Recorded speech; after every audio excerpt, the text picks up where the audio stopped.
Our protagonist is the greatest sage. He protected humanity from the onslaught of monsters. He also defeated their lord. At last, humanity was safe. However, exhausted after the deadly conflict, he died. Luckily for him, this is not the end. Definitely not. He is resurrected in the body of a young man 50 years later and enters the Magic Academy to regain his supreme power. Will he achieve his goal?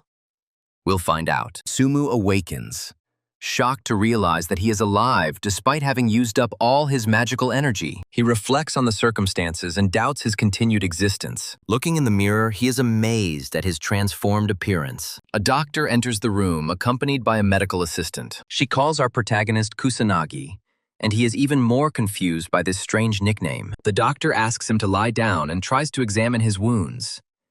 He peels off the bandages and is astonished to discover that the hero is completely healed. He can't believe what he sees in front of him. The doctor recalls the patient's critical condition yesterday following a car accident and loss of consciousness. He ponders how the young man recovered so quickly. The doctor suggests it must be a miraculous healing by divine power. Kusanagi is puzzled to hear about the car accident and explains that his body has the ability to automatically regenerate using sacred magical energies. He asks the medical staff if his magical energy is depleted, but they don't understand him. He tells them he fought monstrous entities during the disaster. The doctor and assistant were both stunned by his statement. The doctor asks the young man if he remembers his own name. He then asks him what year it is. Ichikami gives her name and assumes she's still 1970. But the doctor diagnoses her with post-traumatic stress disorder and calls it a cognitive deficit. The doctor reveals that the boy's real name is Kusanagi Minato, and the current year is 2022. Kusanagi is stunned and has a hard time accepting this information. He looks at the doctor, deciding to believe his words. He notices the TV and admires its sleek design and crystal-clear picture. The protagonist discovers a calendar confirming that the year is indeed 2022. He is amazed by the thin device the nurse is holding. Our protagonist becomes disoriented, wondering if he has truly traveled to the future. The doctor shares details about the disaster that the boy remembered, noting that it happened 50 years ago and has not been repeated since then. The protagonist doubts the doctor's story, asking about the fate of the monsters. The doctor describes a peaceful period when very few monsters remained. Kusanagi learns that the world has finally found true peace and feels relieved. He expresses gratitude to heaven and smiles. The doctor informs him that Ichikami, the man he is talking about, died in a disaster 50 years ago. A hero who gave his life to save the world. The doctor doubts that Kusanagi is Ichikami Atsumu. Our guy suggests that he died 50 years ago and somehow returned as Kusanagi Minato. He can't understand how this happened. And so, a week later, he finally enters the residence and inspects Kusanagi's chambers. He feels sorrow upon discovering the existence of the former Kusanagi. His mother and father died when he was still a small child. He was also abandoned by his new guardians and sent to a terrible boarding school. Since all this happened, Kusanagi has been living off her parents' inheritance. The protagonist has never encountered anything called reincarnation witchcraft. He wonders if his reincarnation is a divine act.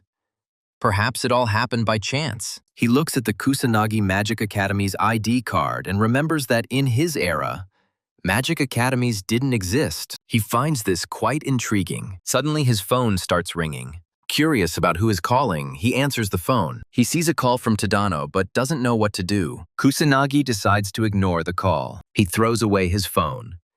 The call does not stop, and a notification appears. Tadano claims to know about our protagonist's discharge from the hospital and urges Kusanagi to return to school, citing a lack of funds. The next day, our protagonist enters the Magic Academy and looks around as he enters. He finds the prospect of going back to school exciting. He experiences it like a mature person. Enjoying the moment, he watches as the student casually uses magic to hit the training dummy. Kusanagi expresses displeasure at the sight of this, questioning the student's meager magical abilities. He watches the other students and sees that they are all complete losers. It's hard for him to accept this. He recalls that even the newcomers from his era were 10 times stronger than these pathetic students. He questions their magical potential. And despite this peaceful age, he cannot understand why magic has degraded so much. He enters his class and finds his seat. He begins to look forward to his school life and wonders if he has any friends in his room. Suddenly, a red-haired student appears with two other personalities. He demands to know why our guy ignored his messages, even though he's just Kusanagi. The main character doesn't know this guy, so he politely asks his name. Tadano becomes enraged and kicks the table, repeating his name. He calls Kusanagi weak and worthless. But our protagonist doesn't pay attention. He suddenly remembers that this is the same man who contacted him. He assumes that Tadano is his companion. Tadano grins evilly and holds out his hand, demanding cash. Kusanagi thinks this is a true friend. He shakes hands warmly, wishing for a strong connection. Tadano's temperature rises and he grabs Kusanagi by the collar, demanding money. He tries to intimidate Kusanagi, convinced that he has inherited a fortune. Kusanagi comes to terms with reality and realizes that his past self suffered. Tadano swings his arm to put Kusanagi in her place. But suddenly a stunning blue-haired girl appears. She greets everyone with a pleasant morning. Her beautiful smile calms Tadano. He lets Kusanagi go, but makes it clear that he expects payment soon. Kusanagi feels irritated. The tormentor finally leaves the room. The lesson finally begins, and the instructor begins discussing the Great Disaster, also known as the Final Calamity. 50 years ago, creatures appeared across the world, plunging humanity into despair. However, the revered sage, Ichikamatsumu, remained steadfast in his mission to save humanity. He persevered, defeating all the monsters single-handedly. Eventually, he encountered the demonic deity known as the God of Calamity, the source of all this. Ichikama risked his very existence to defeat the final opponent, and from that moment on, the God of Calamity never appeared again. Then the instructor inquired about the great sage. The blue-haired girl from earlier raises her hand. Her name is Mizuha. The instructor allows her to answer. She claims Ichikama is a great sage and the first mage to survive the first calamity.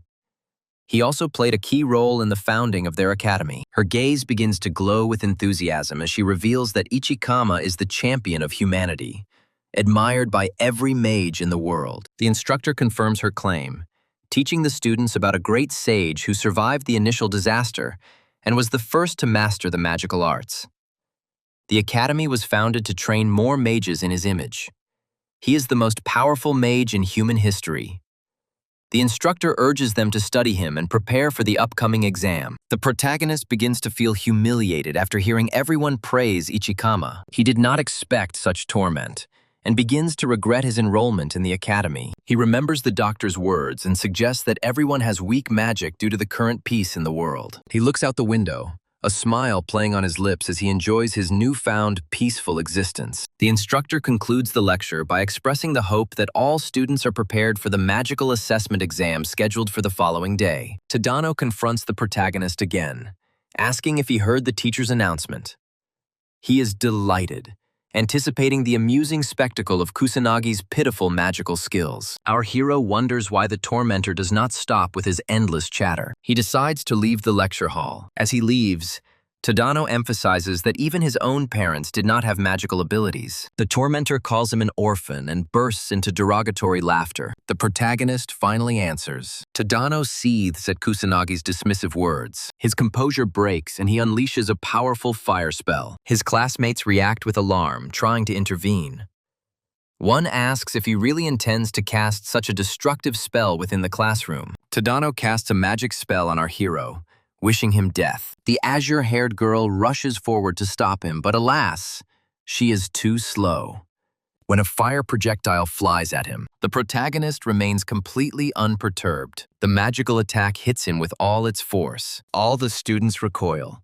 Mizuha calls this foolishness, warning him against using magic in such a pointless conflict, not wishing harm to anyone. Tadano makes excuses. He places the blame on Kusanagi. He refuses to admit his own guilt. The students are worried about our hero. But when the dust settles, Kusanagi emerges unharmed. The students are amazed, and he admits that he was caught off guard. Tadano, horrified, asks why Kusanagi continues to stand after taking the magical barrage directly. Our hero can easily reflect a first-level spell with his shield, even without using your abilities. He endured the ridicule because Tadano was just a young man. But now he feels that Tadano deserves retribution. With a stern look, he advances towards the tormentor. Tadano trembles in fear as Kusanagi unleashes her power. The students stand paralyzed, all perplexed by the unfolding events. Mizuha reflects on the current circumstances. She wonders about the scenario that is happening. Kusanagi approaches Tadano, extending her hand. Tadano is horrified, but the instructor intervenes, entering the room and asking about the noise. He wonders if anyone is using magic inside. Kusanagi assures him that nothing is happening inside, believing that the magic came from outside. The instructor doesn't recall any magical activity today, but our protagonist speculates that someone outside their department might be training. The instructor demands an explanation for the smoke, and Kusanagi states that it came from outside. The instructor accepts his explanation, orders the class to return to their seats, and vows to find the culprit. Kusanagi apologizes with a smirk, deciding to plant false evidence to cover up the matter. Every student, including Mizuha, reacts with amazement. Tadano clenches his jaw, seething with irritation. The protagonist considers the students weak, doubting their ability to defeat the monster. Even though the catastrophe ended 50 years ago, he knows dangerous creatures may still lurk. He makes a decision.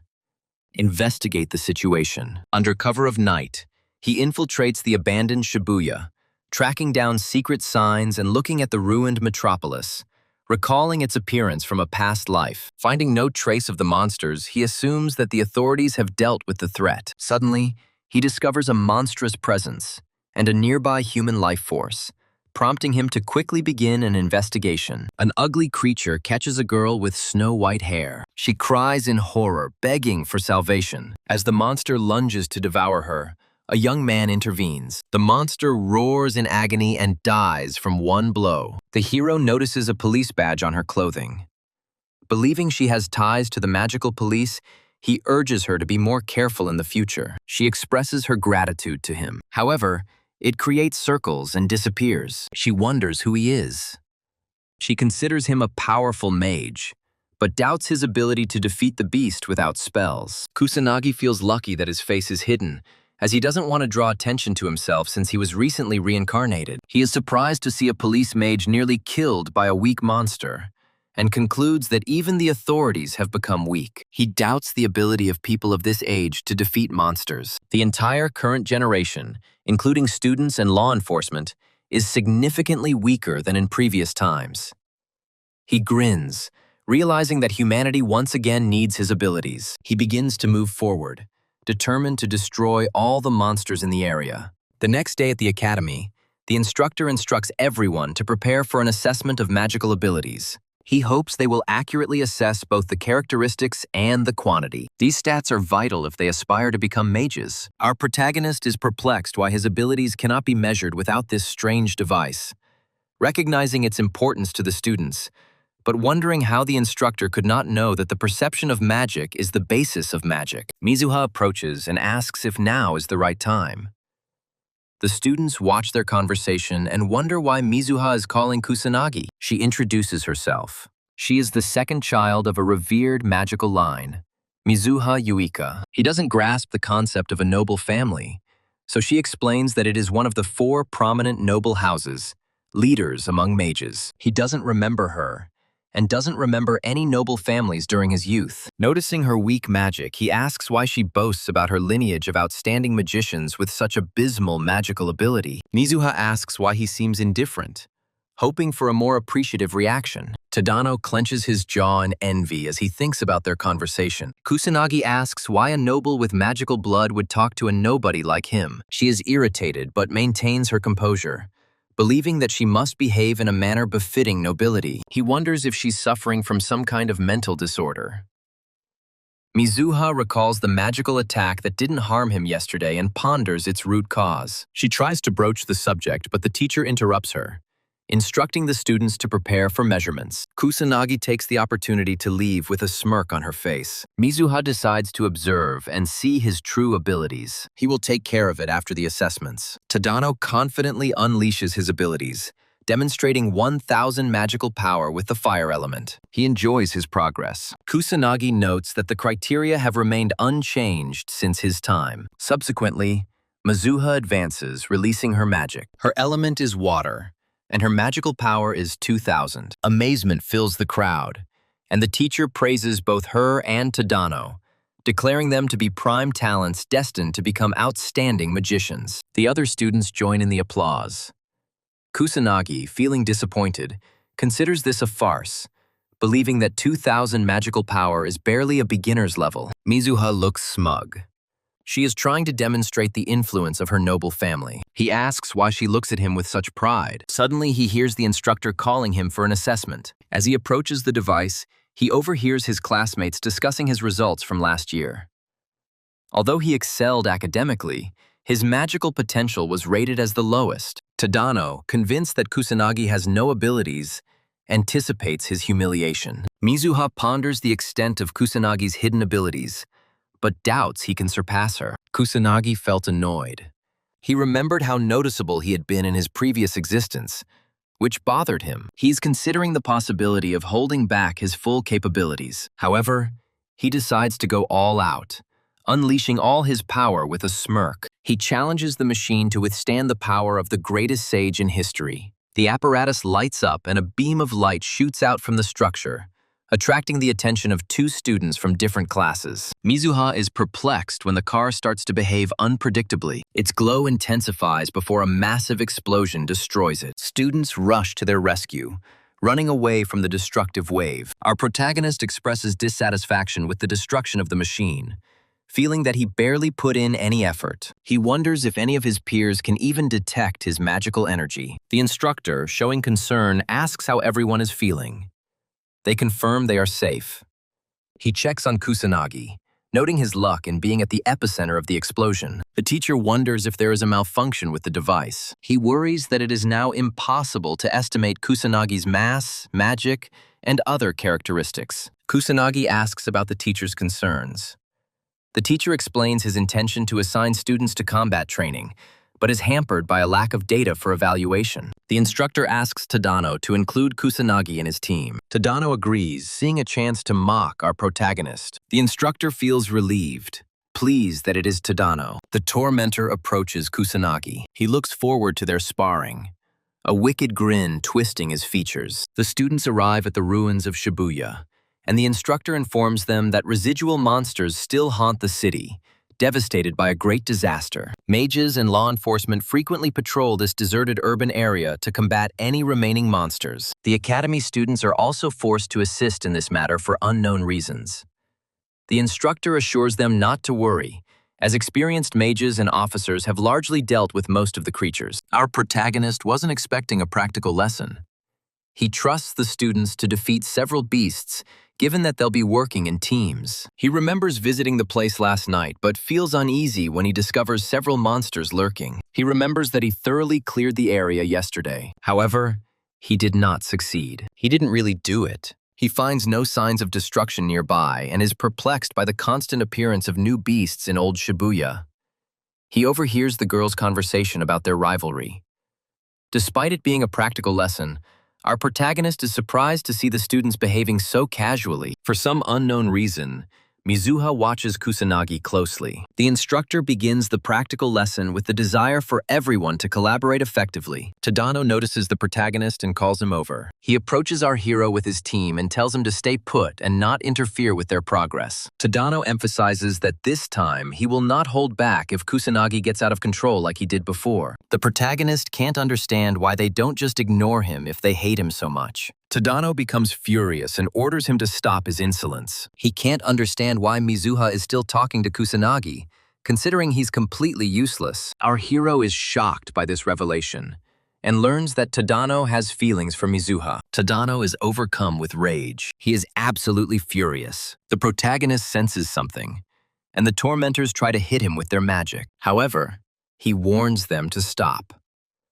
Tadano makes it clear that his apologies won't be enough this time. Kusanagi asks him to look behind him, But Tadano suspects that he is planning a stupid ruse to escape. Tadano turns his gaze back. The entire gang of torturers discovers the towering beast. It is located right behind them. They all start to sweat nervously, wondering why a demonic warrior is in this abandoned metropolis. The remaining tormentors encourage Tadano, confident that he can defeat him.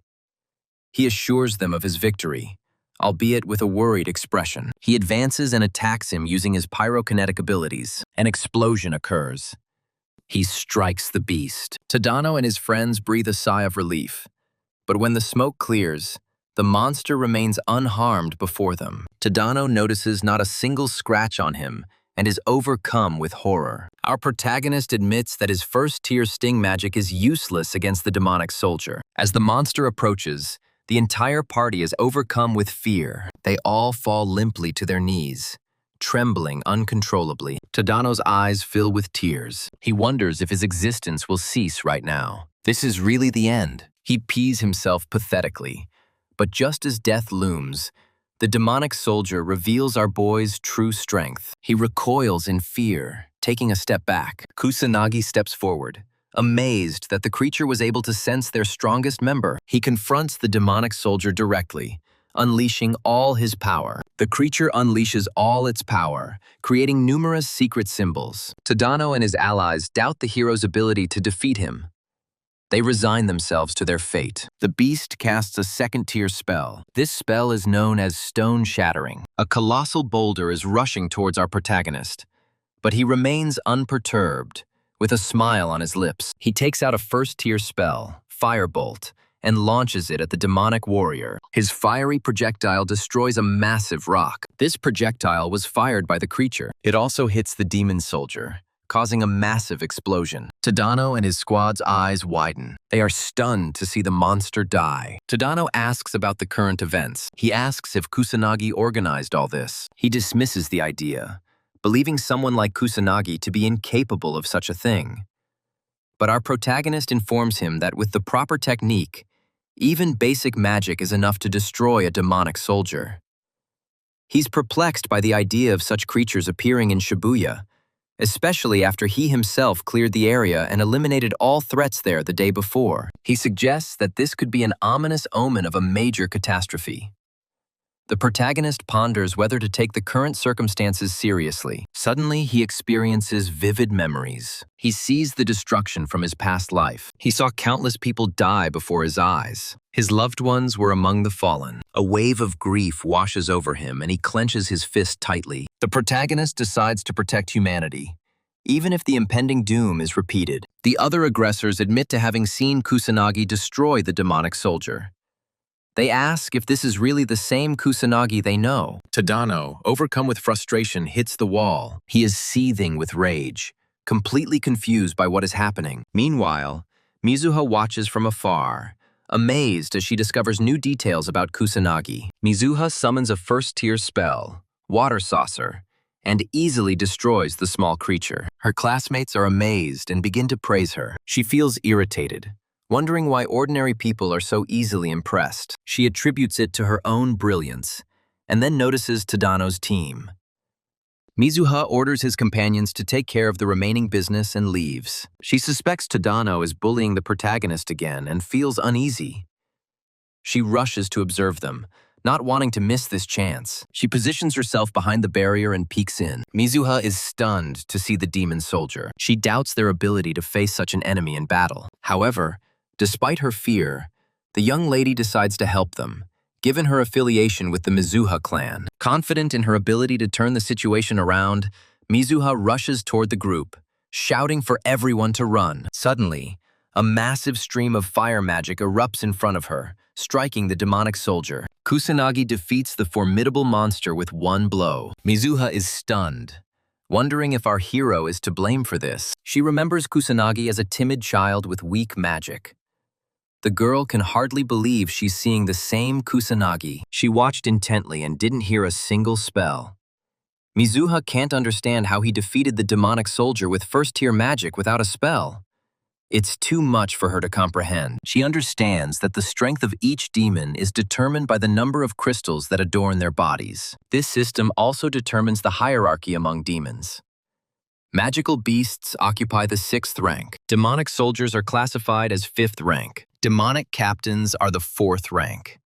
Demonic generals occupy the 3rd level. The demon king is at the 2nd rank. And finally, the most powerful demon is designated as the 1st rank. This supreme demon is also known as the demon god. Each demon has these set numbers, so all modern mages know that defeating a demon soldier requires at least 3rd-tier magic. She feels that 1st-tier magic is insufficient to defeat it. Kusanagi begins to advance. She walks towards him. Realizing that she has nowhere to hide, she looks out again and watches the protagonist. He reproaches her for stealing glances. She feels a surge of embarrassment. She is surprised how he discovered her actions. Our protagonist thinks it's stupid not to know, considering she's a mage. Mizuha is perplexed. He is dismayed to realize that they really can't detect any magic. The young man begins to leave. She tries to stop his progress. However, he ignores her and continues to move forward. Mizuha demands an explanation and rushes after him, but she doesn't find anyone in the alley. Kusanagi jumps onto the roof of the building. He is irritated to see the girl trying so hard to find him. He decides to scout out the area for monsters and discovers that there are no demonic soldiers left nearby, although there are still many magical beasts. After witnessing Tadano's pitiful performance against the demon soldier, he wonders if the other students can handle the magical beasts. The protagonist decides to destroy several magical beasts. His body suddenly begins to emit light as he releases his magic. He can cover the entire area around the abandoned city, so he takes out 2 magic circles and casts his 2nd-tier spell, Barret. Multiple rays of light shoot into the sky, spreading throughout Shibuya. Tadano and his companions observe the rays of light, mistaking them for falling stars. Mizuha recognizes it as magic, wondering who could have performed multiple magical abilities at once. Somewhere in Shibuya, 2 students find themselves surrounded by mystical creatures. Despair grips them as a multitude of monsters rush toward them simultaneously. Both students give up, resigning themselves to their fate. But just as the monster lunges to kill the girl, he suddenly stops, writhing in pain as a powerful beam of light hits him. Students ask each other if everything is okay. The protagonist observes the entire scene from above. He feels great satisfaction in destroying all the creatures. He sees them die and suddenly realizes that he went too far in destroying almost all the monsters in Shibuya. Kusanagi begins to worry, wondering if class will even start after this event. He expresses regret. He regrets his lack of self-control. He deploys his secret seals to navigate the metropolis, finding a hidden passage for his descent. He doesn't like to hide his abilities any more than necessary, but the close attention gets tiresome. He reunites with his classmates and instructor. The instructor examines the slain magical beast, puzzled as to why so many remain. He assumed that most had already been destroyed or died. He suspects that it was done by an arts master, as destroying a monster with one swift blow is no easy task. He recalls the magic that defeated the beasts. He realizes that releasing such a barrage of magical projectiles is attributed to a 0 attribute. Shocked, he admits he's never seen anything like it. He admits that without the magic projectiles, the situation would have become even more acute, knowing that releasing even 2 is a remarkable achievement. The instructor, incredulous, realizes that if the number reached 6 or more, no ordinary student would be able to use such magic. The students scream before them, desperately demanding to know why they had to face so many beasts and almost sacrifice their lives. The instructor bows, apologizing. He recalls checking with the authorities that most of the monsters had been destroyed, regretting not confirming this with the academy. He sincerely expresses regret for putting the entire group in danger. One student asks if help has arrived to save them. The instructor claims he doesn't know, but adds that it wasn't the police or a sanctioned magician, but most likely some kind of illegal practitioner. He mentally expresses gratitude to the unknown savior. Our protagonist beams as he hears the instructor subtly praise him. He catches snippets of conversations between students discussing his magical projectiles, everyone guessing about their source. Kusanagi feels a wave of relief, seeing that everyone is safe, including those who are tormenting him. Tadano clenches his jaw, seething with frustration. The entire pack of tormentors turns their gaze on the protagonist. Mizuha recalls witnessing Kusanagi single-handedly defeat a demonic warrior using only basic sorcery, and then using some form of limitless enchantment. She wonders if Kusanagi orchestrated both events. Elemental energy and emptiness are different properties, and she finds it unlikely that any student could possess both. Not even Kusanagi.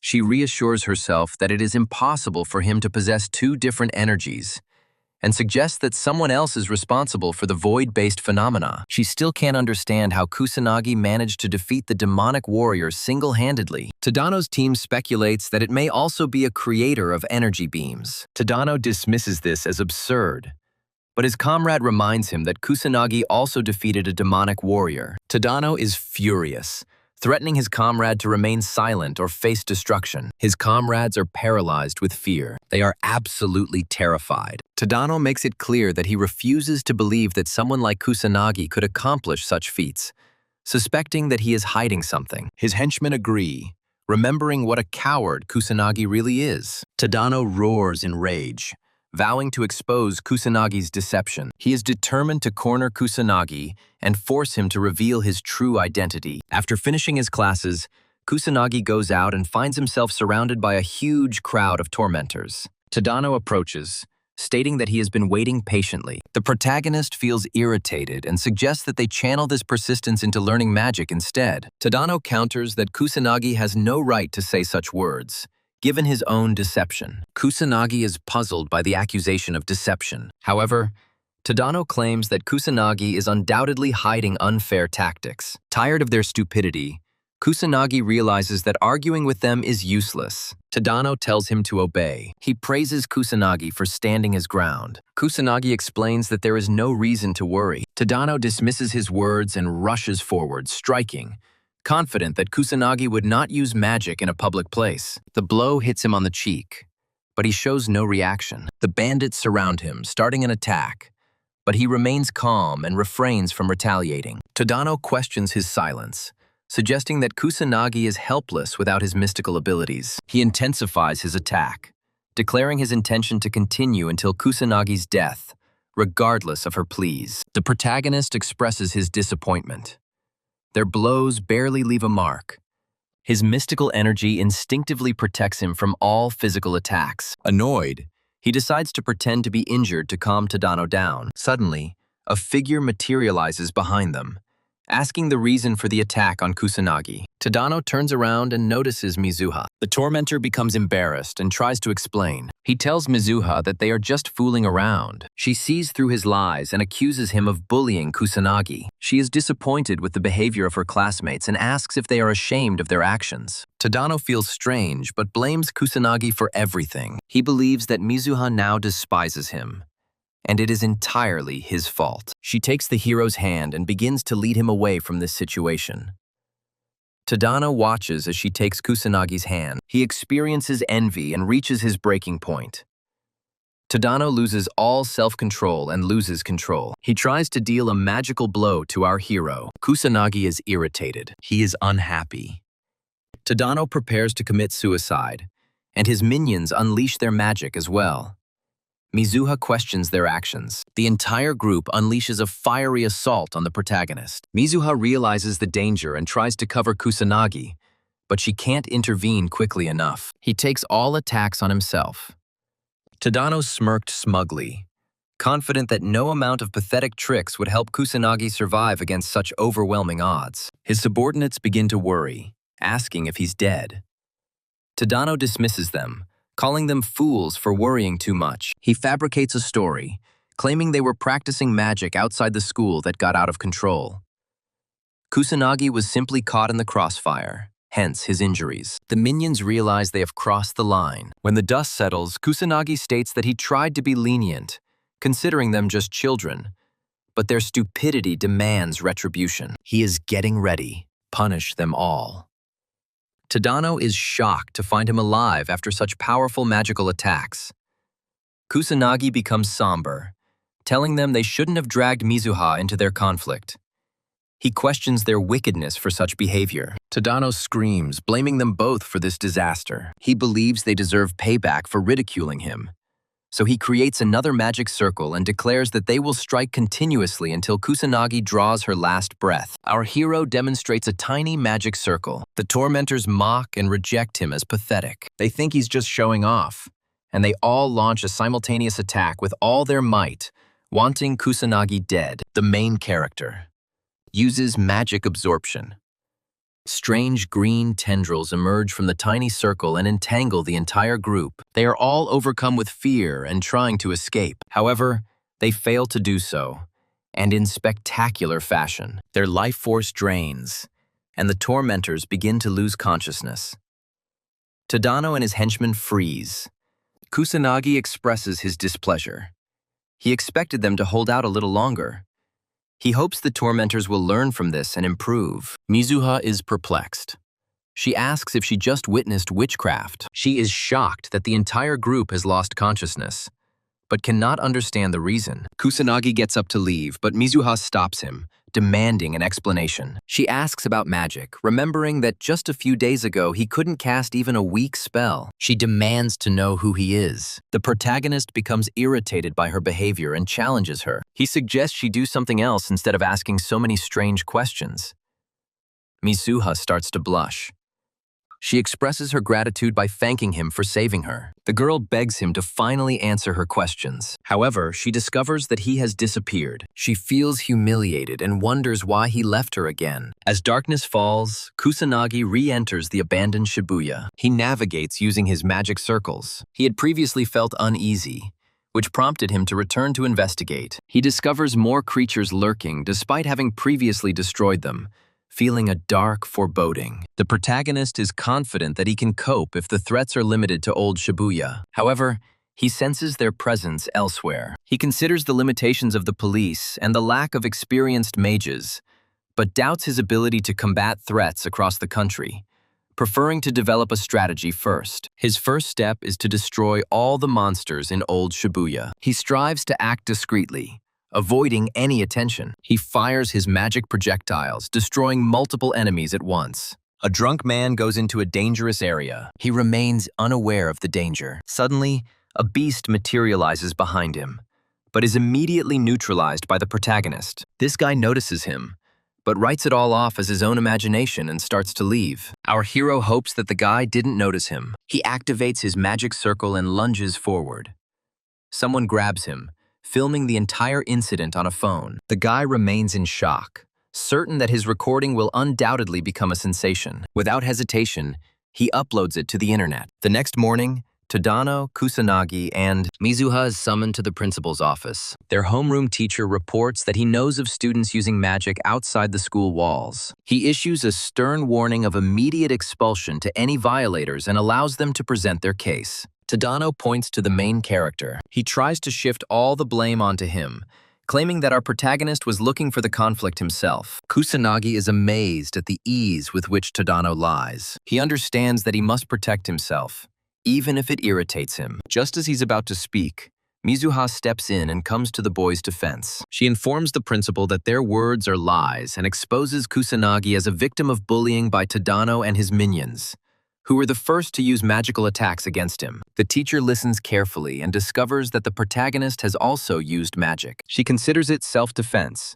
believing that he had no other choice and is not guilty. Kusanagi expresses surprise at her intervention. Tadano tries to convince the teacher of their innocence, but Mizuha shuts him up, blaming him for his behavior. She calls him an evil person for torturing Kusanagi and then shifting the blame for the consequences. She cannot comprehend his lack of remorse. Tadano dismissively refers to the protagonist as a lowlife, claiming that he has no place in this establishment and justifying his aggression as an attempt to get rid of the scum. Mizuha unequivocally declares him to be scum, unfit for the academy. Tadano, maintaining his arrogance, proclaims his academic superiority and the only qualification to stand beside her. Kusanagi is unworthy.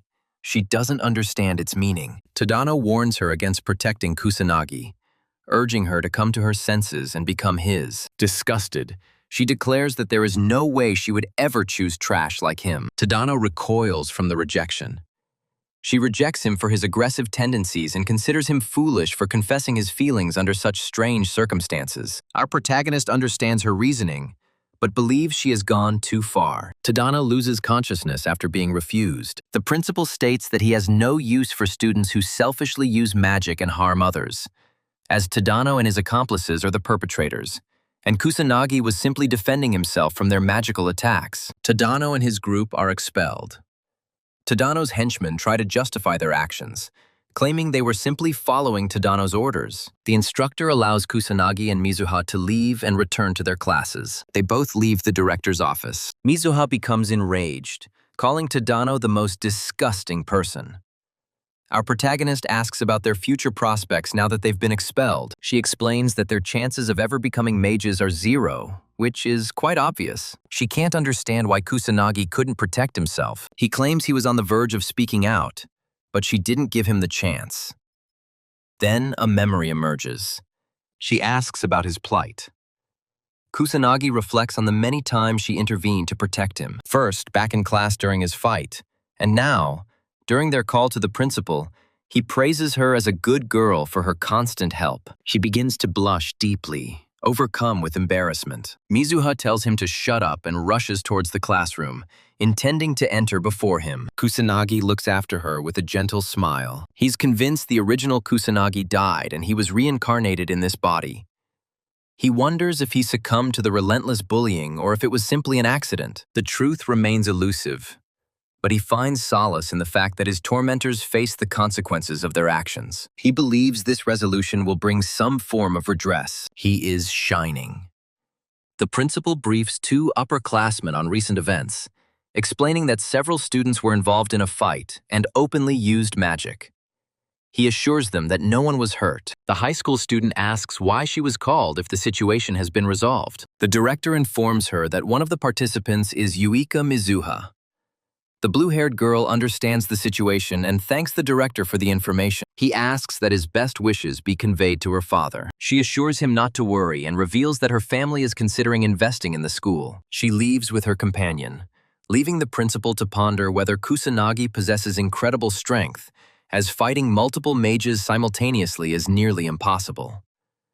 An ordinary student could only win if they possessed some hidden, extraordinary power. He wonders if Kusanagi is stronger than them, but the blue-haired girl replies in the negative. Intrigued by the guy, he tells her that he wants to meet him to find out the truth. She ponders whether her younger sister deserves expulsion, depending on Kusanagi's actual abilities. She is Mizuharuka, a third-year student, and her companion is Katsuragi Ryugi, also a third-year student.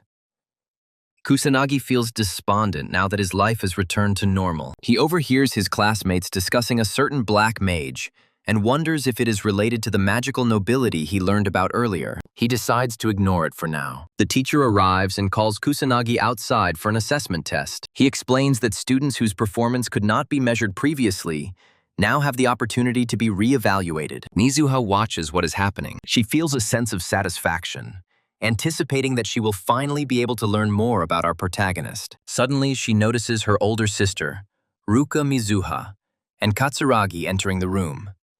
She is perplexed by her sister's sudden appearance. The teacher announces Kusanagi's turn, ordering him to begin evaluating his magical power. Our protagonist recalls how he broke the apparatus during his previous attempt. Therefore, he decides to exercise great caution and restrain his power. He tries to release his magical energy, but suddenly experiences an unusual sensation. Severe exhaustion overcomes him and he begins to choke. The teacher asks how he is feeling. She turns her attention to the testing device. Then she looks at the result.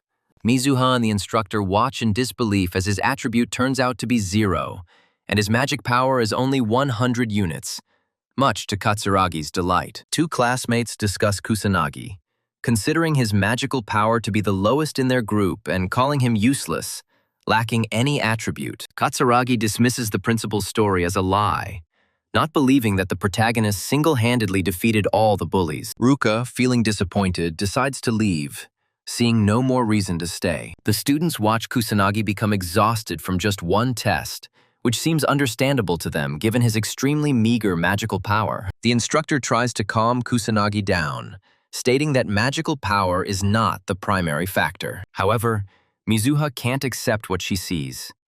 She remembers seeing our protagonist single-handedly defeat a demonic soldier, and she knows he can simultaneously use two attributes, fire and void. She wonders about his method of deception. She had never met a mage who could hide their magical power through manipulation. The protagonist feels relieved, satisfied with the result. He used a form of magical transformation to alter the results despite the physical strain.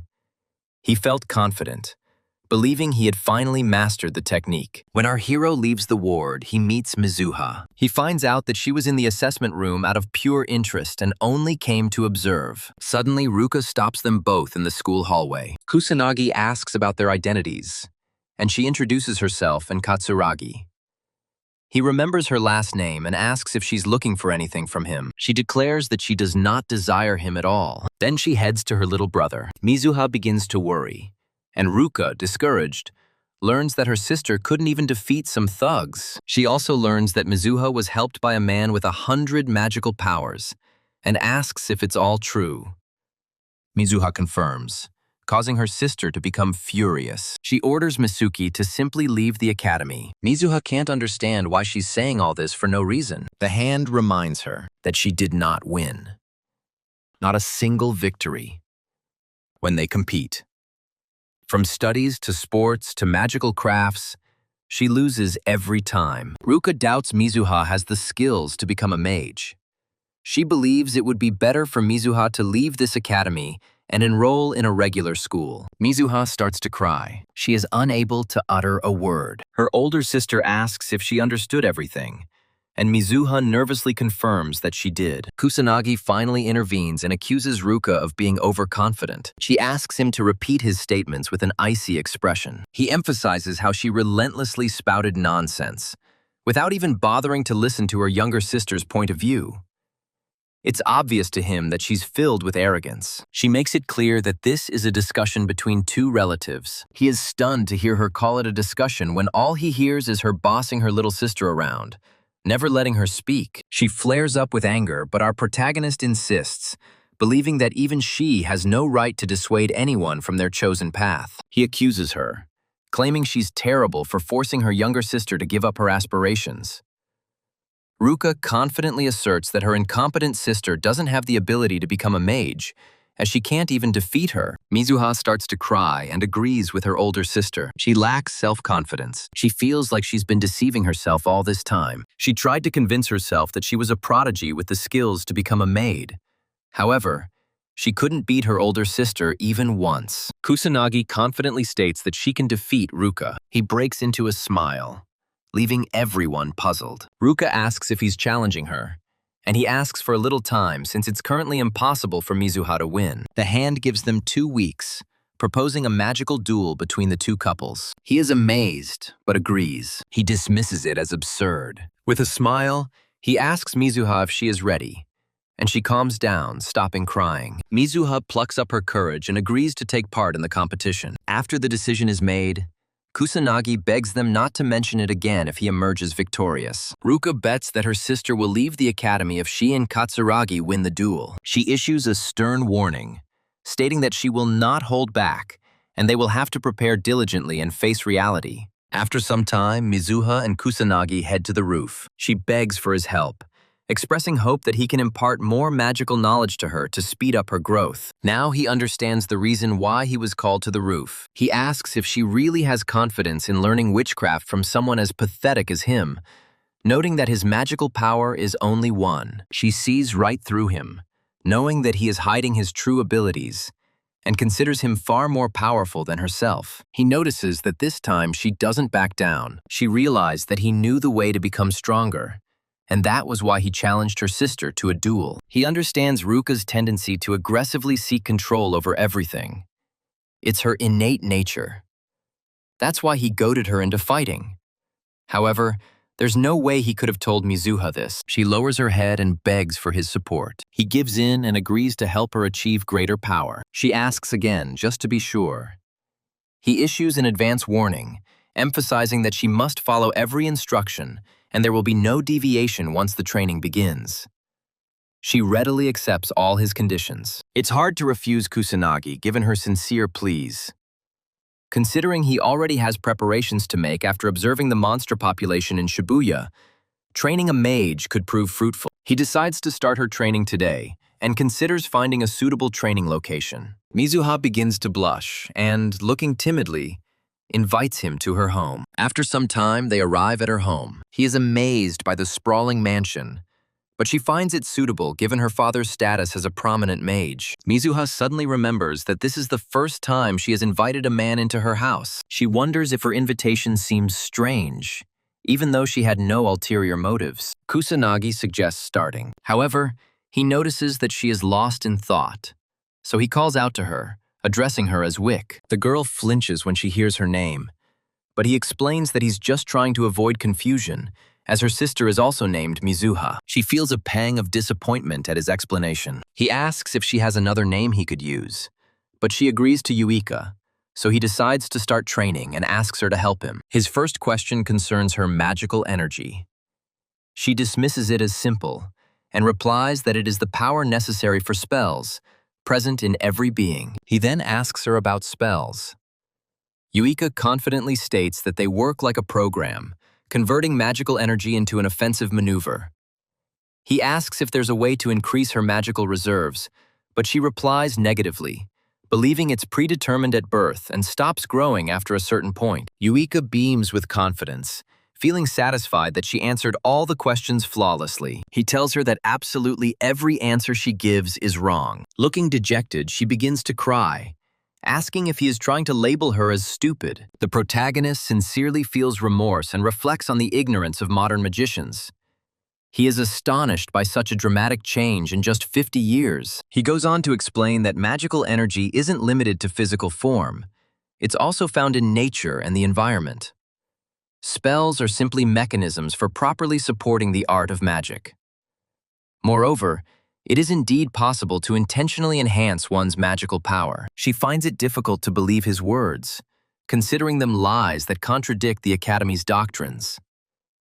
She believes that if his claims were true, it would destroy the Academy of Magical Crafts entirely. He remains unfazed by her disbelief, declaring his intention to teach her these 3 principles during their training. He tells her to sit down and informs her that he will be pouring his magical energy into her being, asking her to notify him the moment she feels it. She expresses surprise at the existence of a method to detect magical energy, while he emphasizes that she cannot become stronger without the ability to sense it. He orders her to close her eyes and begins physical contact with her. He releases his magical energy but finds that she still cannot detect it. He expends extra magical energy, wondering how she remains blind to such powerful magical force. Finally, Yuika feels a faint presence. She feels a growing warmth in her back. He enlightens her about this phenomenon, identifying it as the perception of magical power. She finally grasps the meaning of his previous explanation. He tells her to remember this sensation forever, emphasizing its importance for detecting magical energy. He further explains that this energy is also present in the natural world, making its detection and familiarity with it her primary goal. She beams with self-confidence, promising to quickly achieve mastery using her status as a respected daughter of the Misuha clan. Our hero doubts whether she will be able to keep her word, because she could not feel him even when he filled her with his enormous magical power. He resigns himself to the idea that perhaps she is not cut out to be a sorceress. 1 week passes, and Yuika bursts into tears, confessing to our hero that she still doesn't feel magic. She's a huge disappointment, leaving the protagonist unimpressed. He's shocked that a whole week hasn't helped her master something so basic, despite her diligent training. He concludes that she's simply grasping the concept very slowly. Time is running out, and he decides to fill her with magic again. He places his hand on her back and begins to channel his power. He orders Yuika to open her eyes. She carefully lifts her eyelids, but gasps in surprise, now feeling a magical aura enveloping her body. A smile spreads across her face as she finally comprehends the nature of magical power. That's right. Yuika admires her newfound ability. Now that she can finally sense magical energy, she considers assessing Kusanagi's power level. For some unknown reason, she barely feels anything from him, which puzzles her. He praises her for her hard work, but she brushes it off, saying that it's natural for a genius. Now that she can finally perceive magic, he informs her that they will move on to fine-tuning her magical energy. He describes in detail the entire method for using the correct amount of magical energy for any magical creation. She must focus solely on efficiency and ignore all other concerns. She also needs to use up all her magic power to the limit, so that the amount of magic she can control will expand once she fully recovers. He is confident that she will be able to easily follow all his instructions, since she now clearly perceives magic. He admits that his teachings differ significantly from the foundations of the Magic Academy, but he doesn't care whether she trusts his advice. Yuka assures him that she trusts his words and beams, declaring that she no longer doubts him. He is glad to hear that her point of view has changed, and decides to begin the next phase of their training. The protagonist asks her to step back a bit and prepare herself, as they are ready for a fight. She confirms that she agrees with this. She looks forward to seeing his true abilities. She longs to see his full potential. Yuika unleashes the first level of aqua magic, launching countless water attacks. But our protagonist easily deflects them all, much to the girl's amazement. She can't comprehend how he repelled them. He used a normal magical barrier, using non-magical magic, and made it clear that if she couldn't even break such a weak barrier, she had no chance of defeating her sister. In desperation, she unleashes a hail of icy projectiles. He advises her to keep moving even while casting her attack spells. Stopping movement will inevitably lead to defeat when faced with an experienced sorcerer. In frustration, she launches new attacks, but eventually succumbs to exhaustion and gives in. It points out the inefficiency of using enormous magical energy without proper technique. He explains that by learning to regulate the magical power behind her spells, she will eventually be able to cast attacks without spells. Kusanagi instructs her to watch closely while he demonstrates the use of his magic. He unleashes a fiery blast on the dummy twice, demonstrating his magical prowess. She realizes that the magical energy powering her attacks pales in comparison to his. He confirms her realization by stating that she will not need incantations for any spell once she masters control over her magical output. She finally realizes that singing is not required when casting a spell. He confirms this, explaining that her initial goal is to find a way to shorten her spells. Once she learns to control her magic, chanting will become unnecessary. He emphasizes the advantage of shorter spells, which save both effort and magical power. This will undoubtedly enhance her magical abilities. He orders her to get up and meet him again. She feels it is premature, but he dismisses it as useless, his expression becoming stern as he orders her to train with the utmost urgency. Hearing this, she's overcome with fear and collapses. He asks if she's okay, declaring that these training sessions will be daily. He notices that she's not even registering his words. As night falls, our protagonist arrives in Harajuku, having recently discovered the presence of several monsters there. He also discovered several monsters in the area and came to investigate. Despite his constant efforts to eradicate them, their numbers remain inexplicably unchanged. Suddenly, he witnesses a magical beast attacking someone. He does not hesitate. He moves quickly towards the child. He arrives just in time, effortlessly destroying the creature in an instant. The boy checks the baby, asking if everything is okay with her. Instead of gratitude, she starts taking pictures of him. He quickly leaves the scene, puzzled by her lack of gratitude and sudden desire to take photographs. He reflects that modern people are truly strange. He decides to hide his face better next time before leaving. The next day, the protagonist resumes training with Yuika. She quickly gives up and becomes exhausted. The day of their confrontation is approaching. He assesses her current progress as good, but she is significantly behind Ruka in almost everything. She has no chance of winning if she keeps up this pace leading up to the duel. He reassures her, saying that if she wants, she can quit now. She stands up and tells him that she has been compared to her sister all her life. She had to give up countless times, always unable to defeat her sister. But she is determined to continue practicing magic and never give it up. He states outright that she will never win this way, but she asks him to be stricter. He agrees and decides to stop holding back. She is glad to hear it. She is preparing for battle. They both continue to train together, and he passes on a lot of knowledge to the girl. As evening falls, Yuika collapses from exhaustion after the brutal training, and Kusanagi carries her away in his arms. After several days of training together, he finally tells Yuika that she is ready to confront her sister. She falls to the ground, overwhelmed with relief. Kusanagi praises her for her hard work and dedication. A smile spreads across her face as she absorbs his words. On the day of their competition, our protagonist asks if she is ready to face them. She answers in the affirmative. And as they are about to enter the academy, they both notice a sizable crowd of onlookers. Several journalists approach them, checking to see if they really see Mizuha Yuika from a respected family. They ask for comment on the magic competition and whether she's fighting against her brother. Kusanagi expresses bewilderment. She explains that her family is extensive, and given the upcoming confrontation with her sister, intense media interest is to be expected. He expresses surprise that the student clash is attracting so much attention. He speculates that it's due to the Mizuha clan's immense influence. The entire group arrives at the battle arena, surrounded by a huge crowd of spectators. He finds the spectacle a bit excessive, but she explains that student wrestling matches are rare events, elevating it from a simple competition to a notable spectacle. He is somewhat stunned by this revelation. The couple is called to the platform. Yuika gets ready, but suddenly her body starts shaking. He reassures her, advising her to just focus on giving her all. She regains her composure and smiles. Yuika's resolve strengthens and she moves towards the platform with unwavering purpose. He calls our protagonist an enigmatic figure, admitting that his words resonate deeply with her. Yuika and Ruka finally stood before each other. Ruka is shocked that her little sister didn't run away. Yuika confirms this.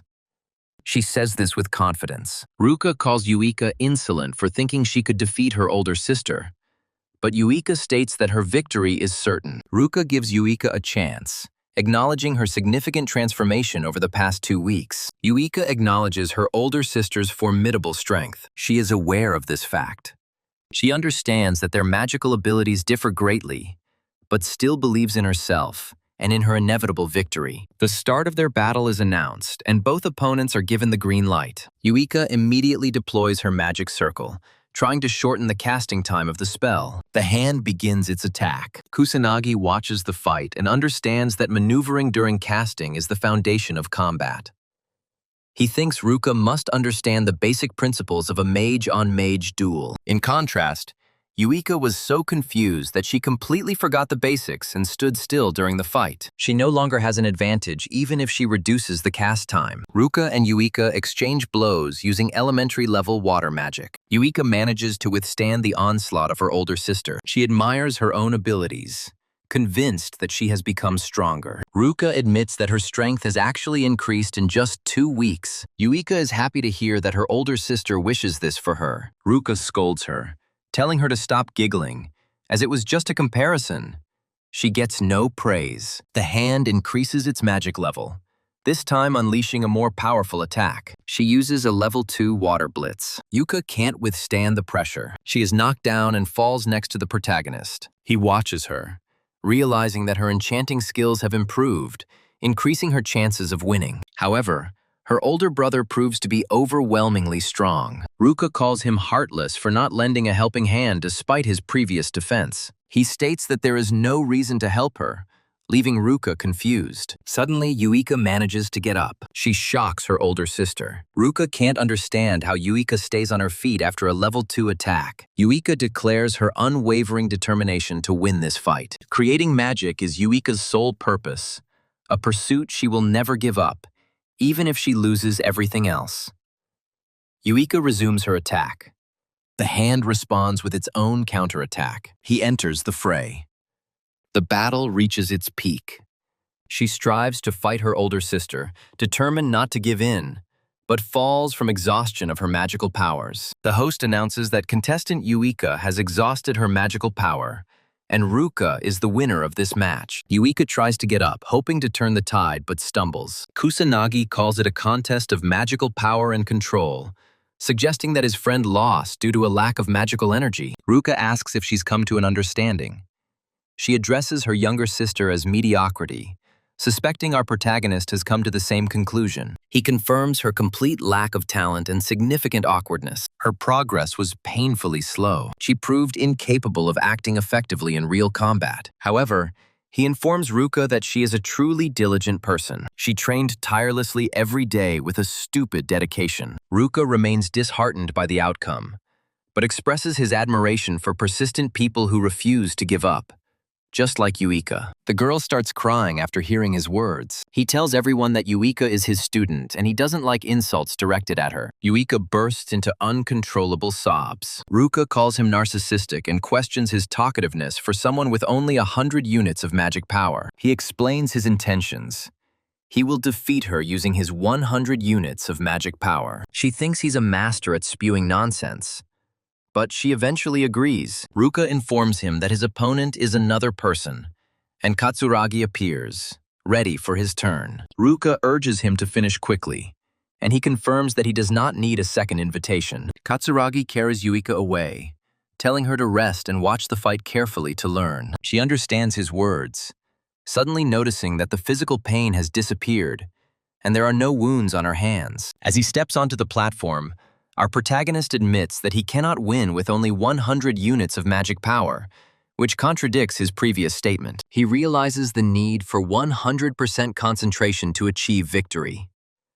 The protagonist decides to maintain his magical power at 100%, using a non-magical attack without spells.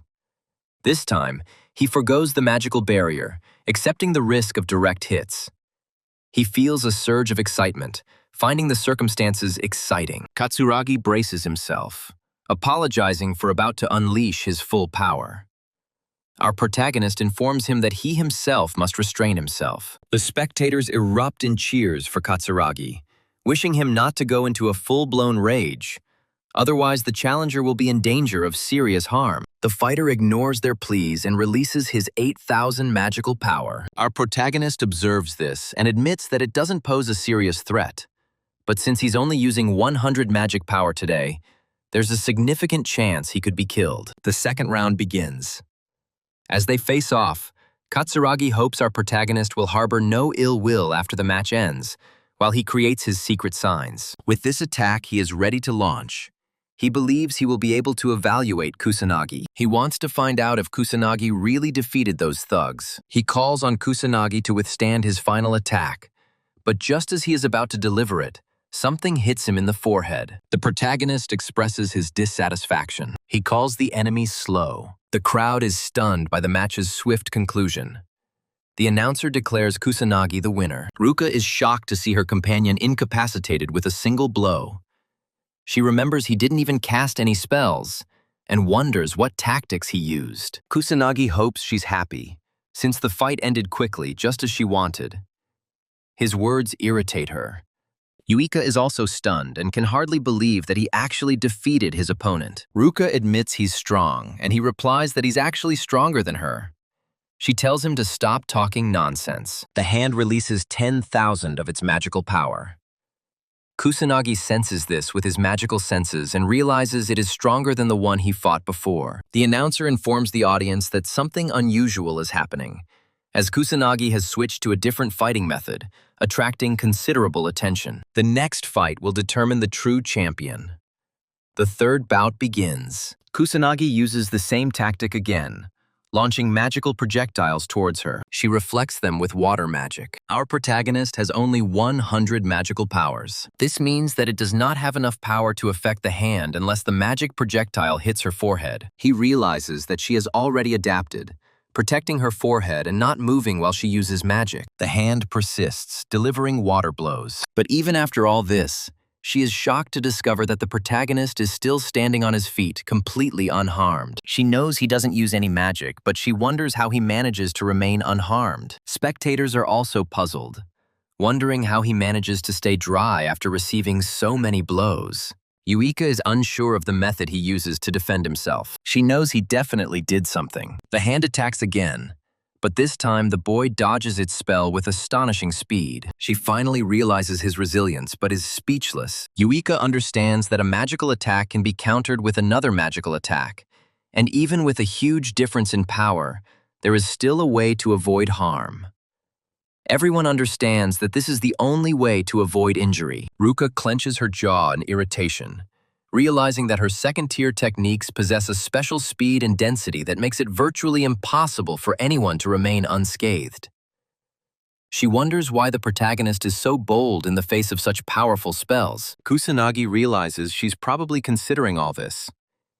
He believes that dodging magical attacks is easy if you sense and perceive them clearly, but it takes a lot of courage. The hand becomes determined and launches a third-tier spell called Azure Splash. The crowd's anxiety grows, as they know it will be a disaster if Kusanagi gets hit. The arm feels worn out.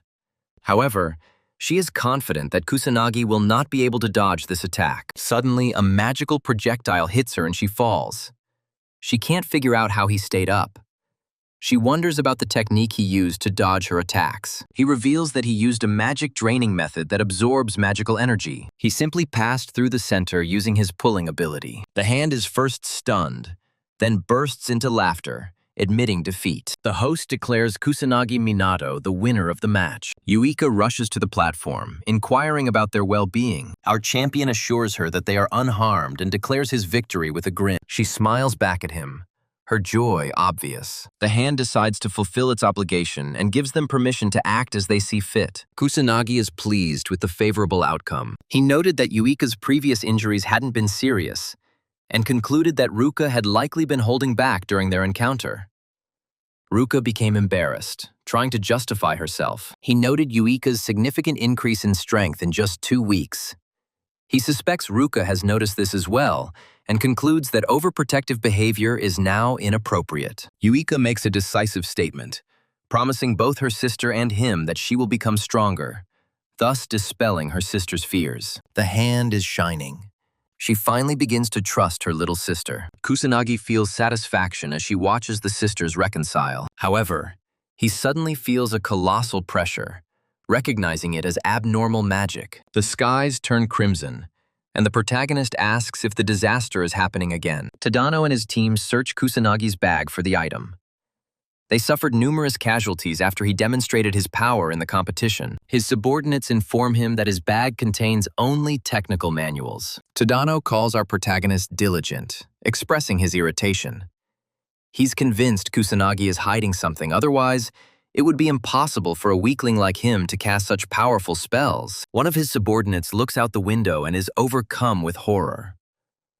Tadano asks if he's spotted anything and comes closer. Everyone notices the crimson skies and wonders what is happening on Earth. One of them suggests that it is a disaster, but Tadano doubts that it really is. At the training ground, our protagonist looks worriedly at the scarlet sky. He ponders the source of the suddenly appearing powerful, unusual magic, suspecting a catastrophe. Anxiety grips everyone. The crowd panics, perplexed by what's happening. One man dismisses the possibility that a catastrophe could happen here. Kusanagi feels uneasy, confused by the sudden onset of the disaster. He wonders if it's connected to his premonition in Shinjuku. He recalls that the first disaster also began in Shinjuku. Our protagonist wonders whether this was a coincidence or a significant factor. The rifts burst open, releasing a stream of mystical creatures. The students are overcome with terror and start screaming. But the instructor calls for calm and tries to direct them to a safe place. Kusanagi acts quickly, unleashing a barrage of magical projectiles to destroy the creatures. He uses witchcraft to broadcast a message. Our protagonist orders everyone to remain calm. He explains that weak monsters will appear, as this is only the beginning of the disaster, so they shouldn't worry. He assures them that everything will be fine if they show resourcefulness and follow his instructions. He orders them to go to the gym and move only in formation, as moving alone poses a serious risk. He also asks Ruka and the others to escape. The instructor asks him about his intentions. He states his desire to rescue the people still inside the school building.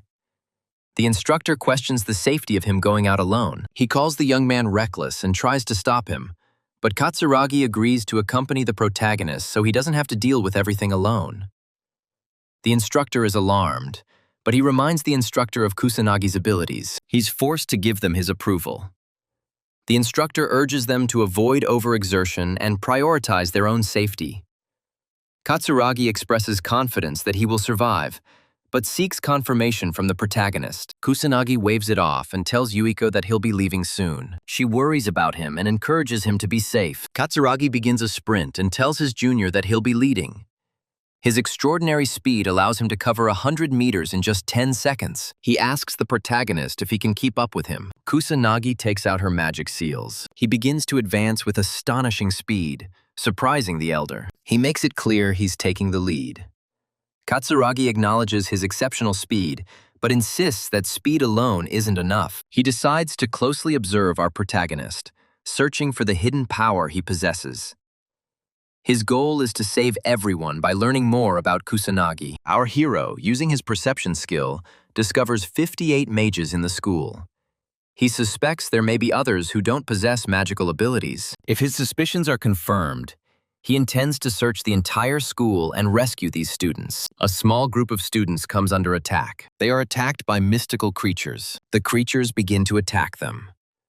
He bursts into the classroom through the window, firing his magic projectiles to destroy all the monsters with minimal effort. The female students are stunned. One creature tries to attack the protagonist from behind, but he easily deals with it, completely unperturbed. Katsuragi catches up, asking if everything is okay. Kusanagi expresses her hope that she can ensure everyone's safe evacuation and leaves. Katsuragi tries to stop him, believing that it is too dangerous to go alone, but to no avail.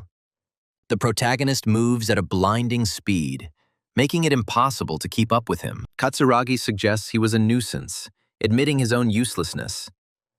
Perhaps that's true.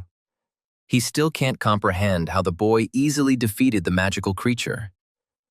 Katsuragi ponders its true identity. Kusanagi rushes through the school hallways, searching for the remaining students. He has to eliminate the monsters one by one, even with his enchanted projectiles, to keep the students safe. His only recourse is to pursue them using primitive magical attacks. He enters the classroom, destroying additional magical beasts to save the students clinging to life. Once he's defeated each enemy, the students express their gratitude. He already knows he doesn't have time to personally escort everyone to safety, so he heads to the gym, one by one. Meanwhile, Katsuragi rescues a handful of students, promising to deal with the monster while they escape. One of the students inexplicably points to the heavens. He asks about the problem and then watches as several students descend smoothly inside the protective spheres. He questions the protagonist's intentions, pondering his true nature. Our guy launched the students into Katsuragi with magic spheres, thinking the gun would handle the others, so everything was fine. He suddenly detects a presence. There really is something. One student begins to tremble in terror as she finds herself trapped by a colossal beast. She starts crying and screaming for help at the top of her lungs. A massive magic projectile hits. The creature was destroyed instantly. She remembers that it is the same creature she saw before when she was rescued last time. Kusanagi materializes and asks if she is hurt. She discovers that this is the same man who saved her twice. Kusanagi confirms that her understanding is correct. She then asks if he was also responsible for the events during training. The girl is convinced this is his second time saving her. Our guy confirms that her statement is indeed accurate. The girl sobs with relief, finally expressing her deepest gratitude. She thanks him for saving her life twice. He dismisses it as a minor feat. She is speechless. Katsuragi finally arrives, out of breath. He asks who else needs his help. Kusanagi tells the girl to stay with the young man as he is leaving. She tries to detain him, but he ignores her request and leaves. She begins to worry, and Katsuragi ponders her concentration. Our protagonist realizes that there are still many people inside the building who need to be rescued, and there's no time to wait for the authorities. He realizes the urgency of saving everyone. In the Prime Minister's office, the leader learns that Kamui Magic Academy is besieged by a disaster. His subordinates are puzzled by the recurrence. They recall that the previous disaster occurred 50 years ago, and nothing similar has happened since. They urge the Prime Minister to develop a rapid strategy, suspecting that their nation could be overwhelmed. He informs them that the Monster Control Department, the Police Department, and the magical nobles have been notified. Furthermore, the Japan Self-Defense Forces have begun preparations for the impending disaster. His men remind him that they only have disaster control specialists and no mages capable of fighting monsters. He acknowledges this fact. This outcome is predictable, given that the population enjoyed a long period of calm, free from catastrophic events. Their military expenditures were almost entirely spent on defense in international affairs, leaving them with only one option: to entrust the beasts and demons to the police and noble mages. He becomes desperate when he discovers that the same disaster that happened 50 years ago is happening again. But this time, Ichikami Minato won't help them. Meanwhile, in the car, a young woman asks her boss if another disaster is really unfolding. He confirms it, convinced it's a genuine one. She begins to feel uneasy and uncomfortable. Despite 50 years of safety, she is shocked to realize that their world was only fleeting. The man reassures her, saying that it is their duty after all. He introduces himself as Shido Shugo of the Tokyo Police Department. A young woman decides to put in the effort too. She is Sergeant Sonata Karen of the police. News reporters arrive at the Magic Academy by helicopter. One of them thoroughly informs the audience that a disaster is unfolding at the Magic Academy. He details the situation, stating that monsters are constantly appearing and the skies have turned a deep crimson. A female journalist reveals that magical beasts appeared without warning, forcing all the students to take refuge in the gym. The instructor leads the students, believing that their defense against ordinary magical beasts shouldn't be too difficult. He assumes they can overcome the creatures through effective cooperation. The world watches unfolding events through the news. A small group of children also watch, suddenly remembering that the academy is very close to their home. They both decide to run as fast as they can. Outside, chaos engulfs the population, as people flee in panic for their lives. Two onlookers watch the unfolding pandemic from afar, aware of the critical nature of their situation. Viewers watching news broadcasts are starting to get worried. Our protagonist notices a massive horde of creatures emerging. He remembers that the second phase is just around the corner, and with it comes the appearance of more formidable enemies. As you progress through subsequent phases, the situation will become increasingly difficult.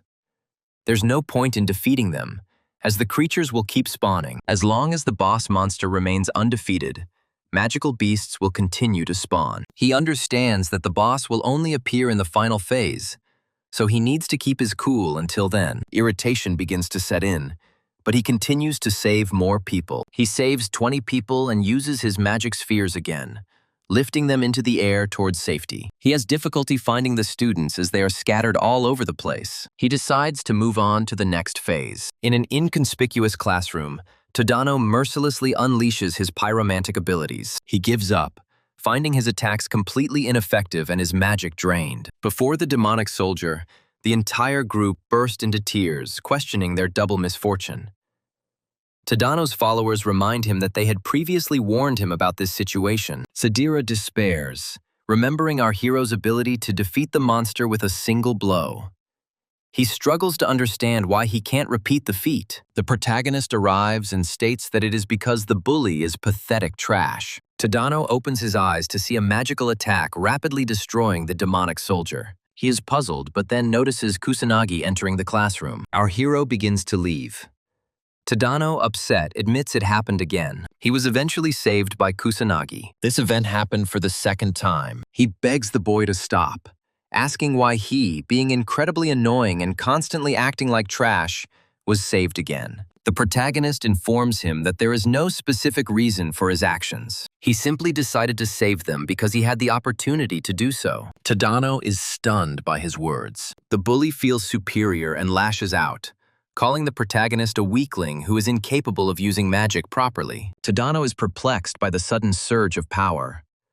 Kusanagi explains that he was reincarnated after the original Kusanagi died in a traffic accident. Tadano doesn't see the point, and wonders how one can gain strength when faced with death. He aspired to become a powerful magus, but was surpassed by someone he considered worthless, like Kusanagi. He calls him pathetic trash, claiming that true strength doesn't attack the weak, and the weak don't torment those beneath them.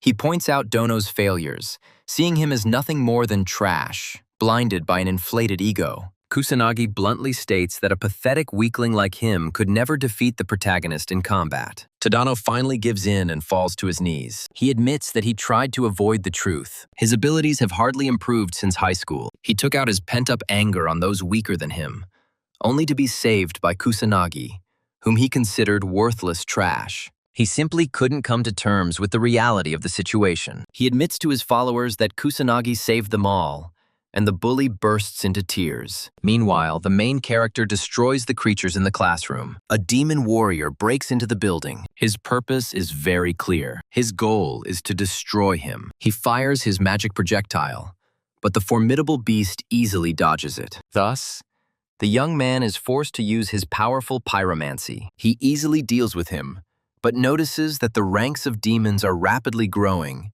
hinting at the imminent appearance of the boss. He calms the frightened students so that they stop worrying. He's already figured everything out. Elsewhere, Katsuragi seethes with anger, perplexed by the protagonist's overwhelming task.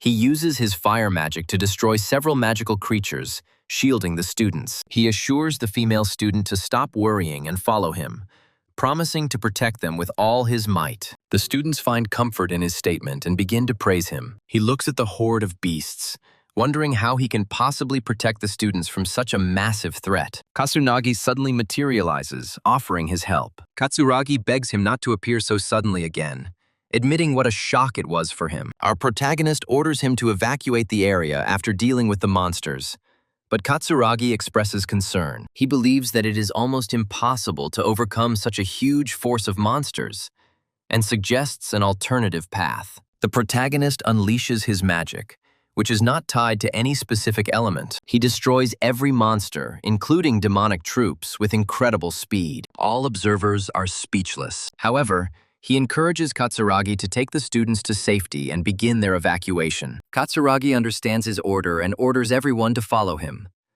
The students see magical projectiles as they run away. Katsuragi grins nervously, acknowledging the protagonist's immense strength. After their safe exit, our protagonist decides to re-enter the school and search for any remaining students in danger. Elsewhere, the instructor urges students to hold on. They must not give up to continue fighting off the creatures. Yuika begins to feel tired, but Ruka appears from behind and suggests that she just go inside and rest, as she will be a hindrance if she can't fight. Yuika confirms that she will continue to fight determinedly as they have no time to rest. Katsuragi finally arrives at the gym with the rescued students. The instructor praises him and orders him to escort everyone inside. Katsuragi inquires about the circumstances. The hand regretfully informs him that they are barely holding their positions. Yuika anxiously asks about Kusanagi, but her comrade assures her that our protagonist is still alive and well. She finds comfort and begins to smile. Katsuragi acknowledges that Kusanagi is exceptional and possesses considerable strength. He believes they can overcome the disaster if he is with them. Yuika agrees with him, as she shares the same feelings. Suddenly, the earth begins to shake. Every student is overcome with fear, and the instructor urgently orders everyone to leave. A vast horde of fearsome monsters emerges from the mist. He also notices demonic soldiers among them. He admits they have no chance of victory, as the Beast Legion is simply too large, necessitating a swift retreat. Powerful monsters from the second phase begin their pursuit. Now they are persecuting the students.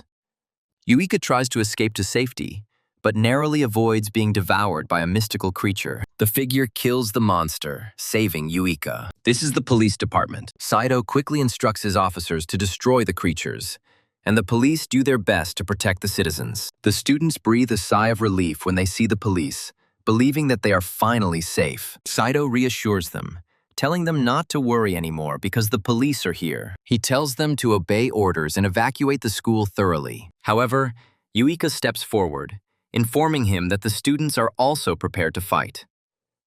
Shida reiterates his directive, but Yuika clarifies that they are not ordinary civilians. Ruka joins them, claiming they are mages.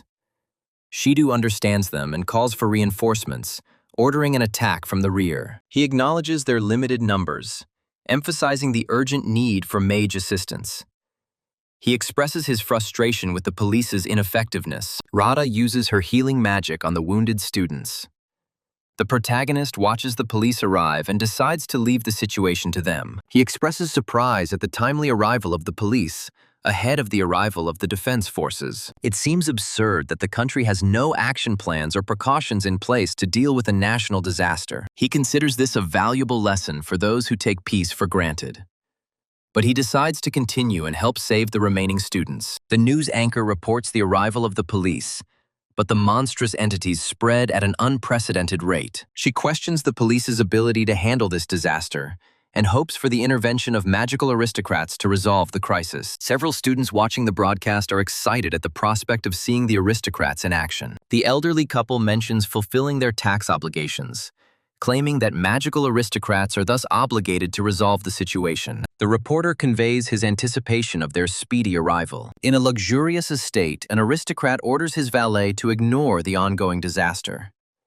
His name is Fuka Jin, the head of the Fuka clan and a magical aristocrat. The butler asks again for confirmation, and Fuka claims that it is just a minor disaster. The constable must handle this. The butler inquires about Fuka's destination, and the noble mage decides to retire for the night. The butler wishes him a good night's sleep. Returning to the academy, Shidu realizes that the situation is getting out of control. He asks one of his subordinates if they can handle the magical creatures at the entrance, but receives a negative answer. There are simply too many of them. Shidu watches the growing number of beasts and wonders if they will be able to quickly rescue the civilians. The defense forces are expected to take over the rear, but they haven't arrived yet.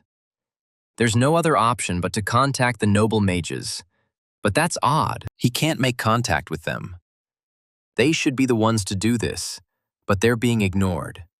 While the students help the police fight the creatures, Shidu recalls everything he learned about the disasters. He wonders if the population 50 years ago would have encountered something similar. He hopes the boss doesn't show up. Suddenly, the number of monsters increases dramatically, and a massive beam of purple light engulfs everything around.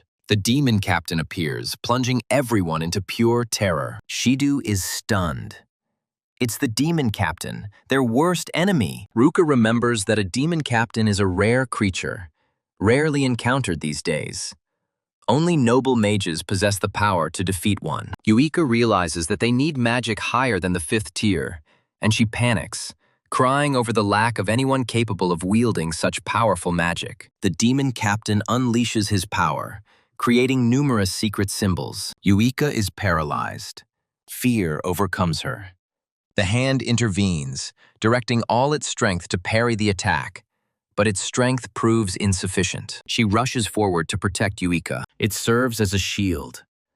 The demon captain's attack deals devastating damage, but she manages to save Yuika. The younger sister watches in horror as her sister gets hit. The students flee, but Yuika stays behind, trying to save Ruka. Sid and his forces are powerless against the monstrous horde. They are crying out for help. Katsuragi spends all his strength, but the demon captain remains motionless. The authorities admit their inability to save anyone, surrendering to their fate. Yuika continues to beg for help. She calls the protagonist's name. When the demon captain advances, someone expresses their displeasure. Finally, the protagonist appears, apologizing for being late. He feels regret. He made the girl wait. Yuika tells him about her brother with a worried expression. However, he reassures her, stating that she only lost consciousness. He quickly heals her wounds, gritting his teeth in frustration at the destruction the creatures had caused. He tells the young lady to put her worries aside. He is ready to fix this whole chaotic situation. She trusts him. Suddenly, numerous magical symbols materialize. Each injured student begins to receive restorative energies. Yuika sees her older sister's wounds disappear and watches in amazement as the recovering students regain consciousness. Sonata discovers magic while tending to the injured. She's shocked by the sight of a 3rd-tier divine spell, admitting that even she can't cast it. She wonders who this benefactor is. Sonata finds his boss and asks how he is feeling. He assures her that he is unharmed. He has simply exhausted his magical reserves. She herself cannot understand it, but she believes that they should first and foremost take care of the protection of civilians. Sonata begins to cry and tries to dissuade him, considering it overly reckless. But he remains adamant in the fight, realizing that inaction will lead to the death of everyone. Sonata stops him again, claiming that victory is impossible since everyone has already died. She emphasizes that the police force has already been defeated. Since the defense forces and the magic noble were still missing, he had to admit that there was nothing more he could do. As the demon captain advances, the reporter learns that the entire police department has been overwhelmed. Despair overwhelms her, and she believes their end is near. Students watching the broadcast consider the nobles to be completely ineffective and express a desire to survive. The population closely follows the news, learning that no one is able to defeat the demon captain. The protagonist approaches the demon captain alone. Sonata watches him and asks if he's seeking death.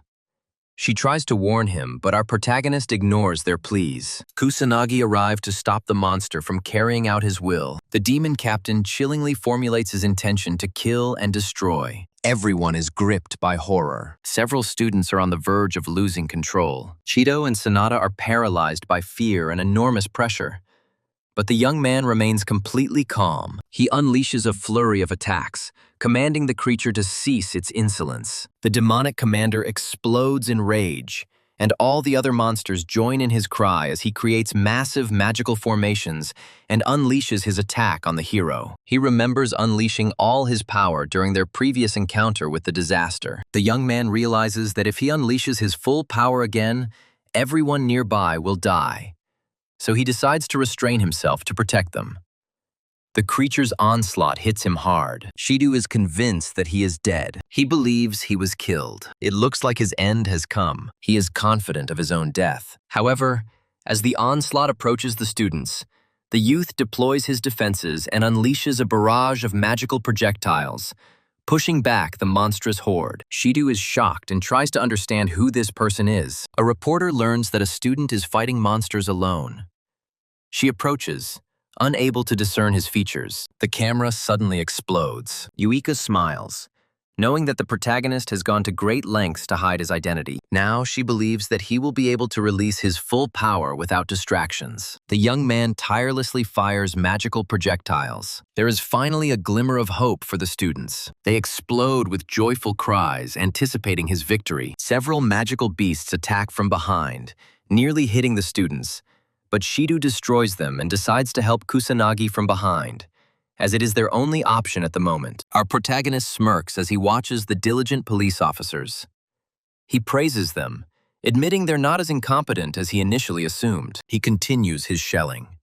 Magic projectiles fly through the air. The demonic commander roars and summons several arcane runes. He unleashes his full power, summoning a 6th-tier sorcery, stunning Shida. He falls into despair, believing that they are finished, as his powerful spell matches the nobility spell, and all hope fades away. The demonic commander unleashes 6-tier dragon bonfires, burning the entire area. A colossal whirlwind of fire consumes everything as everyone struggles to survive. Shido tries to cover for his comrade, Sonata, but the students become despondent, resigning themselves to their inevitable death. Sonata begs the deity for help, praying that at least the students can survive. Shido doubts any student, no matter how strong, can defeat the demonic commander. He believes Kusanagi doesn't stand a chance. Yuka, however, trusts the hero completely. She believes in him with all her being, confident that he will definitely win. As the colossal blow hurtles toward him, Kusanagi watches it slow. He realizes it's because the demonic commander is straining to cast a 6th-tier spell. He admits that there is no way to resist him using only 2nd-tier sorcery. So, despite wanting to remain unnoticed, he decides to unleash more power. Kusanagi creates 4 magic circles and begins using water elemental powers. Yuika is beaming. She starts to root for him. The water turns into a colossal snake, and Shido is amazed and asks if this is fusion magic. Water and fire attacks clash, and Kusanagi begins to dominate the demon captain. However, the demonic captain refuses to give up. He tenses up even more, shouting his intent to kill. He seeks to destroy humanity. The fire magic intensifies, but Kusanagi infuses more energy, and after a brief skirmish, the demonic captain realizes his death is inevitable. The creature reflects on how he fell at the hands of a mere youth. Kusanagi calmly replies that it is due to the demon captain's lack of practice. He had expected a more difficult duel, but was disappointed to find it less formidable than expected. The heavens finally return to normal. Kusanagi grins, satisfied that the catastrophe is over, having vanquished his greatest enemy. The students are stunned, finding it difficult to accept that Kusanagi has surpassed the demon commander. They all stand up and start cheering. Even the journalist and cameraman join in, finally feeling safe. Sonata reassures the student that safety has returned since the disaster has passed. She looks at Kusanagi, finding it unthinkable. She can't understand how a mere student could have stopped the crisis single-handedly.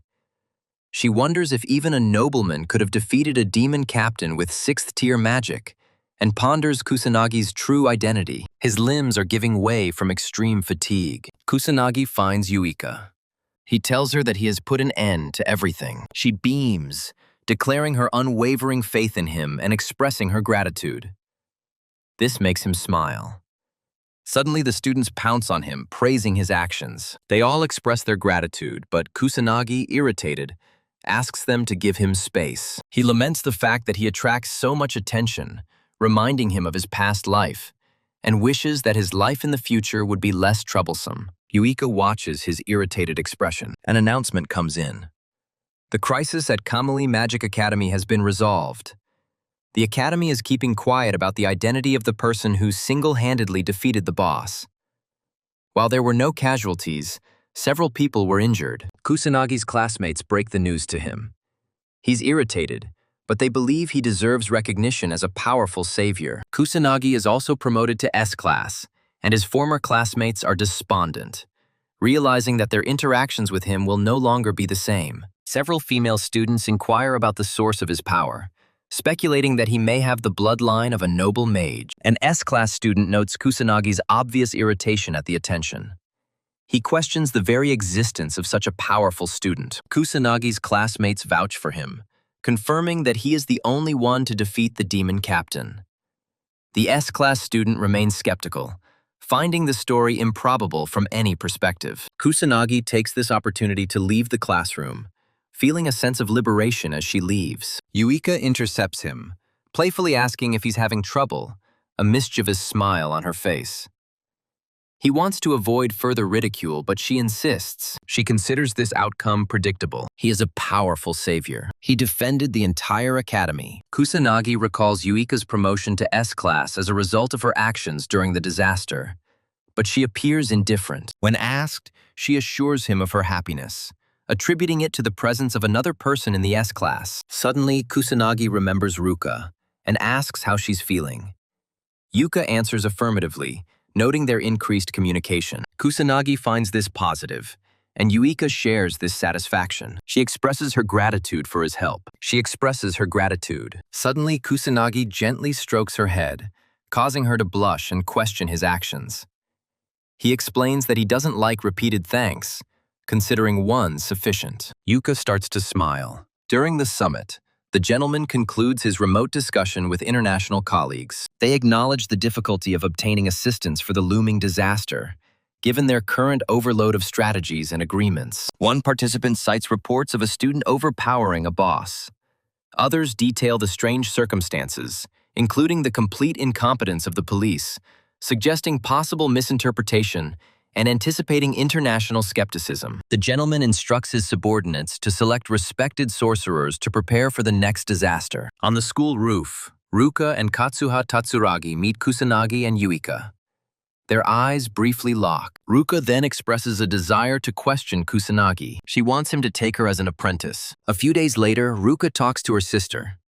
She recalls that the disaster was prevented by the protagonist. Her sister confirms this, reminding him that Kusanagi defeated the demon commander using 4-tier synthesis magic. The hand is struck by this revelation. She remembers that even masters of magic cannot possess such power. Yuika confirms the truth of her words, and Ruka accepts her little sister's story, beginning to glow. Yuika ponders why her older sister considers her incapable of lying. Ruka remembers Yuika as an honest child, still obedient, never lying, kind, but also diligent. She finally admits that her little sister has talent. She admits that she was the one who was stubborn. Yuika understands her sister's concerns, stands up resolutely, and promises her older sister that she will become incredibly strong and ease her worries for a while. Ruka listens attentively to her sister and realizes how much she has grown. Yuka hears her praise and can't help but smile. Ruka knows that no student can compare to Kusanagi, and suspects that even her father may be weaker than him. She asks Yuika for help, realizing that simply following her current path will only make her a top-tier mage at most. Therefore, she absolutely needs Kusanagi's help to truly increase her power. Meanwhile, in the present, Ruka apologizes for all her disrespect.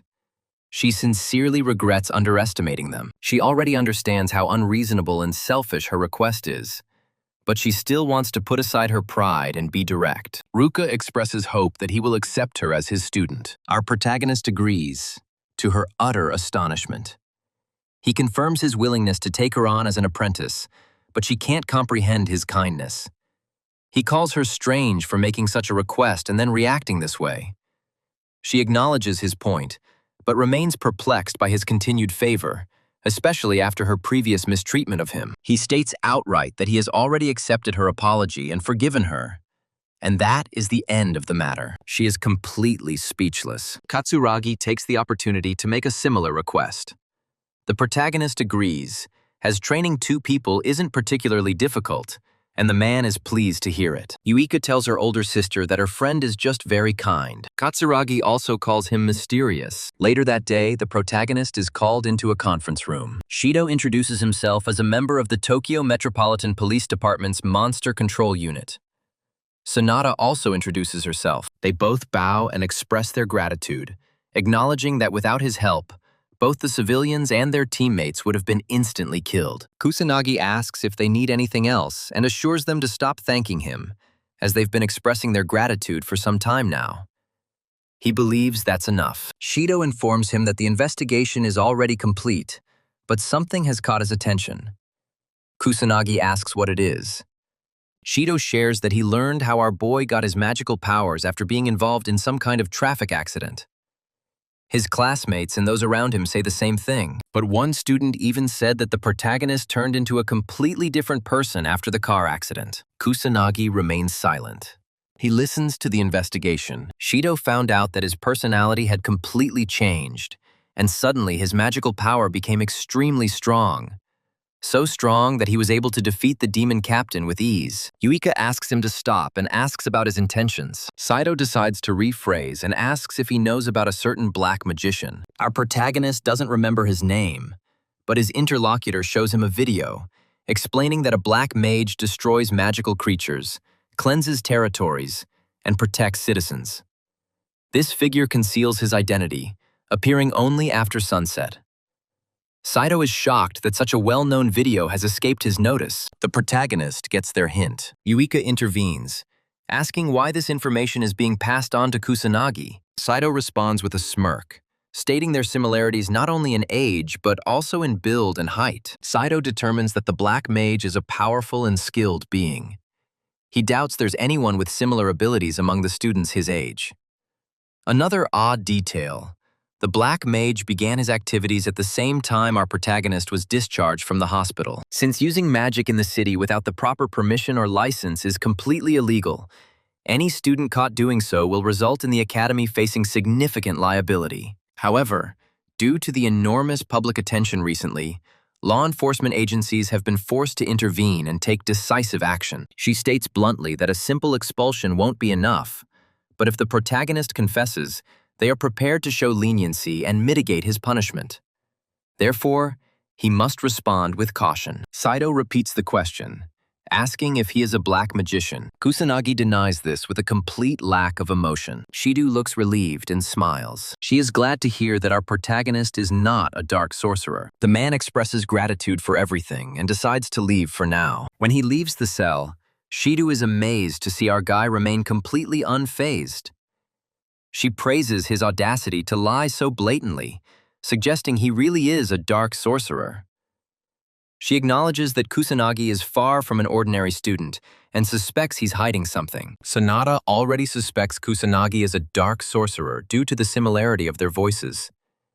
She wonders if his only goal this night was to save others. Sonata decides to maintain her hidden status, recognizing that it could be perceived as a dereliction of her duty as an officer. She is convinced that the protagonist has a benevolent nature. She decides to work hard to uncover the dark sorcerer's true identity, while Sonata contemplates hiding it and offering the man any help he can. After a short break, the S-class homeroom teacher introduces Mizuha Yuika and Kusanagi Minato to the entire class. She expresses her hope that the other students will establish good relationships with them. The assembled students begin to ask if he is really the one who defeated the demon captain. The girls ask Yuika about her feelings about being a noble mage. The instructor calls everyone to sit down, as the lesson is about to begin. She is struck by the prominence of both new students. Kusanagi has been questioned all day and he feels terrible. He remembers that this is precisely why he tried to hide his true identity. He hears a voice behind him calling his name. Our protagonist turns around and sees the girl he saved earlier standing before him. She expresses her hope that he won't mind giving her a moment of his attention. The young man finds himself outside again, then back on the roof. He wonders if it's common practice to always climb to the highest point when a serious conversation is needed. Yuika follows him and watches the unfolding situation from behind the barrier. She expected personal combat instructions and asks why he's on the roof. She feels a little jealous when she sees him alone with another girl and tries to understand their intentions. The girl asks if he remembers her, but our protagonist admits that he doesn't. She reminds him that it was he who saved her during the disaster. And recognition finally dawns on him. The girl recalls being on the verge of death due to magical creatures during a training fight. However, someone then used their magic and saved her. She is convinced that Kusanagi was the source of this magical attack. He recalls the event, and she begins to express gratitude for saving her life. He accepts it with dignity, declaring that he simply did what he could. The girl starts to blush and praises his manners, calling him cool. Yuika strains her ears to make out the words, but she hears almost nothing. The girl opens her heart, confessing her love to our protagonist. She hopes that he will agree to go on a date with her. Yuika is shocked to realize that she has spilled the beans. The main character shows almost no surprise. He knows she lacks many good qualities, but she vows to try her best, hoping that he will make her his girlfriend. Kusanagi smirks, thanking the girl for her sincere confession. She starts to smile, but he continues, saying that he is truly sorry. Her smile disappears instantly. He politely informs her that he doesn't have time for a relationship right now. He has an important task to complete. She accepts his explanation and tries to smile again. Grateful for his honesty, she decides to move on without him. The girl leaves the roof with tears welling up in her eyes. Kusanagi encourages Yuka to stop hiding and show herself. She's discovered, and she emerges with an apologetic smile. She believed her mana concealment had worked this time, and asks how he spotted her. He claims her mana control is terrible, pointing out that it's literally leaking everywhere. This is the second time he's caught her spying. He asks if she has voyeuristic tendencies. Yuika awkwardly explains that she simply happened to be there at the wrong moment and didn't mean to eavesdrop. She asks why he refused such a charming and attractive young woman. Kusanagi states outright that he is not interested in a relationship at the moment. She looks stunned, but he justifies it by believing that the age difference is too great, despite the fact that they are physically in the same year. Yuika begins to feel satisfied after learning that he is not looking for a romantic partner. She can't understand why she feels so relieved to hear that he has no dating plans.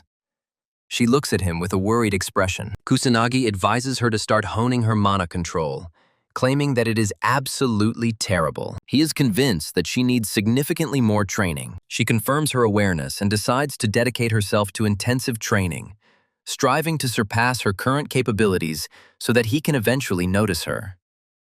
Under cover of night, the protagonist arrives in a new zone teeming with monsters. He wonders if another disaster is brewing, given their growing numbers. Suddenly, he hears a young woman crying for help. A man illegally uses his magic to torture a young woman. He tells her that screaming is useless because no one else is there. Kusanagi intervenes. It shows the aggressor that there is someone out there after all. The tramp is stunned, but our hero wastes no time, delivering a quick blow to the stomach. He uses his magic to render his attacker unconscious. He discovers that he is merely a novice mage and a brute whose melee combat skills are simply terrible. He assumes the boy is unaccustomed to fighting mages. The young woman he saved expresses her gratitude, asking if he is the mysterious magician. Irritated, he quickly leaves, ignoring her questions. Kusanagi realizes that the mysterious mage all the students in law enforcement were talking about was him all along. He can't comprehend his sudden fame. The next day, during a meal with his comrades, the protagonist discusses the mysterious mage. He recalls Shidu mentioning a novice mage who only appears after dark.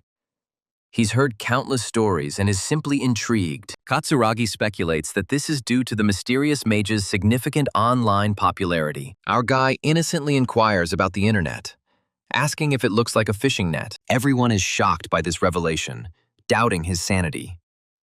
In this day and age, it's astonishing that they can't comprehend his ignorance of the internet. They knew he was hidden and out of touch, but this exceeds their expectations. Yuika explains that the internet is a worldwide information network that allows for the rapid dissemination of data such as that concerning the Black Mage. People can find anything online. And with visual materials like images and videos, it contains practically everything. Kusanagi finally understands. Katsuragi adds that he can access any information through his smartphone. He urges the boy to take it out and launch a random app. Kusanagi's face lights up and he beams uncontrollably as he opens the search engine. Everyone praises him, saying he can now watch anything online.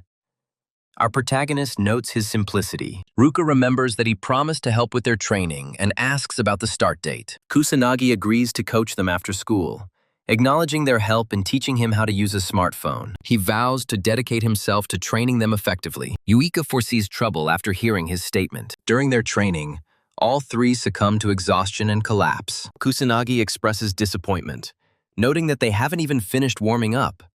He demands that they train as if their lives are hanging by a thread. All three rise again, vowing that they will not fall so easily. Pleased, he orders them to attack him with all their might. They deploy their magic circles, obeying his command. Elsewhere, at Tokyo Tower, several men remember the normality of the moment before, looking up at the crimson skies. Overwhelmed with fear, they wonder what is happening. A colossal horde of monsters materializes, consisting of numerous demonic soldiers and commanders. Continuing their grueling training, all three collapse again. He asks if they've given up. Ruka and Katsuragi launch a simultaneous attack. With determination, they declare their refusal to surrender. He erects a barrier to protect them, and then unleashes magical bullets, easily destroying them. Both are injured. However, Yuika quietly approaches from behind. She tries to ambush him. He easily dodges it and eliminates Yuika with the same technique. Kusanagi calls for a pause, giving them time to recover. Yuika takes a sip of water as Katsuragi notes the overwhelming power of the Protorati. Ruka agrees, amazed that even a top-level student is inferior to his power. Yuika confirms these words. She perceives him as something different from all the other students. She notices his familiar, irritated expression. Kusanagi explains that a near-fatal car accident gave him these strange abilities upon awakening. He offers no explanation, ordering them to stop asking. Ruka realizes that his powers manifested on the brink of death and asks if it activated something inside him. Yuika sees right through him. Knowing the motives behind his facial expressions, she laments the naivety of the other two. She believes there's a compelling reason for his secrecy, given his efforts to conceal the truth. She decides to leave the matter at that for now. Kusanagi easily deceives them and is pleased with their gullibility. The training ends at dusk. Katsuragi declares it productive. Our protagonist notes Katsuragi's exacting nature, observing his behavior. Katsuragi assumes it's because of his previous solo training. Feeling hungry, he mentions he needs to go home to cook. The protagonist expresses surprise that Katsuragi cooks for himself. Judging by his appearance, the protagonist didn't expect Katsuragi to be like this.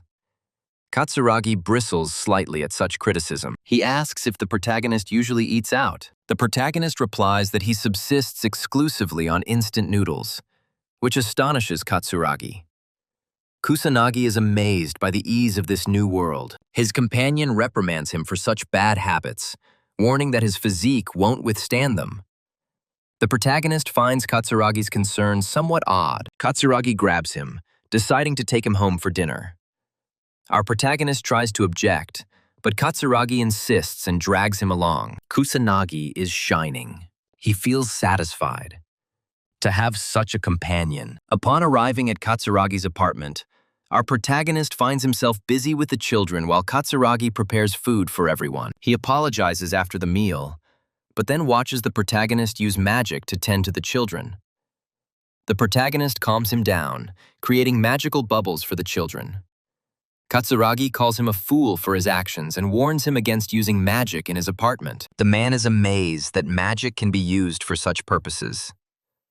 A small child consoles our hero after his reprimand. Katsuragi is shocked to discover his exceptional skills in caring for children. The protagonist suddenly remembers a disaster from his past life. He states that children are precious. Katsuragi calls him an old man because of his tone, but our hero orders him to shut up. He begins to find joy in helping children with reading. They all begin to eat together and express gratitude to the deity for the food. The children eat their food with pleasure. They enjoy delicious dishes. The protagonist tries it and is amazed by the quality. He's touched, trying to remember the last time he enjoyed a proper meal.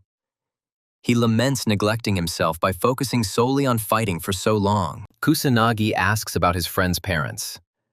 The man reveals he doesn't have a father. Since his mother has to work late, he takes on responsibility for housework and childcare. He even takes on extra work in his free time. Kusanagi is stunned by his story, but he assures him that he finds joy in caring for his family. The protagonist comprehends the situation by remembering himself as a rude person who craves difficult challenges. They all end up sharing a bed. He apologizes to Kusanagi for having to put up with him because of the demanding children. He doesn't mind and finds satisfaction in this activity as a change of scenery. Katsuragi feels relieved and expresses his gratitude. The protagonist is puzzled by the gratitude, but he explains that it concerns Ruka. She's been looking more cheerful lately, and he attributes this entirely to Kusanagi. Our protagonist wonders if this relationship is connected to romantic feelings. He asks if he feels affection for Ruka, but Katsuragi replies in the negative. He mentions that they are both outcasts who have difficulty connecting with others, which is what led to their strong bond. Kusanagi sees a parallel with her own circumstances. The next morning, Kusanagi and his companion walk side by side. Their destination is an educational institution. Yuika desperately asks why they're late. Katsuragi explains that the protagonist overslept. They discover the boys spent the night together. Yuika, feeling envious, asks if they trained together. Kusanagi ponders why their meeting seems so ordinary. He admits he finds pleasure in it. Sidhu arrives with Sonata and asks the protagonist to give him a minute. The protagonist is irritated by their reappearance. She apologizes for disturbing them again, but states that it is an emergency. Sonata reports that animals are suddenly appearing near Tokyo Tower. She suspects a connection with the disaster and asks Kusanagi for help. He tries to refuse, citing his status as a student, but Sidhu rejects this, acknowledging his strength to cope with adversity alone. He bluntly states that the police are overwhelmed and need his help. Kusanagi questions their ability to reveal such information, but Shido insists they have no other choice, being completely trapped. He formally begs the protagonist to help them fight the creatures. Kusanagi agrees to their request. He hoped to remain unnoticed, but circumstances continue to escalate. Shido assures him of decent compensation and that no connection with the academy is necessary. Uika and her companions vow their assistance.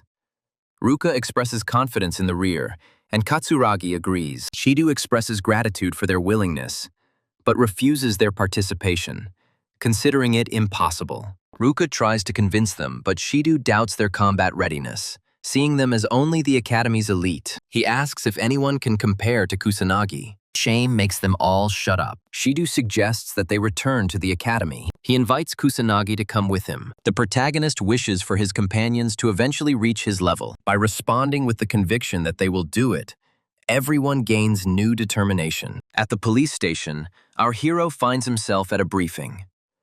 A man reports the appearance of numerous magical beasts near Tokyo Tower, requiring quick planning and action to prevent civilian casualties. He mentions the presence among them of a student who played a key role during the previous disaster at the Magic Academy. He asks the protagonist to get up. He obeys the man's orders, and some individuals discuss him behind his back. One asks why a child is interfering in their affairs. Another explains that it was Kusanagi who single-handedly defeated the demon captain during the recent disaster. He dismisses it as nonsense. It's hard for him to accept. Sonata feels ashamed. Shido intervenes, informing everyone that Kusanagi is indeed the student who stopped the disaster and single-handedly defeated the demon captain. Shido vouches for this, having witnessed the events himself. He believes that no one can match the protagonist's strength. Since our protagonist was involved in a disaster that occurred 50 years later, Shido thinks it's wise for him to cooperate with them.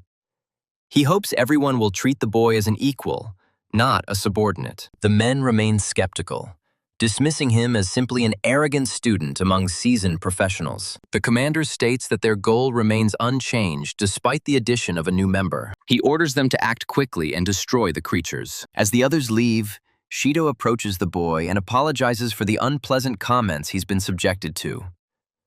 Kusanagi accepts the apology, assuming his presence simply dampened their spirits. Shido is amazed by his composure and decides to turn his attention to Sanada. She begins to cry, admitting that fear prevented her from standing up to men. Kusanagi reassures her by saying that he doesn't care at all what a few people think of him. She begins to beam and calls him an outstanding man. On the way to Tokyo Tower, Kusanagi asks about their current estimated combat strength.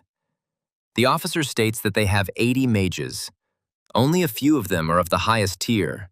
The rest are only mid-tier mages. Our young man knows that mid-tier mages are capable of using second-tier magic, while high-tier mages can use magic up to third tier. Sidhu admits that it sounds rather pathetic, but the protagonist is the most powerful mage present, possessing the ability to use fourth-tier fusion magic. Kusanagi asks if they are going to stick to a specific strategy. However, Sidhu disappointingly informs him that everything will come down to a magical duel, making any careful planning impossible. He believes they could easily defeat simple demonic soldiers and magical creatures, but any opponent above the rank of a demonic captain requires careful strategy and countermeasures, given their keen intellect and formidable power. Sidhu doubts such a rudimentary combat approach can even be considered a combat strategy. Kusanagi notes that he hasn't yet seen any specialized equipment that could destroy monsters. The officer agrees that they have nothing that can withstand magical entities and beasts, which explains their preference for clothing that allows freedom of movement or suits for any type of combat. The protagonist recalls that they once had weapons against beasts, but Sidhu replies that little remains of them today, and they have become extremely rare. Only the magical aristocracy retains such equipment. Kusanagi is stunned by this revelation, recalling that such magical equipment was once commonplace in his era. He understands the decline in the use of magic and magi due to periods of peace, but this degree of change is simply absurd. He begins to take an interest in the events of the last 50 years. Sidhu studies his face carefully, pondering his thoughts. Everyone finally arrives at Tokyo Tower. They did it. Kusanagi discovers that no disaster is happening, but monsters are appearing with unusual frequency. He asks what's going on. The former bullying officers are also stunned by the sheer number. This was not mentioned in their briefing, and upon seeing a demon captain among the creatures, they fall into despair, deciding to request assistance from elite guilds or magical nobles, as it is beyond their capabilities. Sidhu confirms he's already called for reinforcements, but they won't arrive quickly. With the growing number of beasts and the intensification of illegal magical operations, the organizations are already overwhelmed. The officers ask if their only option is to confront these formidable monsters themselves.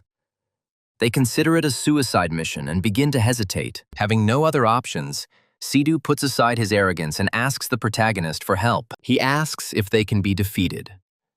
Our protagonist answers in the affirmative. The scoffers begin to doubt him, finding it hard to believe that a simple guy can defeat such a horde. Kusanagi notices something unusual. They question his words.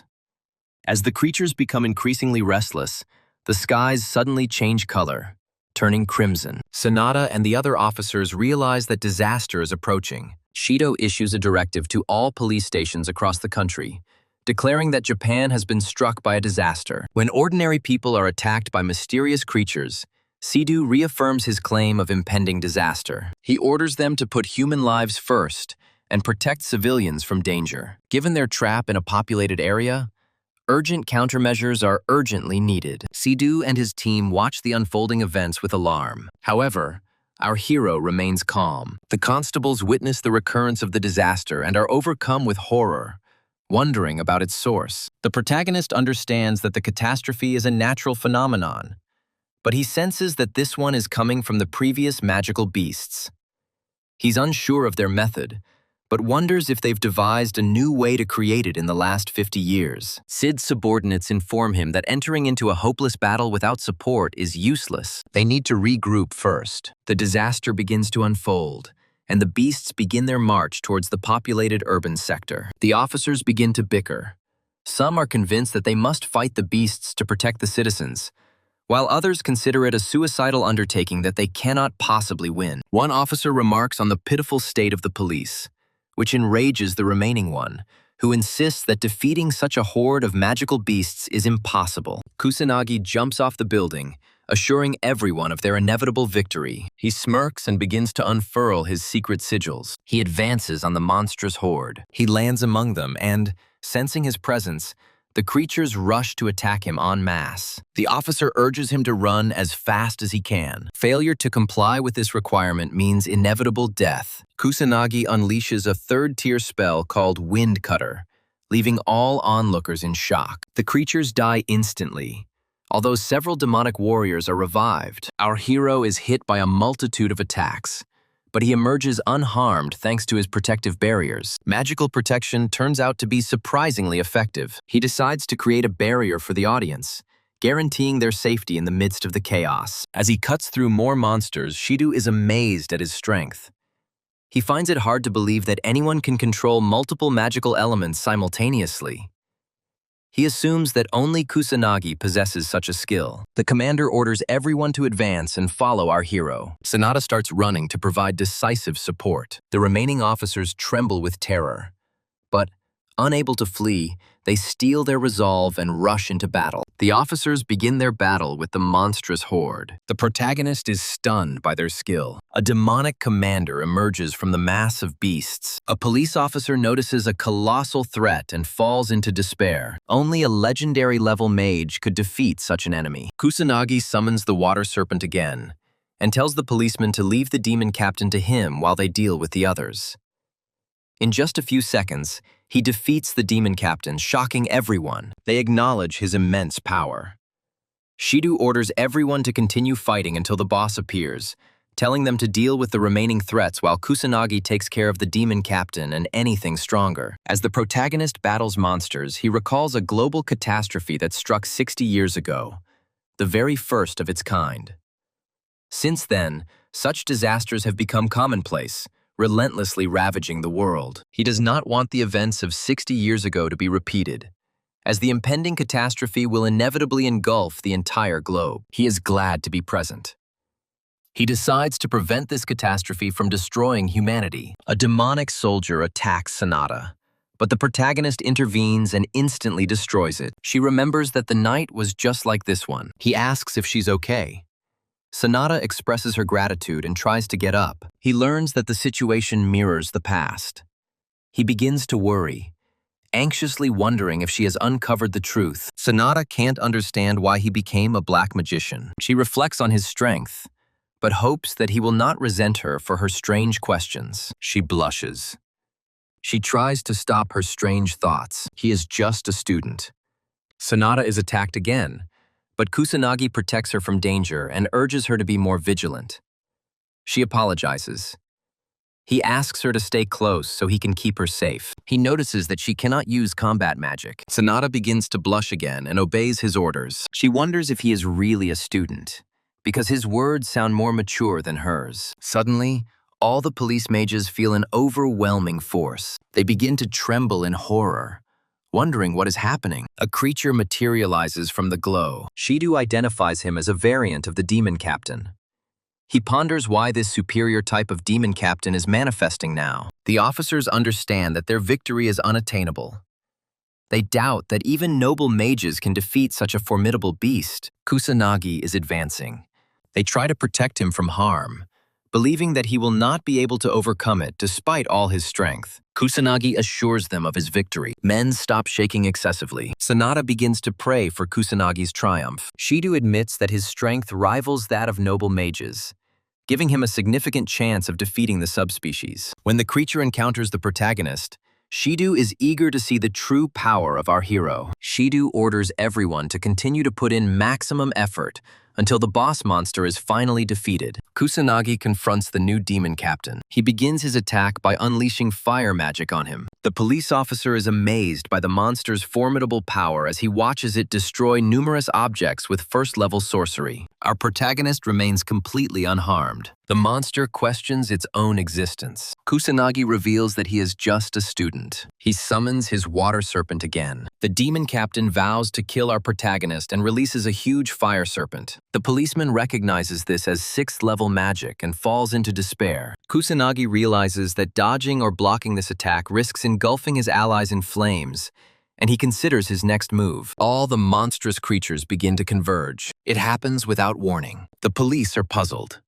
While the creatures attack Kusanagi, Sanada tries to warn him. He remains unperturbed. A multitude of powerful attacks rush towards him. He remains completely motionless. He destroys the demon captain's fire serpent with his water abilities and repels the magical beast's attacks using his non-elemental barriers. Water begins to cascade down. The protagonist feels a slight sense of disappointment, realizing that the battle is already over. Shido's mouth hangs open in surprise as he sees the sheer power of our hero. Sanada is having a hard time comprehending the events that just happened. Shido, still in stunned disbelief, clutches his head as he watches the impossible unfold before his eyes. Only a noble mage can use 6th-tier sorcery, an advanced art comparable to remote activation. Sanada doubts Kusanagi has truly achieved all this. Shido reveals another astonishing event he just witnessed. The protagonist simultaneously cast a second form of magic while fighting the demon captain.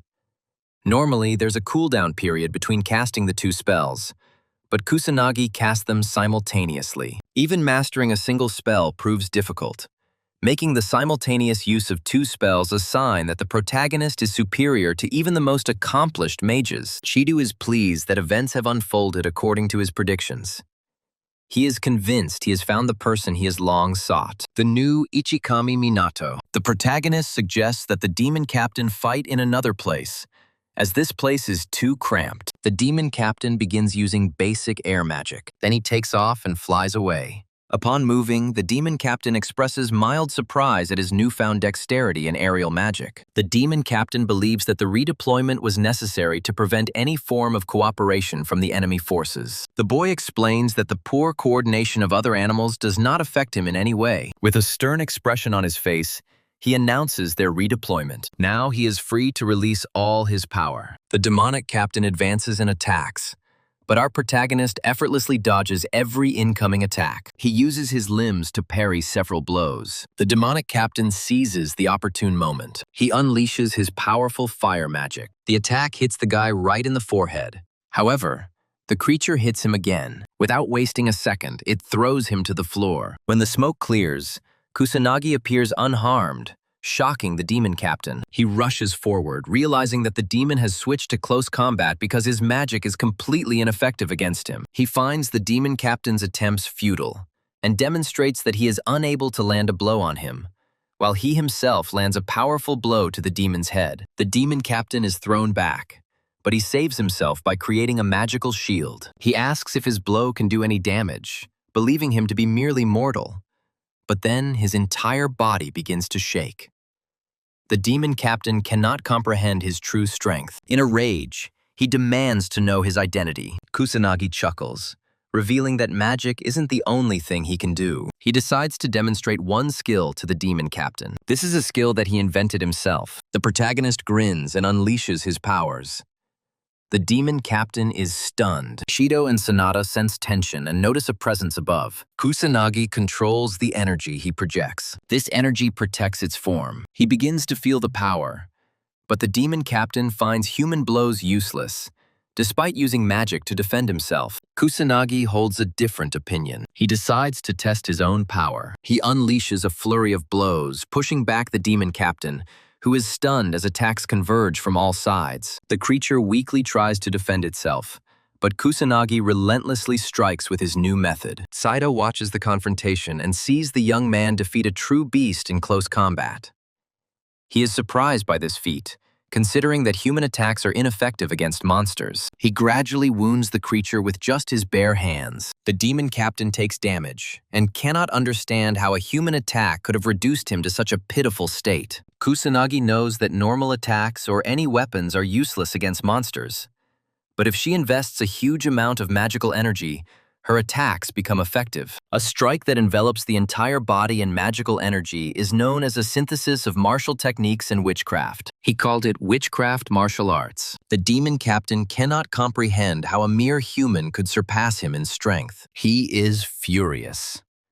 Denying defeat, he attempts to strike Kusanagi. However, he easily dodges it. Without wasting a second, he delivers a powerful blow, punching a hole in his stomach.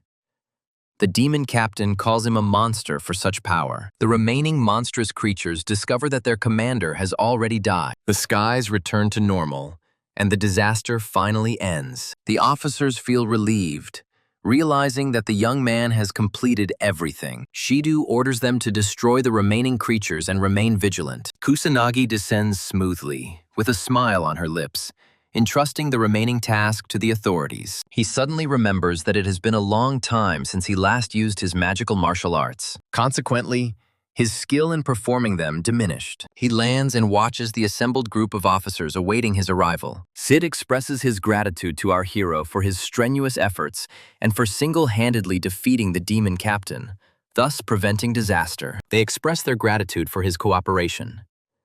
The entire police department salutes Kusanagi as a sign of respect. Following this event, disasters began to appear regularly across the world. However, thanks to the combined efforts of the police and respected mages, these new disasters were also gradually suppressed. The population grew fearful of the recurring disasters and began to harbor resentment toward the government for its lack of preparation. This frustration was directed at the mages, who were expected to protect the population. As public unrest grew over time, a voice emerged suggesting that the dark mage remained on their side. The collective belief in the dark magician grew stronger, and the whole world began to wonder about his true identity. At the academy, Kusanagi begins to feel irritated when the entire class learns that he was the one who pacified the second disaster. They praise him as remarkable and begin showering him with profuse praise. They ask if it's true that he encountered a subspecies of the demon captain during the disaster. He starts to get irritated and wants it to stop. Yuika notices his tired appearance. The instructor begins to discuss the recent disaster. She urges everyone to always remain vigilant, as they are not just students, but mages. It's impossible to predict when they might be called upon. She points to Kusanagi and calls him experienced. Suddenly, Sanada appears with several officers. She dismisses the class, and the teacher anxiously asks if there is a problem. Sanada shows her badge and confirms her presence with the director's consent. She calls Kusanagi and begs him to help them again. Our protagonist is stunned by the police refusal. He questions their disregard for public image. He watches the students stare at him, which irritates him, prompting him to decide to leave. He asks Sanada to brief him on the circumstances.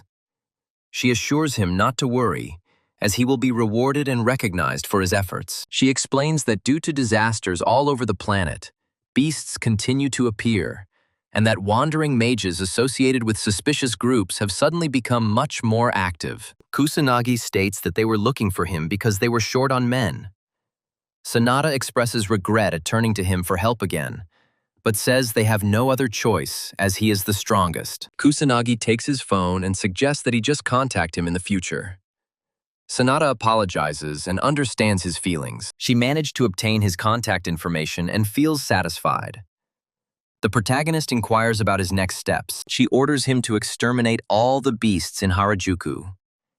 He acknowledges receipt of the instructions. Sanada offers to drive him, but he is sure they will be late. As a result, the protagonist deploys his magic circles and leaves the academy alone. Police are amazed by his incredible speed. In Harajuku, the sky turns crimson, and two young men are overcome with fear. Elder brother.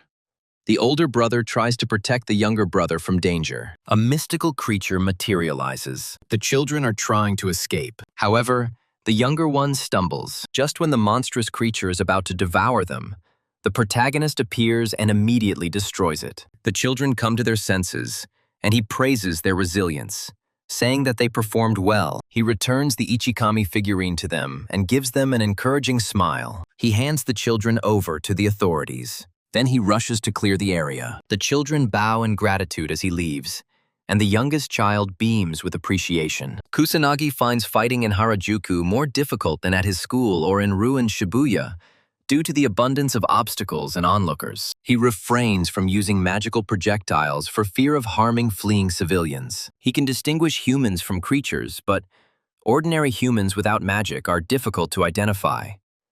The only way to ensure everyone's safety is to survey the area. Law enforcement arrives, prioritizing the elimination of the monsters and delegating the rescue of civilians to military personnel and emergency services. They find Kusanagi. Then they call him by name. Our guy recognizes him from the crash, goes down, and mistakes the officer for backup.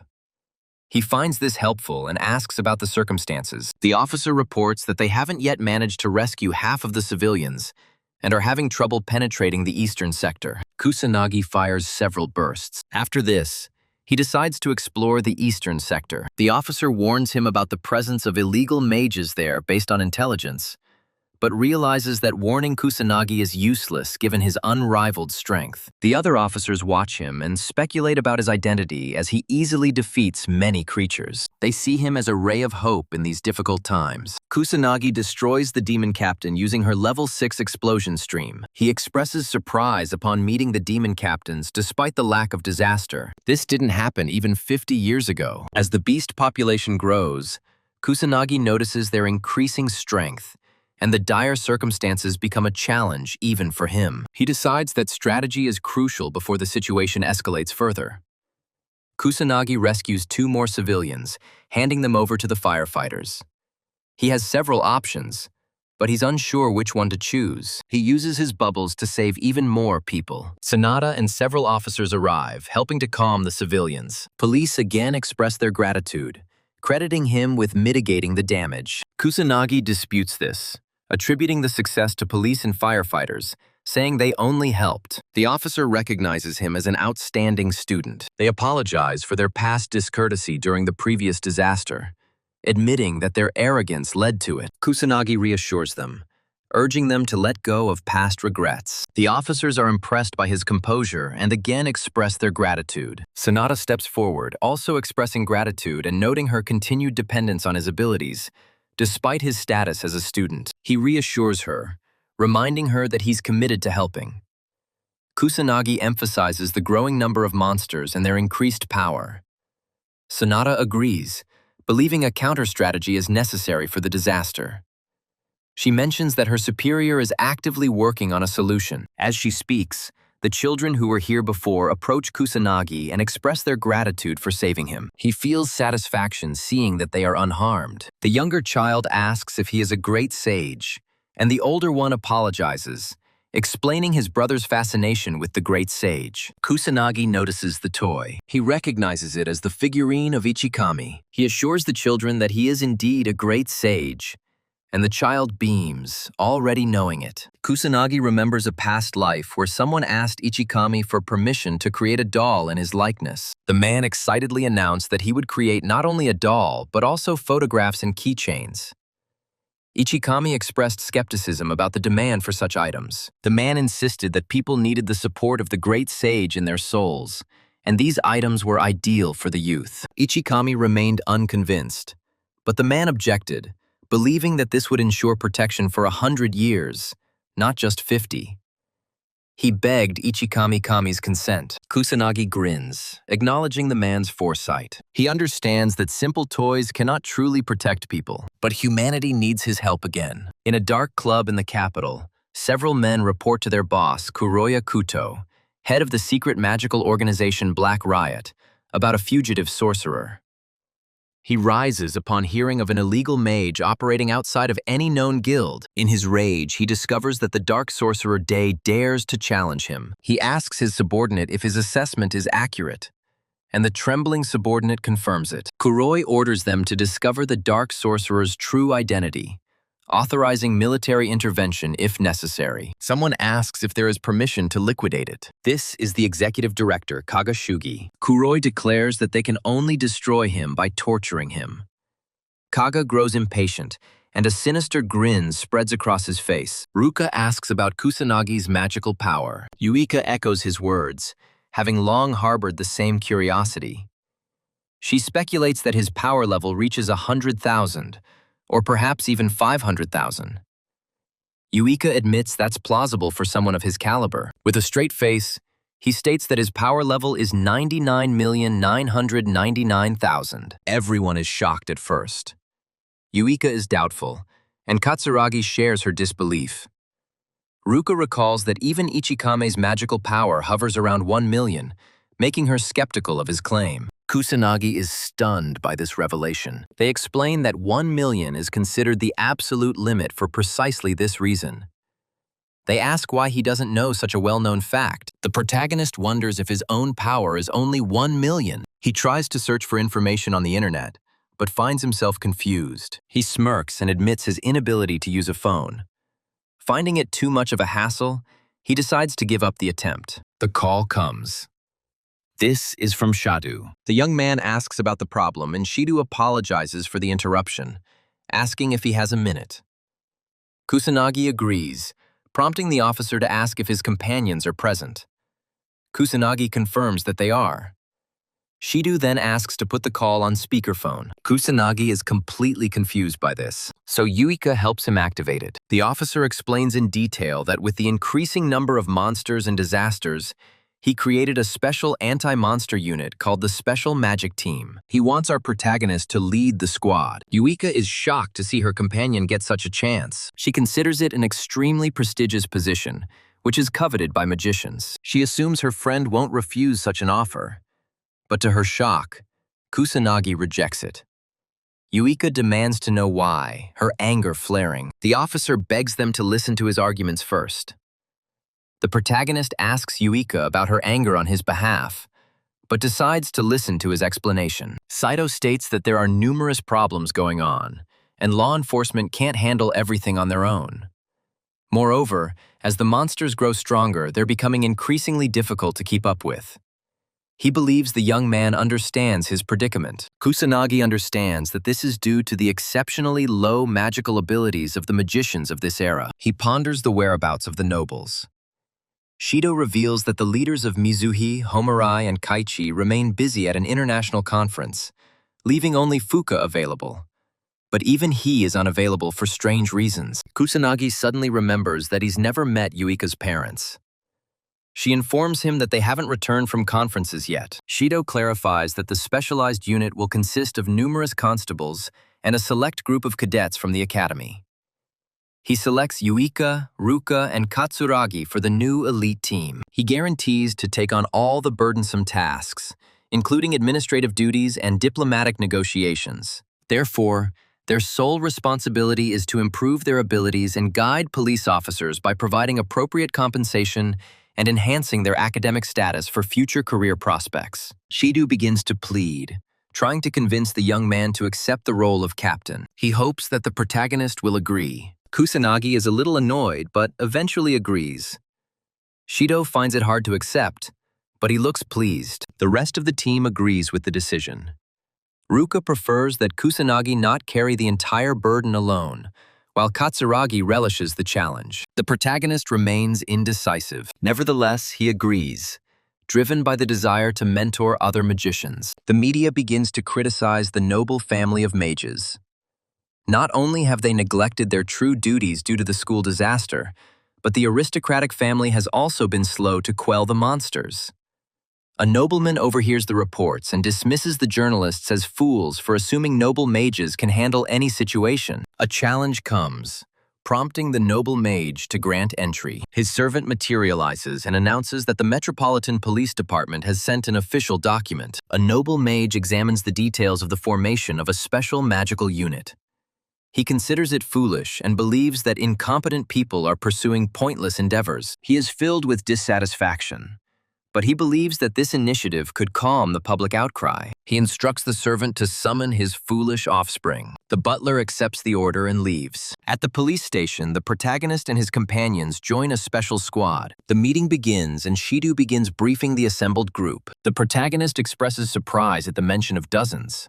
However, Shidu apologizes, explaining that although they had potential candidates, for some unknown reason, no applications came in. Shidu expects more applications once our hero achieves significant success. Kusanagi was turned on.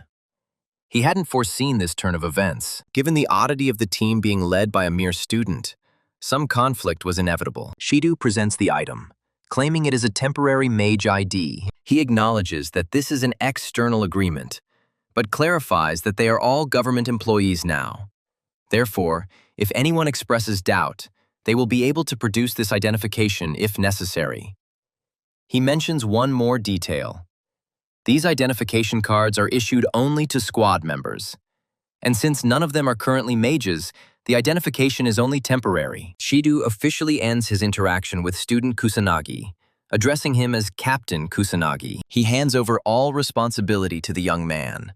The protagonist smirks, as it has been a while since he stood in front of his peers. He steps forward and introduces himself again. He declares himself the leader of a special squad of magicians and promises to give each member of his team the power to surpass even the leaders of respected families. His comrades and officers are stunned and find it difficult to accept this situation. Kusanagi understands their skepticism, but decides to provide irrefutable evidence to dispel their doubts. He asks if the police station has any devices to detect magical energy. The man answers in the affirmative, but looks puzzled. Kusanagi takes out several measuring instruments. He orders Ruka and Katsuragi to come forward and test their strength, and they comply. As they both channel their magic into the device, the protagonist informs the assembled group that Ruka's magical energy was previously only 10,000, while Katsuragi's was 8,000. The hand becomes speechless after receiving a reading of 30,000 magical energy. Katsuragi expresses surprise upon seeing 28,000 on the dimension screen. The constables are astonished, recognizing this as the magical energy of a high-class mage. Kusanagi urges them to remain calm and tells Yuika to evaluate her abilities. She obeys his order, but feels some unease. Yuika ponders her next steps, convinced that the gap between her and her older brother is too great. She knows she's worked tirelessly, but ultimately, she sees herself as just an ordinary person, lacking any innate talent. Anxiety grows and she fears the results. Yuika steels herself, deciding not to shy away from such challenges any longer. Casting aside all concern for the outcome, she channels her magic into the device, steadfast in her commitment to authenticity. Shido and Sanada look at the displayed numbers in confusion. Yuika, though slightly alarmed, opens her eyes to find the reading at 26,000. Shido recalls that her recorded magic power was only 2,000, and she finds it difficult to understand how such a significant increase is possible. Kusanagi makes it clear to everyone present that it is indeed possible to increase magical power. It just requires a natural predisposition and an unwavering determination to persevere and strive diligently until the very end. He looks at Yuiko with a warm smile, gently ruffling her hair, expressing his immense pride and praising her exceptional performance. Ruka feels joy watching their exchange. Kusanagi also expresses his praise to two other people, but they consider this level of achievement to be normal. For Ruka in particular, such progress is standard for someone of her kind, the Mizuha family, so praise is unnecessary. He brushes off her words and ruffles her hair as well, praising her for her hard work. Katsuragi acknowledges his friend's otherworldly presence, but is stunned by his fearless behavior. Yuika becomes nervous, knowing the terrifying aspect her sister displays when she becomes enraged. The hand tells the protagonist that she is not a baby, and he, realizing this, removes his hand. Katsuragi just experienced a moment of fear, and Yuika also expresses gratitude for her sister maintaining her composure. Our protagonist tries to pat Katsuragi on the shoulder, but he hesitates. Ruka remembers that she's never been treated like this in her entire life before this day. Even her father never showed her such affection. A portly, unattractive man enters the room, finding everyone there. He claims to have been looking for Shida and asks why he wasn't properly greeted. Shido tries to justify himself by telling the fat man that he thought he wouldn't show up today. The fat guy informs him that his intentions have changed, which is what prompted him to come. Shido ponders introducing himself to the group and announces himself as Shu, a noble mage from the Fuka clan. Shido secretly tells our guy that he had no choice, as the noble mage's approval was necessary to form the special team, which is what forced him to enter their names. He expresses regret over the situation. Kusanagi recalls the Fuka family's refusal to send aid during the disaster at his academy. Shido tries to explain that this was because nobles have a particular tendency to assert their power, making them feel embarrassed by such requests, as it is uncharacteristic behavior for a noble mage. Shu speaks up, stating that he learned he'll be meeting with Japan's leading magic unit. He wonders why there are so many students in the room. Shido introduces Kusanagi, revealing that he was the one who defeated the boss monster and ended the school's disaster. In recognition of his outstanding achievements, he was chosen by the team commander as the division captain. Shu looks at him closely. He reflects on how a worthless student, not even from a noble family, managed to stop a disaster at school. He deliberately steps on the protagonist's foot and arrogantly declares him nothing more than trash. He seethes at the sight of our guy as captain. This man makes it clear to him that he shouldn't be arrogant, even if he's just a student. Yuika and Ruka question his behavior, ordering him to back off, while Katsuragi threatens to destroy him. Shu is perplexed by the commoner's attempts to dictate his actions. He recognizes the two sisters, recalling their connection to the Mizuha family. He is stunned. Not everyone present is just scum. Shu begins to smirk, stating that he will lead the division. But Shido tries to make him understand that Kusanagi has already been appointed as the division leader, making any changes impossible. Shu decides to challenge the protagonist, declaring that whoever defeats the boss of the next disaster will receive the right to command the squad. Shido tries to intervene, but the fat man decides to make his own rules, thinking the issue is settled. Shido apologizes for his behavior, but Kusanagi reassures him, saying anything he might say would be completely useless against such a fool. He considers this acceptable, as his only demand is victory. Yuika and the others are energized. She's determined not to let this man become their leader.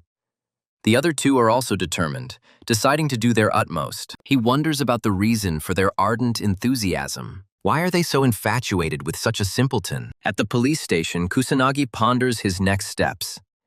He remembers a police officer. Officers typically possessed around 10,000 magical powers. He foresaw this and decides to focus on the magical power first. He begins his explanation by discussing the meaning of magical power. He informs everyone that he understands that they are solely using it for magical attacks, but it has additional uses. He summons Katsuragi and instructs him to strike with all his might. Katsuragi looks somewhat perplexed, but the young man urges him to begin. Katsuragi tries to strike with all his might, hoping that the protagonist won't object later. The blow is stopped by an unusual shield. He reveals that he is using the power of a mystical shield. Individuals with vast reserves of magical energy can naturally create a magical shield. Katsuragi continues his attack, but his blows miss. He explains that huge magical reserves allow one to cast spells subconsciously, which he calls an innate power. Katsuragi eventually succumbs to exhaustion, finding his attacks completely ineffective.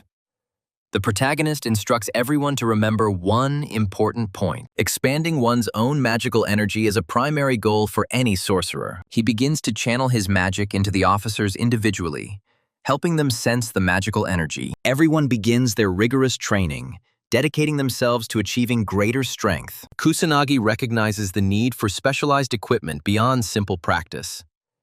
He considers acquiring anti-monster equipment. Based on Shido's answer, our young hero realizes that obtaining such an item currently seems extremely unlikely.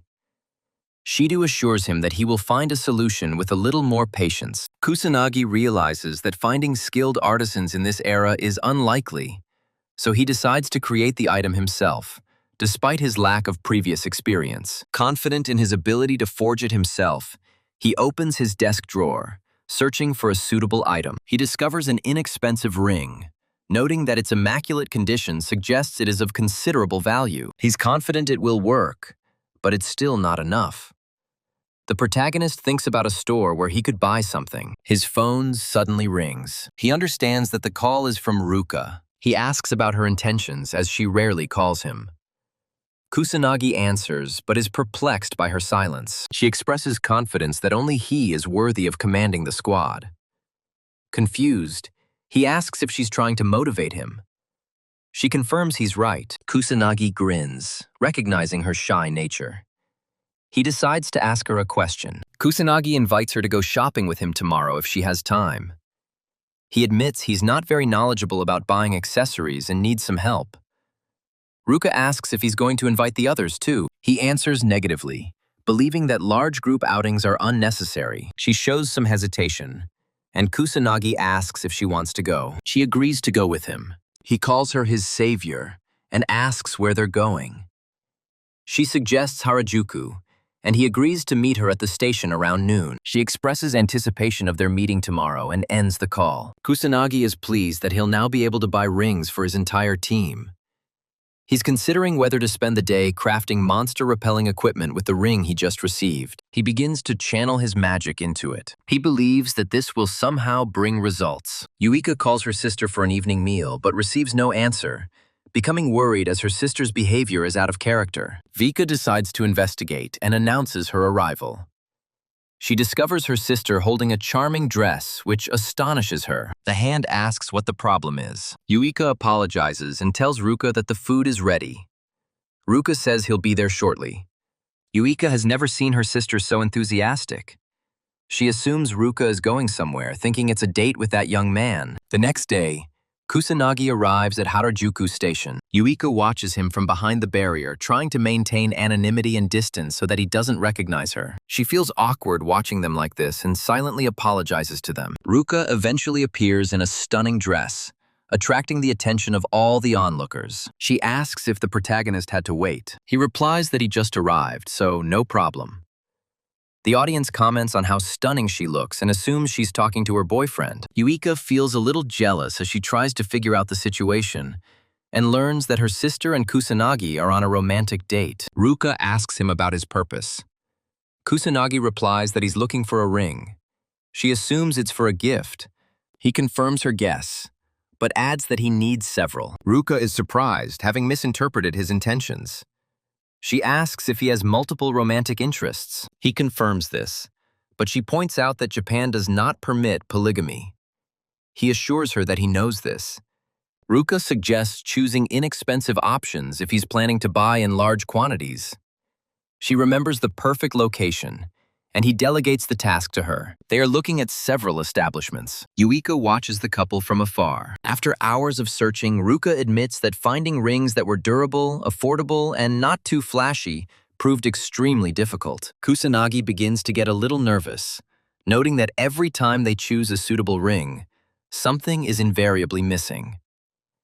He examines the other one and realizes its considerable value. Yuika sips her drink from a distance, reflecting on their conversation and feeling a twinge of envy at their closeness. The manager comes up to them with a grin and asks about their search. She offers to help with the proposal, believing that he is choosing a gift for his girlfriend. Kusanagi tries to correct her, stating that Ruka is not his girlfriend. But before he can finish, Ruka interrupts him with an icy glare, confirming to the manager that she is not his girlfriend. The manager stutters an apology and retreats, embarrassed, leaving them to wander. The hand tries to stop her from leaving, while the young man feels a flash of irritation. They finally calm down, and Kusanagi expresses her fatigue from the long walk, especially through a busy shopping mall. He is struggling to find the right ring. He wonders if his standards of choice are flawed. Kusanagi catches Ruka's eye. He watches the expression on her face. She admits that she doesn't know how to express her feelings and says that he already knows about her terrible nature.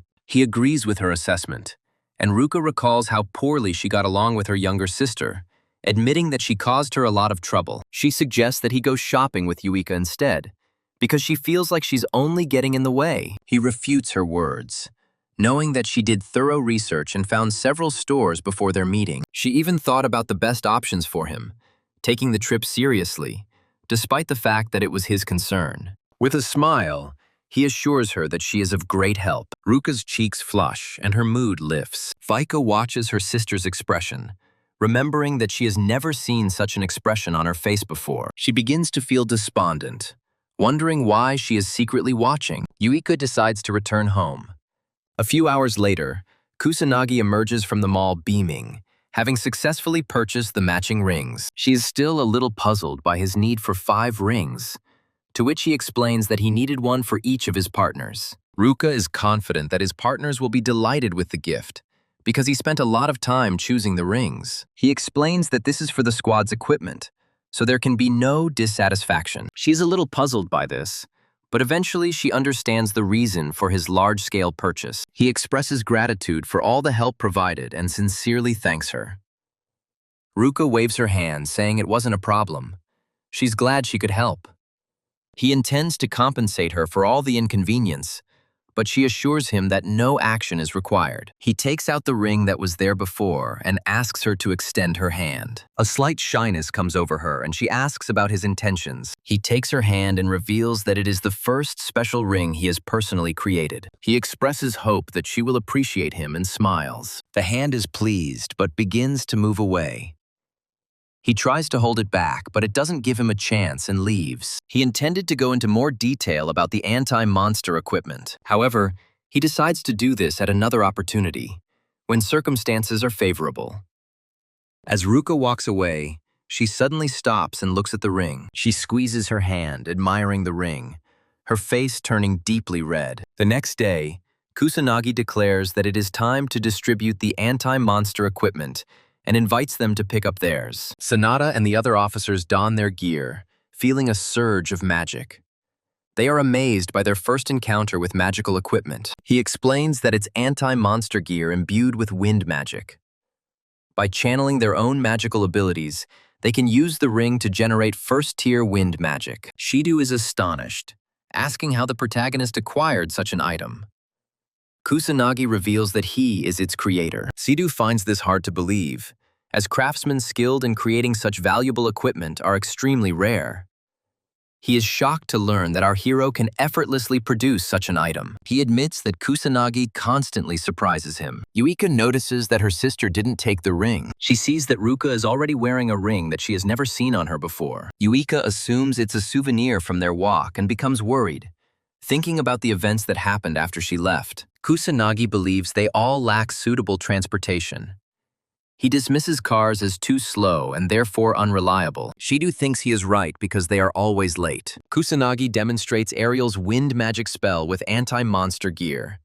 He's confident it will significantly shorten their journey. He explains that it won't be powerful enough to attack monsters, but since it allows flight, they should test it. He tells them to imagine themselves flying into the sky, because aerial magic requires flight and speed. Sanada and Shidu are lifted into the air using a special ring. Kusanagi notices that Yuika is also taking off. He praises her, but she feels that it was expected, since she has trained for a long time in manipulating magic. She looks at the protagonist. Yuika suddenly feels regret for spying on her sister earlier. Kusanagi notices her gaze and looks puzzled. He approaches Yuika and says he wanted to ask her something. He asks if she knows Ichikame Minato. She confirms, as he's her crush. He inquires about Ichikame's strength. She replies that his power was approximately 1 million. He could cast numerous spells, but died in battle with a demon god during the Great Catastrophe. He's interested in the events that followed his death. She explains that most of the powerful mages perished as well, and her esteemed ancestors were among those who sought to rebuild society. The Mizuha family played a key role in this. She says all this with pride, adding that after the disaster finally ended, almost no data or documents remained. That's why magical research had to be rebuilt from scratch. Kusanagi knows that the mortality rate among magicians was quite high back then, but he remembers that he left behind many books. He stored magical information in various places in preparation for the future. He asks why current magical knowledge is so meager and error-ridden compared to what he preserved. The power level of today's mages is incredibly low. He wonders if there is someone behind all this. Vika notices that he's lost in thought and asks if he's okay. He assures her it's nothing. She asks him to remember that if something is bothering him, he shouldn't hesitate to confide in her. She acknowledges her limited usefulness, but still encourages him to seek help. Kusanagi expresses gratitude for her care and calls her a great helper. He's confident she'll keep any secret, but he still needs to be careful about the situation with the Dark Mage. There's a chance she could get into trouble if he drags her into it, so he decides never to mention it. He realizes that she might just pass out if she finds out that he is the legendary Ichikama Minato. Yuika thinks he's hiding something because she's not reliable enough. She decides to become stronger to be more useful to Kusanagi. She decides to make every effort. 1 week passes and Kusanagi orders everyone to prepare for an attack. Sanada can now use second-tier holy spells known as Holy Crest. Shido can use third-tier magic, while Katsuragi and the Mizuha sisters can cast fourth-tier spells.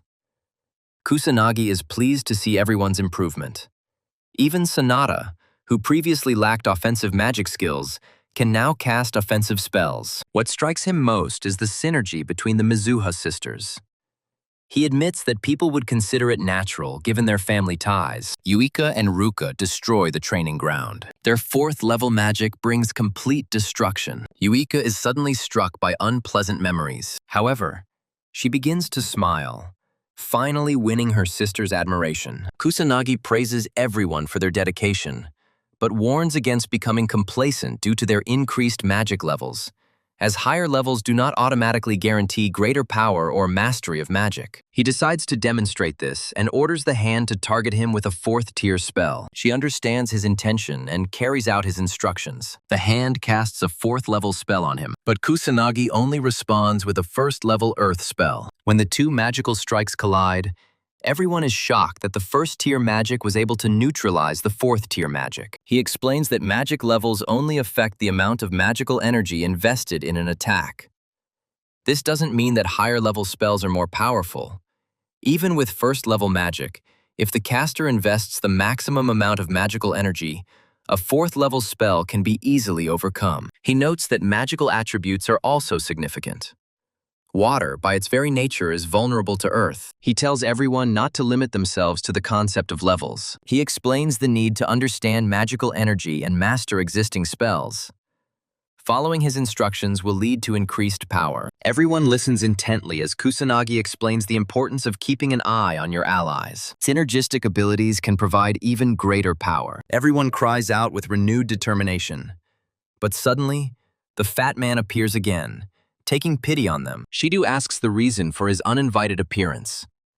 Shido believes no disaster is expected, and he becomes bored. She offers to take down a few monsters if he doesn't train, but Shu dismisses the idea as too tiring.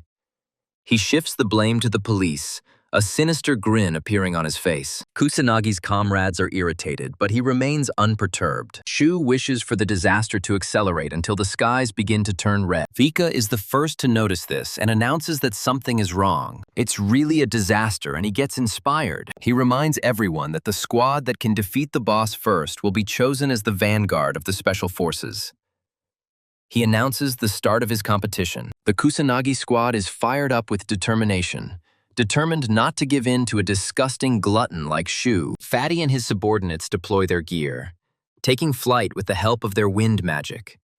He becomes arrogant, branding everyone losers before departing. Yuika protests his injustice, but Kusanagi reminds her that they have the same abilities. He orders everyone to get ready and put on their communication devices. As the entire contingent rises, Kusanagi warns them that this is their first encounter as a unit, requiring vigilance. They begin their advance. Shu abandons a vehicle moving along the highway. He finds it slow and smirks. Katsuragi comments on his speed, and Yuika finds it difficult to understand how such a corpulent individual could achieve such speed given his considerable mass. Kusanagi thinks that their mastery of wine magic will make it difficult for the team to match their pace. He could easily outrun them, but he refuses to undermine the team's goal. He restrains himself, seeing that the citizens are unharmed. Shu begins to tease them, ridiculing their claims of being a special team when they can't even surpass him. He keeps calling them losers. Yuika observes his behavior and concludes that he is mocking them, despite not being able to hear his mockery. A fat man finds some people and announces his arrival. He warns them of the impending disaster and begins to destroy some of the monsters along with his allies. They all use wind magic, and they kill the creature. The townspeople are trying to find a safe place. They turn to the big man for help, but he completely ignores them. He continues to direct wind magic at the monsters. Just as the civilians were about to be engulfed by his wind magic, the protagonist materializes, shielding them with his barrier.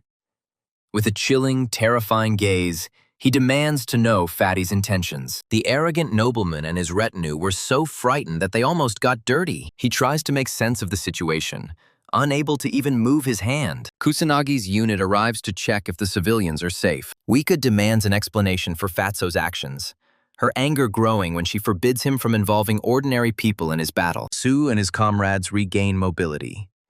He asks if Kusanagi's intervention caused his paralysis, but dismisses it as insignificant. The fat man accuses them of interfering with the magician's noble position. Vicky's patience is wearing thin, and she orders him to repeat his statement. He unleashes his wind magic, soaring away with his companions and leaving the safety of the Kusanagi commoners. He is determined to defeat the boss. As the fat man leaves, Kusanagi watches him, confident he could destroy the fat man in a matter of moments. However, he decides not to show his intimidation at such a foolish provocation. Suddenly, he realizes the potential advantage of this turn of events. Kusanagi instructs his squad to eliminate the monsters while he ensures the complete safety of the citizens. Shido asks how confident Kusanagi is in his ability to protect so many civilians alone, given the enormous odds. Kusanagi reassures Shida, stating that his confidence comes from leading their elite squad. Shido accepts Kusanagi's words, considering his questions stupid. Yuika encourages the team, urging them to begin their assault on the monsters, acknowledging that the citizens are relying on them. The team agrees with Yuika, prompting our protagonist to order them to move forward. They rush forward, unleashing wind magic to engage the hordes of monsters. Yuika unleashes third-tier magic spells, destroying the fearsome monsters. She recalls a previous encounter when she was paralyzed with fear in a similar situation. However, now she admires her own strength, easily defeating demonic soldiers. Yuika has finally achieved greater power. Kusanagi detects the surrounding magical energy, realizing that both friends and foes are present, and numerous civilians are still in danger. He acknowledges the gravity of the situation, but trusts in his ability to resolve it. As he is Kusanagi Minato, he moves forward, channeling wind magic to ensure everyone's safety. Shu and his subordinates continuously unleash wind magic, ignoring the civilians. Ruka and the others hold the line, determined to keep up with the glutton. Yuika begins to sense an unusual magical aura emanating from an unknown source. She turns around to find the demon materializing behind her. The deluded fat man unhesitatingly charges at the demon to prevent disaster and achieve his foolish goal. He decides to use his fourth-tier magic for this purpose. His followers try to dissuade the fat man, claiming that fourth-level magic won't even scratch an enemy like a demon. Shu dismisses their concerns, believing that they lack understanding, as they have never encountered a demon before. He is confident of his victory in this confrontation. After all, he is an outstanding magician. The fat man unleashes a fourth-level wind attack, but the demon counters with his fourth-level fire magic, completely destroying the fat man's meager attack. Shu struggles to understand how he could have been so completely outclassed. When the fiery onslaught approaches him, he runs along with his minions. Civilians are caught in the crossfire. They cry out for help, but Shu abandons them, concerned only with his own survival. Kusanagi arrives and uses earth magic to stop the onslaught. His team supports him, and together they protect civilians from the firestorm. Kusanagi smirks, praising their bravery. Yuika approaches the obese man. He sighs with relief, glad to be alive. With a chilling gaze, she demands to know why he ignored the civilians, focusing only on his own survival. He shifts the blame, blaming them for their failure to save themselves. He believes that they are unworthy of life if they interfere with a magical aristocrat like him. Hearing his stupid remarks, Uika's rage spirals out of control. Unable to contain her anger, she strikes him with all her might. The fat man is thrown back with a powerful blow. She calls him a spineless and pathetic excuse for a magical aristocrat. Shu asks why she hit the aristocrat. Yuika orders everyone to abandon his worthless body and continue destroying the remaining monsters appearing in the city. They agree and move forward, while Sho laments how she completely ignored him. Kusanagi observes them as he escorts civilians to safety, noting their boisterous behavior in front of the enemy. He considers this acceptable, given their rapid recovery. Kusanagi decides to search for other survivors who need his help, while remaining vigilant for the possible appearance of the boss. When the demonic entity materializes, Shu and his minions retreat behind the barrier, admitting their inability to defeat such a formidable enemy. His companions urge Fatty to begin their retreat. Shu acknowledges the demonic monster's overwhelming power, believing that even his noble status does not give him an advantage against it. The fat man hatches a plan. He'll allow the other squad to weaken the monster during their clash. Then, once the creature is exhausted, he'll step in to claim the glory by delivering the finishing blow. His henchmen praise his brilliant strategy. He considers it typical of a mind like his, and decides they should remain hidden until the right moment. His men agree. Shu and the entire squad are confronted by an approaching demonic monster. Yuika takes in the monster's immense power, doubting their victory but deciding to give it her all. The entire squad begins its attack on the demon. They relentlessly attack the demon. They ask if he has finally died. But when the dust settles, the demon appears unharmed. Uika discovers he hasn't taken any damage.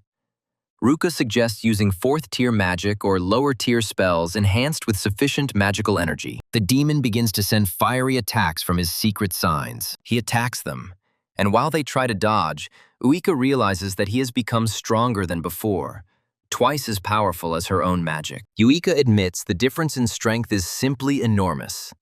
They have no chance of winning in their current state. She considers her next steps. Kusanagi watches as his squad finds itself in a dangerous trap. He decides to give some advice. Kusanagi orders them to cooperate. She counters that they are already collaborating. He urges her to combine their powers as much as possible, hinting that she and Ruka hold the decisive element for victory. Yuika is puzzled and anxiously asks about his intentions, but he tells her to figure it out herself. Uika tries to stop him from shutting down, but she is struck by pyrokinetic magic and is busy defending herself. Ruka believes that Kusanagi's words carry great weight and require collective consideration by the squad. Yuika agrees with her sister, considering that Kusanagi has consistently led them to remarkable achievements. She suddenly understands everything. She understands her next move. Yuika notes that the demon's casting time is long, suggesting to dodge its attacks and go around it for now, prioritizing smaller enemies. Wika directs Shida and the officers to take the eastern flank while their group attacks from the west to signal when the demon begins its attack. And everyone understands her plan. When the menacing demon begins its attack, Yuika warns and signals everyone. With Yuika's help, they all dodge the creature's attacks. Kusanagi watches the events unfold, rescuing civilians. He expected Ruka or Katsuragi to step forward, but he discovers Yuika's talent, noting her ability to read people. He believes she can lead. Yuika begins to feel tired, realizing that their magical energy and fighting level may not be enough to win. She is thinking about her next step. Yuika tries to remember Kusanagi's words and suddenly realizes her complete misinterpretation. She doubts whether such an absurd approach will save them, but having long abandoned her usual thinking, she decides to act. She understands that this is a critical moment, one that will decide everything. Vika implores everyone to contribute their magical energy. The fat man watches from afar, curious about their intentions. The whole team is preparing for the upcoming event. Shidu is trying to see if this is really feasible. Uika isn't sure herself, but she understands they have no other choice. Ruka trusts Uika. Katsuragi and Sanada also decide to put in their best efforts, believing that they can come up with another strategy if this one fails. The demon raises a limb and casts a 5th-level fire spell, Blazing Pillar. A huge stream of flame begins to fall upon Kusanagi's squad. Fatso and his subordinates call the squad worthless losers, but his henchmen urge him to watch the unfolding events. He expresses surprise as he sees the entire squad advancing on the monster. Sanada uses her 3rd-tier holy healing magic to heal all party members. Kusanagi praises the strategy as ingenious, noting the difficulty of dodging a 5th-level spell. This allows Sanada to heal everyone of any injuries they sustain, which is exceptionally clever. Yuika and Ruka stand united against the creature, stepping up their attacks. They unleash their water magic. Kusanagi is pleased that they finally grasped the concept. If they cannot defeat him on their own, they can combine their abilities to achieve victory. He chuckles, calling it a magnificent magical flow as a colossal wave of water destroys the demon in one blow. When the dust settles, Shidu expresses surprise that the Mizuha sisters were able to cast a 6th-tier spell together. Katsuragi points to the demon, They are shocked to see that he is still clinging to his miserable existence. Shu and his subordinates take advantage of the moment, trying to deliver the decisive blow and achieve victory. Kusanagi intervenes, stopping them with her extending tentacles. Fatsu is stunned by the situation, as his entire mana supply is depleted. He instantly loses all his strength. Kusanagi appears from behind, retracting his magical tentacles. He feels slightly irritated by their actions. The demon finally dissipates. Katsuragi and the others breathe a sigh of relief. Shido reflects that he must have been on the brink of death after such an attack. The catastrophe is finally over. The heavens return to their normal state. The entire squad rejoices after a hard-won victory. Sonata praises the Mizuha sisters and expresses her gratitude. Ruka and Yuika lose consciousness and fall. Katsuragi worries and asks about their condition. They are completely immobilized, having exhausted all their magic. Yuka informs her sister that they have indeed won. The hand agrees and feels relieved. Kusanagi praises his team for their hard work. A smile crosses his face. He confirms that it was they who stopped the disaster. He states that this was their first real mission, and is glad that they demonstrated their true capabilities and did not let him down, despite fighting together for the first time. He is confident that his team will continue to improve. He applauds Yuika for her impressive progress so far, and notes that she gave excellent orders during the crisis. She even caught his thought about the great magic art, and he asks if she already knew about this method. Yuika confidently replies that no, and now she knows that it is called the Great Magic Art. He is shocked to learn that she didn't know and can't understand how she achieved this without prior knowledge. She expresses gratitude for his excellent offer and reveals that the rest was simply instinct. Kusanagi is stunned, realizing his misjudgment of Yuika.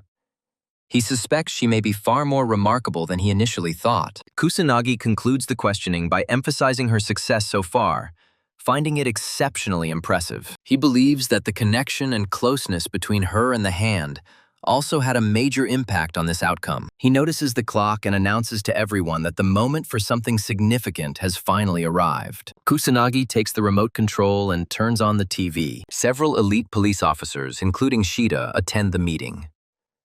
One of them speaks up, announcing that they have created a special magic unit, also called the SMT, to prepare for the growing number of disasters and monstrous creatures. The news anchor asks why they chose a student involved in the academic disaster as the squad leader, and asks if his statement is true. Shido steps forward to answer this question. He introduces himself as the deputy commander of the Special Forces unit, and confirms that the commander is indeed just a student. This is difficult for everyone to accept.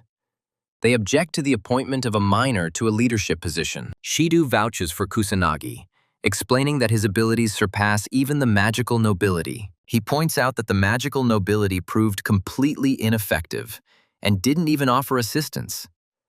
The police found themselves in a critical situation and were forced to rescue the population themselves. He states that Kusanagi then appeared and saved everyone from disaster. Shido believes Kusanagi is a divine messenger destined to protect this era from the creatures. Shido no longer trusts anyone with command. Kusanagi, watching this on TV, feels awkward. He hoped Shido wouldn't make such a fuss about him. Important government officials considered this absurd and inconvenient.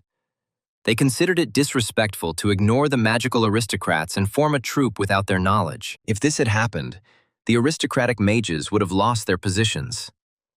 The men admit that the aristocratic mages are completely ineffective, as they didn't even respond to the disaster. They are aware of the Fuka clan's terrible reputation, and although some clan heads are abroad, their responsibility remains to deal with the aftermath of the disaster, thereby neglecting their own duties. The police chief addresses the assembly, stating that they trust the magical aristocrats and did not create a special squad to undermine the authority of any aristocratic families. A man enters the meeting room and orders everyone to give way. It is an ugly, fat man and his entourage. He calls the current leader a bumbling loser and claims that a magical aristocrat like himself deserves to be a true leader. He accuses them of being rude, holding a press briefing while completely ignoring it. His followers echo his assertions. She doesn't understand his sudden appearance despite losing the competition. Shu and his followers act as if there was no competition. He falsely denies any such agreements. He proclaims his words as the final word of a magical aristocrat and commands everyone to heed his pronouncements. A journalist steps forward to ask a question. He gives her permission to ask any question. She informs the assembly that she has learned that he provided no aid to civilians during the recent disaster. Instead, he continually dragged innocent people into his battles. She asks if this is true. Shidu becomes uneasy and denies that such events took place. However, other journalists expose his lies, presenting evidence of his misdeeds. Officials question whether the magical nobleman could truly have committed such atrocities. They find this intolerable, as citizens are always the top priority. This time, they will not ignore his actions. The fat man panics and orders everyone to remain silent. He refuses to take responsibility, blaming the citizens for interfering with a magical nobleman like himself. He dismissively calls them peasants and orders them to stop talking. She is convinced that everyone already knows about the current corruption of the magical nobility. He emphasizes the need for heroes like Kusanagi to guide the country and protect the population from monsters. Heroes who will fight without any selfish motive.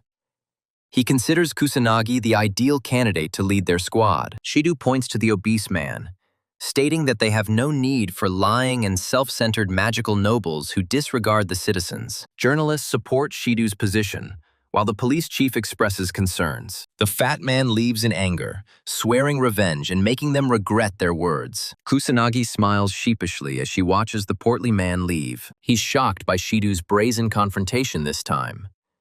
Yuika presents video evidence of the disaster that surfaced online. She reveals that the magical nobleman Fatso is facing widespread condemnation for his behavior. Kusanagi begins to fear the internet, realizing how quickly information spreads. Yuika is suddenly startled. Kusanagi asks, looking worried, "What's wrong?" Vaika reveals that their faces were captured on film. Kusanagi despairs. Hiding her true identity is now impossible. He wanted to remain unnoticed. However, now his affairs will become more complicated. A few days later, in the conference room, Kusanagi is overwhelmed by the huge crowd of people gathered. He asks the reason for this gathering. Shidu explains that the authorities are issuing permits with unusual ease, and the number of people willing to volunteer has also unexpectedly increased. Shidu smiles nervously, believing this surge is a result of information circulated online and the recent press conference. Shidu begins to apologize for his outburst at the press conference. He admits his mistake and seeks a way to make amends with Kusanagi. Our protagonist hoped to educate more people, but did not want that level of public attention. Yuika comes out from behind him and takes his hand. She advises him to simply adapt, as the world will find it hard to look away from someone as remarkable as him. He considers it an annoying nuisance and hopes to avoid close attention in the future. In the dead of night, in a mysterious place, a tied man sitting on a chair is interrogated. The figure raises a blade over the captive's neck, demanding full disclosure or death. The red-haired man is overcome with horror. He is questioned about the dark sorcerer, but he tries to explain that he has already given away all his knowledge, claiming that the sorcerer is a young man capable of powerful magical feats. The man slashed the red-haired captive with a blade, threatening to kill him if he didn't confess. The victim succumbed to fear and begged for his life. He finally recalled additional details. The red-haired man revealed that law enforcement agencies were aggressively investigating the Magic Academy for information about the dark sorcerer, fueling rumors that he might be enrolled there. He swears he knows no further information about the dark sorcerer. The kidnapper accepts his assurances but finds them unsatisfactory. The prisoner awaits his release now that he has revealed everything. The mysterious man assures him of his release, but then takes his life, explaining that instead he will be freed from the shackles of existence. The victim bleeds out and dies. A mysterious man with 4 eyes is furious when a scarlet liquid splashes on him. He calls it unclean and begins wiping it away. He managed to find out that the dark sorcerer could potentially be a student. He becomes delighted and grins menacingly as he thinks about the magnificent sound of a small child's cries. He expresses hope that the dark sorcerer is awaiting his arrival. Kusanagi arrives in Shinjuku wearing a mask to hide her identity. After defeating the monster, he looks around and notices a group of teenagers with cameras. One of the youths begins to film the dead creature that Kusanagi had just destroyed. They attribute this feat to a black magician, and one laments that he was unable to photograph Kusanagi. Our protagonist expected that public interest and notoriety of the black magician would have died down by now, but he realizes that his assumption was completely wrong, as numerous people are actively searching for him even in these residential areas. The police are also present. He's pleased that the police are now effectively dealing with monsters and disasters, a stark contrast to the situation after his reincarnation. He suggests that the population no longer needs a black magician. Kusanagi watches the events unfold on the street below. A small group of thugs corner a defenseless man, demanding 10 million yen. They order him to sell his organs if he cannot meet their financial demands. The man tries to resist, explaining that he only has 200,000 yen. However, the bandits unleash their magic, calling it interest on the debt. They intend to punish him, and just as they are about to strike, Kusanagi intervenes, shielding the man from their attack. The defenseless man takes advantage of the moment to escape. The thugs become enraged, asking if he thinks he's some kind of hero. They engage in a fight with Kusanagi, but he decides to inflict pain on them to stop their behavior. After the beating, they apologize and promise not to resist again. The dark sorcerer ponders why the authorities still haven't addressed the problems of illegal magicians. The bandits recognize the dark sorcerer and recall the quiet whispers. One notes that our protagonist is being hunted by underground syndicates. They begin to worry that they are encroaching on another faction's territory. Kusanagi overhears their conversation and asks about the syndicate. They become afraid and feign ignorance, begging to be let go and claiming they know nothing. They swear to keep their meeting with him a secret. The dark sorcerer, intrigued by their knowledge, offers them freedom in exchange for full disclosure. The gangsters agree, and one of them reveals that the Black Riot is an underground community of mages, hidden from the public eye. He reveals their deep involvement in sinister activities, including illicit finance, control of the Yakuza, street gangs, and organized crime. This community controls everything. The gangsters reveal that the Black Riot's influence extends to the media and government, giving them unlimited power. The bandits force a forced smile as they inform him of the nearest Black Riot branch. They've come there looking for work. He defeats them and leaves the dark alley. Kusanagi recalls Sonata mentioning the rise in illegal activities. He finally discovers that the Black Rebellion orchestrates everything. Our protagonist finds this intriguing and becomes somewhat impatient. He decides to delegate the chaos and escalation of monsters to his student self, vowing to cleanse the criminal underworld himself as a black magician. He believes he should start with the Kabukicho branch since it is the closest. Our protagonist arrives at the scene and observes a crowd of people engaged in illegal transactions. He is struck by the lively atmosphere of the modern entertainment center. Kusanagi feels a twinge of irritation but continues, beginning with detecting the surrounding magic.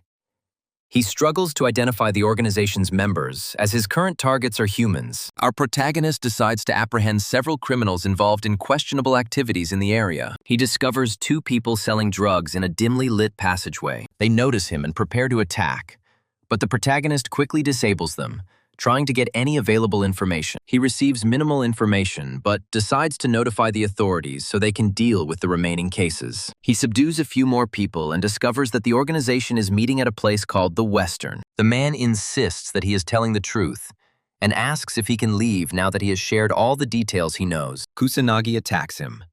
Then Kusanagi leaves. He trusts the information he receives, believing it to be accurate. Inside the Western bar, an attractive woman with purple hair appears and sits down at the bartender's table. He asks what drink she would like. She gives him some currency and expresses hope that he can provide information. He accepts the money and lets her talk. The mysterious young woman asks the bartender about the Black Rebel Shrine. The bartender declares her question incorrect.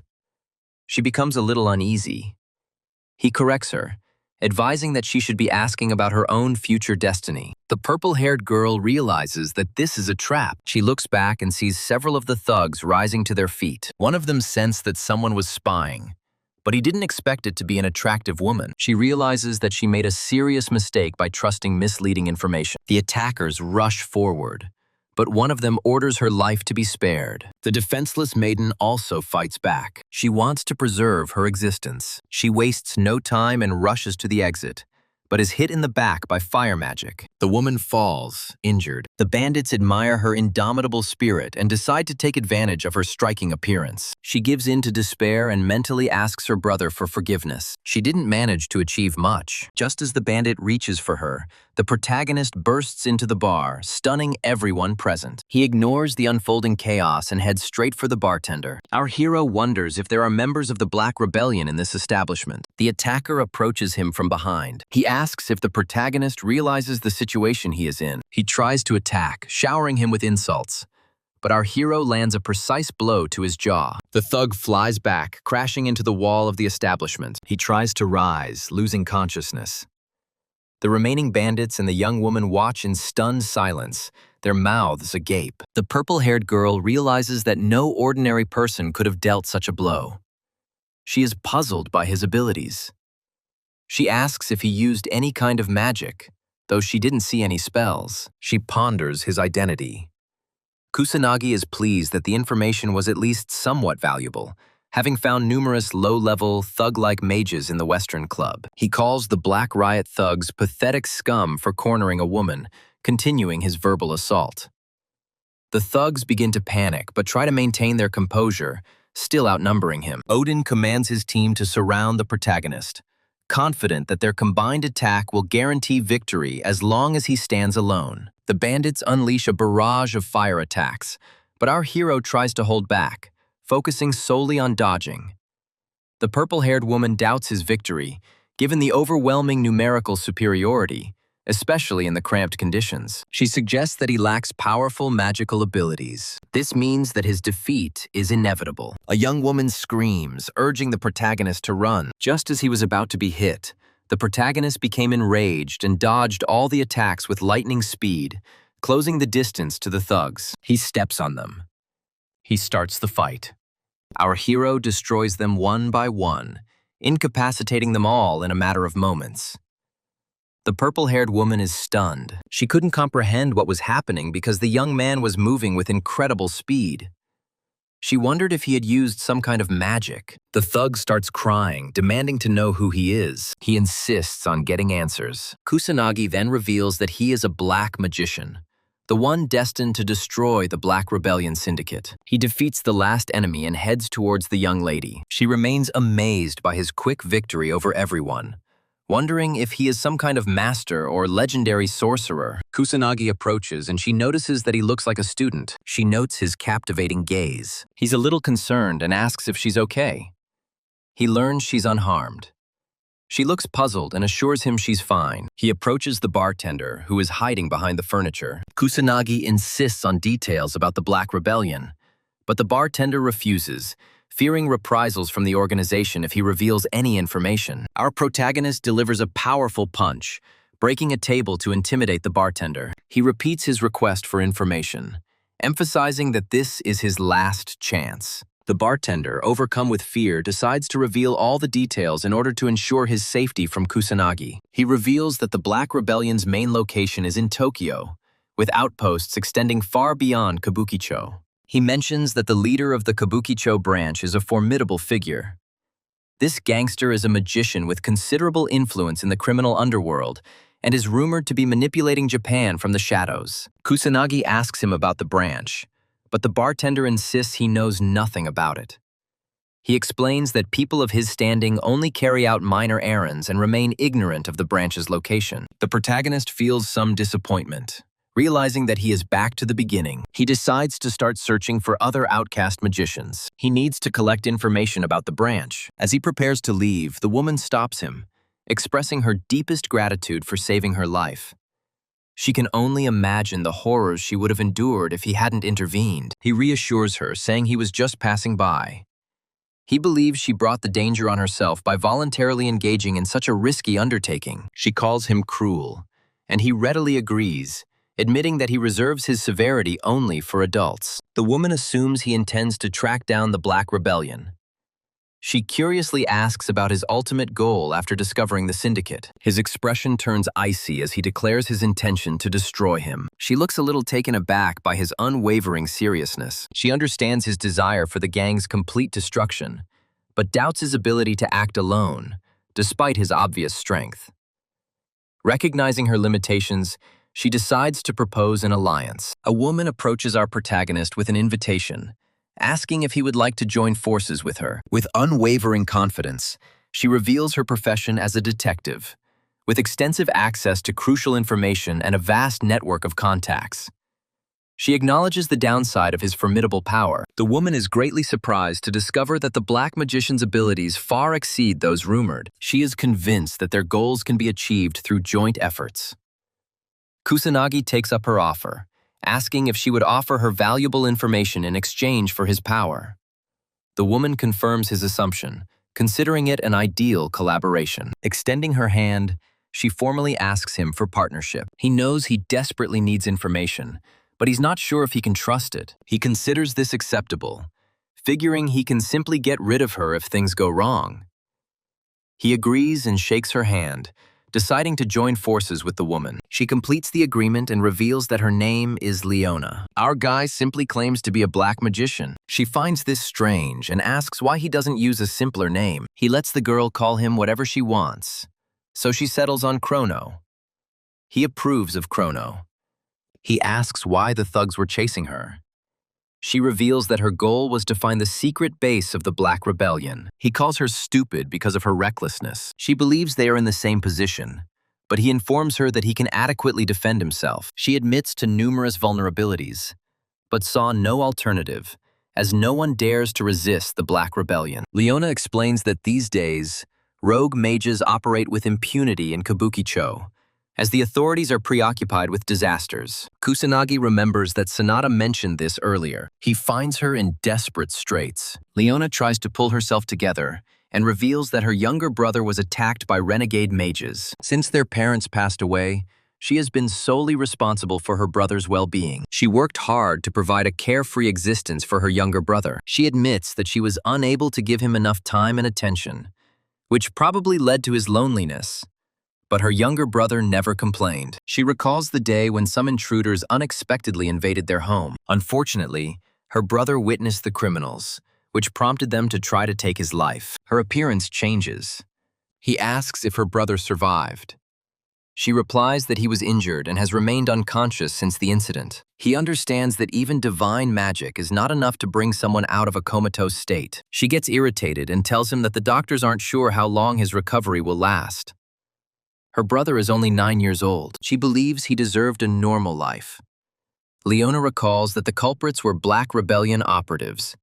She managed to find and capture every single one of them, but she will not find peace until the entire organization is destroyed. He asks if revenge is her only goal, but she rejects him, firmly stating her desire to make things right so that no one has to go through what she did. She admits her current powerlessness, but is confident that he will be able to decisively resist the Black Riot organization. Kusanagi assumes that her story is true, but wonders if she is trying to prevent his future betrayal by revealing it. He acknowledges her tenacity in her endeavors, but smiles, finding desperate women attractive. He warns her against interfering with him, but she assures him that she has discovered many possible safe houses and urges him not to dismiss her intelligence sources. She has an extensive list, and she suspects they could even be the Yakuza or Mafia, so she proceeded with caution.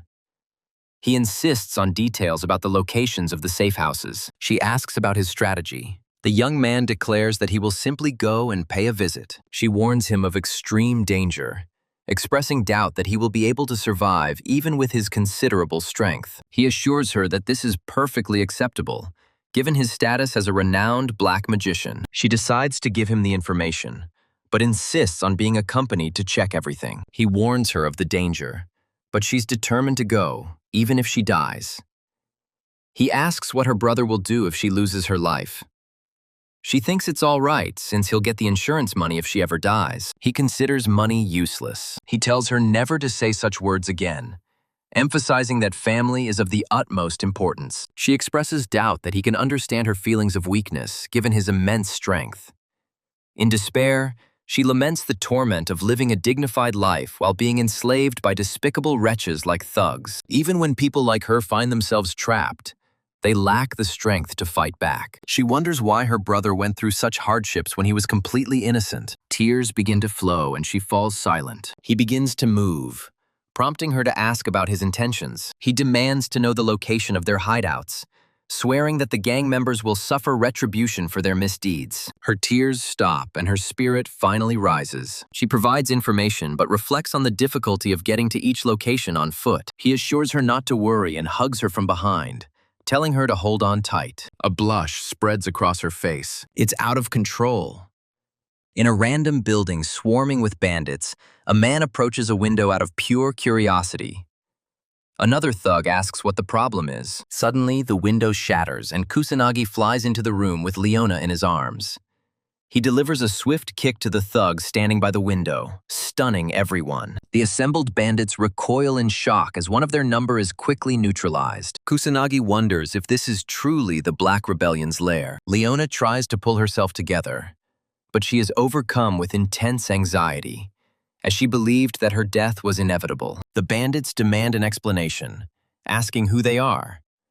They prepare their weapons, intending to eliminate the protagonist. He remains unfazed, noting that the Yakuza have changed little since his past life. The boss advances, clutching a cigar in his hand, and demands to know the protagonist's identity. He declares himself a black magician. The boss explodes in rage, ordering a full-scale assault on the protagonist. He gives Leona some advice. He instructs her to stay nearby. The brute attacks him with a blade, but our hero remains unmoved.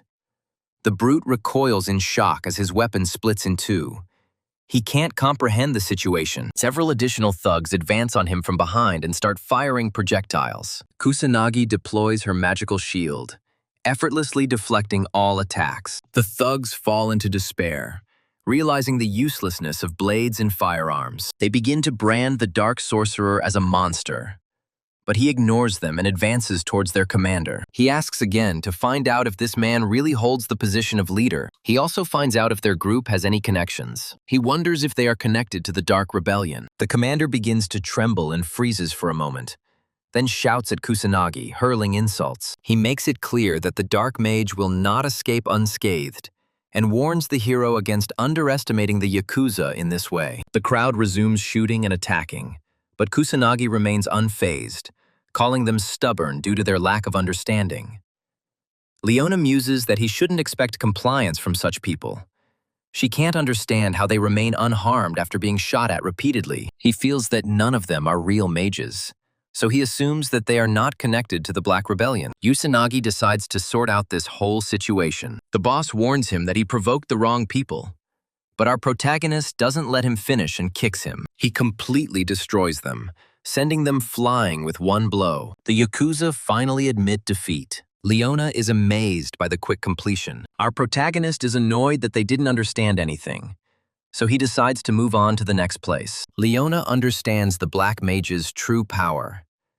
She begins to believe he may possess the power to eradicate the Black Rebellion forever. He hugs the woman, pressing her close to him. She begins to worry, realizing that they are on the verge of leaving again. He jumps out the window, carrying her away.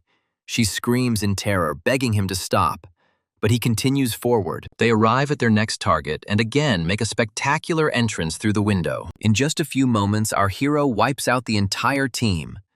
They all fall prostrate before him, begging for mercy. Back outside, he wonders why they're constantly being attacked. He thinks the Yakuza are completely stupid. She agrees with his assessment, but notes that no gang member would ever listen to his words. Leona irritably begs him to stop his destructive window entries.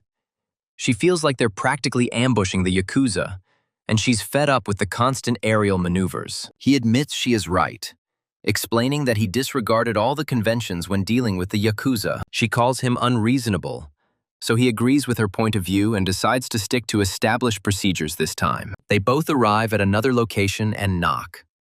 A bald man appears and asks who they are. A young man declares his intention to investigate the Dark Rebellion. The bald man slams the door, telling them to leave immediately. Kusanagi loses her patience and kicks the door down. The gang members become wary, asking if the lone operative is about to launch a raid.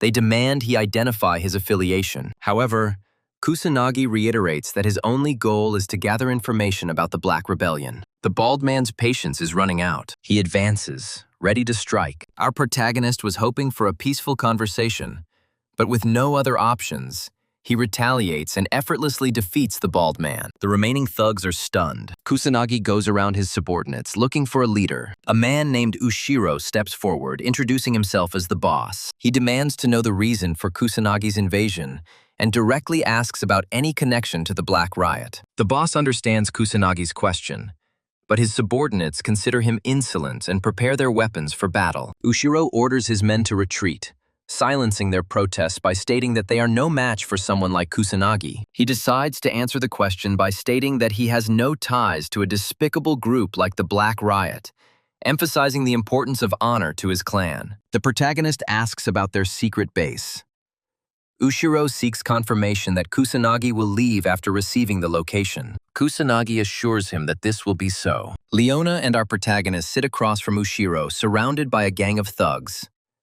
She feels uneasy, wondering how she ended up here. Ushiro introduces himself again, prompting Kusanagi to state his name, Chrono. Leona also states her name.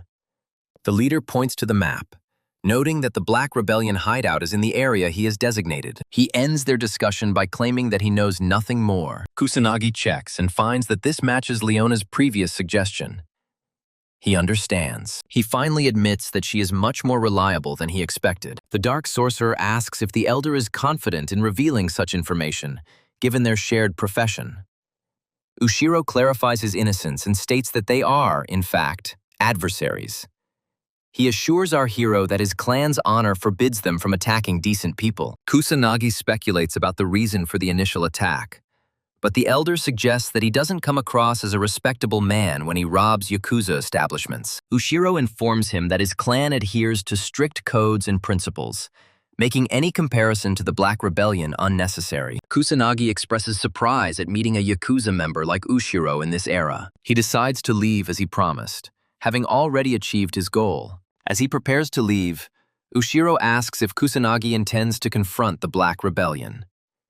He warns our hero that among their allies are powerful figures who influence the country, making this a difficult undertaking. Kusanagi grabs the woman and tells the old man that he has defeated many enemies similar to her. He flies away, Leona in his arms. The old man watches him go, praising his daring spirit. He believes that the young man has the potential to defeat the Black Riot. In an inconspicuous warehouse, several people gather to complete a deal for a unique weapon. One of the henchmen inspects its caliber, confirming that it is superior to his superior's weapon. The red-haired man orders his subordinates to make the payment. Some mysterious figures in dark suits accept her. One of them shakes the red-haired man's hand, sealing their agreement. A man in a suit notes Japan's surprising hospitality towards criminals. Another man agrees, saying it is truly a remarkable country. As they exchange chuckles, Kusanagi descends from the heavens, Leona still in his arms. The men are stunned, but they all instantly prepare their magic circles and firearms. Kusanagi realizes that he has finally found the syndicate. This was the very syndicate he was looking for. He uses magical perception and discovers that all members of the Black Riot are magicians. At the Mafia gathering, there are also several mages present among their ranks. Leona takes cover behind a container,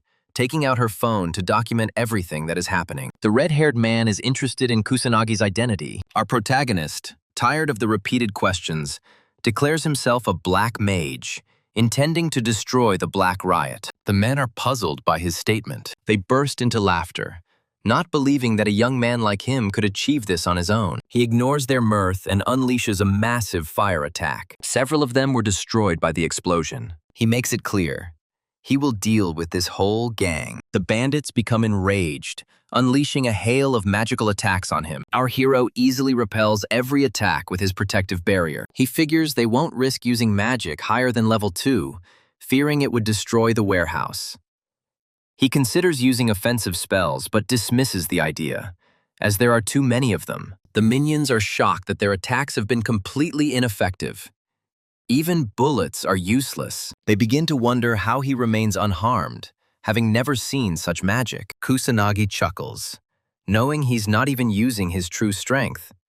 He finds their fear amusing. The man in the suit suddenly remembers the special weapons he brought earlier. Their arrogance returns as they confidently warn our hero not to be too overconfident. He senses a change in their behavior. When the bandits put on masks and take out special weapons, Kusanagi recognizes him and quickly tells Leon to run. She obeys his order. Then she leaves. The bandit throws a gas grenade, but our protagonist uses his magic to stop it in flight. It explodes, releasing toxic fumes. The attackers ask if he can survive such an attack, despite his strength. They consider the battle over and are relieved that the dark sorcerer is dead. They begin their offensive. They look at his lifeless face. When the smoke clears, both are amazed when the youth reappears unharmed. The bandits find it hard to believe, asking how he survived. He explains that no spell will protect him from the poisonous fumes, but it is merely steam, allowing him to use his aromancy to disperse the air around him. He thinks this is stupid and informs them that a powerful wizard like him will not be defeated so easily. The bandits begin to get scared and try to call for reinforcements, but receive no answer. Kusanagi states that this is pointless. He has already dealt with this matter. He announces that he has already destroyed all of their secret bases, so they are the only survivors. Kusanagi orders them to get ready and brutally attacks them. Feeling satisfied after destroying the Black Riot in Kibukicho, he decides to look for Leona. Our protagonist suddenly feels a presence behind him. A figure appears from the darkness, holding Leona captive. He expresses surprise that the protagonist eliminated everyone single-handedly. He admits it's impressive and grins evilly, declaring his desire to negotiate with the Black Mage. At the moment when Minato, also known as the Black Mage, finishes eliminating the members of the Black Riot organization and neutralizes the toxic fumes, he rushes to the warehouse entrance to check on Leona, but finds that she has been captured by the evil sorcerer. The attacker insists that Minato must bargain for her freedom. Minato quickly analyzes the situation. The distance is too great for him to reach her quickly, even with combat magic, unless he finds an opportunity. Just as he prepared a first-tier spell to force the attacker to release his blade, the latter spots him and warns him against acting rashly if Leona's life matters. Surprised that his opponent can sense his magic, Minato acknowledges him as a capable opponent and praises his skill. Based on his observations, Minato suspects that the man is hiding his true strength. He estimates his magical potential at around 40,000, defining him as a powerful sorcerer. At the same time, Leona tries to express her regret to Minato. She also addresses him as Chrono,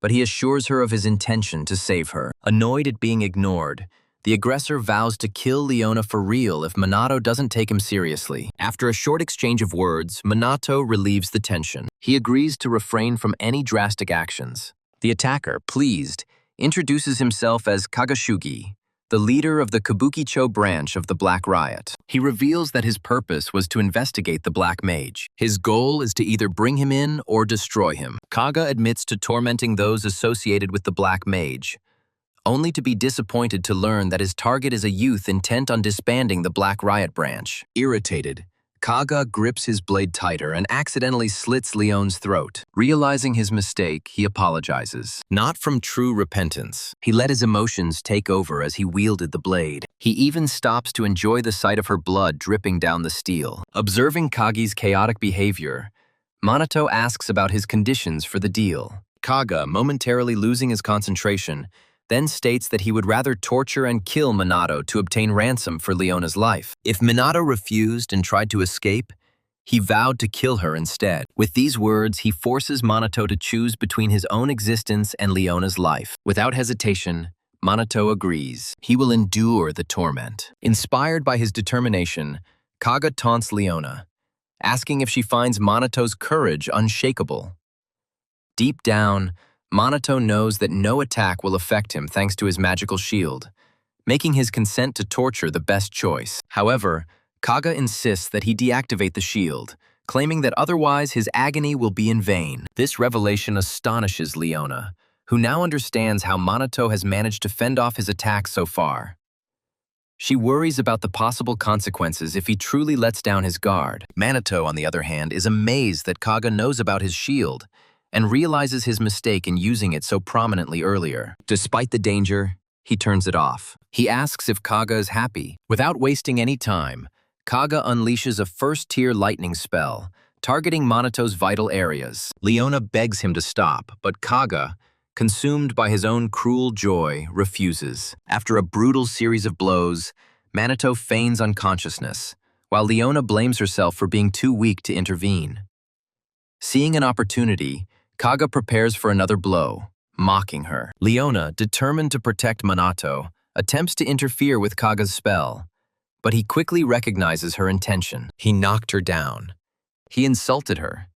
He declared her a weakling who didn't understand her place. He believes her presence is the cause of Manato's death. He moves in to deliver the finishing blow. He relishes the prospect of seeing her die in agony. At the last moment, Manato comes to life and delivers a crushing blow to the Kage's face, maiming him. A shocked Leona asks how he survived the attack. He survived by disabling his barrier. Manato reveals that shortly before the strike, he had secretly maintained a small hidden barrier, creating the illusion that the defense had been completely removed. Intrigued by his cunning, Leona laughs nervously, commenting that only Minato could pull off such a maneuver. The threat is over, and Minato uses light magic to heal Leona's wound, telling her that she is now safe. Overwhelmed with relief, Leona silently feels grateful that the dark mage is fighting alongside her. But Kaga rises again. His facial features have been magically restored. He is furious at their insolence. Minato is surprised that Kaga didn't collapse from his speed-focused combat magic. He remained vigilant, knowing that simple torture would not be enough for someone like Kaga, who had decided to burn him and Leona. As Kaga prepares for a powerful fire attack, Minato finally realizes the true extent of his opponent's power. He notices that Kaga has been holding back this whole time, as the power of his magic continues to grow. Once the spell symbols are complete, Kaga unleashes a fourth-tier spell that combines fire and lightning. He calls it Fire Spark and points it straight at Minato and Leona. Just before the blow reaches them, Leona begins to panic. She is confident that Chrono will not be able to stop it. However, Minato remains calm and only casts his magical shield when the flames get closer. To Leona's shock, a normal defensive spell completely neutralizes the powerful attack without any problem. This leaves her completely stunned. Seeing how easily Minato put out the fire, she feels an unexpected calm just being around him. The more she watches him, the more she doubts who this dark magician really is. Kaga sees that his fire attack was unsuccessful. He bursts into laughter, praising Minato's power. He admits that fire spells are useless against him, but he still has options. Meanwhile, Leona, still confused, asks why Kaga's magic persists since it should have disappeared by now. Minato explains that Kaga uses channeled magic, allowing him to keep a spell active by constantly refreshing it. He compares this to his own use of wind to support flight spells. Leona, tired of his long speeches, tells Minato that now is not the time for lessons. No sooner does she warn him that the barrier may soon disappear than she notices that it remains indestructible and asks how so. Minato assures her that, like the Kage, he can also use support magic, so there is nothing to worry about. Hearing this, Kaga becomes furious. Sensing his hesitation, Leona boldly orders him to surrender. She begs him to do it while there is still such a chance. Kaga feigns fear, then drops his mask and resumes his attack. Ignoring the Minato's power, he finally reveals his hidden trump card, strengthening his continuous fire magic around the Minato's defense. Suddenly, Leona begins to feel weak. Her body becomes heavy and she has difficulty breathing. Kaga explains that by surrounding the barrier with flames, it consumed all the air inside. Without oxygen, they will suffocate. And as the heat of the fire increases, even Minato's barrier won't hold forever. He gives Minato an ultimatum: die within the barrier, or be consumed by the flames outside.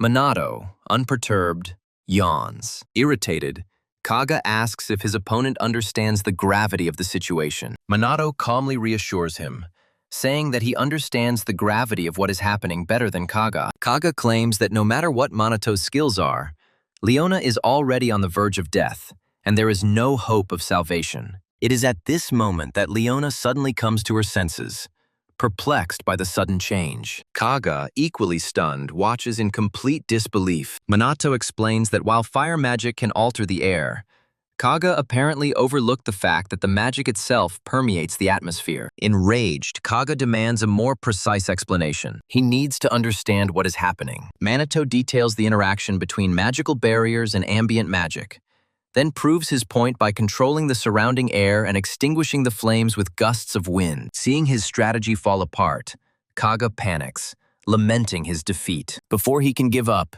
Minato attacks. He is determined to prevent Kage from losing consciousness and escaping. He mocks Kaga's love of torture, then casts a spell banishing him to the Shadow Realm. Kaga suddenly finds himself trapped in the void of absolute emptiness. No sound penetrates, no light pierces. Only endless darkness. Overwhelmed with fear, he cries for help. However, no one answers his prayer. Meanwhile, Minato returns to Leona. She reports that the warehouse has already been marked by the authorities. Without hesitation, Minato picks her up and leaves, ignoring her objections as they flee before the authorities arrive. Once they reach the safety of the observation deck, Leona finally admits that the head of Kabuki Cho Black Rebellion has been destroyed. Minato, already planning ahead, speaks of clearing the next sector. Addressing him as Chrono, Leona asks if she can be his comrade. She understands her own weakness and the potential obstacle it represents. However, she promises to use her intelligence and network of contacts to help him realize his ambitions. After a moment's pause, Minato admits that he can't resist the pleas and finally agrees, causing Leona to be delighted. She enthusiastically promises to take over public relations and recruitment, relieving him of those responsibilities. Hours later, the morning news reports the events at the warehouse, confirming the arrest of the Black Riot members, with the Black Mage receiving credit for their capture. As the broadcast continues, it is suddenly interrupted by a breaking news broadcast showing a video message from an anti-magic group led by the Black Mage, which is broadcast nationwide. As the video begins, a cloaked figure, presumably the Black Mage, appears, introducing his group as the Shadowbringers and declaring himself the Black Annihilator, sworn to root out illegal mages associated with the Black Riot. Immediately after the presentation, he issues a warning. From now on, he will not tolerate lawlessness. It doesn't matter who commits the lawlessness. Watching the broadcast, a high-ranking member of the Black Riot becomes enraged, outraged by the Black Mage's insolence. His assistant, on the contrary, remains calm. He considers the Black Mage to be a non-entity and not worth worrying about. Calmed by his words, the enraged man comes to his senses. He trusts his formidable, respected magical companion and patriarch of the Fuka clan, Fuka Jin. After a tense fight with boss Fuka, Jin retreats to his quarters and watches the news, where journalists condemn the magical aristocracy, branding them incompetent and shameful behavior during public appearances. Even though they failed to cope with the recent disaster, the specialized magic corps demonstrated significantly greater capabilities. This has led both the press and the public to question their effectiveness. Now they are wondering whether magical aristocrats are really necessary. Enraged by the open disdain,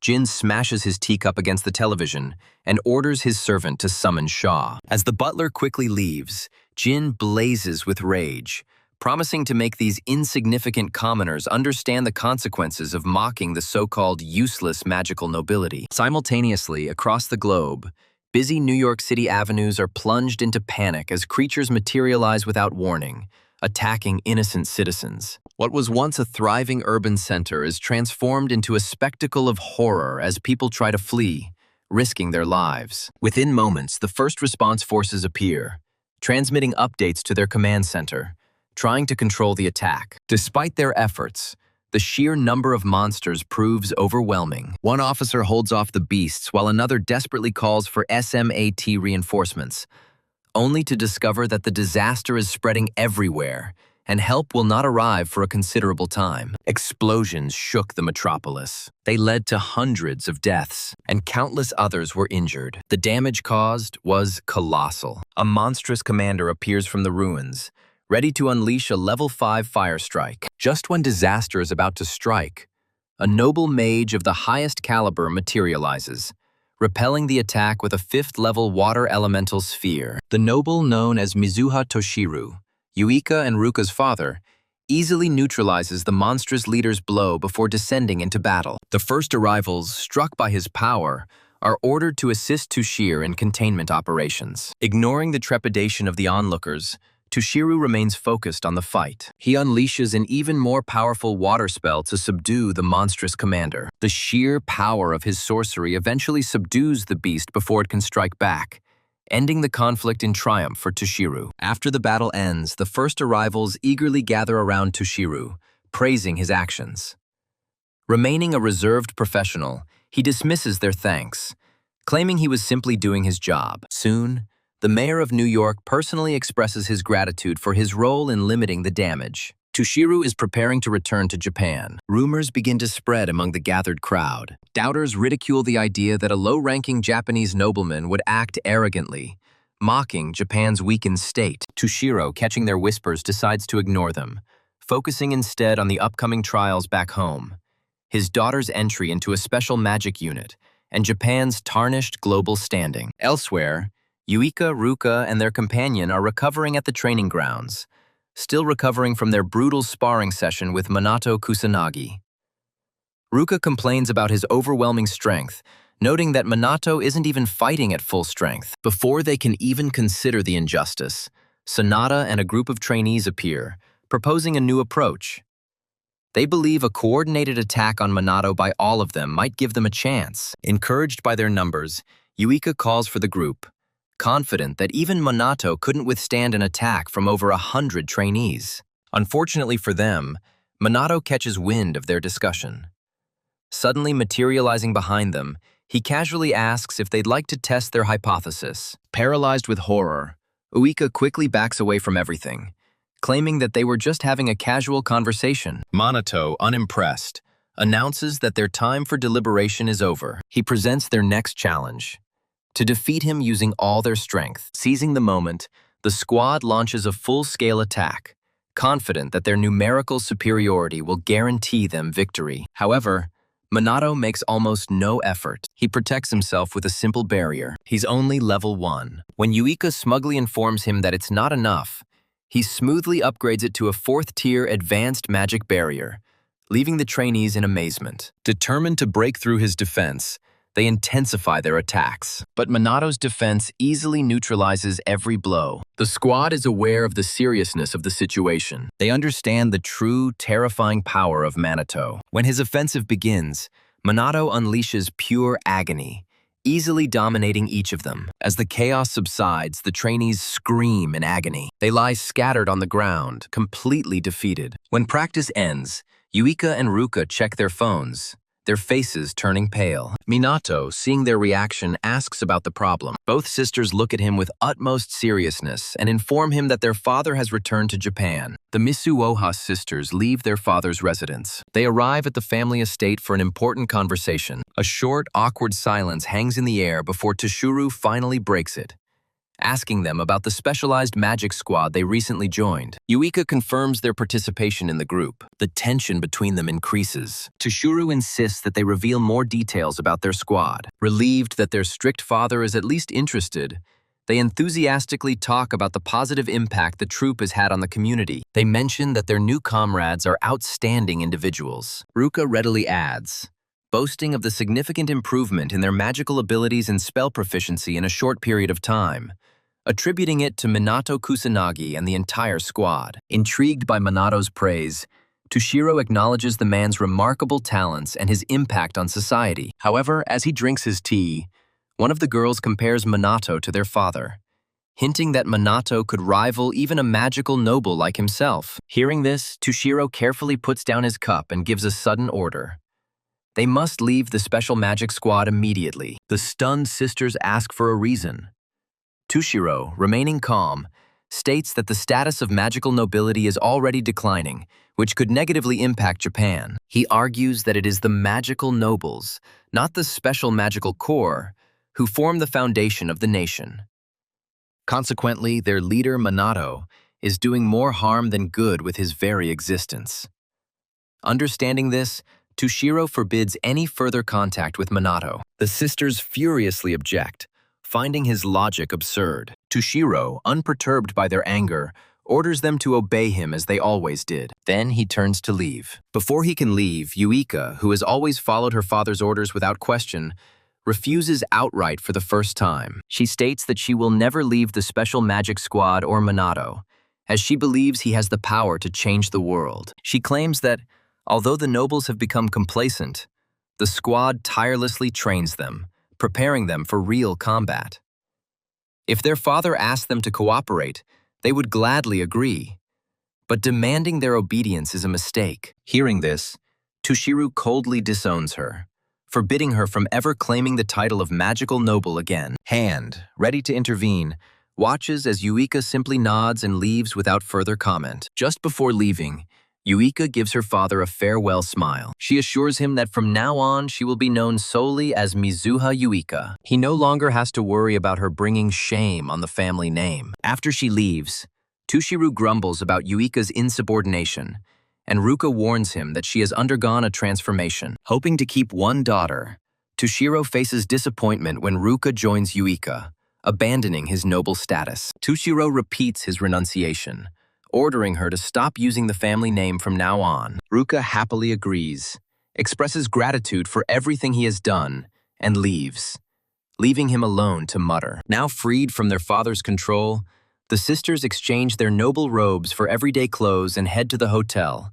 discussing their newfound freedom. Along the way, Yuika asks if Ruka is genuinely happy with abandoning her family. The hand reassures her. She states that as an older sister, she would never abandon Vika. Touched by her words, Yuika blossoms and the couple embrace warmly. Their happiness is fleeting, as they soon encounter problems booking accommodation. Having exhausted all options, they try to talk to the manager, but their efforts prove futile. A full day of searching yields no results.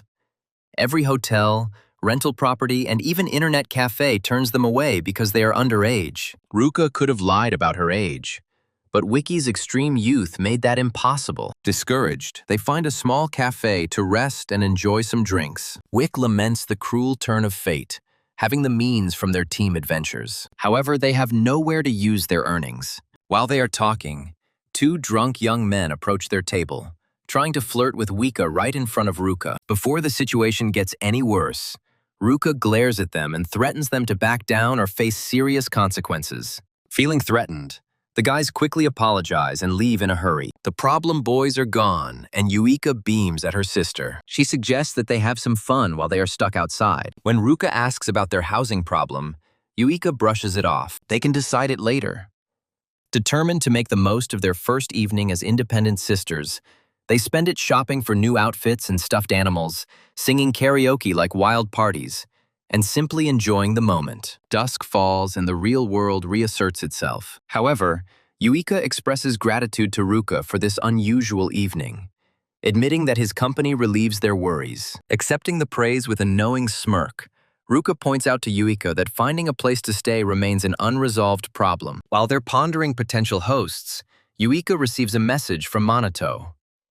He awkwardly asks for help with his phone, claiming he's forgotten everything again. The sisters exchange knowing glances. They decide to go to Minato, assuming that he can offer them temporary housing. Finally reaching Minato, the sisters ask if he will allow them to stay with him for now. Before answering their question, Minato takes the Misuha sisters to his salon to discuss the events that have occurred. Having received a full report, he asks their opinion about his daring actions. Young ladies admit to their impulsiveness and immaturity. As Minato studies them, he perceives not only their newfound honesty with themselves, but also the strengthened bond between them as sisters. After finishing reflecting on her situation, Uika expresses regret for causing Minato any inconvenience and reiterates her request to stay with him, having no other shelter. Minato ponders the consequences of granting their request. He doesn't have romantic feelings for either sister, so their living together isn't a problem. He agrees to let them stay. However, before they can rejoice, he warns them that his home is modest and lacks the splendor to which they are accustomed. To his surprise, the sisters are completely indifferent. Instead, they jump around and chatter animatedly, like children. Observing their behavior, Minato can't help but notice their amazing adaptability, which unexpectedly confuses the girls. Suddenly, they find themselves plunged into bizarre dreams of living together with the formidable and charming Kusanagi Minato. Her thoughts race. Her heart pounds with strange emotions, forcing her to pull herself together. Ignoring their embarrassment, Minato casually asks if they're going to bathe before bed. The girls immediately overreact, mistaking him for a pervert. Minato remains calm and asks the question again. This time, their response is restrained. Yuka leaves first, leaving Minato and Ruka in the living room. During their conversation, Minato praises their courageous decision to leave home, admitting he didn't expect them to take such a step. Ruka agrees, saying she shares his surprise. This is their first act of disobedience to their father, a man invariably stern and resistant to any manifestation of independence. She anticipates that he will only intensify his attempts to impose his principles, rather than change his approach. Minato reminds her that Tushara has an extremely negative attitude towards their group. Therefore, his future actions against them are unpredictable. Before Ruka can respond, Yuika emerges from the shower, dressed in her loungewear, and asks Ruka to take her turn. The hand immediately gets up and enjoys the most invigorating shower of the day. In her absence, Yuika expresses to Minato how dreamlike it is to be in his house. Minato, unperturbed, assures her that, despite this being his first time hosting, he feels no trepidation. Yuika expresses her sincere gratitude to him for allowing them to stay. Minato waves it off, saying it's nothing special. She laughs, and when he asks what amuses her so much, she replies that she has always seen him remain calm no matter what happens. Minato confirms that they are members of his team. As long as they remain such, they will remain his companions forever. He vows to never abandon them. Hearing this, Uika's pulse quickens. However, before she can think about it further, Ruka appears from the restroom. She looks sophisticated in her pajamas. Minato gets up to go wash himself, leaving his brother and sister to sit quietly and reflect on the recent events. The next morning, Minato meets with Shido, his boss. He is presented with an updated training plan for his unit. After their usual conversation, he informs Shida that Yuika and Ruka are staying with him. Shido, realizing that Minato has taken in 2 girls, explodes and demands to know why he doesn't care so much. Confused, he wonders if this situation is common among today's youth. Determined to instill some common sense in Minato, Shido lectures him, stating that Japan prohibits polygamy and bombards him with distorted facts about customs and heritage. As Minato leaves his office, he considers moving to a larger home. 3 people in his compact apartment will be too cramped. Before leaving, he notices Sonata practicing alone in the yard and decides to check her out. Turning to her, he asks why she persists in training. Sonata explains that she feels like she's falling behind.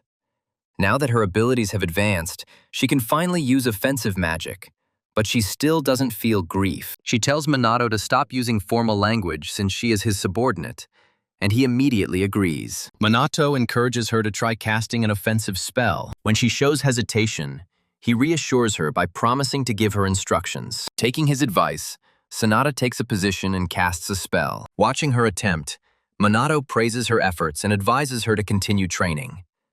Persistent practice will lead to greater strength. Sonata expresses her gratitude, but admits that she still feels inferior compared to the rest of the team. Minato tells her not to underestimate herself, because he has seen her hard work. She then admits that she only joined the police because holy mages are rare, doubting that she could compare to her squad mates, as she considers herself the weakest. Noticing that she is pouring out her feelings, she apologizes for burdening him with her doubts. Minato, instead of dismissing her concerns, asks about her original reasons for joining the police. Sonata shares that her grandmother was a holy mage who saved countless people during past disasters. Inspired by her example, she joined the service, striving to emulate her. After her confession, she continues to experience self-doubt. She states that she does not have clear goals or aspirations like others, and she does not have skills in any area. Minato quickly refutes her claims, listing her skills, her restorative powers, her offensive spells, and her drive to improve herself. He argues that her initial motivation for choosing this career is irrelevant. What really matters is how she uses the path she's on.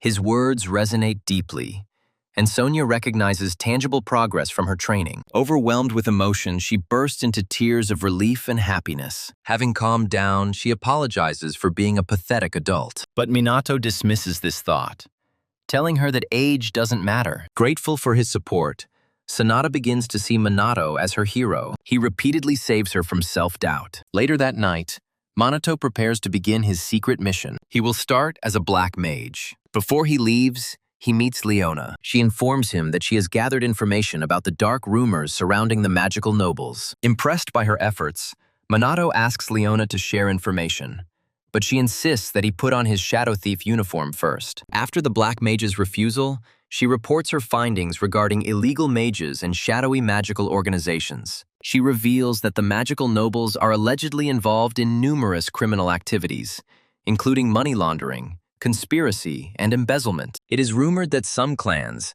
especially the Fuka, maintain direct ties with the criminal organization Black Rebellion. Minato asks if she knows anything about the leader of the Black Rebellion. Leona claims, based on rumors, that the leader is Kuroi Akuto, a former magic noble who was famous before his public disgrace. Hearing this, Minato finds the magic noble's connection to the Black Rebellion even more dubious. However, Leona reminds him that there is no concrete evidence linking Fuka or any noble house to the organization. Since no one is talking and vital information is scarce, she believes potential informants are being silenced. Knowing this, she cautions Minato to exercise caution if he intends to investigate further. After finishing their conversation, Minato asks her to send all the collected data to his device. When asked about his next steps, he tells her that he is leaving. He sets off to take revenge. Without saying another word, he jumps from the top of the building. He ponders the most appropriate way to punish the guilty. He will show them no mercy. After several hours of dispensing justice, the Dark Sorcerer returns to his residence, once again assuming the identity of Minato Kusanagi. He relaxes with his new housemates, Yuika and Ruka, the trio in quiet contemplation, each immersed in their own activities. With no other pressing matters, Minato decides to research the Ichikama Minato and the disasters of 50 years ago, now that he has mastered the use of a smartphone. After some searching, he discovers that Itakamski's past is largely unchanged. However, modern magicians are depicted with significantly weakened powers, which seems strange to him. Furthermore, he observes vague and fragmentary information about the magical nobility and their ancestors, with little detail about their powerful magical abilities or cultivation techniques. Seeing this, Minato, who retains memories as Ichikam, laments that if his magical grimoires had survived, mages wouldn't have fallen so low. Yuika notes that no texts or records of advanced magical training exist, as if they were deliberately erased. Minato suspects that the current head of the Mizuha family may have some knowledge. However, given the extreme lack of information about disasters, organizing an audience presents a significant challenge. At the moment, he is thinking hard, trying to understand the nature of the disasters and their initial appearance on Earth. But no clear revelations are emerging. Wika acknowledges his irritation, but decides to ignore it and continue her work. The next day, during training for the elite magic squad, Minato and his unit receive an urgent message about a disaster being detected and are immediately ordered to engage in combat. They rush to the scene, only to find Shufuku, Jinfuki's offspring, and his minions standing over the remains of the recently slain monster of disaster. Despite his confusion, Minato remains calm as Sho condescendingly chides them for their tardiness, boasting that his team defeated the beast before they arrived. Noticing Minato's gloomy mood, Sho assures him that no one was hurt and encourages him to relax. He then boasts about how dire the situation could have become without his intervention, and then arrogantly advises them to be more vigilant in the future before leaving. After Sho leaves, Yuika asks about his strange behavior towards Minato. However, Minato has no idea. In the following days, new disasters arise, and each time Sho and his companions arrive shortly before the special magic squad, taking the victory. Sho constantly ridicules them for their slowness, proving his point that the world still needs magical nobility. Yuika is furious when Sho belittles their squad, calling them incompetent. After he leaves, she seethes, saying this is the 5th time he's pulled this maneuver, clearly indicating covert action. Around this time, Sidu reveals the possibility of sabotage, citing constant delays in their intelligence reports. Since Minato is unable to detect disasters from a distance, he does not know how to find a solution. Meanwhile, Yuika throws a tantrum, pointing out that Seo constantly dodges confrontations whenever a demon-class enemy appears. At a dead end, Sanada pulls out his mobile device and shows his comrades the immense popularity the Fukas are receiving online. This raises doubts, given their recent harsh criticism. She also learns that Jin Fuka has scheduled a press conference that is about to begin. Minato and the rest of the team gather. They listen attentively to his statement. During the press conference, Jin expresses his gratitude to everyone present and states that the purpose of the meeting is to counter the recent shortcomings and failures of the magical nobles, specifically mentioning his son, Sha. Unexpectedly, Jin bows deeply and publicly apologizes for Sha's disgraceful behavior. The journalists, who never expected an apology from the magical nobleman, are speechless. Jin continues, accepting responsibility for his failure in raising Sha and promising to make things right. At the same time, news outlets begin to spread stories about how Sha dealt with numerous disasters before specialized magical forces intervened. Jin realizes his strategy is succeeding. He stands up confidently and speaks of the shortage of capable magical nobles. However, he assures the public that steps are being taken to address the issue. As the conference gains momentum online, 50% of the comments support Fook, which irritates Yuka. She complains to her colleagues, wondering if all their efforts were in vain, only to be ridiculed by the public. Before she completely loses control, Minato advises her to remain calm, reminding her that their goal remains the same, regardless of public opinion. He begs them to believe in his ability to handle the crisis. A few days after the conference, Shadow received a call. He was summoned to an important high-level meeting. His superior reveals that the special magic unit is in danger as complaints against them continue to mount due to their increasing clashes with the magic aristocracy. When Shido tries to justify Shu's questionable behavior, his superior dismisses his concerns, accusing him of provoking the magical nobles.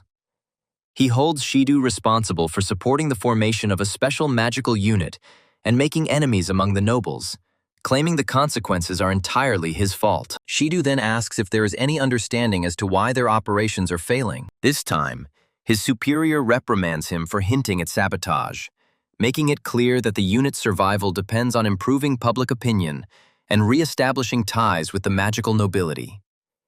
If they fail, the special magical unit will be disbanded. Meanwhile, Jin Fuka watches the proceedings, pleased that everything is going according to plan. He knows that the crowd, easily swayed by sensationalism and deception, will accept any story he presents. With public opinion on his side, Jin is confident that he will soon completely destroy the special magic unit. It was about a week of silence before Minato and his team found themselves on the roof of their school, lamenting their inactivity over lunch. At one point, Ruka reminds them that the Fuka are dealing with recent disasters, but then Ryuji Katsuragi interrupts, saying that there are moles within the police force that are undermining the work of the special magic team. Minato agrees, revealing that some officials are directly connected to the magical aristocracy and see the SMP as an obstacle to their plans. The ever-unsuspecting Uika questions the feasibility of this. Minato explains that their actions were intended to tarnish the reputation of the magical nobility. He mentally acknowledges the connection between the nobles and the Black Rebellion, implying that the growing popularity of the SMP is extremely detrimental to their agenda. Exasperated, Uika explodes, accusing the magical nobles of incompetence and declaring that they should work harder to restore their image. Calming down, she ponders her father's possible involvement, but Ruka reassures her, expressing his disbelief. At this point, Minato finishes his meal, stands up, and informs the team that they will personally visit the residence of Mizuha to investigate. The siblings express reluctance, claiming that their relationship with their father is strained. Minato allows them to stay if they choose, but, giving in to the inevitable, they agree to accompany him. The group soon reaches the Mizuha villa and encounters two female guards at the entrance. After they gave their identities, they were immediately denied entry. When Yuika and Ruka ask for special consideration, the guards deliver their message. Their patriarch forbade his disinherited daughters from setting foot on the territory. Just as the brothers accept their defeat, Minato steps forward, declares himself the commander of the SMT, and states that he has questions for Tusher. The guards tell him to make an appointment. However, Minato insists that he only wants a short conversation. Irritated, he considers breaking in by force. But before he can do so, Tushiro himself appears. He is inspecting the scene of the crime. Then, he allows them to enter. As they head to the conference room, Minato jokes about Toshiro's youthful appearance, asking if he's the sibling's brother. The young women quickly correct him, declaring that despite his appearance, he is their father. Having sat down, Toshiro begins the conference by accusing Minato of corrupting his offspring. Minato responds by blaming someone else for his children's independence is a poor fatherly trait. He then asks Toshiro why he's not proud of his daughters now that they've reached adulthood. Toshiro watches him silently, realizing that Minato didn't come for small talk. Without further hesitation, Minato gets down to business and asks if Toshiro is being coerced by a special witchcraft squad. Toshiro denies any involvement. He claims that magical nobles rarely work together, implying that Fuka acts on her own. Commenting on Minato's determination, Toshiro acknowledges his fame as a student with the power of a noble and a hero who has prevented many disasters. Doubting these claims, he confronts Minato. This is a test of strength. Toshiro unleashes a colossal burst of mana to demonstrate his power, and, to his surprise, Minato easily deflects it. The rest of the group, including the sisters, remain trembling. They tremble under the onslaught of enormous magical power. After the demonstration is complete, Toshiro praises Minato for matching his strength. Minato dismisses it as simple mana manipulation, but notes that Toshiro was holding back considerably. Impressed by Minato's keen perception, Toshiro confirms his understanding. Minato then asks why modern mages are less powerful than mages of the past. Toshiro questions the basis of Minato's question, and when Minato mentions the events of 50 years ago, Toshiro states that Magi were deliberately suppressed for control and surveillance. Confused, Minato asks for further clarification. However, Toshiro mysteriously replies that understanding will come soon. He then insists that magic-born aristocrats are necessary, which causes Minato to ask if Fuka are also indispensable. Remains silent. Seeing no further responses, Minato stands up, thanks Tush for his time, and ends the discussion. Before they leave, the others mention their ongoing difficulties. They are still moving at a slow pace due to the mana surge they experienced earlier. Minato helps them up, and as they leave, he tells Tushu that he appreciates not having to expose any wrongdoing in his family. If he had been forced to, Minato would have acted differently. In conclusion, Minato tells Toshiro that his daughters are his dear companions. When Tushu asks for clarification on its meaning, Minato simply leaves without answering. Some time later, after a few days, the Special Magic Squad finally receives new clothing made from anti-monster fabric that is impervious to most spells. Sidhu declares their complete readiness. They are now capable of operating at 100% capacity. With all preparations complete, Minato gathers his squad, declaring that it is time to face Fuka. Meanwhile, at the Fuka residence, Jin Fuka and his son Su are enjoying the upcoming destruction of the Special Magic Squad. Jin boasts that with the support of the Black Rebellion, he will soon seize control of Japan. Their fun is interrupted when men in police uniforms burst into the room, ordering everyone to stop. The scene is broadcast live, and a news anchor reports the shocking arrest of a magical nobleman. From a helicopter at Jinna's height, a reporter informs the public that this is the first time the nobleman has faced such charges. The police arrest Jinna for bribery, coercion, and abuse of power, notifying him that his estate is under investigation. Jin, in a rage, argues that the nobleman should not be treated as a common criminal and demands proof. Just then, a special magic squad arrives. Minato steps forward, holding his phone, and calmly tells Jin that they have all the evidence they need. Jin's son Shu instantly recognizes Kusanagi Minato from the SMT presenting the evidence. He demands to know Minato's purpose here, but his father Jin dismisses the evidence as fabricated. In response, Minato shows images on his phone, revealing irrefutable evidence of Jin's involvement in bribery, collaboration with illegal magicians, and even planning murder. Jin defends himself when he sees this. He accuses Minato of creating false evidence. To refute his accusations, Minato plays a recording of Jin and Sho ignoring a minor disaster threatening the townspeople. He then asks if Jin would consider the recording a fake. Jin, realizing that he is cornered, explodes in rage, demanding to know who dared to follow him. His servant comes forward, confessing that it was he who betrayed him. Enraged, Jin grabs the servant by the throat, scolds him, and demands to know why he betrayed the man who had given him food and shelter for years. It turns out that the servant had been secretly meeting with the Black Mage,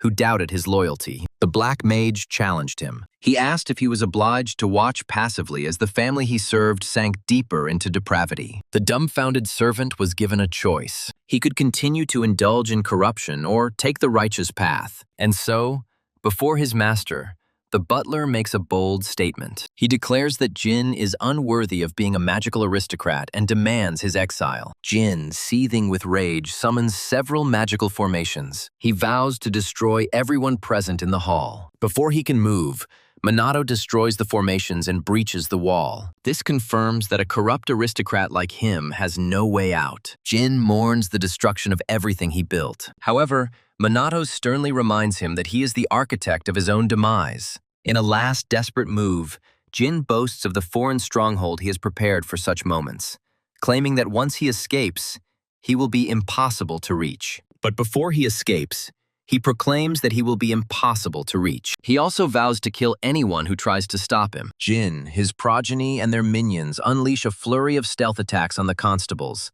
But Minato shields the officers and instructs them to retreat while the elite magic squad handles the matter. Minato then unleashes another wave of energy, creating a second breach in the building. This time, a news helicopter stationed outside records the events in real time. Journalists reported that the Fuka clan was actively resisting arrest, sparking significant debate about the influence of the magical aristocracy in society. Now, as the public watches with distrust, the reporter asks the people if they can still trust the magical nobles to protect them. However, she quickly assures them that Japan still has the SMT and their commander, Kusanagi Minato, to uphold justice. Outside the estate, Fuka and SMT prepare for battle. Minato confronts Jin while Shu and his subordinates engage the rest of the squad. Before the battle begins, Shu mocks the SMT, asking if they really believe they can win with such limited forces. Unlike the smug aristocrats, Yuika states that their squad is already dealing with other disasters in different places. Enraged, Shu vows to unleash his full power and promises to destroy every single one of them. Yuika condemns him as a disgrace to the magical nobility and declares that they will never forgive his sins against the people. As the confrontation escalates, Jin mocks Minato, questioning his confidence in defeating a noble mage.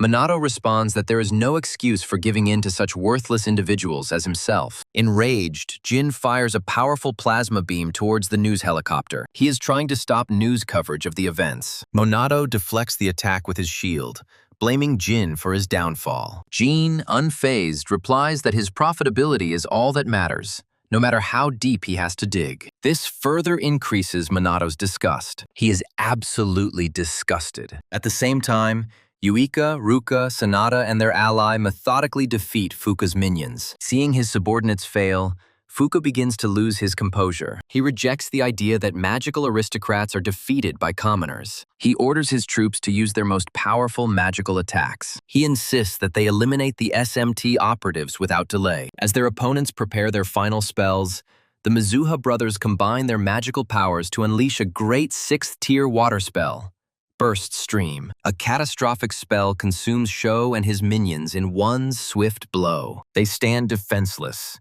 at the mercy of SMT. Shu, defeated, falls to his knees. In a desperate plea for his life, he claims his actions were merely a momentary miscalculation, promises to make amends, and begs for mercy. Yuika, seeing his deception, pretends to accept his apology. The moment C and Ruka turn away, Shu shows his true colors, calls them fools, and launches a surprise attack. However, the same sisters foresaw his betrayal, quickly counterattacked and subdued him. They ask in an icy tone if he really thought they would spare someone who wasn't going to change. His last attempt to escape was thwarted. He falls down, sobbing. Meanwhile, Minato, sensing that his comrades have subdued the rest of the Fuka, focuses on Jin again, informing him that his so-called pride and joy, his son, has finally been defeated. Seeing his dominance crumble before his eyes, Jin finally enters the battle against Minato. After a brief standoff, Jin begins the fight by hitting Minato with a first-level wind spell. Minato dodges the attack without any visible effort, as if it never happened. Enraged, Jin attacks again, using a level 2 wind spear to catch him off guard.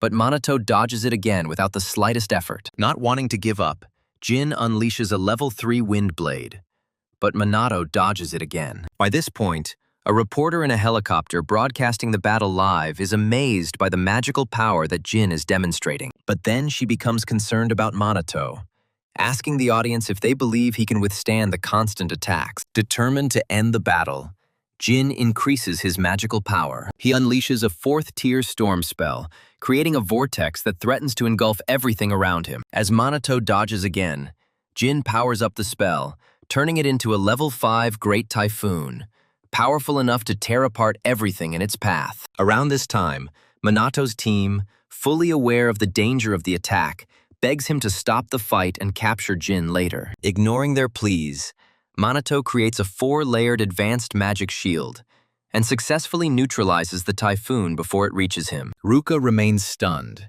trying to understand how their leader just deflected such a devastating spell. Ryugi, already familiar with Minato's bold nature, watches in awe. Meanwhile, the livestream's viewers are speechless, finally grasping the immense power of the magical aristocrats, especially after seeing Jin effortlessly cast a 5th-tier spell. But the true shock comes when they see Minato easily neutralize it. As the battle rages, the reporter keeps the audience interested with lively commentary. During a brief respite, Jin begins to suspect Minato's lack of offensive magic, wondering if he is stalling for time while waiting for reinforcements. To confirm his suspicions, Jin provokes Minato. He asks why Minato is holding back. Minato chuckles and states that he is simply trying to avoid ending the duel prematurely. He wants to prolong this moment a little longer. Inspired by Minato's confidence, Jin decides to unleash his full power. He claims his current magical energy is approximately 200,000 mana points, and warns Minato against panicking at the realization of their difference in power. Hearing this, the SMT members sneer, convinced that Jin is making this figure up. After all, even a sorcerer with 100,000 mana points is extremely rare in Japan. This detail alone highlights its significant potential. Alarmed, Ruka and her brother consider intervening, but Minato gives them a stern look, signaling they should stay out of the way. The pair immediately understand and refrain from taking action. Jin, sensing their hesitation, smirks. He warns that if they came any closer, he would destroy them immediately. With these words, he creates 5 powerful magic circles and finally releases the colossal power he had been holding back. His entire figure radiates enormous energy, shaking the battle zone. Watching in horror, SMT members fear that Jin is going too far. Unperturbed, Minato remains indifferent. Jin asks if he can comprehend the full extent of his magic, but Minato does not answer. Instead, he watches silently as Jin prepares to cast a spell called Neo-Magic, designed to destroy everything in its path. A green portal materializes overhead, pulsing with growing power. For the first time since the confrontation began, Minato smiles. He is intrigued by this new spell. Having manifested the portal, Jin takes the opportunity to demonstrate his ultimate ability. He calls it atmospheric magic, and boasts that it can instantly destroy a person. Entertained, Minato challenges him. He orders him to attack. Enraged by such impudence, Jin strengthens the spell to a 6th-tier atmospheric magic called Air Press. Enormous pressure distorts the surrounding atmosphere, making escape impossible. Minato holds his position as the magical portal consumes him. Jin bursts out laughing, sure that Minato was crushed. Even the members of the SMT think for a moment that their commander is defeated. For over a minute, Yuika and Ruka call out to Minato. They desperately pray for an answer. They desperately want him to answer them. Just as they're about to accept his demise, his voice pierces the silence, causing the sisters to gasp in astonishment.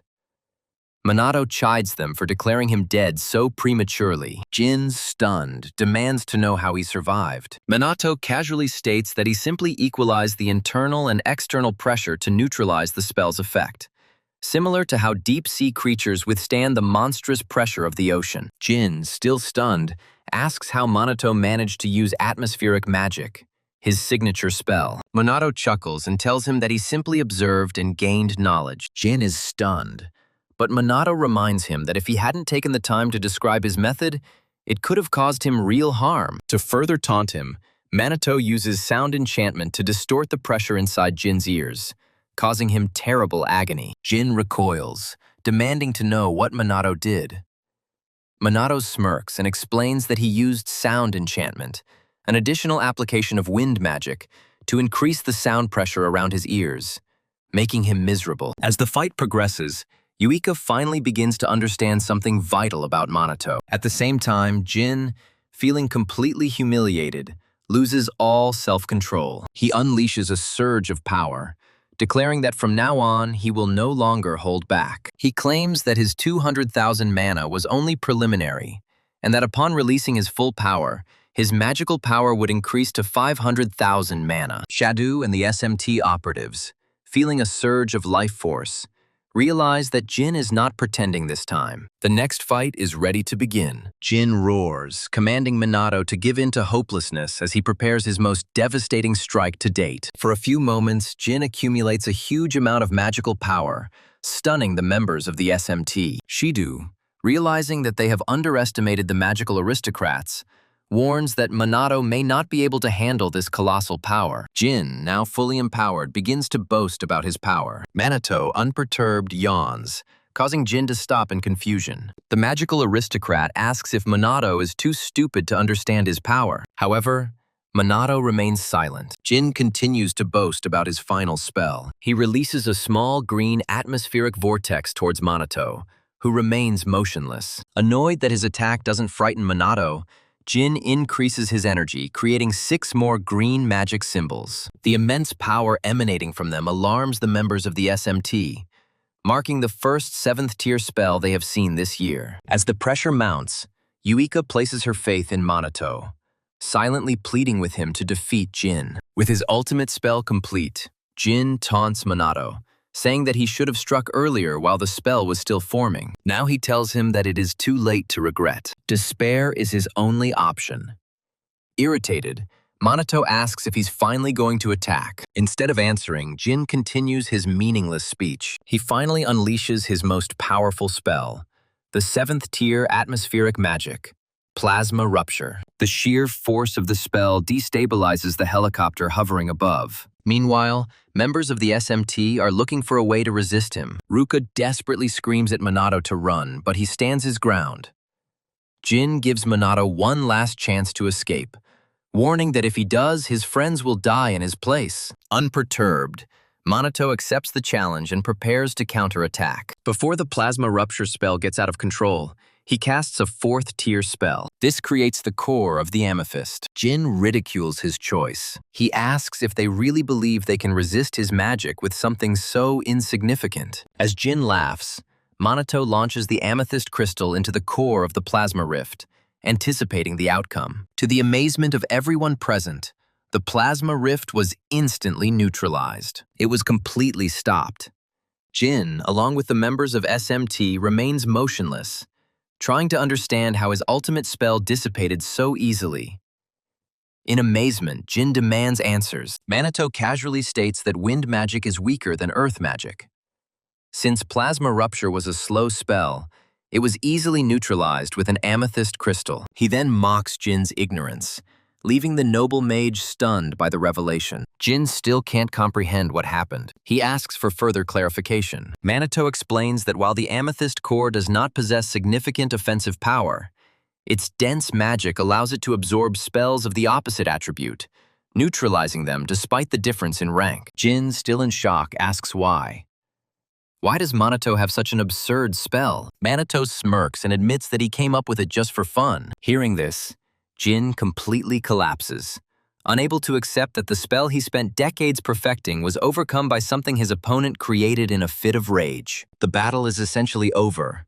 Minato approaches, ordering Jin to prepare for retribution. But before Minato can do anything, Jin quickly gives up, stating that his magic has run out and his body is motionless. Minato calms him down by saying that he doesn't wish to attack someone as weak as Jin, and instead decides to lightly flick him on the forehead. Jin cannot estimate the force of the impending blow. He brushes aside the impending blow without a second thought. The moment Minato makes the snap, Jin is thrown back several meters and passes out from the sheer force. The SMT operatives watch in stunned silence, wondering if their commander has any humanity left in him. With Jin neutralized, the authorities move to arrest him. At the same time, An Air News correspondent announces a significant fall. The magical aristocrat was defeated by SMT captain Kusanagi Minato. The nation erupts in jubilation, its population praising the virtues of Minato. After the conflict is resolved, the SMT squad surrounds Minato, congratulating him on his final victory over Fukujin. Minato watched as the authorities took Jin away. He felt deeply disappointed in the Japanese magical aristocrats, recognizing them as mere charlatans. After Jin was out of sight, Minato inquired about the actions of the magical aristocrats after the death of Ichikama Minato 50 years ago. Jin's silence prompted Minato to ask if they had destroyed the magic of that time, demanding an explanation for such an act. Jin finally replied that commoners would never be able to comprehend the lofty speculations of magical aristocrats. Confused by this vague answer, Minato asked for further details, but Jin only chuckled and told him to find out the truth himself before he was taken away. A few hours later, Minato had to attend a press conference with Shadu and the team leader. He began by giving a brief account of his encounter with Fukujin. His statements quickly attracted significant media attention. His fame skyrocketed overnight. He achieved wide recognition. A few days passed, and Minato found himself relaxing on a Hawaiian beach, basking in the sun, still pondering his unexpected arrival there. While he was thinking, Yuika came up to him in a swimsuit and asked what he was thinking about. Before answering her question, Minato recalled his last conversation with Shido and the other team members. In a flashback, Ryuji asks Shido about their destination in Hawaii. Shido explains that, as everyone knows, SMT has recently exploded in popularity. Due to the overwhelming attention, things are slowly spiraling out of control. As he speaks, Yuika discovers footage of Minato surrounded by girls. Realizing that they are now being recorded even at school, she notifies the group that their videos are rapidly spreading across multiple social media channels. Ruka adds that the internet is also flooded with messages regarding SMT. While the team expresses concern about the growing visibility, Shido confirms that all of Japan is now focused on them. Consequently, he has arranged for them to vacation in Hawaii until the situation is resolved. He also thanks Minato for supporting the team and receiving support from the Misuha clan, which will help in crisis management interventions during their absence. With this confidence, he implores them to take advantage of this opportunity to recuperate. He then leaves, leaving them to prepare for the journey. Back in the present, Minato, after listening to Yuika's question, stands up and tells her that he was simply deep in thought. Pleased with his answer, Yuika shyly points out her swimsuit, asking if she looks weird in it. Without pausing, Minato assures her that she looks charming. The unexpected praise stuns Yuika, causing her to blush deeply. Minato adds that the swimsuit complements her sense of style and looks absolutely fantastic. Startled, Yuika awkwardly expresses her gratitude and looks away to recover. Ruka soon appears in a dark swimsuit, annoyed that Minato has been ignoring her all day. He looks puzzled.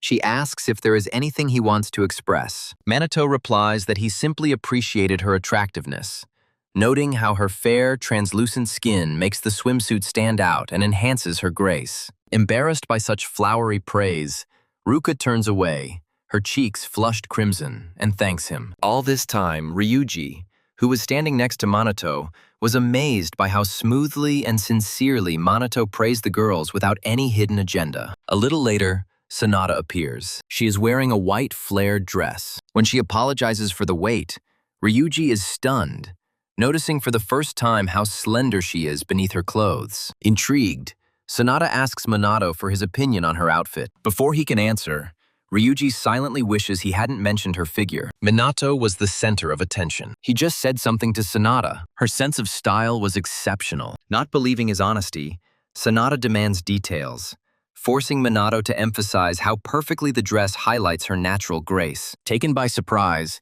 Sanada blushes as much as the others, embarrassed by the generous compliments. Amazed by Minato's strange talent for making everyone blush, Ryuji jokingly calls him incredible, and then asks if he's exaggerating.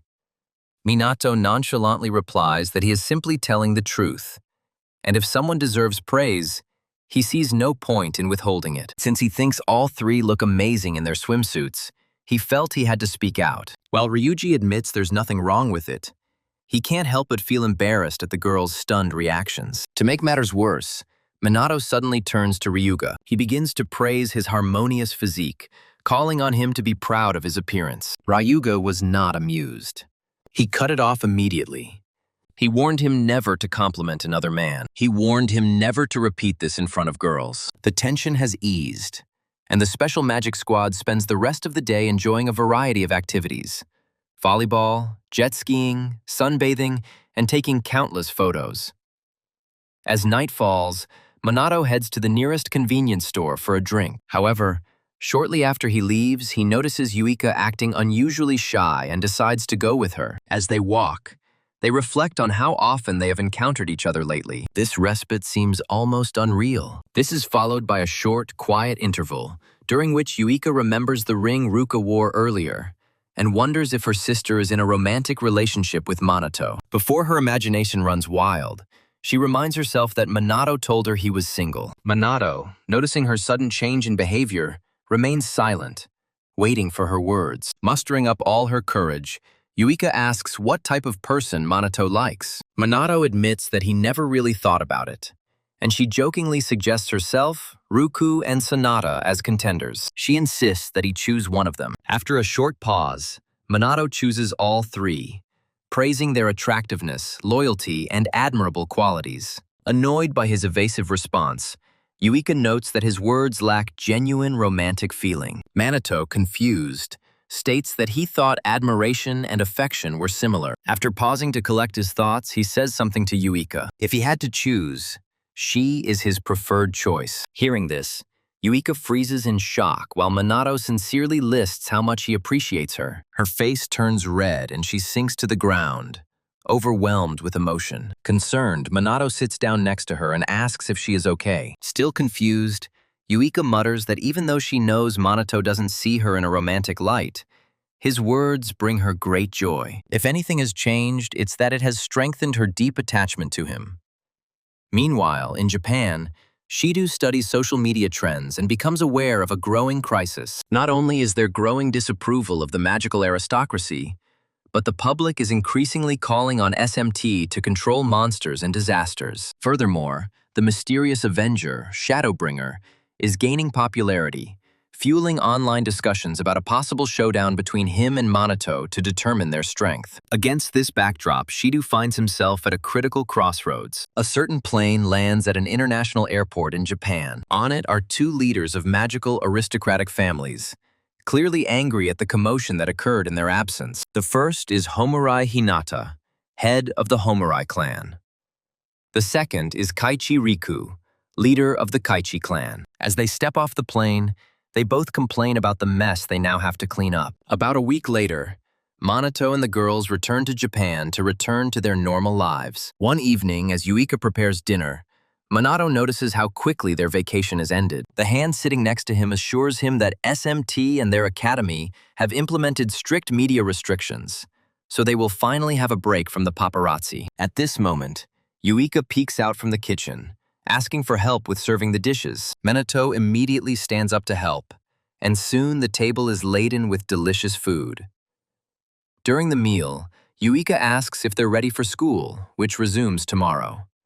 Minato informs her that, with the school police keeping them safe, the attention on them should have faded. After a casual conversation, Minato suggests forgetting about the hustle and bustle. He believes that people will quickly lose interest. Unfortunately for them, Minato quickly realizes the futility of this plan when the next day, girls from numerous classes flock to him, bombarding him with questions about the girl. When the pressure becomes unbearable, Yuika and the others ignore the students and invite each other to eat. On their way to lunch, Yuika notes that the attention was even stronger before their break, when strangers would sometimes sneak into the school just to look at them. The conversation continues until Ruka casually mentions that they are almost out of toilet paper. Minato suggests they stop by the store after class to stock up on supplies and buy bath salts, a treat Yuika enjoys. The moment Minato mentions this, the surrounding students realize that Minato lives with the Misuha sisters. Embarrassed by the negative reaction, Yuika drags the others away. She hurries them up to the roof to eat. There, Ryuji confirms that the three are indeed living together, and decides that it is acceptable since they are with their team captain, Minato Kusanagi. In any case, he assures them that if they face any difficulties, They can count on his support. The girls express their gratitude for his generosity, and after this, Ryuji suggests that Minato should avoid formalities in his communication with them. He asks if Minato minds them using his name. Minato is a relaxed person. Therefore, he tells them to address him as they please. He doesn't mind at all. Just as Yuika is about to speak, she suddenly stops, realizing the profound implications of the trio's cohabitation. Before her thoughts can run wild, she quickly dismisses them, reassuring herself that everything is fine as long as nothing out of the ordinary happens. Ryugi and Minato, puzzled by her sudden change of mood, exchange glances. Having regained her composure, Yuika turns her attention to Minato. She asks if he ever feels uneasy about living with the two of them. Without an immediate response, they finish their meal and calmly continue their day. As darkness falls while Ruka and Minato are fast asleep, Yuika remains awake, confused by their ability to sleep so soundly. She wonders if she's the only one who feels uneasy about their shared space. When the silence becomes oppressive, she throws a small tantrum before forcing herself to rest. Moments later, Ruka also wakes up, pondering the same fears as her sister earlier. She admits to herself that she is still not used to sharing a room. She still wasn't used to sharing quarters with Minato. Unable to fall back asleep, she gets up, trying to understand why their current circumstances are troubling her so much. When no solutions are found, she glances at Minato. He sleeps peacefully on the floor. The sight of him makes her blush, and when inappropriate thoughts begin to invade her consciousness, she quickly pulls the blanket over her head.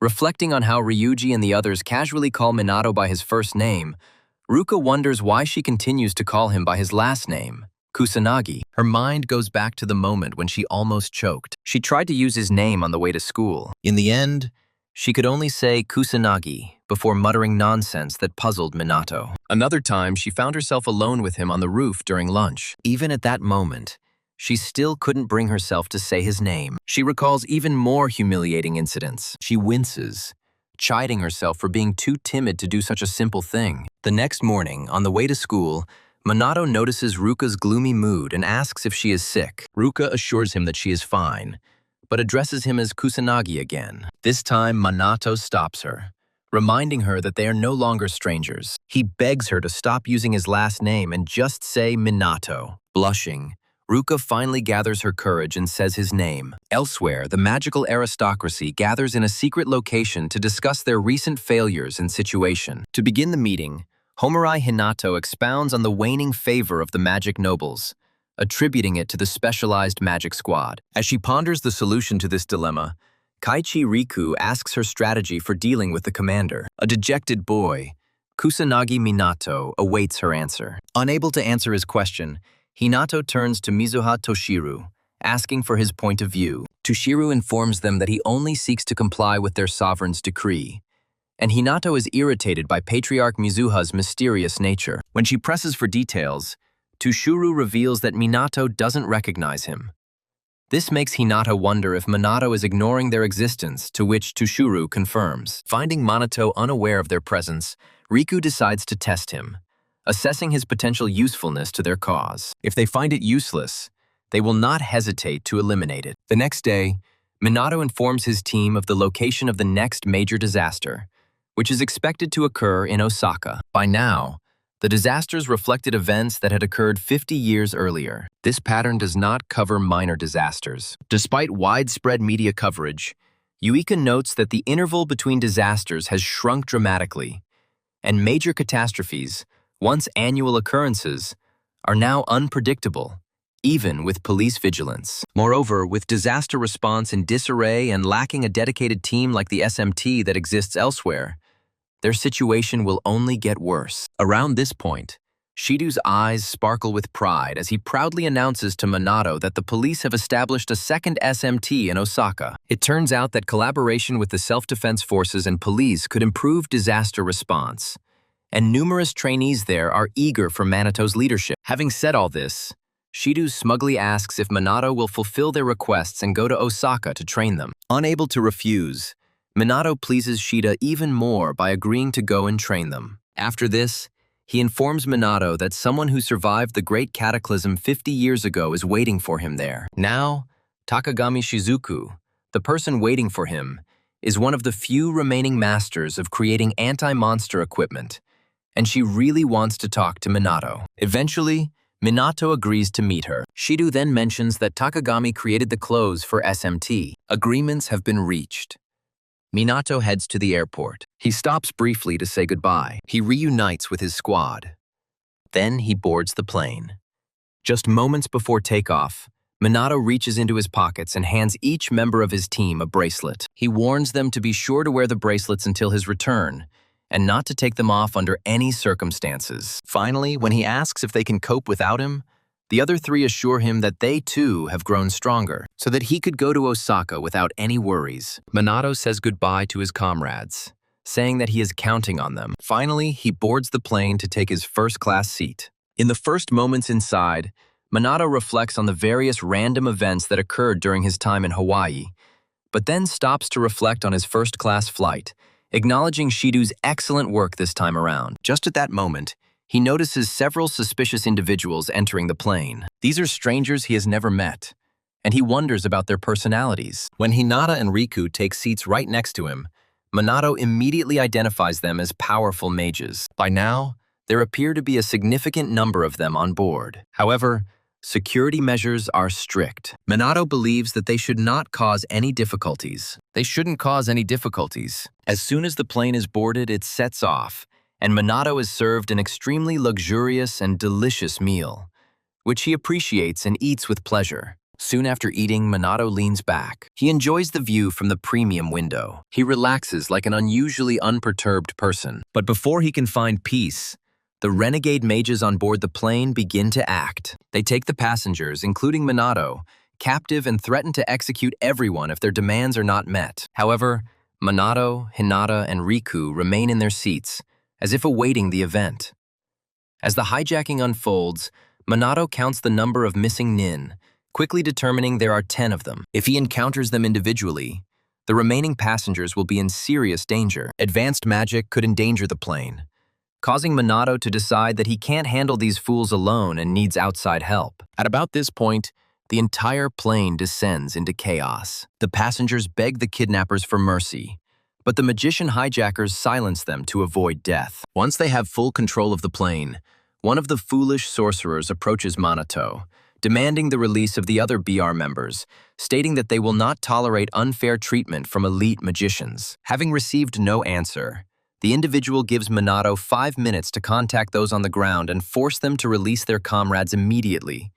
Otherwise, they will begin executing the prisoners one by one. Before starting the countdown, the villains check with the pilot to see if he has written down everything they just said. Minato doesn't have a second to waste. He needs to think about his next move. What choice will he make? Before making an impulsive decision, he exchanges knowing glances with Riku and Hinata, who are secretly building up their mana and waiting for their signal to attack. It is then that one of the outcast mages notices his suspicious behavior. Another magician threatens to kill Minato. He is warned against any movement. Moments later, the rogue mages were distracted. Hinata and Riku quickly moved towards them. They neutralized them one by one as quickly as possible. Having finished disarming the villains holding the passengers hostage, the three of them, Riku, Hinata, and Minato, make eye contact for a moment before they all move around the passenger area to disarm the remaining villains guarding that position. During their fight, the villains strike back. They're trying to shoot someone like Hinata. Unfortunately, Hinata's magical power far exceeds theirs, so she, along with Riku and Minato,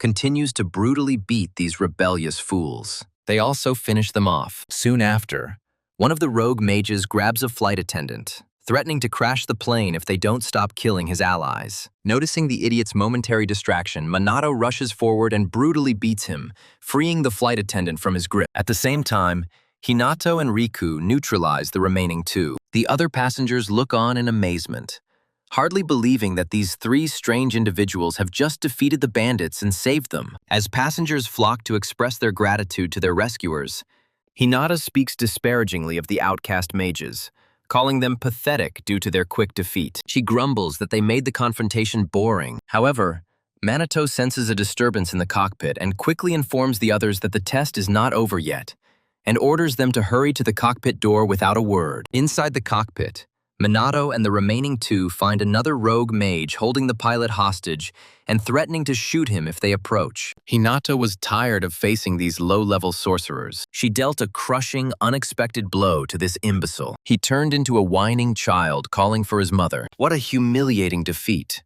Unfortunately for them, the fool shoots at one of the plane's controls, and Minato, who has already protected the pilot, realizes their dire situation as the entire plane immediately loses stability and violently shakes the passengers. Having tried every possible evasive measure, the pilot informs the trio that they are doomed, as not only are the controls unresponsive, but the radio communications have also failed. Without intervention, they will crash into the mountains and die. Hearing this, Hinata is immediately overcome with horror, shaking the pilot and begging him to resolve their crisis to avoid death. At about this moment, a window breaks, and the icy air from outside quickly forms a vortex inside the cockpit. Feeling the intense cold in the air, the co-pilot expresses his dissatisfaction. He laments that he will succumb to the cold even before the crash occurs. Hinata, realizing the gravity of their situation, asks the others if they have any ideas, while Riku advises them to all die together. After scolding the depressed bastard for his horrible words, Hinata begins to think that they are finally meeting their end. Having exhausted all options, the pilot resigns himself to his fate. The co-pilot also resigns himself to his fate. They call on others to prepare for death. It was then that Minato, who had been silent all this time, smiled for the first time, ignoring the pilots, and assured them that he would save everyone. Hearing this, the pilot warns him, this problem is not something that the average person can fix. They are all destined to die on this day. Tired of listening to the pilot's pessimistic chatter, Minato goes to the broken cockpit window. Ignoring the pilot's warnings and questions, he makes his move. Minato jumps out of the plane. Hinata thinks that Minato simply ran away to save his own skin, but she quickly regrets her words when the plane begins to rapidly lose altitude, threatening to destroy everyone inside in a matter of moments. Around this time, the passengers were already saying their final prayers, hoping to reach the Lord when it was all over. The pilot, on the contrary, continues to try to raise the nose of the plane to avoid falling into the sea. Seconds before the plane finally crashes into the ocean, after everyone has lost hope, a miracle happens. The plane not only regains its balance, but also gains altitude as quickly as possible. Watching this, both pilots cannot believe their eyes. They are puzzled as to what the hell happened to the plane. Hinata, who had suspected Minato all along, tells them that it was Minato who saved their lives. And if she is right, then he is holding up the entire plane himself. By this time, Minato is already underneath the plane, carrying a weight of over 230 tons and guiding it towards the nearest airport. To explain how he did this, Minato says that he first created a barrier covering the bottom of the plane using a massive amount of magical power, and then enhanced his physical strength with magical martial arts. Then, simultaneously, he adjusted the plane's trajectory using wind magic to guide it to a safe landing site. Since this is his first time supporting an aircraft, Minato encounters some difficulties along the way. Thousands of meters above sea level, with a plane weighing 230 tons, the pilot still finds it hard to believe that one person can support the plane as if it were nothing. Seeing Minato's feat, Hinata recognizes him as a monster and immediately turns his attention to him. By that time, the flight attendants and passengers were able to completely relax. The pilot tells them that everything is fine. Even the father and his young daughter shed tears of joy, knowing they will survive and see another day. Despite the jubilation and happy tears, the pilot cautions everyone not to celebrate too soon, as he has just learned that their landing gear is completely unresponsive. In other words, if they wish for a safe landing, their fate is entirely in Manito's hands. With these words, the pilot identifies the landing strip of the nearest airport. He points the nose of the plane towards the runway. He trusts Minato that he has a landing strategy ready. The badly damaged plane approaches the runway. Minato, still underneath him, casts a 6-tier void magic spell. He deploys a magical barrier of a high wall to soften the impact of the plane. It then slows it down quickly enough to come to a complete stop. As soon as Minato somehow lands, the entire cabin erupts in jubilation.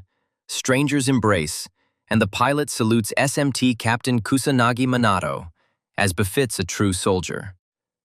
Riku and Hinata simply stare at the captain, unmoved by his actions and awaiting their final meeting with him. The moment he steps off the plane, reporters pounce on him from all sides, asking for a short statement so the world will know how he prevented the plane from crashing. At this point, Minato simply becomes furious at the villains for disturbing his peace. He had just experienced the most nerve-wracking flight of his life. Luckily, before he breaks down, security arrives to disperse the media, assuring them that a press conference will take place later, and then escorts Minato to Takigami's abode so he can visit her. Just before he leaves, Hina and Riku intercept him, offering him praise in hopes of softening him up for future endeavors. To their disappointment, Minato declines the praise. Instead, he praises both. He states that they performed equally well. Realizing their plan is failing, the pair make a few more casual comments and part ways cheerfully, Hinata firmly wishing for a future meeting. Soon after they leave,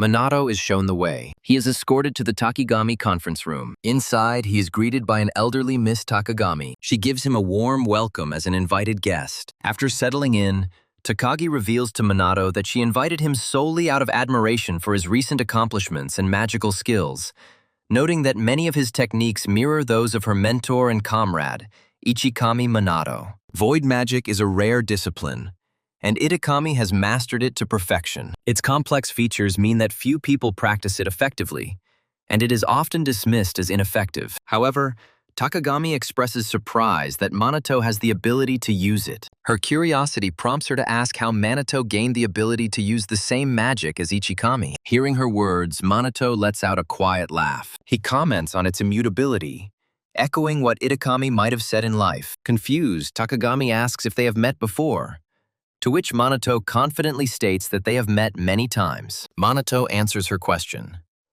He reveals that he is able to use Matakami Ichikami. Minato himself has the ability to use it. Although Takagami was surprised by this statement from a stranger, she maintained her composure, noting the numerous past people, relatives, companions, romantic partners, and even secret descendants, who had falsely claimed a connection to Ichikami Minato, seeking to exploit him. In years of dealing with such liars, she never expected anyone to claim to be him. Mistaking him for another imposter, Takagami apologizes for her impending ignorance, admitting that she initiated the contact, and then politely asks the unfortunate Minato to leave her home. Before continuing, Minato tells her that he had previously met a pair of siblings, and learned that the younger one had a doll that looked like Ichikami. Confused, Takagami asks what he means, prompting Minato to recall her own words from when Ichikamiya was alive, expressing a desire to create a doll in his likeness. At this point,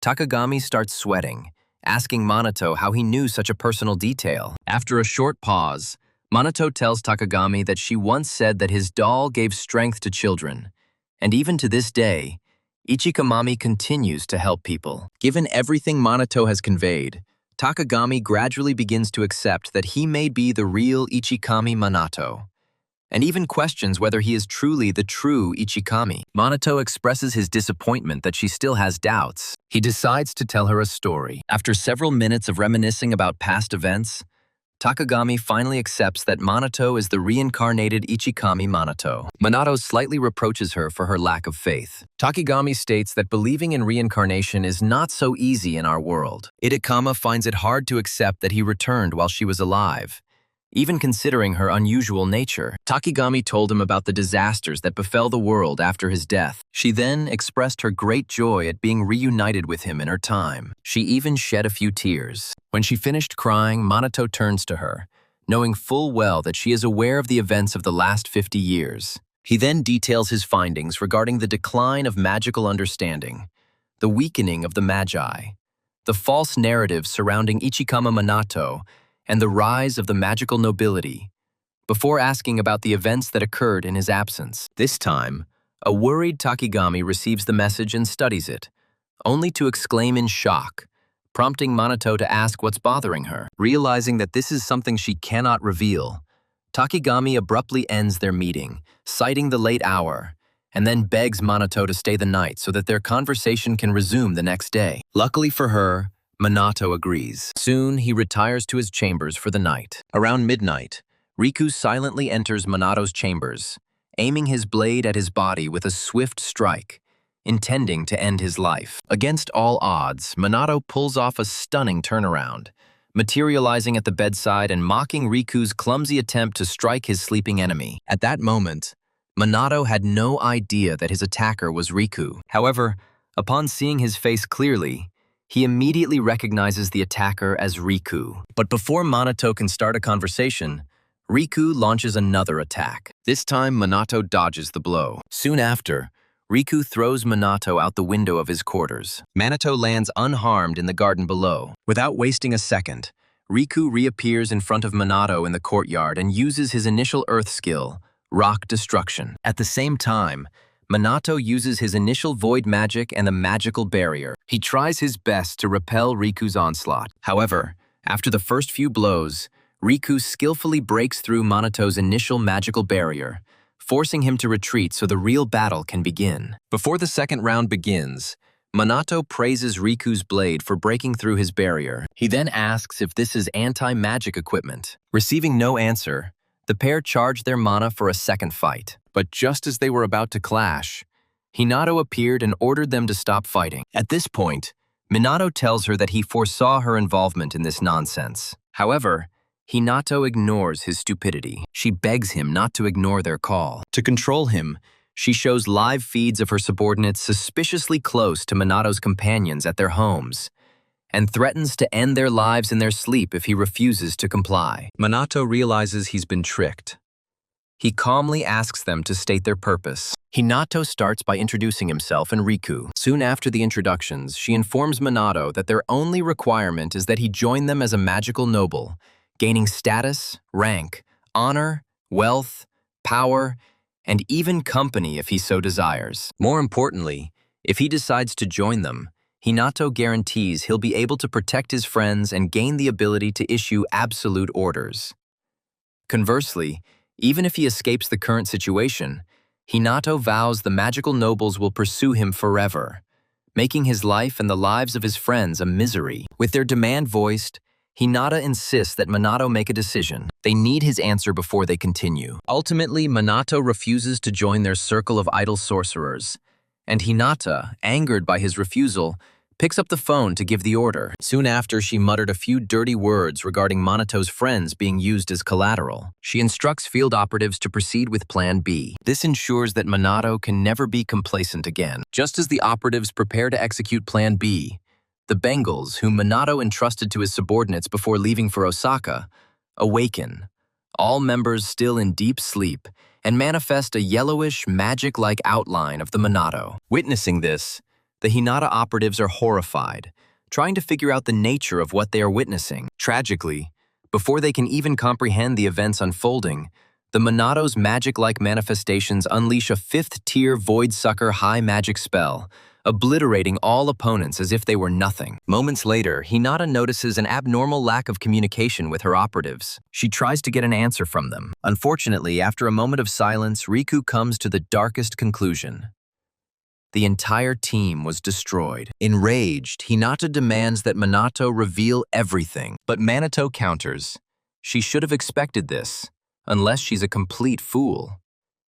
While recognizing Minato as a nuisance, Hinata still praises him for resolving the hijacking and hostage crisis, stating that despite all his accomplishments, he has passed the first test. Confused by her statement, Minato asks if the hijacking was their operation, but Hinata clarifies that they wouldn't have staged such a stupid act to force him into participating in their scheme. Having established this, she invites him to move on to the next test. She channels her mana along with Riku, preparing for the second true clash. At the same time, Minato, eager for a worthy confrontation, jokingly asks if he can refuse. As expected, Hinata objects just before lunging at him. She advances along with Riku. With her first move, Hinata launches a kick towards Minato, which he easily deflects. Then she jumps back to safety to launch her next attack, a fourth-tier fire spell she calls Flash. The moment she releases the magical blow, a deafening explosion is heard. Unfortunately for her, the Minato remains completely unharmed. The explosion had no effect on him. Amidst the chaos, Riku slashes at Minato's neck with his sword, but fails to land a single blow. The captain easily parries the attack with a miniature barrier that appears around his neck. Surviving the attack, Minato exhales, reflecting that a normal person would undoubtedly die from such a blow. At this point, Hinata warns him against being overconfident. She unleashes another fiery magic attack on the SMT captain, a 5th-tier spell called Blazing Pillar. Anticipating the impending spell, Minato recognizes Blaze Pillar as a powerful technique.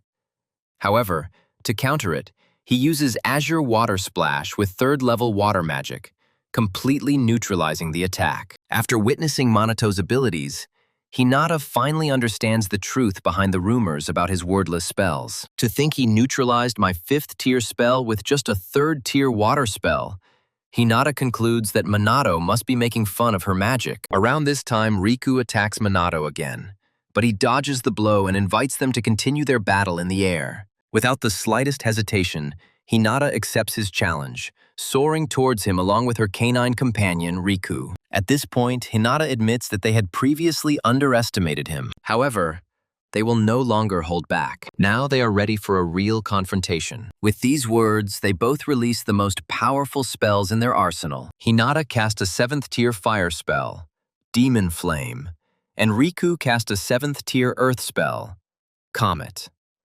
Soon after bragging and loudly declaring that he wouldn't be able to defend against her ultimate technique, the pair direct their attacks towards Minato. Their goal is to deal double damage. Unimpressed by their pathetic magic spell, Minato casts a 7th-tier void magic spell, Vanish, which absorbs both ultimate techniques and dissolves them into nothingness. Around this point, Hinachi, Hinata, and Riku are stunned, as their minds can't even process what just happened. To help them realize their defeat, Minato informs them that he simply dispersed the magical energy to minimize harm to the environment. Hearing this, Hinata calls it nonsense and even disqualifies him, as she feels that Minato is simply cheating to avoid a real fight. She claims that everything that happened before was just a farce. Now that the moment has come, she vows to show Minato her true power. Unfortunately, before she can demonstrate how powerful she is, there is a sudden change in the atmospheric energy around them, and everyone feels it. As they try to figure out what's happening, the sky turns crimson, confirming to Minato that Osaka's demise has indeed occurred. However, inside it is overloaded with the sheer volume of unfolding events. He is convinced that this cannot be just luck. As crimson clouds engulf Osaka, Takigami notices an ominous glow from his window. After a short glance, she closes the curtains. At the same time, Hinata watches the disaster unfold. However, she decides to ignore it. She is eager to resume her battle with Minato and destroy him. Before her impulsiveness gets the better of her, Riku holds her back. He brings her attention back to their goal. Recognizing the truth of his words, Hinata pulls herself together, while Minato, realizing the need to confront the disaster, declares that their duel must be postponed. With this declaration, Minato soars towards the devastated Dotonbori district, devastated by the Great Cataclysm half a century ago. Surveying the area, he compares its condition to Shibuya, noting that monsters continue to appear even without an active disaster. Given the danger, he assumes no one would be foolish enough to hide here. Discovering swarms of small monsters throughout the city, Minato quickly realizes he can't handle them alone. If left unchecked, these creatures could infiltrate human settlements and wreak havoc. He needs a solution. And fast. Just when he's thinking about calling for backup, Riku and Hinata arrive, offering their help. Minato greets them, teasing that they must have given up trying to kill him. Riku explains that their previous battle was merely a test, and since Minato passed it, they are willing to work together ever since. With a sigh, Minato accepts their help, knowing that his problems with them are far from over. The streets are filled with monsters. The trio moves in to intercept them. Hinata, eager for battle, makes a dramatic entrance and prepares for what she calls a monster bloodbath. She unleashes her 5th-tier fire pillar magic, incinerating an entire horde of creatures in one blow. Riku, equally skilled, deals with his share. Meanwhile, Minato, hovering above, unleashes 5th-level void magic in the form of a bull. A barrage of bullets destroys smaller monsters while they wait for the boss to appear. While surveying the battle area, Minato notices an elderly man walking with a cane. Concerned, he goes down and asks if the man is okay. The old man does not answer. This motivates Minato to take action. He offers to take the old man to a safe place. However, before Minato could extend his hand, the man pushes him away and frowns. After a short period of time, he expresses gratitude for the care shown, but he claims to be unharmed. There was something familiar about the old man. But before Minato could identify him, the assistant helped him into a dark car, which immediately drove away.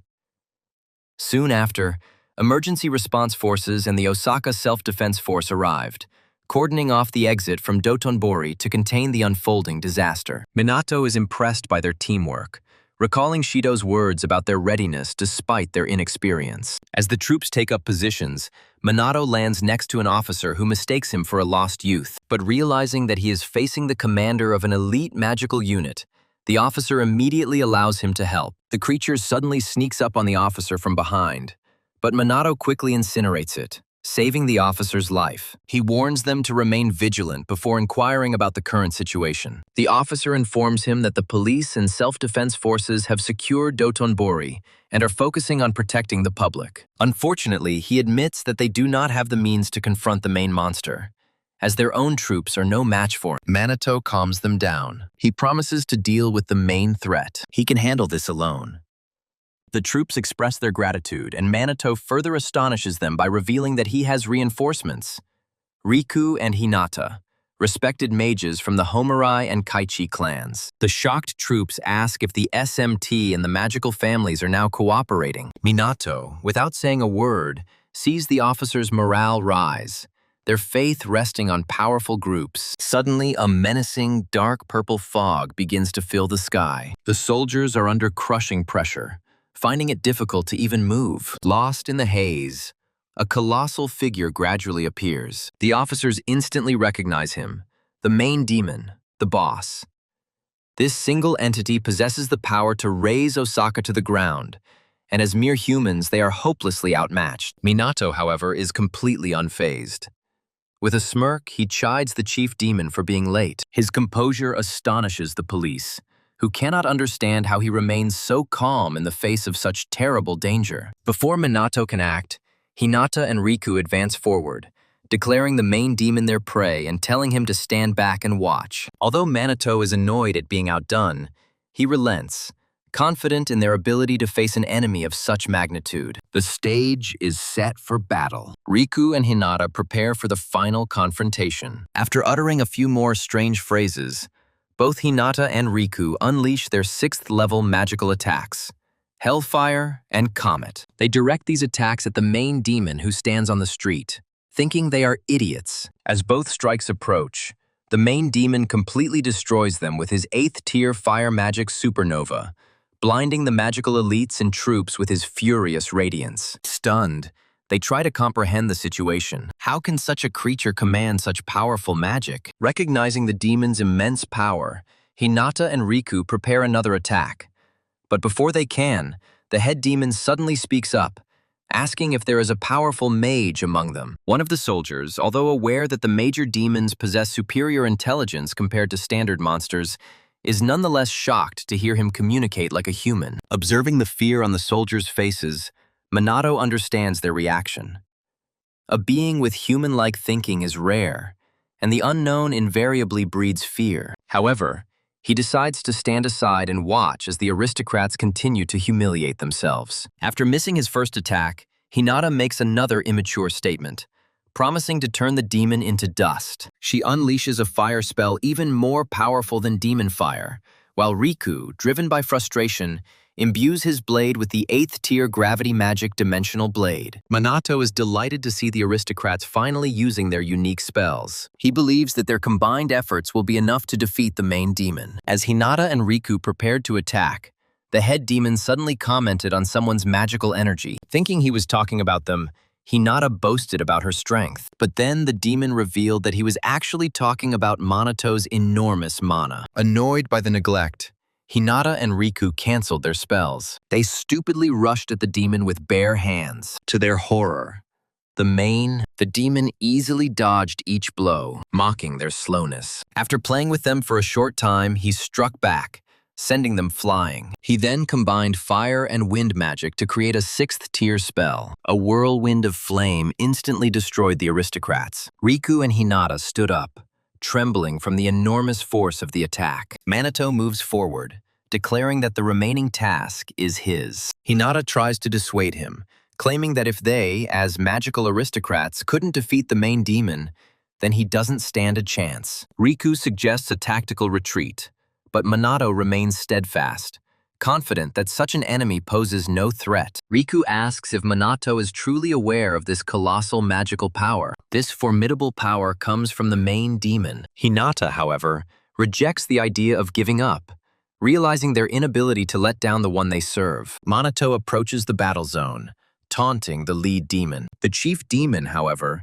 expresses admiration for his magical prowess. As the confrontation approaches, the main demon asks for Minato's identity, but Minato evades, asking if he is obligated to answer. The chief demon agrees with Minato's arguments. He retracts his question, stating that alliances with mortals are futile for demons. Once the formalities are completed, the fight begins. The main demon instantly rushes forward, attacking Minato from all sides, but Minato easily deflects each blow with his advanced magical shield. Watching the fight, Hinata feels like Minato is having a hard time. She starts bragging, claiming she knew he wouldn't stand a chance. Before she can finish her tirade, Minato calmly throws the main demon away. He then expresses his irritation at the chief demon's importunity. Both magical elite fighters are stunned and fall silent, realizing that the demon's relentless assault has left Minato without a single scratch. Riku, studying Minato's tactics, fears that a defensive stance will be futile, as the chief demon also possesses exceptional defense. Meanwhile, Minato considers using a new spell he recently developed, but is held back by the noble's observation. Instead, he chooses an alternative tactic and unleashes a 9th-tier void spell, Magical Radiance, as a prelude to his counterattack. Hinata, having witnessed the 9th-level spell, is shocked. She always believed that 8th-level magic was the pinnacle of achievement. Minato then traps the main demon in the glowing golden void seals he created earlier, and destroys it in one swift move.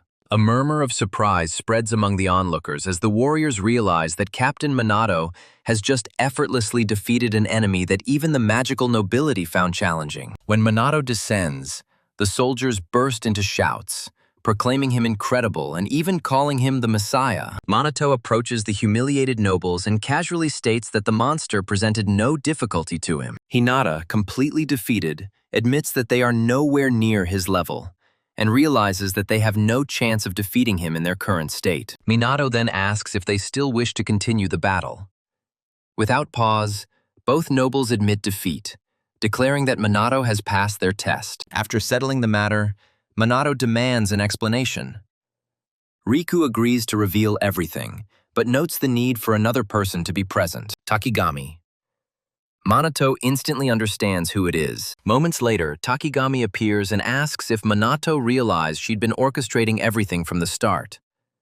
Minato confirms, reminding her that nothing escapes his attention. Now she must explain her reasons for testing him. She also needs to clarify the decline of mages over the past 50 years and her alliance with the magic nobles after his death. Before providing Minato with the truths he seeks, Takigami accompanies him and the magic nobles to his residence, providing them with comfort for her explanation. After settling in, Minato asks if she knew about the magic nobles before he arrived. Takigami not only confirms her knowledge, but also reveals that she knew about his impending attack in advance.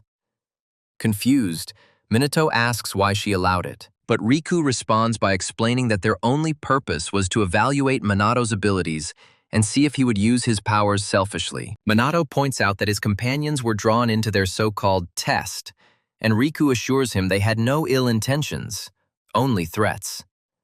However, Minato insists, demanding a reason for their actions. Riku explains in detail that Minato's very presence in the SMT poses a threat to the magical nobles, thus creating a dangerous situation for Japan. Hearing this, Minato counters that their current crisis is the result of their own neglect.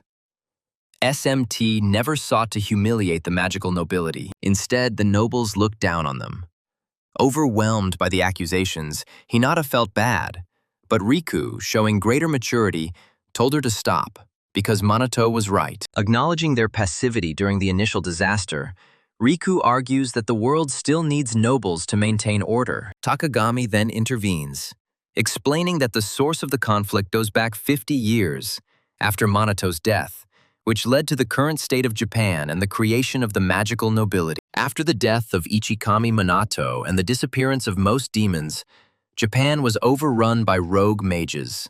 Their ranks grew to such an extent that even the police and self-defense forces were exhausted, making law enforcement impossible. Japan became an ungovernable country, and the few remaining legitimate mages fought against the illegal ones, but were eventually defeated and killed. The country was on the brink of destruction, and optimism seemed to have disappeared. In conclusion, Takagami states that Japan's collapse was triggered by the death of Ichikami Minato. Without him, the remaining mages found it difficult to restore hope. After much discussion, they decided to form the Magic Nobles, an organization designed to gain the people's trust and become a new symbol of hope, like Minato. Since magic posed a significant danger in peacetime, the aristocrats confiscated all magical texts and records, recruited those with abilities, and eliminated those who resisted joining. By controlling knowledge of magic exclusively, they banned oral stories and rumors about magic, guiding Japan towards tranquility. However, as a result,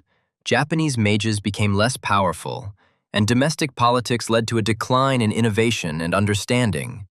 A cycle Minato understands all too well. Recalling the events of 50 years ago, Minato remembers chaos, the deaths of people and mages, and the use of magic for evil purposes. He understands that things have only worsened since his death. He then asks Takagami a question. He wonders if aristocrats really have the political influence to organize events. He asks if this is true given their supposed connections. Watching the aristocrats, Takagami quietly asks Minato if he remembers Mumu Hefumi, his former subordinate, a loser, proud but exceptionally gifted. When Minato confirms, Takagami reveals that Mumu now leads the powerful Mumu Group. Originally known as the successor to the Mumu conglomerate, it has financially supported the Magic Nobles since their founding 50 years ago. Minato finally grasps the reach of the aristocrats, even though he didn't know Mumu was the heir. Takagami laughs, seeing that Ichikami Minato is unmoved by influence, wealth, or fame, noting that he has only ever been interested in magic and people. Takagami continues, stating that during Minato's time, Japanese magicians were world leaders, but since then, their abilities have declined. Hinata interrupts, claiming that Japan only achieved peace thanks to their ancestors. Minato, irritated, asks what she would do if another disaster happened. Unable to answer, Hinata falls silent. Riku then states that in those days, they believed that the police alone could handle any emergency. Since the aristocratic mages only intervened as a last resort, Minato asks if they now admit their mistake, and Riku remains silent. Minato then turns to Takagami again, asking if she was aware of all of this. She's maintained her affiliation for 50 years, but insists she's not a magical aristocrat and doesn't wield their power or influence. Now she's simply a craftsman, creating equipment to fight monsters, content with her position. Having discovered the truth, Minato observes everything, but suspects that Takagami is still hiding the details. To test this, he asks if she has any more hidden affairs, and she assures him that she has revealed everything. With this, Minato shifts his focus and proposes a pact between the magic aristocrats and the SMT to more effectively manage DR. He explains that if they agree, he will not obey them. It will be a partnership. Given their track record during the last disaster, working together is clearly necessary. Hinata snorts, not believing that someone as powerful as Minato needs their help. He states that he has his limitations, and if the nobility unites with the SMT, he will put past disputes behind him. He then asks if they have any doubts about helping the population. Riku realizes that they won't be able to defeat the main demon on their own. He admits that relying on Minato is their most viable path. Takagami offers his experience as a creator of anti-monster equipment. Minato accepts her into the group. After much hesitation and another outburst of emotion, Hinata finally agrees to the pact on the condition that Minato never brings up the incident with the head demon again. He agrees to their terms, but also guarantees that they will take no prisoners when they need his advice, to which they agree. With all matters resolved, the SMT and the magical nobles form a pact for the first time in 50 years. Soon after, Minato feels like he's missing something. But unable to remember what it is, he pushes it aside and continues on his way. Around the same time, the remaining SMT members awaken to find the men in suits beaten and tied up near their sleeping areas. At first, they thought they were intruders. However, they soon suspected that it was related to their bracelets. By noon the next day, Minato finally appears. He is heading to the Osaka Prefectural Police Academy. Many students are eagerly awaiting his arrival. In his first moments there, Minato is stunned by the sudden attention the cadets show him. Luckily, the instructor on site tells Minato's fans to line up since they are no longer cadets, and then apologizes for their bad behavior. The instructor explains that many join the police force out of respect for Minato, and that he understands their enthusiasm given the SMT's remarkable feats during disasters. Hearing this, Minato exhales and immediately begins training the new recruits. A moment later, he gathers several cadets and orders them to prepare their first-tier spells. He then commands them to shoot at the wooden targets in front of them. As the training continues, Minato notices 3 girls looking at him and realizes that social media and the press have had a strong influence on many people. Knowing this, he concludes that even if their reasons are not entirely pure, they are determined, so he won't hold back. With this in mind, he intensifies their training, making them run while feeling their magic, which helps them increase both their physical and magical strength. After a few minutes of running, the recruits begin to grumble. They ask what he will do if they fall unconscious. To allay their fears, Minato declares that he can use divine magic to heal them in any condition. So they should stop complaining and keep running, as the enemy won't take their position into account in battle. After this, the recruits show tenacity, training as if their survival depended on it. After 1 week of grueling, identical training, the average magical power of the Osaka Police Department shows an increase. This improvement is significant. On the final day of training, Minato gives a farewell speech, praising the new recruits for enduring the rigorous program and significantly improving their abilities in just 7 days. He implores them to continue training even in his absence, for they are now the guardians of Osaka's peace. After finishing his speech, he leaves, leaving the recruits and their mentor in tears. Soon after, it is revealed that Osaka's magical potential has increased significantly, becoming equal to that of Tokyo's officers, all thanks to Minato Kusanagi. Soon after leaving the training area, Minato becomes wary of returning to Tokyo. He anticipates that he will be faced with another press briefing or some similar unpleasantness. As he travels, national broadcasts cover the pact between the SMT and the magical elites of the Hamurai and Kaichi families, formed to combat natural disasters and creature threats. As countless people respond to the message, the journalist mentions rumors that large corporations may support SMT. Those concerned about its influence on the police insist that the SMT is not an official branch of the Tokyo Police Department. As word of SMT's beneficial effects spreads, citizens across Japan are beginning to recognize the group's growing influence.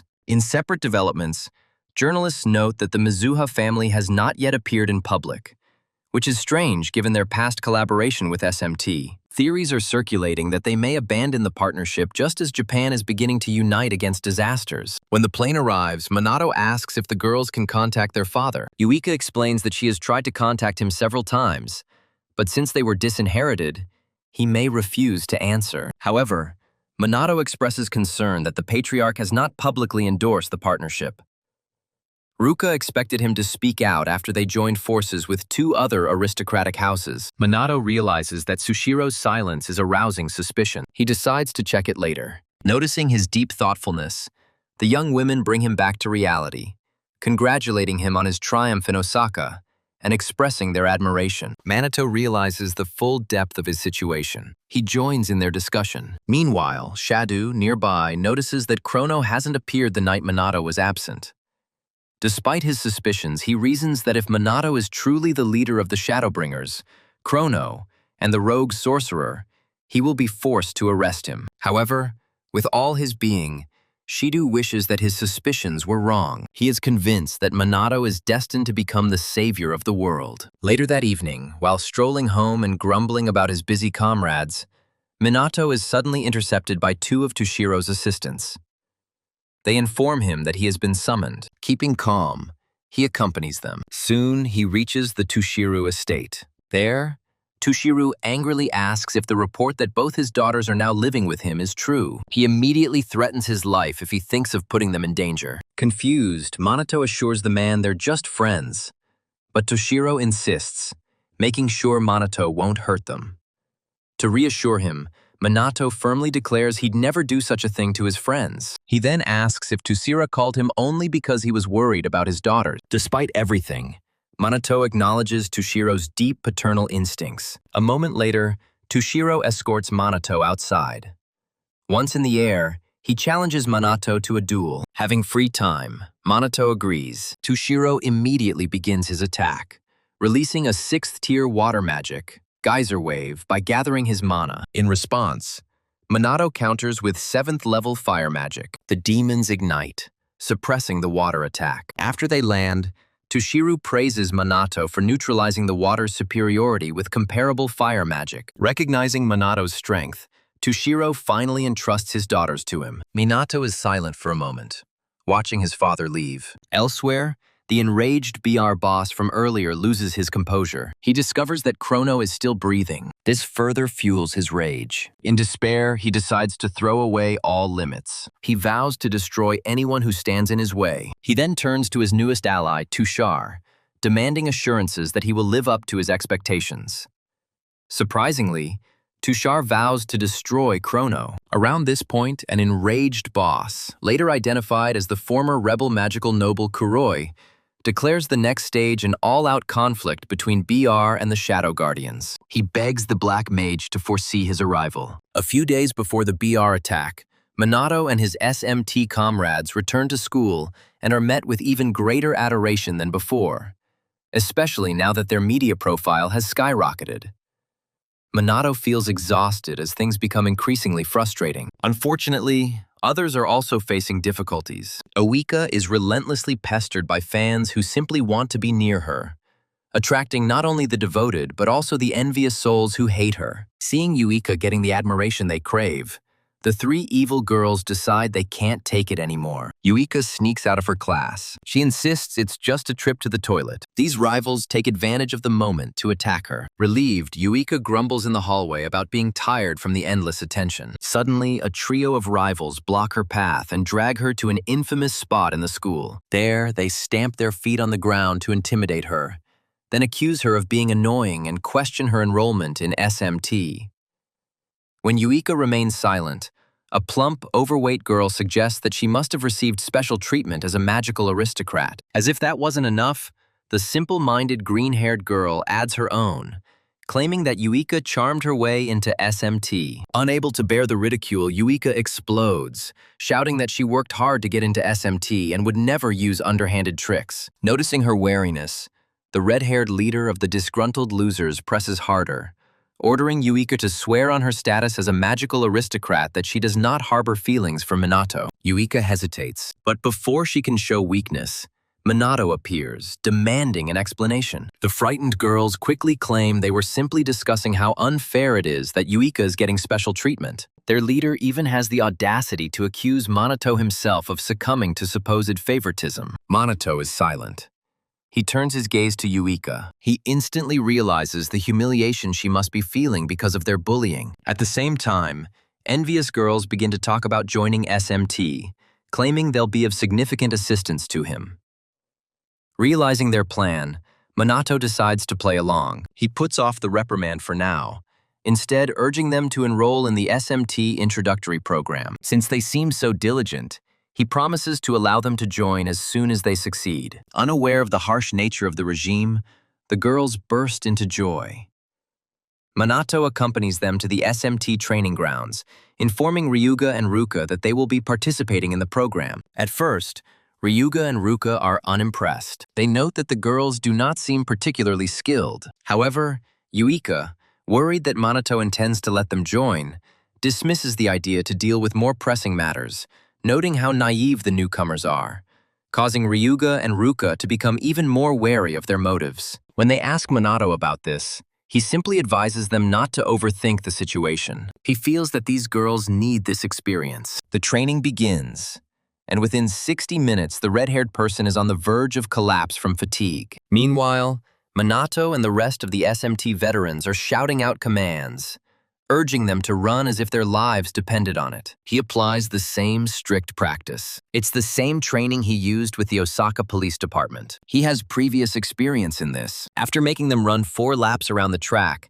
Minato moves on to push-ups using magic, doing them one-handed, training with the others and scolding the laggards to push themselves beyond their limits. They then continue to cast spells continuously until they are completely exhausted. At this point, the aggrieved trio begins to strategize their exit. They refuse to tolerate this madness any longer. Just as they prepare to escape, Minato calls them back, casually stating that they have only completed the preliminary exercises. The angry girls begin to accuse Minato of cruelty. One even claims that he deliberately made the training painful to annoy them. In response, Minato points to the real SMT members, reminding the defeated that despite their initial difficulties, they worked hard every day to reach their current status as warriors. He explains that SMT operates on the brink of death, fighting monsters and doing everything possible to protect the population. He then turns his attention to Yuika, stating that despite their belief that she is unfit, she works tirelessly to become a better person. The idea that she used her looks and connections to get in is complete nonsense.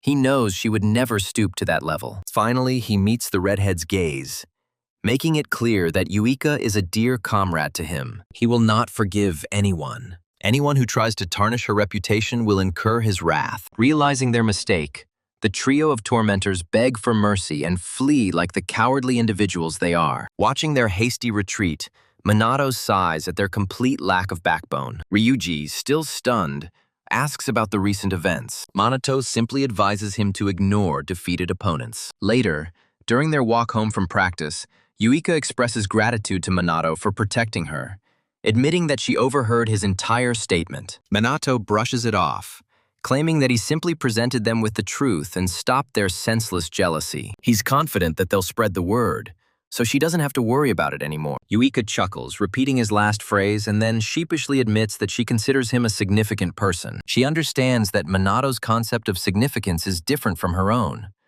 But for now, she is content. She is confident that with time, she will gain the strength to stand by his side. Then, she will finally win his favor. With renewed determination, she tells Minato to prepare for the day when she becomes strong enough to surpass him.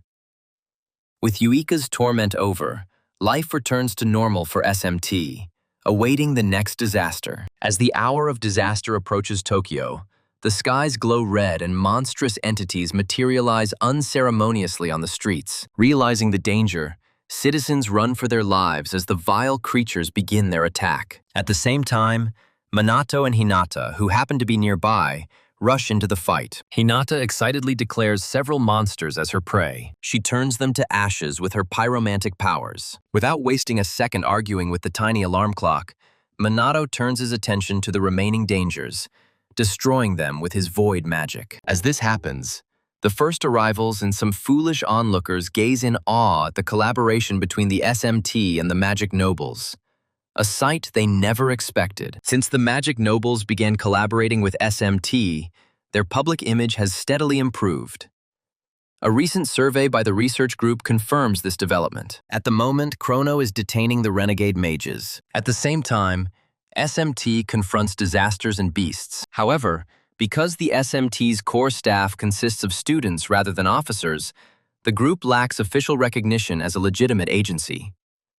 This misconception sometimes leads to failures in emergency situations, fueling public dissatisfaction with the police. A few days after the disaster, Minato secretly visits Leone's sister Kai, who is in a coma. He goes to visit him at the medical facility. Minato hides under the guise of the Shadow Bearer. Under cover of darkness, he enters Kai's chamber. He places his hand on the lifeless man's forehead, attempting to heal him with Angel's Breath, a 7th-level divine spell. Even though he knows divine magic doesn't usually help with comas, Minato believes it will at least bring some benefit to Kai's physical and mental state. However, despite repeated attempts, no improvement was observed. He begins to doubt that holy magic works on this particular disease. Minato recalls Leona's optimism when she is dissatisfied with her brother's condition. He refuses to give up. Just as he's preparing for another approach, The door swings open. He quickly ducks. Leona enters, catching a fleeting glimpse of another presence, but she chalks it up to a figment of her imagination. She approaches her brother, continuing yesterday's story. This time, she extols Kronos' amazing magic,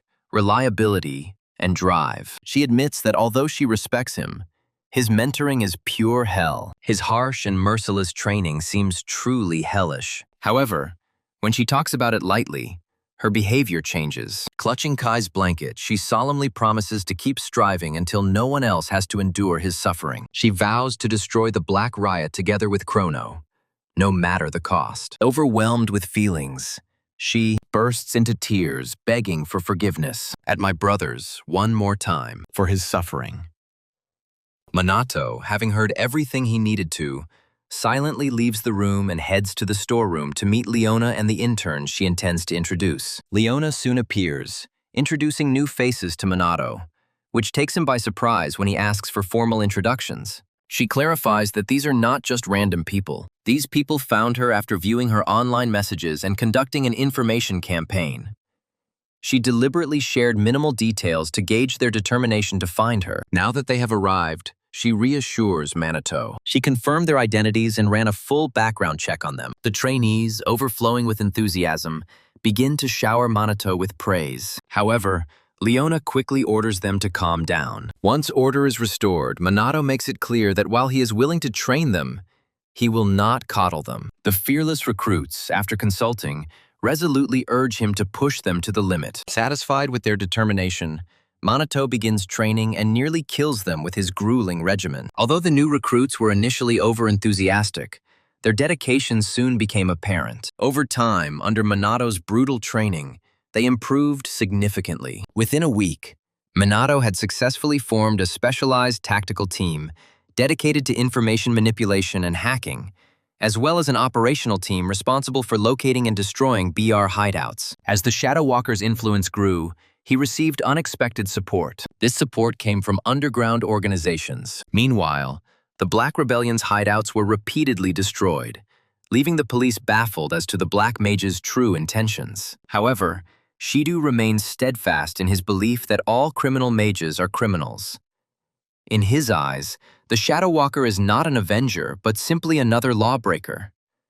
The resolute Shido vows that these so-called heroes will not escape justice. Meanwhile, Kuroi, as irritated as ever, throws another tantrum, furious at the Black Mage's continued disobedience. Before he can destroy anything, a subordinate appears with a report that their next operation is fully prepared.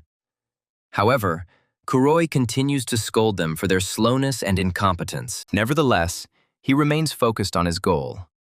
He vows that, no matter the cost, he will personally capture and destroy Minato and Chrono if it's his last act on Earth. The next day, during SMT training, Shido, observing the entire squad, can't dispel the growing suspicion that Captain Minato might be Krull. Considering his age and abilities, it is impossible not to suspect. And Chrono's appearance at this precise moment only strengthens this suspicion. While Shido is lost in thought, Ryugi and the girls apologize to Minato for accidentally breaking their bracelets in their sleep a few weeks ago. After detailing the events, Minato assures them that this is acceptable and that the bracelets have likely reached their maximum lifespan. However, deep down, he admits that a newbie like him can't produce proper equipment against monsters. He decides to contact Takigami later to obtain more advanced equipment. However, Ryugi and the others are furious with the nobles for initiating a nighttime attack solely to test them, believing they could act with impunity.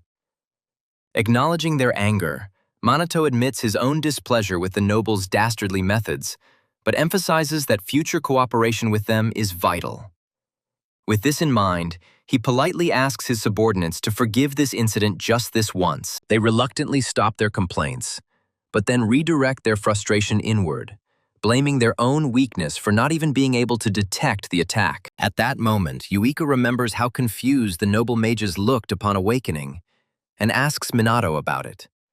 She's unsure what type of magic affected them, but they still seemed unaware of their circumstances. Minato explains that he used a drain-type spell to suck out their magical energy and cloud their memories. It is possible that they did not retain any memories before or after the spell was activated. With the day's training over, Minato suggests they all return home together. But his subordinates quickly decline, citing various excuses. Left alone, Shido offers to give him a ride, and Minato accepts. Along the way, Shido touches on the topic of expanding the Shadow Summoner's influence, arguing that Minato, as a member of the Constable, cannot remain passive. Understanding the direction of the conversation, Minato asks if Shido still has suspicions. Shido evades the question, listing certain traits of the criminal before asking if Minato had observed them too. Minato feigns ignorance, declaring complete ignorance. Despite deep doubt, Shido puts the question aside for now. Minato then asks if Shido considers Chrono a villain, noting that there have been no reports of him committing any evil deeds. Shido admits he's heard Chrono is benevolent, prompting Minato to ask why he harbors such hostility.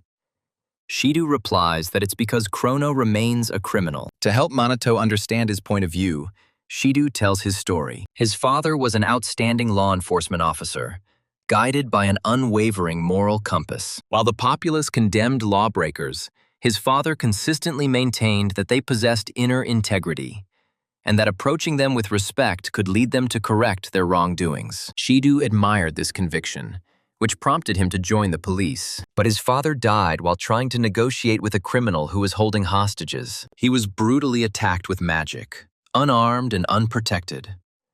Unable to respond with magic, he died in a completely unequal fight. The criminal was detained afterwards. He was charged with theft and murder. When asked about the motives for killing Shido's father, the suspect stated that he was scared. He was intimidated by an unarmed man. Recalling these words, Shido is overcome with anger, and he vehemently asserts that the real fear should be felt by the victims, people like his father, killed for such a trivial reason. With this statement, his position becomes incontestable. He will show no mercy to criminals. Even if they try to save others, they cannot be forgiven. Without this principle, honest citizens will have no faith. Shido is once again plunged into her grief. Minato realizes that this conviction is deeply rooted in him. After his outburst, Shido apologizes for his lack of restraint and then leaves Minato, saying that tomorrow, as always, he will rely on him. The next morning, the SMT members gather for training, but to their disappointment, Minato is late, which is highly unusual. After waiting a few moments, he runs out of the classroom, muttering about teachers who drag things out too much. As he rushes towards the training ground, he ignores two suspicious individuals watching him from a hidden spot. Just moments after Minato leaves, the giant screen broadcasting the news is suddenly intercepted. The image changes and Kuroi, the head of BR, appears on all the main screens across Japan. When he appears, people immediately recognize him as the former magic nobleman Kuroi. However,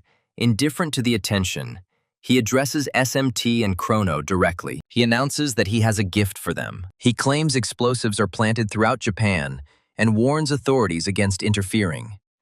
Failure to do so will result in their sequential detonation. To demonstrate his sincerity, Kuroi snaps his fingers. The building flies into the air, engulfed in flames. This incident takes place near the location of the Minato. Minato immediately leaps into action, deploying a powerful magical shield to protect citizens from the shockwave.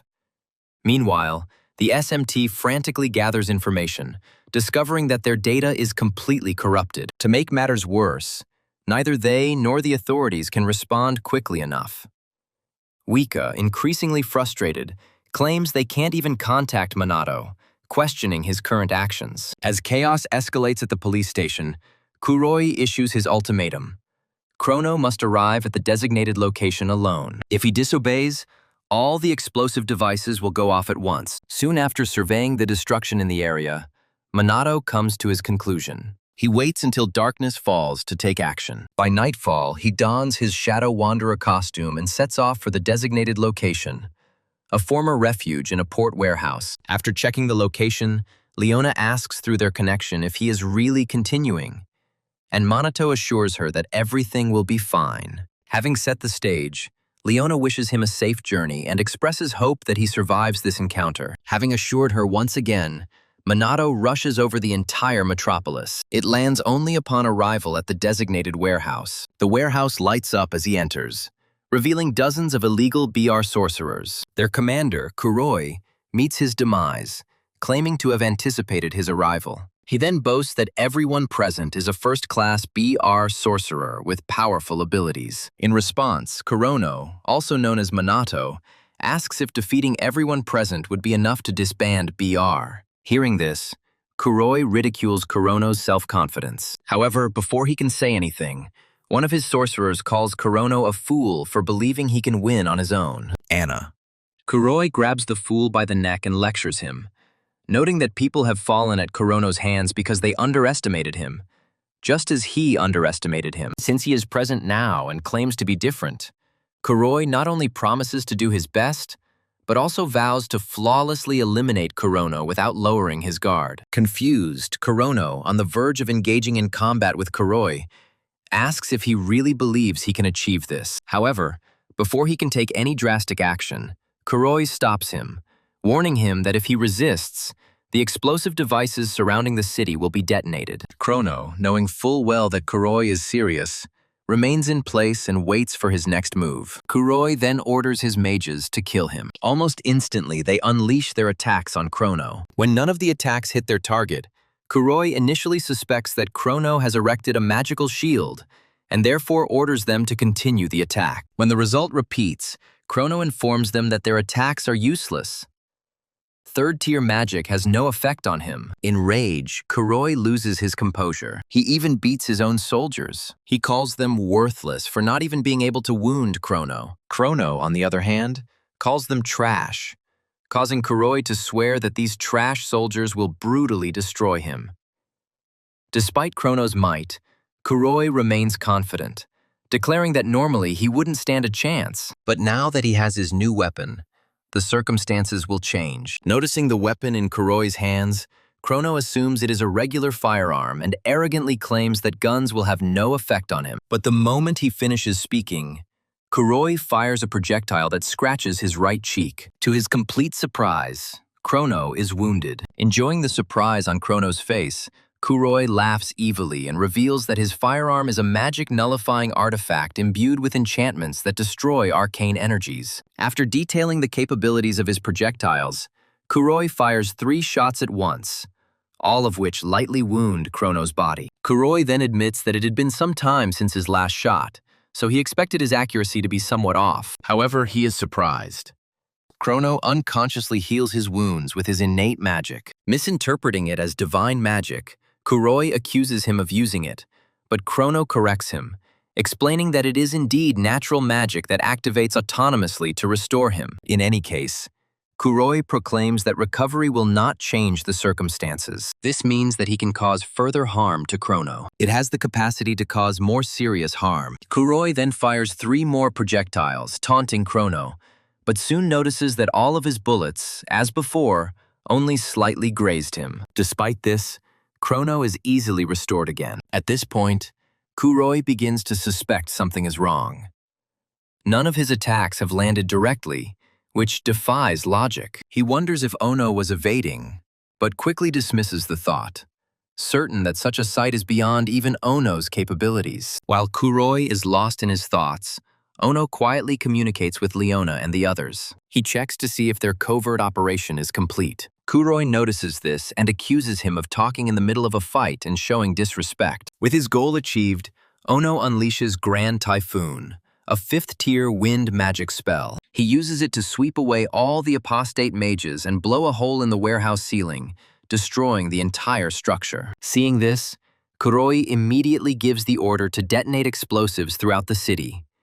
But to his despair, Ono reveals that his comrades have already defused them. Now, with nothing stopping him from focusing solely on Kuroi, Ono informs him that his projectiles have caused considerable discomfort. He vows to return the pain 100-fold. The arena is ready for battle.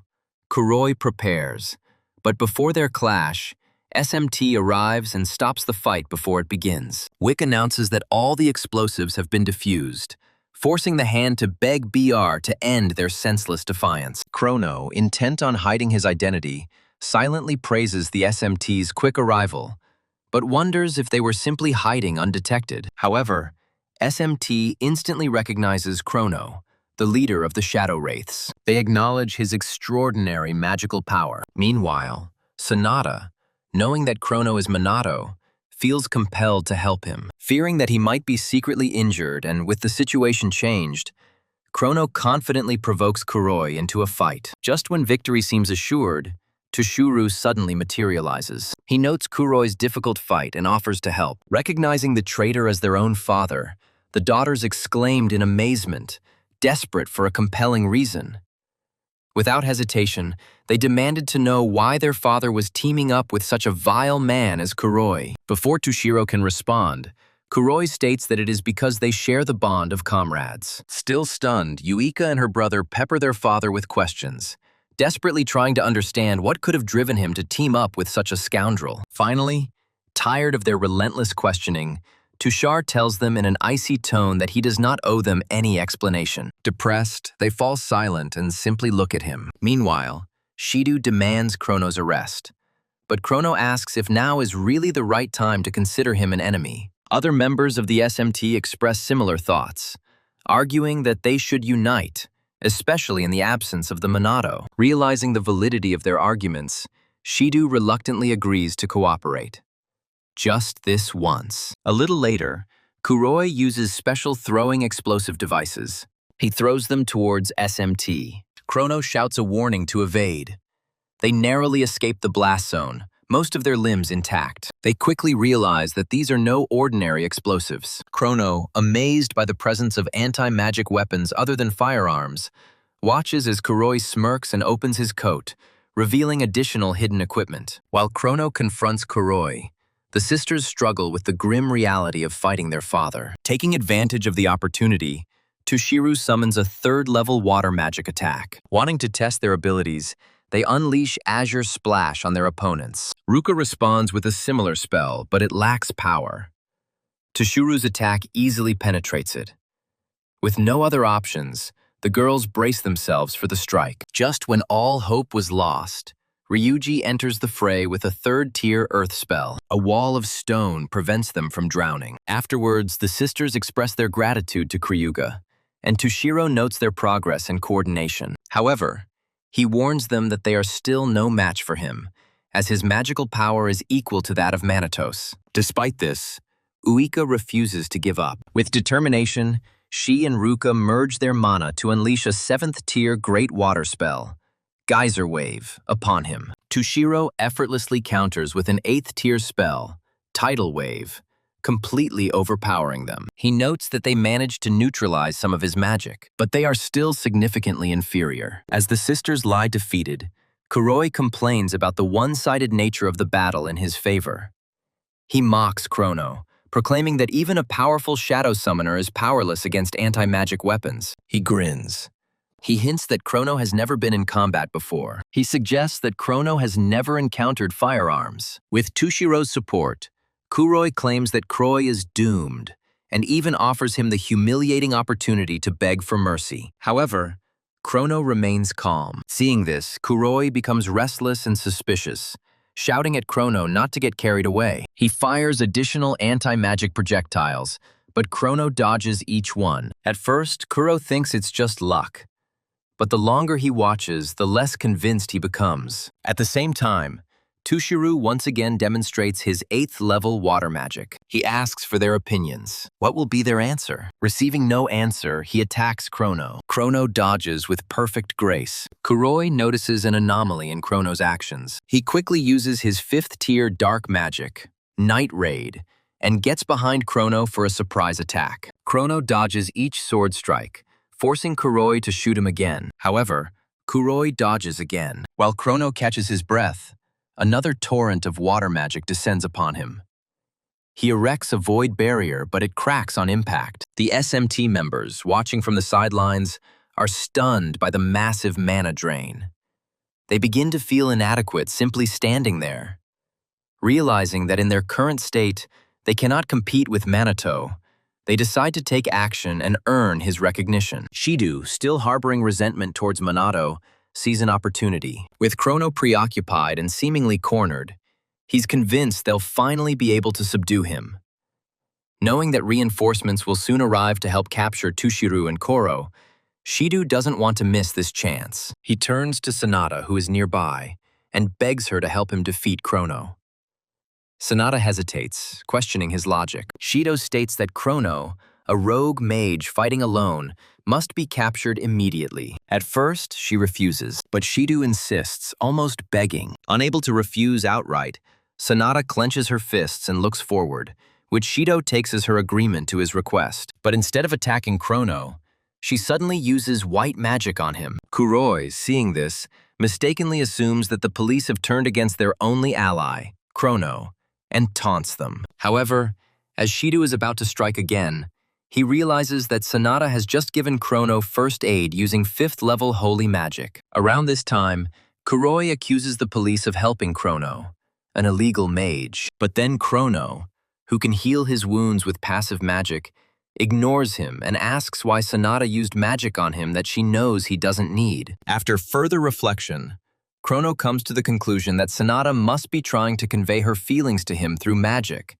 so he accepts the healing effects and continues his battle with Kuroi. Meanwhile, Shido, who is apparently brainless, asks why Sonata healed the criminal, and Sonata, tired of his nonsense, tells him that it is because Chrono is fighting for their benefit. When the simpleton asks how he does this, Sonata suggests that he consider why they, who can't even move, are still alive, or why Chrono hasn't moved an inch from this spot. As Shido remains silent, she informs him that it is because he is solely trying to protect them all. As poor Chrono continues to get hit by Kuroi's bullets, Sonata tells Shido that if it weren't for Chrono, they would have become Kuroi's targets, which is why he doesn't back down from them. Even after hearing all this, Shido still tries to make Chrono look like the villain, the fool that he is. There is no way an illegal magician like him could save the police. Seeing the suspicion in his gaze, Sonata tells Shido that Chrono stands with them alone solely to protect the innocent and uphold the rights of the defenseless. At this point, Shido begins to use his intellect, and after noticing Chrono's immobility and severe wounds, Shido begins to reconsider his previous judgment of him. Reality soon dawns on him when the girls declare their unwavering support and willingness to fight alongside Chrono, regardless of his status as a rogue mage. Unfortunately for them, however, Kuroi smirks, stating that their kind will not be able to change the outcome, as their remaining magical reserves are critically low. SMT operatives attacked him with all their might. Wika informed him that even with their reduced mana, they still had a viable plan. After these words, their attention switches to Tushira. He floats in the air on his floating water balloon. They force him to come down back to their level. His refuge is now violated. The moment he touches the ground, Chrono strikes with demon fire, and Tushar, quickly noticing the ambush, responds with water wave. Tushuru understands that SMT will hinder his progress. He understands that his chances of hitting Chrono are slim. Focusing on this, SMT works to stop Tushar. Sonata sincerely wants to help. She strives to help Minato. While the girls attack their father, Shido steals his will. He engages in a fight to restrain Tushura, which ultimately enrages Kuro. As for Kuro, he praises SMT for delaying Tushu, making the battle easier, and continues to irritate Kuroi to the point where he vows to destroy them with all his might, firing more projectiles at Chrono. This time, Chrono dodges the attacks perfectly, leaving Kuroi confused and wondering how Chrono was able to dodge every projectile. Accusing him of witchcraft, Chrono assures Kuroi that he did not use any magic, but simply dodged. At this point, Kuroi loses his composure, telling Chrono to stop joking around as this isn't a cinematic performance. By then, Chrono informs him that although it has been some time since he encountered long-range anti-magic devices, he couldn't fight effectively. Hearing this, Kuroi starts firing indiscriminately, but then Chrono, declaring that he had already analyzed Kuroi's attack patterns, flawlessly dodges each shot and moves towards him. Kuroi realizes that his bullets are now ineffective. He takes out his anti-magic weapon. This is a flare gun. He aims it at everyone present. He is ready to destroy them all. Unfortunately, before he can even fire, Chrono uses Night Raid to quickly close the distance, shocking Kuroi, and unleashes Cruel, a unique dark magic different from normal spells, inflicting 3 days and 3 nights of torment on the villain as just retribution. Having tamed Kuroi, Chrono turns his attention to Tushura, preparing to engage him in battle. His allies are immobilized by fatigue. Chrono smirks, acknowledging how effectively they detained Tushira. He tells them to leave the rest to him and focuses all his attention on Tushira. But before facing him, Tushiru gives in. Chrono requests a report of events. At that very moment, Leona radios in, reporting that there is trouble. Law enforcement and magical nobility are descending on BR's safe houses in Tokyo, noting that the timing has clearly been rigged. Moreover, she claims that she is sure that Mizuha Tushiru is the source of the information leak. This revelation causes Crow to ask Tushiro about his role as a spy in BR, to which Tushiro confirms. Before their exchange, Kuroi stands up and orders everyone to stop their antics. Observing his condition, Chrono concludes that he must have neutralized the threat with anti-magic equipment. His reinforcements accompany him. Kuroi clutches the detonator. He threatens to detonate all explosive devices. He strategically placed them in close proximity. Seeing this, the remaining SMT operatives lament their inability to evade the explosives in the allotted time. But then Chrono and Tushara, still agile, simultaneously release Firewall and Emerald Aqua, both 7th-tier spells, to protect the SMT members from Kuroi's projectiles. However, no matter how many times he pressed the detonator, nothing happened. Kuro just stands there, dumbfounded, and insists that he planted explosives everywhere. While he is wasting time thinking, Leona, who has just appeared, informs him again that they have already defused the explosives he had hidden nearby. The moment he recognizes Leon as a Shadowbringer operative, he makes disparaging remarks about them. He calls them his slaves and orders them to bow down and obey him. In a rage, Leona strikes unexpectedly and finally declares that she has taken revenge. However, the imbecile confidently claims that he is just a component of an organization called BR. This means that the true leaders are still at large and continue their evil deeds. Immediately after these words, Kuro dies. This makes Chrono wonder about the identity of BR's real architect. Chrono realizes that further investigation is required to determine the true identity of this man. He dismisses the thought and carries Leona away, planning to leave before the authorities arrive. It is then that Uika tries to stop him to clarify something, but Chrono brushes her off and disappears into the night darkness, never to be caught by SMT again. Shortly after his departure, Ruka, Uika, and Ryuji are left confused as they ponder the true nature of the Shadow Summoner's leader. In any case, Sanada, knowing Chrono's true identity as Kusanagi, is overwhelmed with gratitude to her savior for saving so many lives that night. By dawn the next day, national news outlets report the capture and arrest of former Magic Noble and BR President Kuroi, who faces charges including conspiracy to terrorize the city. Moreover, authorities have received considerable praise for quickly solving the bombing cases and demonstrating elite counterterrorism skills. Watching the broadcast, Hinata and Riku, who are somewhere in the city, ridicule the media's attempts to take credit for their achievements. Meanwhile, Minato resumes his regular duties as SMT captain. That same morning, he and his squad head to the Mizuha house to visit Susura. Along the way, they inquire about his absence during the operation against Kuroi the previous night. Minato fabricates a story, claiming a family emergency. Fortunately, they accept his explanation, but still insist he inform them next time. Upon arrival at the Mizuha residence, they are greeted warmly and escorted to the conference room. Inside, the daughters ask their father for a detailed account of the events. Sushiro begins by stating that he pretended to be obedient to Kuroi. He infiltrated the BR with the goal of erasing the shame of the magical nobility and stopping the spread of illegal sorcerers. Continuing, he reveals that Kuroi was once a member of the magical nobility. He was also involved in countless crimes and grew in power without limit. Unable to bear it any longer, Toshiro took drastic measures. Uika then asks why he only infiltrated BR now.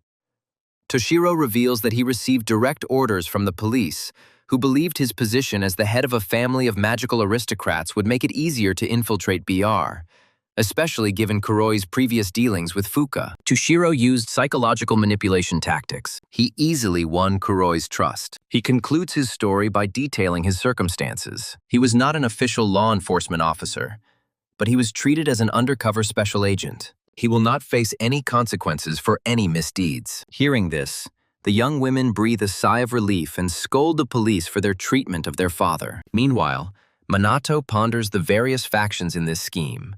The SMT, the police force that seemed to be subservient to the magic nobles, and even Mizuha Toshiru, who went to such extraordinary lengths. He also questions the police's decision to intervene at that particular moment when they could have acted much earlier. To him, their justification for their actions now seems unconvincing. Everything looks suspicious. A flashback to the night Kuroi was subdued shows Chrono and Leona discussing how the police, despite limited information, discovered that more than half of the explosive devices used were fakes. When Chrono asks if the criminals had the resources for real bombs, Leona admits it's possible, but considers it too amateurish to be a serious threat. However, the police acted with uncharacteristic speed, as if they had been warned in advance.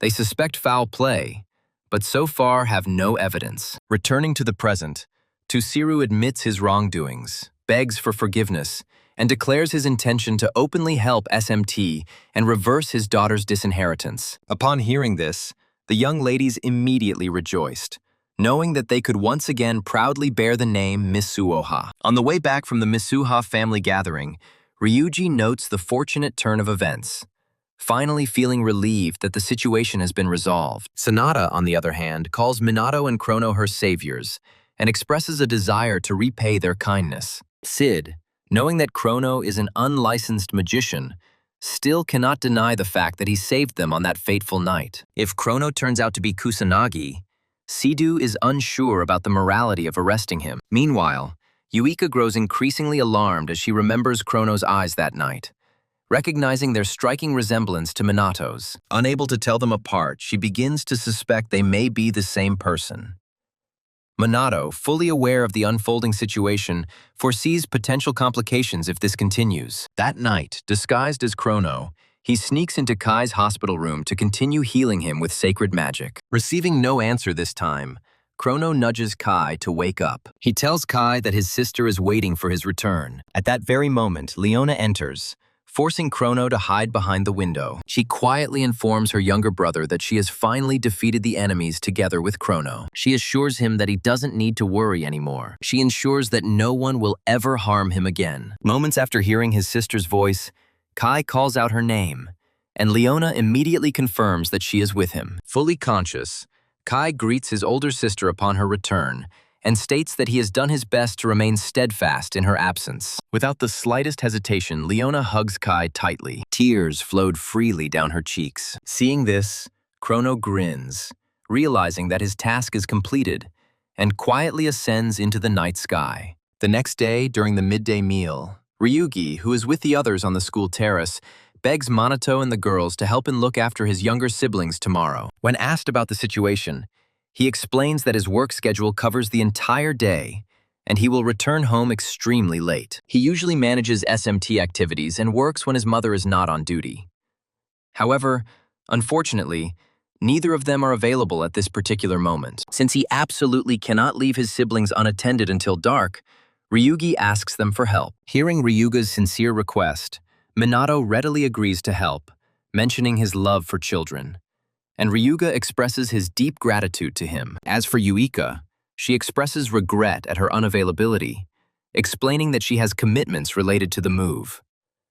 Realizing she's no longer estranged, Ryugi asks if she's finally returning to her father's residence, but Yuika informs him that they're instead moving to a larger residence. At this point, Yuika imitates her father, advising them both to continue developing their self-sufficiency and exploring the outside world, provided that Kusanagi Minato stays with them. Soon after, Ryuga comments on her father's behavior, and Yuika remarks that he is at least generous enough to provide funds. However, Minato believes that if Tushar encourages autonomy, then it makes sense for the sisters to live together. On the contrary, he understands Tushar's hidden intentions. Now he understands why Tushar wants him to be around girls more than ever before. Anyway, Ryugi makes a joke about Minato and Ruka helping Yuika move in, only to realize their overbearing and inconsiderate nature, coming to the conclusion that Yuika can handle it on her own. After the joke makes him laugh, he asks Ruka if she will accompany Minato. The hand stutters.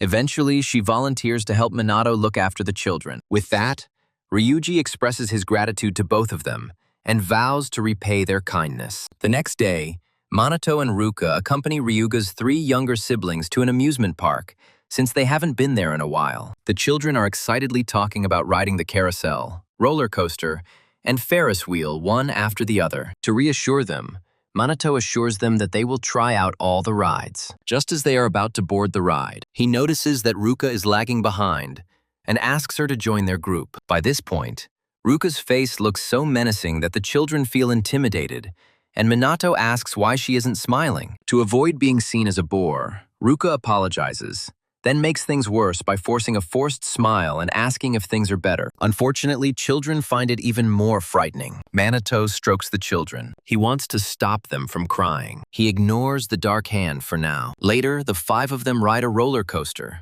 a Ferris wheel, and a carousel before finally finishing up as dusk falls. While Minato is busy with the happy children, he notices sadness on Ruki's face. He decides to talk to her. Luckily, the kids briefly go to the restroom after Minato warns them against fighting, giving the pair some privacy. After a short conversation about the children's delight, Ruka tells Minato that he is wonderful. Even the little ones love him. Although he knows this, Minato dismisses it as a minor issue. But Ruka counters, admitting that she doesn't get along with children. It's not that she doesn't like them. She just finds it difficult to talk to them. Minato understands this, and she expresses regret for her arrogant behavior. Changing the subject, she remembers telling Uika that she could never surpass her. But now she feels inferior in every way. She can't cook, communicate, or be as caring as Vika. Even in magic, her former strong point, she lags behind. On the contrary, she realizes that she is far from perfect. She is just an incompetent woman who is unable to handle things on her own. While Minato remains silent, Ruka apologizes for her childish complaints, begging him to ignore her words as the children return from the restroom. As the children make their way through the crowd, the eldest accidentally runs into one of 3 thugs threatening the other children and trying to film them. Realizing the inevitable confrontation, Minato prepares to intervene. But before he can move, he sees the hand step forward to protect the children and decides to watch. She quickly snatches the boy out of danger. Then she asks if he is okay. The boy starts to cry, and she breathes a sigh of relief that he is not injured. At this point, the bandit and his accomplices insist on an apology from the little child for simply existing. Ruka rejects their demand, claiming that the child has done nothing wrong and that the aggressor should be the one to apologize. Acting like a typical thick-headed bully, the bully tries to hit Ruka for crossing his path. But just as his fist moves, Minato catches it, calling it a scumbag who only causes trouble. He points out that they are in a public place and tells them not to ruin everyone's mood for their own amusement. When the bully screams in pain, begging for release, Minato releases him and grumbles that there's no escaping those nasty people. Once the bullies leave, he checks on his companions, making sure they're all safe. Noticing that Ruka had gone to great lengths to protect them, the trio immediately took a liking to her. They cried and expressed their gratitude for her rescue. At first, Ruka froze in fear, but after Minato's look, she hugged them warmly, assuring them that everything was okay. After the incident was resolved, they enjoyed the rest of the day in peace. When darkness fell, Ryuji finally reached home. He apologized, hoping his younger siblings hadn't caused any trouble. To his surprise, he finds all 5 of them sleeping peacefully side by side. They look like an ordinary happy family. Over time, it became clear that while SMT Captain Minato and Shadowbringer leader Chrono, along with the Japanese twin mages, attracted considerable attention, the police's authority continued to decline. Despite their swift intervention in the BR explosion incident, which received some praise, the SMT's accomplishments completely overshadowed the police, leaving their reputation in ruins. During one of their so-called meetings, the members of the Tokyo Police Department declare that they cannot allow Shadowbringer to continue to act out and desecrate their police honor. The chief superintendent acknowledges the validity of their argument. He issues a directive to arrest criminals masquerading as fighters for justice and bring them to justice. Meanwhile, in the Kaichi family's martial arts hall, Minato and Riku engage in a duel with wooden swords. They evaluate each other's swordsmanship. For nearly 10 minutes, the pair, without uttering a word, attack each other with deadly intent, striking, stabbing, and dodging only when necessary. Ultimately, Riku declares the fight a draw as both have found themselves in mortal situations. Riku noted Minato's exceptional skill with the sword. He expressed his surprise that Minato could compete with him, an assistant manager. Despite this confession, Minato informs Riku that he is still no match for him in swordsmanship. Riku, observing Minato's humility and talent, is deeply impressed. The sparring session is over. The duo return their wooden training swords to their places, and Riku immediately begins to whine about how fed up he is with his life. Confused, Minato asks Rika to explain what's wrong with him, as he looked fine just a moment ago. Riku says that when he holds the sword, he feels motivated. But now that he has put it down, he feels useless and wants to die or become a plant. Hearing this, Minato sincerely tells Riku not to die yet. He states that simply living and doing nothing is enough for anyone, as long as it brings them happiness. Seeing how thoughtful Minato is, Riku calls him an interesting person, then stands up and tells him that he always felt out of place. Rather, the fame of his swordsmanship has made him feel even more alienated. And that is what upsets him most about the world. Hearing this, Minato calms him down. He explains that this is not alienation, but a sign of uniqueness. Stunned, Riku tells Minato that no one has ever described his talent as unique before. Minato claims he had a similar experience before. He then tells Riku about his past life as a teenager as Ichikama Minato, recalling unimaginable terror and near-death experiences. Minato claims that he fought back then and, as a result, awakened his abilities. However, Riku looks at him indifferently, which is perhaps fortunate for Minato. He believes Minato is referring to the traffic accident incident he spoke about earlier. In his memories, Minato remembers that from that day on, he began to study magic by imitating the monster's spells and eventually created his own, being the only survivor. During that period, Minato Riku reports, he remembers being unable to save anyone and often being perceived as an oddball by those around him. However, now he made sure that his power and strength were used to help others. With this statement, he asks if Riku has anything he seeks to protect. And Riku, acknowledging Minato's point, confirms that he does indeed have something he wants to protect. Realizing this, Minato happily advises him to use his power for this purpose, as the uniqueness already lies within him. And Riku, deciding to follow Minato's advice, expresses gratitude for his help. After this, the couple clasps hands. They promise to collaborate on their next endeavor. Shortly after leaving Riku's dojo, Minato reflects on Kaichi Riku's character up to that point, concluding that for the leader of a magical noble family, he is quite respectable despite his eccentricities. Minato believes that current satellites are far superior to others. The rest are arrogant, spiteful, and completely incomprehensible. Continuing on, lost in thought, Minato bumps into someone on the street and immediately apologizes for his clumsiness, only to discover that the person he bumped into is none other than Homarai Hinata, a petite troublemaker. Recognizing Minato as the one who bullied him, Hinata demands an explanation, hoping that he will be able to give one. She tells Minato that she encountered an annoying person earlier. She was furious from the moment of this meeting. Minato then asks why she isn't wearing her usual bright clothes for this day. Hinata states that there is no way to wear such flashy clothing on a daily basis, and since it is anti-demon equipment, it is reserved solely for official missions and no other purposes. At this point, Minato hints at her fascination with such things, only to realize after a short pause that this is indeed the case. Soon the couple notices passers-by on the street looking at them. To avoid unwanted attention, Hinata abruptly invites Minato to accompany her to a secluded spot around the corner. Minato, tired of the girl who lives according to her own schedule, follows her. Having reached the place she had chosen, the couple quickly found a free table. They take their seats to avoid the attention of other cafe patrons. Unfortunately, it is too late, as people start whispering and staring at them, and some even assume that they are on a romantic date. After a few angry glares from Hinata, the gossips become scared. They resume their business. Minato, remaining calm, begins to perceive Hinata as a wild animal, but remains silent to avoid conflict. After dealing with the onlookers, Hinata asks about Minato's previous meeting with Riku. Sensing her possible resentment over his relationship with Riku, Minato regrets not inviting her to the dojo.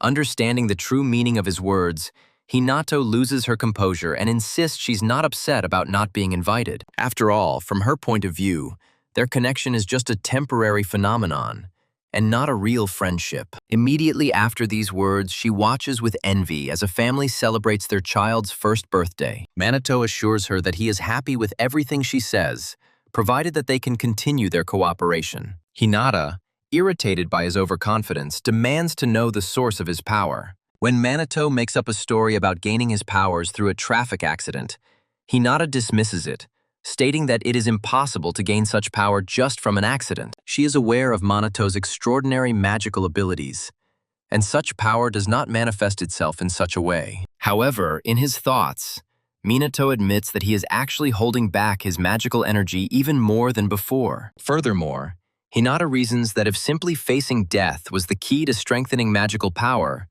they would not have to endure such hardships. Exhausted by the secrecy, Hinata stands up and firmly insists that Minato reveal the truth. She insists on finding out the truth behind his formidable power. Minato understands her strong desire to gain greater power, but explaining to her, a person from the current era, that he is Ichikami's reincarnation would be meaningless and would not satisfy her. Therefore, he advises her to follow the usual training methods. He states this on the condition that she wishes to become stronger. Hinata sighs in despair, noticing that Minato is an enigma, and returns to her seat. Shortly after, the waiter brings their food and, after apologizing for the wait, serves Hinata her long-awaited berry parfait. Minato is stunned by the huge size of the parfait and asks what is going on. But Hinata, now beaming with excitement, informs Minato that she was looking forward to this. Immediately after the conversation, she acts as if the waitress brought the wrong order. Minato watches in bewilderment as she devours each bite with a concentrated look,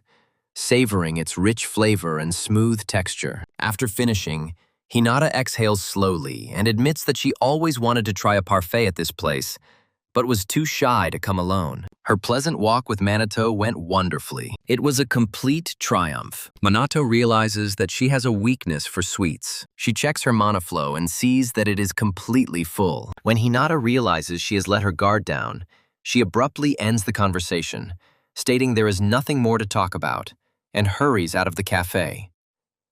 After she leaves, Minato realizes he's briefly sensed her hidden magical energy.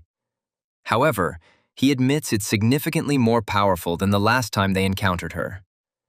It's impossible for her to have strengthened so much in such a short time simply through training. Reflecting on how she increased her power, Minato comes to the conclusion that Hinata Homarai is hiding something. Meanwhile, Shidu, still stuck at work, begins to suspect that the Minato is indeed Kronos. He noticed that Kusanagi disappeared whenever Kronos appeared, and he found it hard not to think that they were the same person. At the moment, the police investigation is gaining momentum. Shidu realizes that it is only a matter of time before Kronos is arrested. Confused, he looks at a family photograph, hoping that his father's spirit will offer him some guidance. Later that evening, Leona instructs Kronos on the roof. She informs him that the authorities are working to overthrow Shadowbringer. Raids are occurring everywhere, resulting in some members being detained for questioning.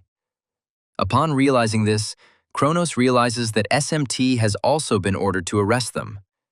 He briefly considers revealing his identity as SMT's Kusanagi to Leon, but decides against it. If she were arrested, knowing the truth would only burden her with unnecessary anxiety, since he knows she would never leave him. Moreover, at this stage, there's no real benefit to revealing his identity. He can still hint at inside police knowledge without revealing everything. So now is not the time to confess. Just then, Leona tells him that they need a strategy because if the situation continues, the police will eventually corner them. To keep her from worrying, Kronos assures her that she should trust him to handle these matters. He already has a plan. The next day, Minato visits Takigami at her home to ask for her help with his plan, and Takigami agrees to help him. A few days later, the chief of the Tokyo Police Department inquires about the progress of the Shadow Ripper investigation. Upon learning that Chrono hasn't been captured yet, he becomes enraged and demands an explanation. One of the officers reports that they are still interrogating the captured Shadow Ripper operatives, but so far they all claim to know nothing. The chief then asks why they didn't force them to talk, but the officer explains that they have no leverage since it seems the rank and file really don't know anything. In desperation, the chief authorizes officers to use force if necessary to apprehend Chrono, claiming the police department's reputation is at risk. Recognizing the urgency, the officers quickly spring into action. Meanwhile, Shadow calls all members of the SMT to the briefing area and informs them that the higher-ups have instructed them to find Chrono and his accomplices. With Chrono's whereabouts remaining unknown, Shidu reveals that his information was released publicly to make identification and capture easier. Furthermore, with discrediting materials circulating against the police, Shidu instructs the SMT members to search for Chrono while continuing their disaster prevention efforts. Some members of the SMT expressed dissatisfaction, emphasizing that they were already overburdened with managing disasters and monsters. They grumbled that their superiors must be out of touch with reality, as this task was beyond their authority. However, Minato takes this as a sign of the police's desperation, realizing that if they become determined, it will be very difficult for his group to elude them. As the meeting concludes, Shidu reminds his team to prioritize dealing with disasters and monsters while continuing to pursue the Shadow Rippers. After the meeting, Sanada asks Shidu if they're really going to do this. Shidu replies that they have no other choice. It's a direct order. Ryuji grumbles that he bears most of the burden for the disasters, and the Mizuha sisters join in their complaints. Shidu acknowledges their discontent, but explains that the authorities are in a difficult position, as the Shadow Ghosts have significant influence in public support. Having assessed the potential consequences of further support for the rogue mages, Shido turns to Minato and directly orders him to stop pretending. Shocked, Minato asks for clarification. Without a pause, Shido declares him Chrono and orders him to surrender immediately. The accusation shocks the entire squad, and the women quickly rush to Minato's defense, claiming that there is no way he could be Chrono. Seeing their zeal to protect him, Shido begins to have doubts. He suspects that Yuika and Sanada are in cahoots with Chrono. When they try to object, Shido argues that although Chrono saved many lives, he should give in now for a more lenient sentence from the judge, which is far preferable to persecution by the authorities. To support his claims, Shido points to the parallel timing of Chrono and Minato's arrival, their comparative builds and skills, and the fact that Minato is consistently absent when Chrono arrives. He challenges the team, asking if they can really dismiss all of this as a mere coincidence. Silence reigns in the cell. Shido demands an answer from Minato. He longs for Minato to reveal his true nature. Just as Minato prepares to respond, Sanada intervenes, displaying a live feed on her device. The Shadow Specters have once again taken over the broadcast center. The recording begins with Minato still in the hall, and another person announces himself as Chrono. Apologizing for the interruption, the imposter Chrono addresses the growing public interest. He discusses the supposed dominant struggle between him and Minato. To settle the dispute, he boldly challenges Minato to a public fight in broad daylight, shocking the entire world. The group stared in amazement. Shido wonders how Chrono could dare challenge Minato if they are truly the same person. At the same time, Sanada and Yuika begin to waver in their doubts, as the circumstances defy logic. Meanwhile, Ryugia and Ruka, unaware of the grave consequences, question Minato's intentions. Minato confirms to them that he will accept Chrono's invitation. Hours later, the entire nation is glued to Shibuya, awaiting the momentous clash between Kusanagi and Chrono. A media helicopter circles overhead as reporters cover the massive crowd, treating it like the main attraction. Authorities, concerned about the dangerous potential of the encounter, stationed officers presumably ready to detain Chrono. While waiting for his appearance, some supporters shout out encouraging words to their favorite fighter. Meanwhile, Ryugi notes how this confrontation has escalated into a media frenzy. Its satellites present figures from social platforms and live stream audiences, illustrating the event's wide reach. Shido, on the other hand, watches quietly, trying to figure out Minato's true motives, hoping for a mistake, since there is nowhere to retreat. Near the venue, Hinata and Riku encounter Toshiru, who surprisingly came to watch the match, and they ask about the reason for his presence. Toshiro replies that this is a confrontation he must see with his own eyes. Immediately after he finished his statement, a bright glow materializes in the sky. It hovers right above the stadium. What could this mean? While the audience is wondering what it is, a beam of blue energy suddenly descends, narrowly missing the helicopter and causing a powerful explosion that nearly knocks the audience off their feet. As the debris clears, an imposter, the leader of the Shadow Wraiths, Chrono, appears. News agencies immediately broadcast his appearance. Shadow, stunned by Chrono's actual appearance, begins to doubt his initial hypothesis. Sonata and Yuika also begin to reconsider their doubts, now wondering if Minato and Chrono are truly separate entities. Just before the collision begins, Minato lets out a sigh. He admits that while he's not usually one to put on a show, it seems inevitable at this point. Seeing that the fake Chrono is silent, Minato decides to abandon the pleasantries and get straight to the fight. With countless onlookers watching, Minato starts the conflict by releasing Zero Magic, an inorganic cannon blast, a 6th tier spell. In response, the fake Chrono unleashes Dark Magic. This is Chaos Raven. When their attacks collide, the resulting shockwave is so destructive that the pilot of a helicopter overhead is forced to move it out of the direct impact zone. He ignores journalists who are eager for a closer view, lest they crash and die. As soon as the first attacks fade, both fighters rush forward. They exchange blows, officially starting the fight. After this, they engaged in close combat, exchanging blows several times. The fighters mirrored each other's intensity before moving on to magic. Using magic, Chrono unleashes a 9th tier lightning spell, piercing thunder, aimed at Minato. Minato emerged from the attack completely unharmed. However, he grumbled that the imposter Chronos did not restrain himself, thereby dirtying his clothes. Without a word, the fake Chrono delivers a follow-up attack after his initial attack. This follow-up attack uses the 7th tier earth spell Comet. He points it at Minato, intending to destroy him. To protect himself from the approaching comet, Minato summons a 9th level Neo-Magic shield using a magic sprite. Placing it between himself and the magical projectile, he watches as the shield shatters the comet into pieces. The comet is destroyed, and Minato turns his attention to the magical sprite. He praises him for his skillful use of Neo-Magic and playfully tickles him. At about this point, the audience burst into applause and jubilation. Several of the instigators of the riots even stated that they no longer cared about the magical aristocrats,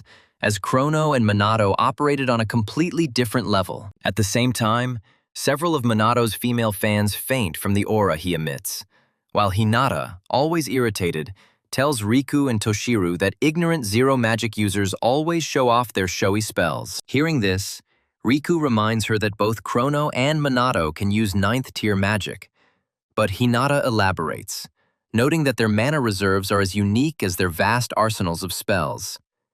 Even when using high-tier spells, the fact that they still have reserves for other spells is astonishing. However, at this point, Toshiru notes that Minato's magic is more astounding, as his continuous magic, which he considers far superior to theirs, moves with an independent will. If anything, Hinata states that few mages can control continuous magic, let alone automatic magic in combination with it. However, given the sheer absurdity of Minato's abnormal physical prowess, Tushu speculates that Minato likely channels magical energy not only to strengthen his body, but also to enhance his offensive and defensive capabilities. At this point, Hinata asks if Tushu is suggesting that Minato is like a bastion of magical power, and Tushu confirms, likely to her annoyance. When asked about his uncertainty regarding Minato and Chrono's strength, Tushar explains that their magic is simply too unconventional. Essentially, he implies that the Minato and Chrono are true anomalies. He claims that they have surpassed the magical aristocrats in every way. They are truly better in every single aspect. After all that has been said, the duel between Chrono and Minato reaches its climax. Minato somehow manages to catch Faith Chrono off guard by hanging in the air. Then he brings it down to the ground. The moment Fate Chrono is hit, he jumps up to confront Minato. This causes the rest of the SMT and the entire watching world to gasp in amazement. The conflict escalates. Yuika, Ryugia, and Ruka admit they underestimated their opponents. Now they see the true scale of their opponent's strength. This explains the incredible public attention. Sonata informs SMT members that the battle's popularity is rapidly growing across all platforms. Shidu confirms that the confrontation has reached its zenith, captivating the world's attention. Meanwhile, events are unfolding around the world, from New York to South Korea, as crowds watch their devices. The world is captivated by the live broadcast of the epic battle between the most powerful sorcerers on the planet, Chrono and Minato Kusanagi. After their duel shakes the planet, Minato praises the imposter Chrono's performance, declaring the fight over. Just when Minato thinks it's all over, fake Chrono unleashes 9th-level dark magic. He attacks Minato with the Shadow Scythe. Seeking victory, Minato unleashes his first Tier 10 annihilation spell, Giant Hex, not only neutralizing Chrono's Shadow Scythe, but also slamming him into a nearby structure. After witnessing the attack, the SMT members are amazed by Minato's use of 10th-level sorcery and the display of his immense magical power. Yuika questions the true limit of Minato's power. At that moment, Minato lunges at the battered Chrono, causing the news crew in the aircraft to track his every move, anticipating the final blow. Despite his best efforts, the pilot tells the reporter he can't keep up with Minato's speed. When the operator reports the video link has been interrupted, the reporter scolds him for disconnecting just as the confrontation is reaching its climax. Meanwhile, Minato arrives at the imposter Chrono's position, hesitates, and slightly lowers his defenses. Just when he's not paying attention, Chrono reaches out to Minato and begins casting dark magic. However, just as the imposter Chrono prepares to cast a spell on him, Minato orders him to stop the act, and the fake Chrono instantly disappears. With his disappearance, Minato mutters to himself, sighing in relief that he managed to successfully pull off a deception in front of the entire world. Regarding the anti-monster equipment Takagami created for him, Minato concludes that it has reached its maximum limit. It can only withstand 9th-tier magic for a limited time. He also reflects on the usefulness and difficulty of cloning magic, noting that the double he created, fake Chrono, is significantly weaker than himself and can even barely speak. While Minato assesses the consequences, Takagami, who is nearby, expresses gratitude that the whole matter was successfully completed. Previously, upon discovering that Minato was secretly Chrono, she was shocked, never expecting him to resort to such measures. Since 2 spells can't be activated simultaneously, she assumes the Minato had only a minimal amount of time to attack the doppelganger again. It was a fleeting enchantment. Forced to continuously cast magic, it had no opportunity to cast other spells. That's why she developed anti-monster equipment with automatic magic. Using equipment that automatically casts spells, even while unconscious, it became possible, at least in principle, to use multiple types of magic simultaneously. Despite this understanding, Takagami admits that Minato still required significant magical power and control to mentally control his dual personality. Otherwise, it could spiral out of control and attack passers-by. Taking all factors into account, by expending a huge amount of magic while maintaining his skill, Minato managed to stage a thrilling duel with himself. Only Ichikami Minato, she claims, has the capacity for such wit. After the competition concludes, Minato contacts Leona, posing as Chrono, and orders her to stop interrupting the broadcast. Leona asks if the event is over, and Minato confirms it is. She then addresses Chrono by his real name, Minato, and informs him that after this performance, no one will come after Chrono anymore. Frightened, she realized this. Minato asks about its opening time. She admits that she knew for some time, but saw no reason to mention it. When asked why she was revealing this now, Leona explained that she believed that today would be the last time she would see Chrono. Acknowledging the truth of her words, Minato silently praised her. After a short pause, Leona expresses her gratitude to Chrono, the Minato, for protecting her, the planet, and their comrades, and states that she is happy he was there. With the number of crimes committed by rogue sorcerers at an all-time low, Minato explains that the shadow emissaries will cease their activities. They will wait until the situation calms down. Before ending their conversation, Leona offers to take on any of Minato's responsibilities under the family's wager, and Minato declares he'll be happy to assist her if necessary. After exchanging these words, they part ways and return to their normal lives. The moment Minato switches off, his SS and SMT's subordinates rush to him, Yuika asking about Chrono, and Ruka asking if he was injured. Minato informs them that Chrono has escaped, but he will need bandaging and will not be seen for a while. She then appears, embarrassed, and apologizes for wrongly accusing Minato of being Chrono. Hearing this, Sanada and Yuika also express regret for doubting him, hoping for his forgiveness. Minato feels remorse for deceiving them, but begs them not to blame themselves. Everyone makes mistakes, Just as he's about to leave the arena, Hinato screams again, asking no one in particular where Minato and Chrono got their power from. Realizing that she is far from their level, she admits that she must become stronger.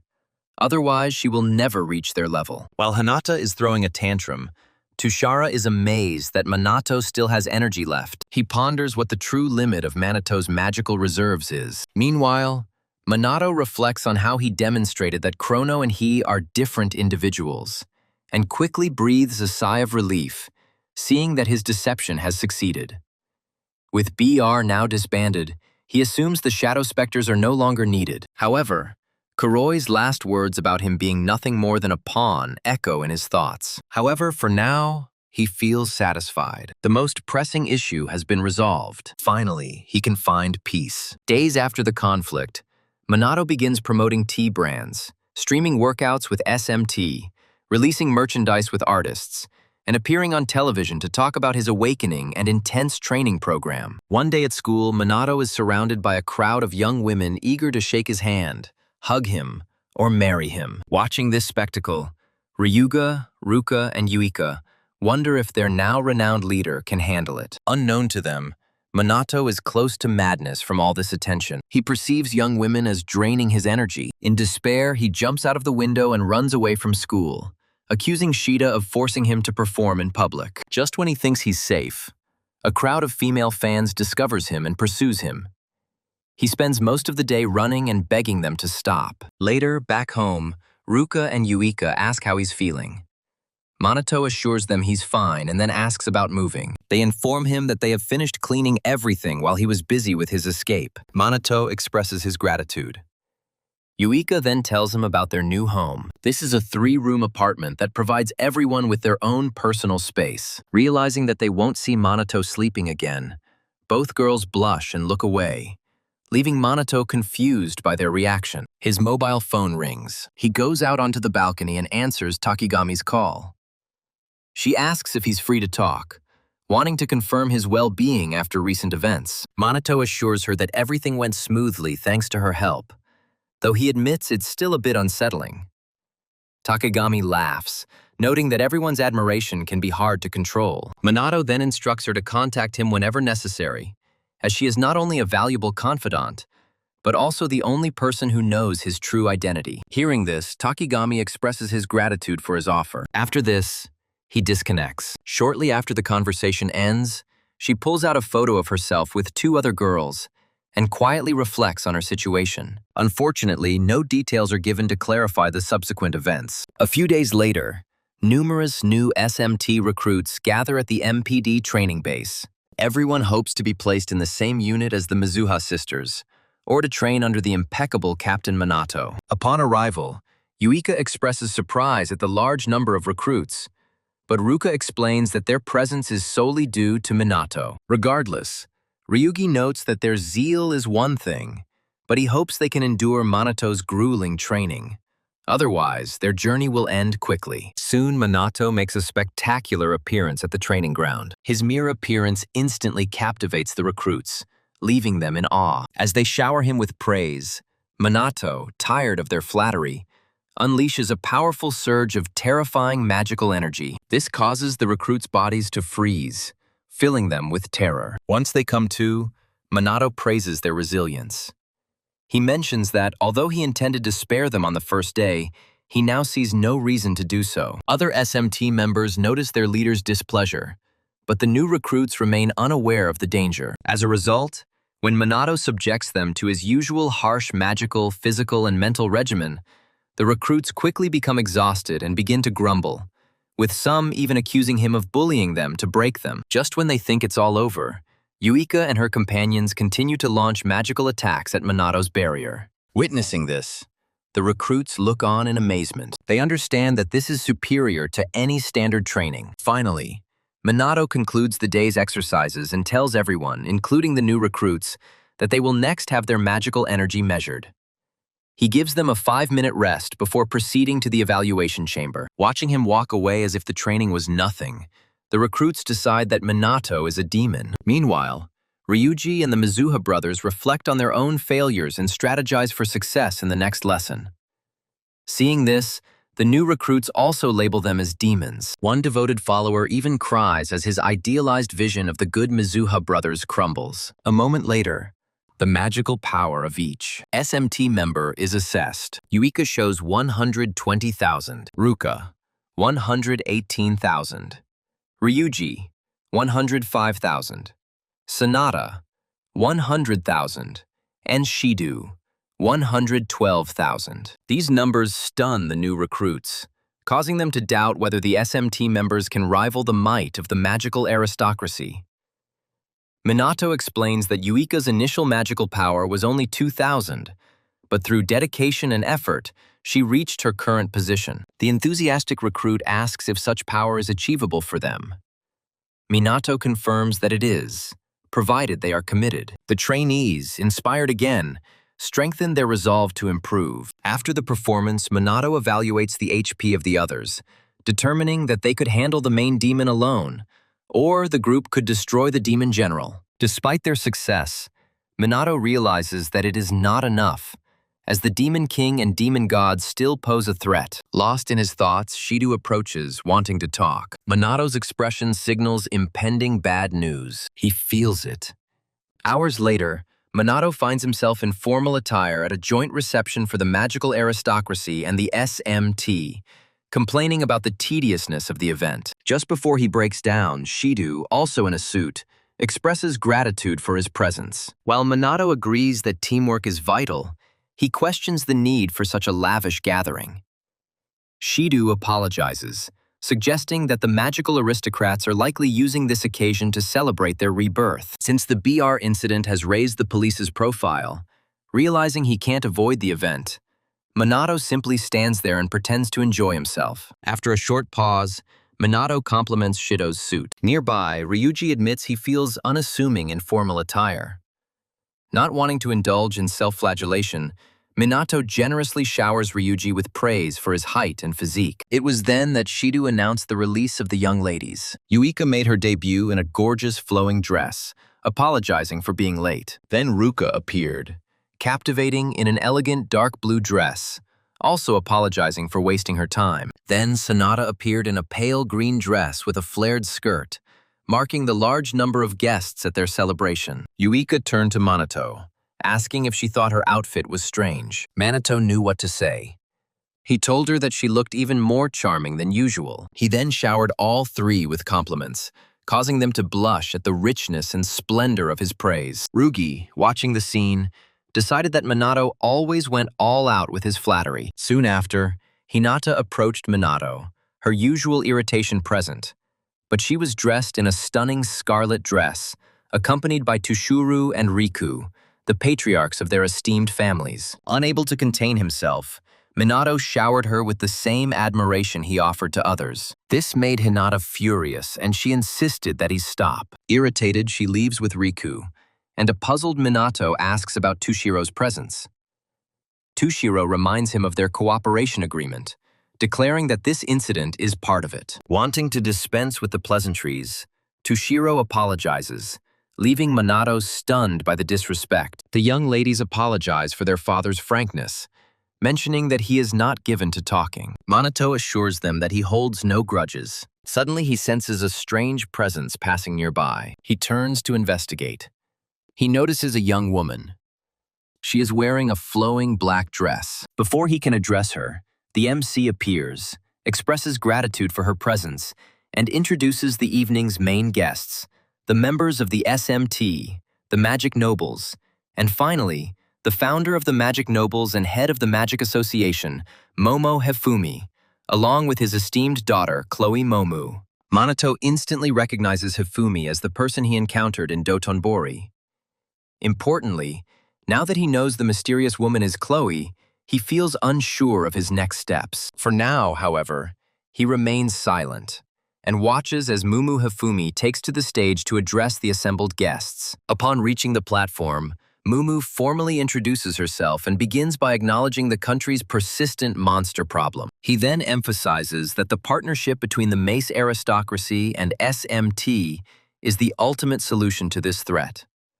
To restore public faith in noble mages, Hifumi promises to ensure global stability and prosperity for all mages. At this point, his speech ends, earning thunderous applause. After Hifumi's performance, Minato praises him. His message was clear and effectively conveyed. He then notices Chloe, Hifumi's daughter, beaming at him and ponders her intentions. In any case, Hifumi approaches the SMT and guarantees that the noble mages will work closely with them to protect the nation. He then turns to Minato with a smirk. He expresses anticipation for their future collaboration. Shaking his elder's hand firmly, Minato reciprocates and discreetly assesses Hifumi's magical power. Minato still concludes that the man has maintained his training regimen. His power output remains outstanding. Indeed, Minato could confidently state that Hifumi had not changed since their first meeting 50 years ago. Thinking back, Minato recalls the time he met a young Takigami and Hifumi at the training fields of the Magic Academy. At the time, the Mages Association was recruiting new students, and the respected sage Ichikami Minato was overseeing their training.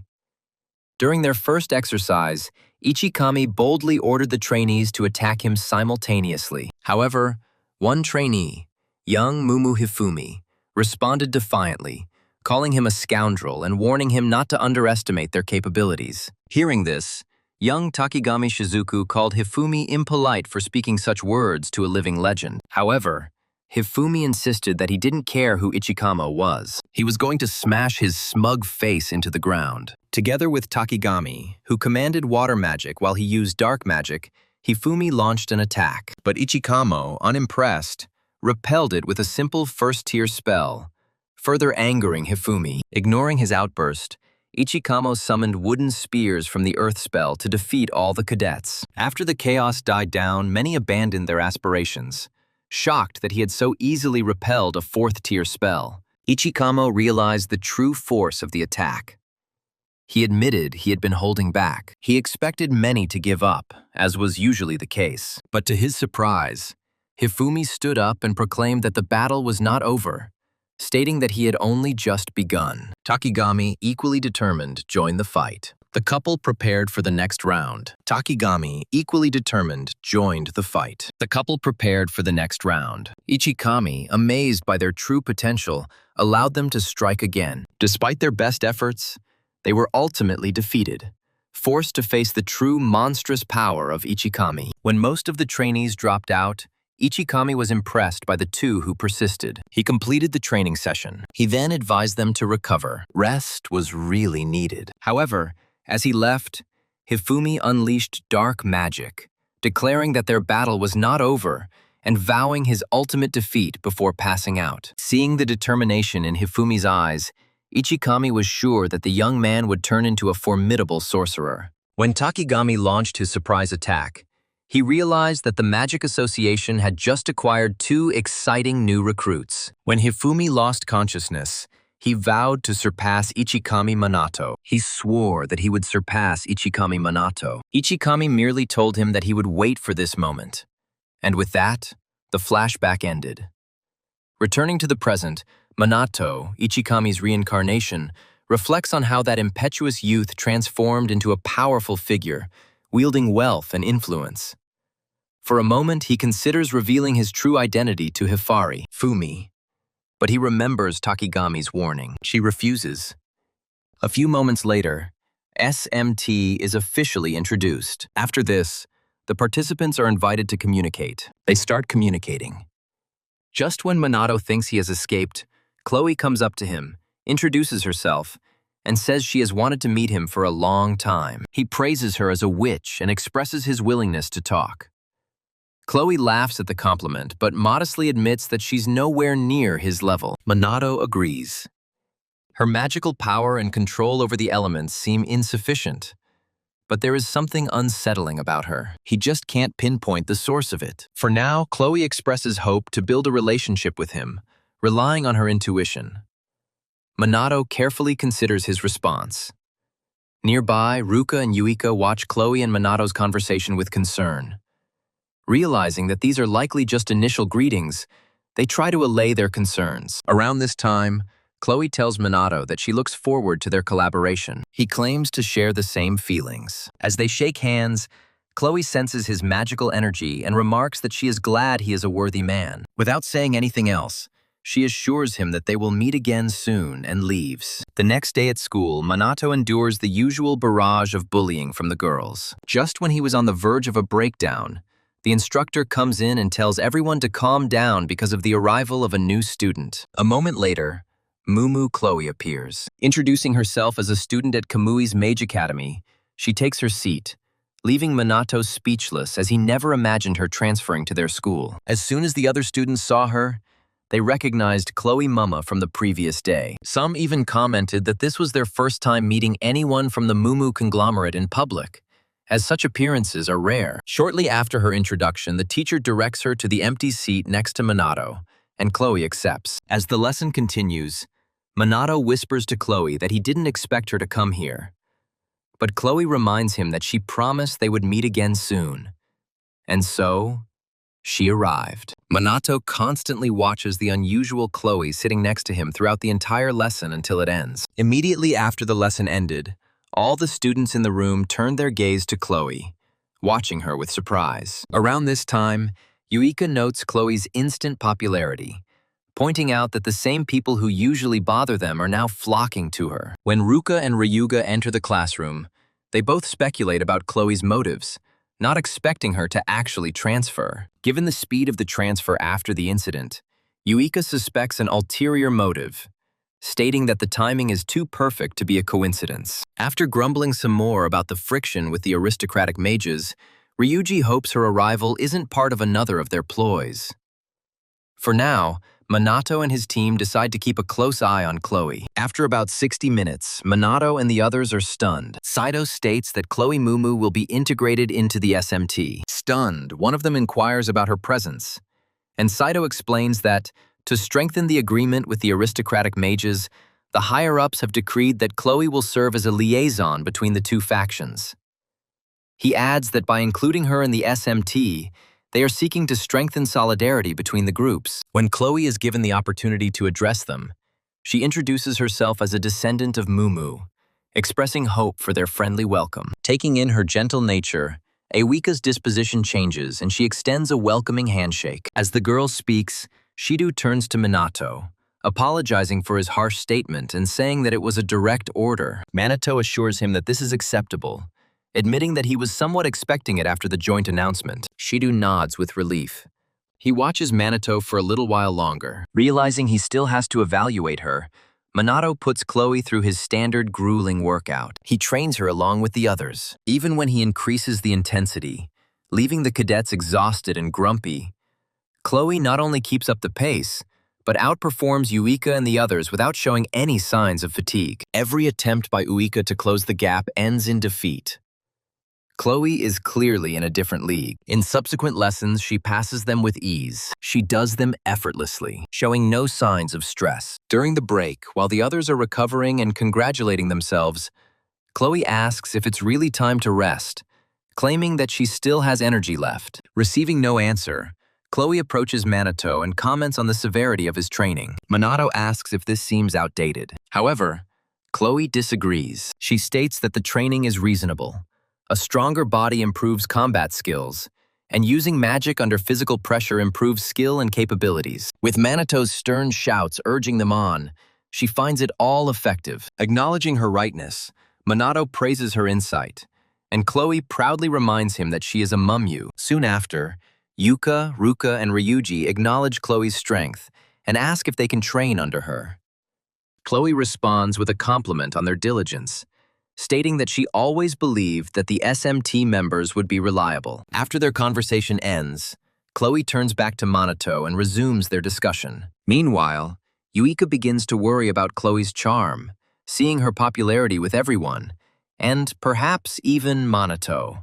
Realizing that Chloe could surpass them in strength, Yuika fears that she will end up supporting Minato instead of her. Thinking about this, she and her brother shake their heads, trying to convince themselves that Minato will not abandon them. However, they can't help but glare at Chloe, who is still chatting happily with Minato, wishing she would be more attentive. With this new partnership between SMT and the noble mages, Minato notes that although disasters happen frequently, the nobles are now responding faster than before. In addition, due to the expansion of SMT into new areas, a noticeable reduction in mortality has been observed. However, as the disasters continue to mount, Minato realizes they must remain vigilant.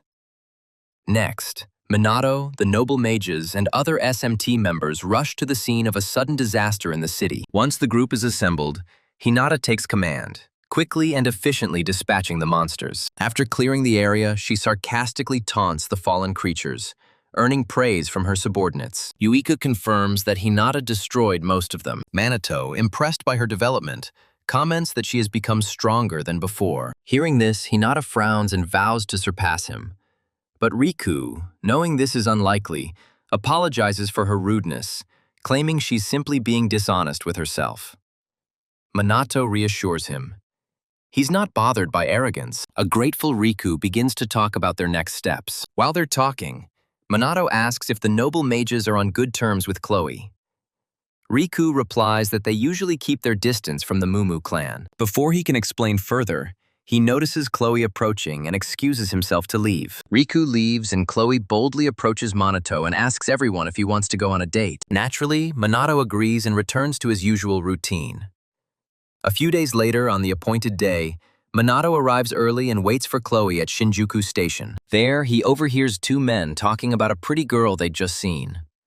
One urges the other to approach her, while the other admits she's far too much for him. After the men leave, he overhears another couple identifying an attractive girl as a daughter of the Mumu clan. Finally, he notices her arrival. A multitude of excited men swarm around her and shower her with attention. With these words, he makes his way through the crowd. Reaching her, he greets her warmly. As for the men, upon realizing that the stunning Chloe's boyfriend is SMT's Kusanagi Minato, they immediately surrender, knowing they don't stand a chance against the greatest warrior on the planet. Soon after the crowd disperses, Minato, fully aware that Chloe never intended this to be a real date, asks why she invited him. Chloe, slightly stunned that he figured out her true motive, admits that since she is unfamiliar with the area after transferring to a new school, she was hoping he could serve as her guide. When Minato asks why she didn't ask someone else, Chloe states that it was because she wanted to talk to him alone. Hearing this, Minato asks why she had to resort to such a complicated method and ruin the atmosphere when she had originally invited him.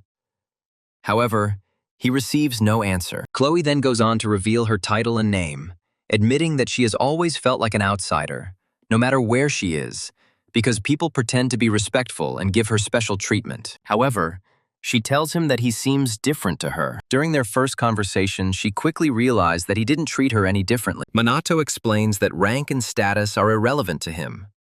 Only a person's true essence matters. Hearing this, Chloe laughs quietly. She declares him to be a truly charming person. With these words, the couple continues their peaceful walk, unaware of the jealous observation of Vicky, who considers herself pathetic for following them again. Although she considers giving up this awkward habit, her curiosity will not let her rest until she sees how it ends. Just as she's about to continue, she notices a commotion nearby and turns to see her sister Ruka doing the same. At first, she finds it hard to believe that Ruka is following them too. But when she notices that Ruka is clutching a red bean bun in his hand, she becomes somewhat convinced. Vika completely ignores her. She resumes the chase to keep them in sight. When it's time to leave their hiding spots, both Wika and Ruka pop out and exchange surprised glances, wondering what the hell they're doing there.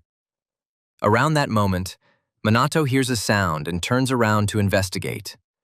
When Chloe asks if everything is okay, Minato assures her it's nothing special. Keep in mind, Yuka and Ruka were hiding behind a huge teddy bear. Yuka grumbles about how close they came to being exposed, and Ruka remarks that even though she was holding back her magic, Minato's senses remained sharp. After all this, Wika tells Ruka that it seems they are pursuing the same goal. The hand agrees.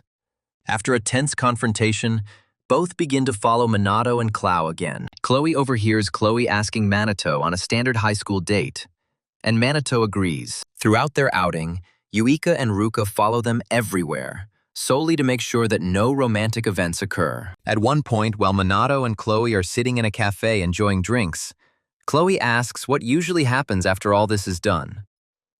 Minato replies that it depends on the circumstances, but usually people talk, socialize, have dinner, and then go home. By this point, Wick and Ruka are tired, as they can't see much from their hiding place. Chloe then admits that she finally understands what a standard date means, but questions the purpose of engaging in all of this activity. She asks if she's missing out on something, because just going for a walk and having dinner doesn't mean anything to her. Minato explains that it's not the actions themselves that matter, but the company.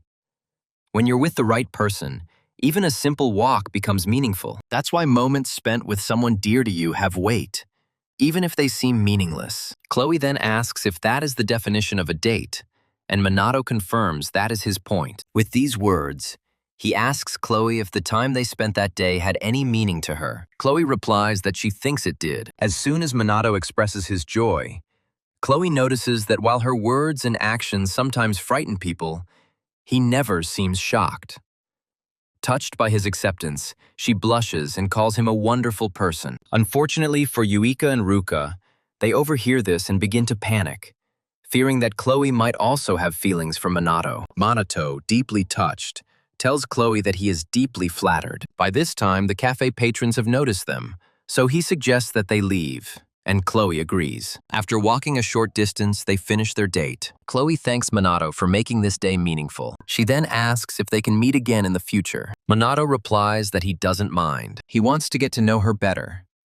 Hearing this, the two eavesdroppers gasp, their hearts breaking slightly. Meanwhile, Chloe praises his confidence and admits that she feels the same way. With these words, the couple says goodbye and goes their separate ways. Watching them leave, Yuka and Ruka are shocked that Minato actually said such words to the girl. As for Minato, he probably ignores the Mizuha sisters and keeps his eyes on Chloe, hoping to see her true nature as soon as possible. The next day, in the SMT briefing room, Ryuji was waiting for Shida along with the others. He asked Minato how his meeting with Chloe went. After confirming Ryuga has no ulterior motives, Minato declares that he doesn't consider this a date, as their activities were limited to walks, shopping, and tea.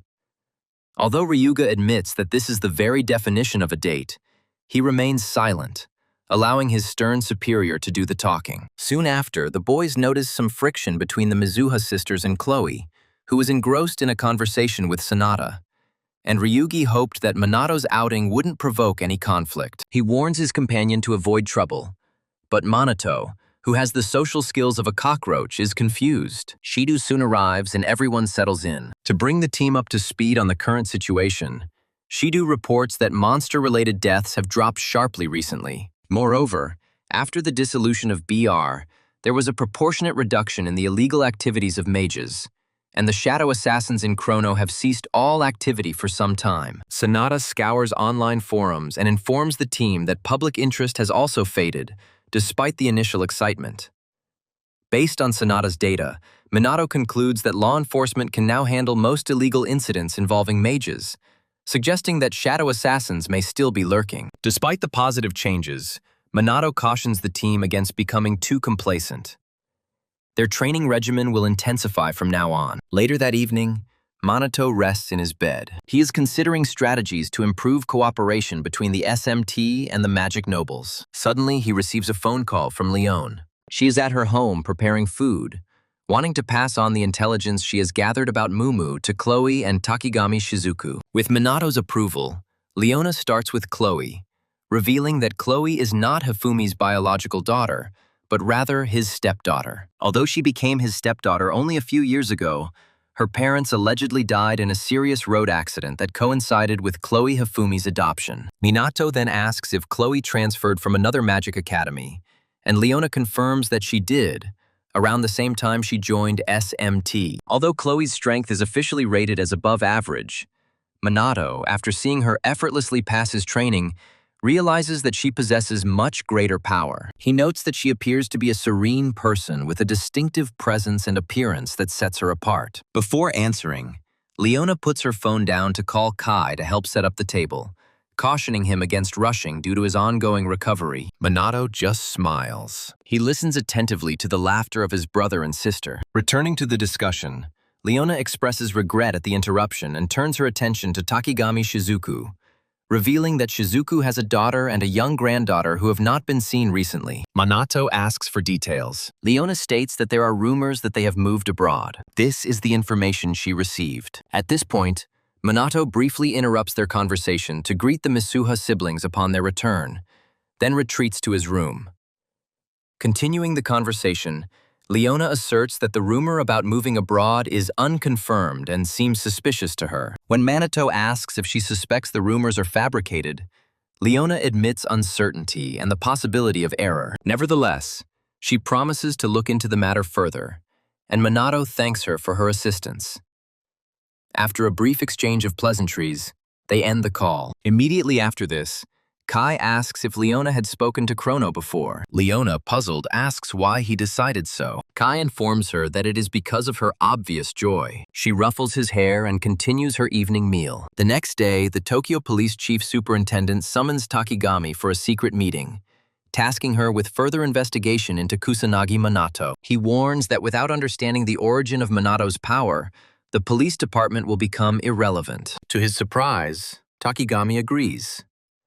The elder asks why Minato always seems so relaxed around her. Knowing he can't reveal the true reason, Takigami fabricates an answer, suggesting it may be due to her age and his compassionate nature. GS remains indifferent, but nevertheless accepts her explanation. He reminds her that they have come too far to back out now. Having no alternative, Takigami agrees and begins his new mission. At the same time, Minato is collecting SMT at the training ground. They attend their regular training sessions. Just as he is about to begin, Shido appears, apologizing for the interruption, and informs him that a contingent of United States Army mages is in Japan for a conference and wishes to observe the SMT training. Yuka, Ruka, and the others exclaim in amazement, not understanding why the Americans, who are known for their first-class magicians, would show interest in them. However, Minato notes that America's standing was not as high when he was Ichikame, and judging by his squad's reactions, they have clearly reached the top. As it turns out, SMT's fame spread abroad thanks to their clash with Chrono. Chloe suggests that the Americans probably just want to see Minato in action. A moment later, the portals to the main structure swung open. As the Americans advance towards the training grounds, Shido quietly conveys to Minato that they are likely here to develop a strategy to respond to repeated disasters around the world, just like in the past. Upon arrival of the American contingent, their commander appears. He is powerfully built, looks like he's on stimulants, and is accompanied by his equally muscular subordinates. With minimal politeness, he directly asks the SMT why they are discussing such issues. Receiving no response, the steroid-fueled thugs unleash magical power far beyond what is needed to intimidate the port, continuing their advance on them. Soon, their hulking leader confronts the supposed captain, Kusanagi Minato, projecting maximum intimacy both physically and magically. Likewise, Minato, unwilling to be intimidated by the overly muscular brute, increases his own magical pressure to meet his leaders. Unfortunately, the remaining SMT members find themselves in trouble. They can barely stand upright. This is due to enormous colliding forces. Finally, after a short standoff, the irritated leader grabs Minato. He hugs him with a grin, happy that he finally met the famous Kusanagi. However, upon noticing Minato's thin frame, the leader becomes intrigued, examines him closely, and asks if such a frame, although fit and thin, is truly capable of mortal combat. Irritated by the leader's unexpected admiration, Minato asks him to let him go. The leader apologizes for his rudeness. He begins by introducing himself as Major Aaron Anderson of the U.S. Army's 1st Magic Division and Chief Researcher at the Army Magic Institute, despite his primitive appearance. Minato suggests that such an institution should research monsters. They must also investigate disasters and magic in general. He then introduces himself as the captain of SMT. But before he can introduce the rest of the team, Aaron interrupts him, stating that he already knows their names and recognizes their high skill levels. While the team basks in praise, Minato reflects on how far behind Japan's magical research has fallen thanks to the aristocratic mages. He views this meeting as a chance to learn something new, especially considering his own knowledge is outdated. Recognizing Aaron's role as a researcher, Minato expresses a desire to ask him about monsters and cataclysms. However, before Aaron can respond, His subordinates frown. They increase their magical energy to intimidate Minato. It seemed as if they could defeat him in a fight. Yuka and the others nearly collapse from intense killing intent. But Eren orders his soldiers to retreat.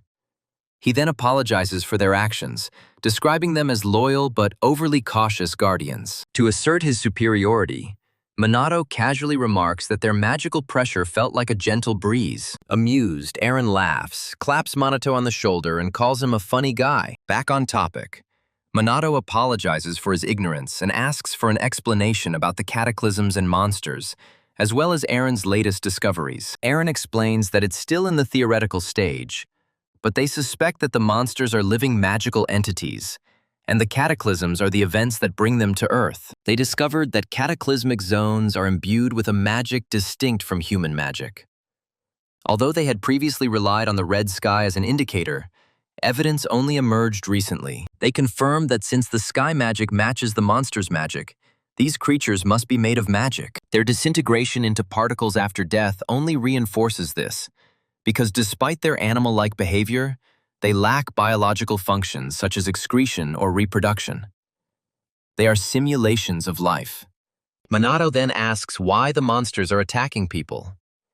Eren states that there's no definitive explanation, but some theories suggest they're reacting to humanity's magic. Indeed, numerous disasters have been associated with the awakening of individual magical abilities. Thanks to improved detection devices, they have recently discovered that disaster magic lingers in the air even after the event has ended. The same phenomenon occurs with the death of monsters.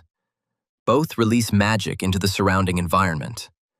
Therefore, the particles observed during a monster's death are essentially its form dissolving into pure magic. Hearing this, Uika recognizes in this exactly what Minato once conveyed to her. As she ponders his past knowledge, Minato recounts how he witnessed a monster attempting to cause a disaster. Eren admits they knew about the incident, but claims the first documented disaster occurred without any visible monsters. He suggests that Minato has misinterpreted the circumstances, but Minato, trusting his intuition, disagrees. Eren further explains that powerful major demons have the ability to become strong enough to initiate disasters. When Minato questions his sincerity, Eren details that they once explored this hypothesis by allowing the Calamity Boss to survive. The monsters continued to spawn until they reached a set number, and then stopped. If one was destroyed, more would appear to replace that identical number.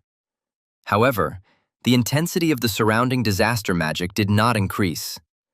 From this, they conclude that the occurrence of disasters may correlate with the monster's strength, although leaving them unchecked is dangerous.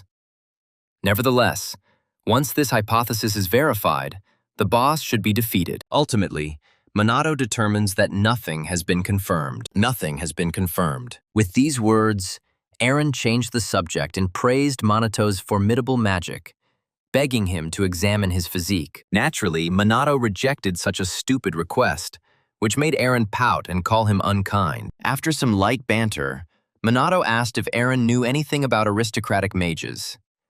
Eren replied that he knew about as much as Minato did. 50 years ago, when American mages remained weak, Japan suddenly stopped sharing intelligence or aid. Minato suggests that this is because prominent aristocrats monopolized information. Minato would like to thank Eren for the extensive information provided. However, Eren insists that this is the least he can offer, as America is forever indebted to Ichami, Minato, and Japan for their assistance during the global disaster. Sensing that Eren was still withholding information, Minato pressed him, and Eren finally admitted that he had gone to Japan solely to witness Minato's power firsthand. Shido is confused and asks why Eren said it was for an important meeting. Eren dismisses any concerns about a pointless meeting full of clueless VIPs. Before Shido can complain, Minato assures them that it's okay as long as no one talks about it. Entertained, Eren declares himself a fan of Minato's determination and encourages him to give it his all.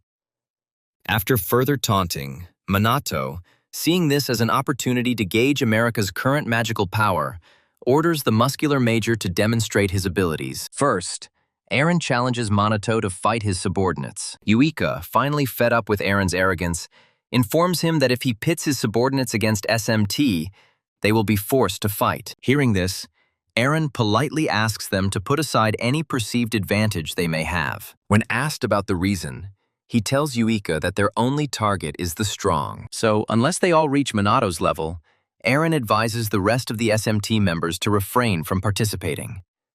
Around this time, Yuika begins to sulk. However, to boost their morale, Minato orders his squad to watch the fight closely, considering it a valuable chance to learn how to fight other mages, given their superior experience in fighting monsters. Pleased with their captain's statements, the SMT members stand at attention and watch the competition intently. Eren, who initially dismissed the SMT members as nothings, now recognizes their true discipline by observing their behavior. The arena is ready.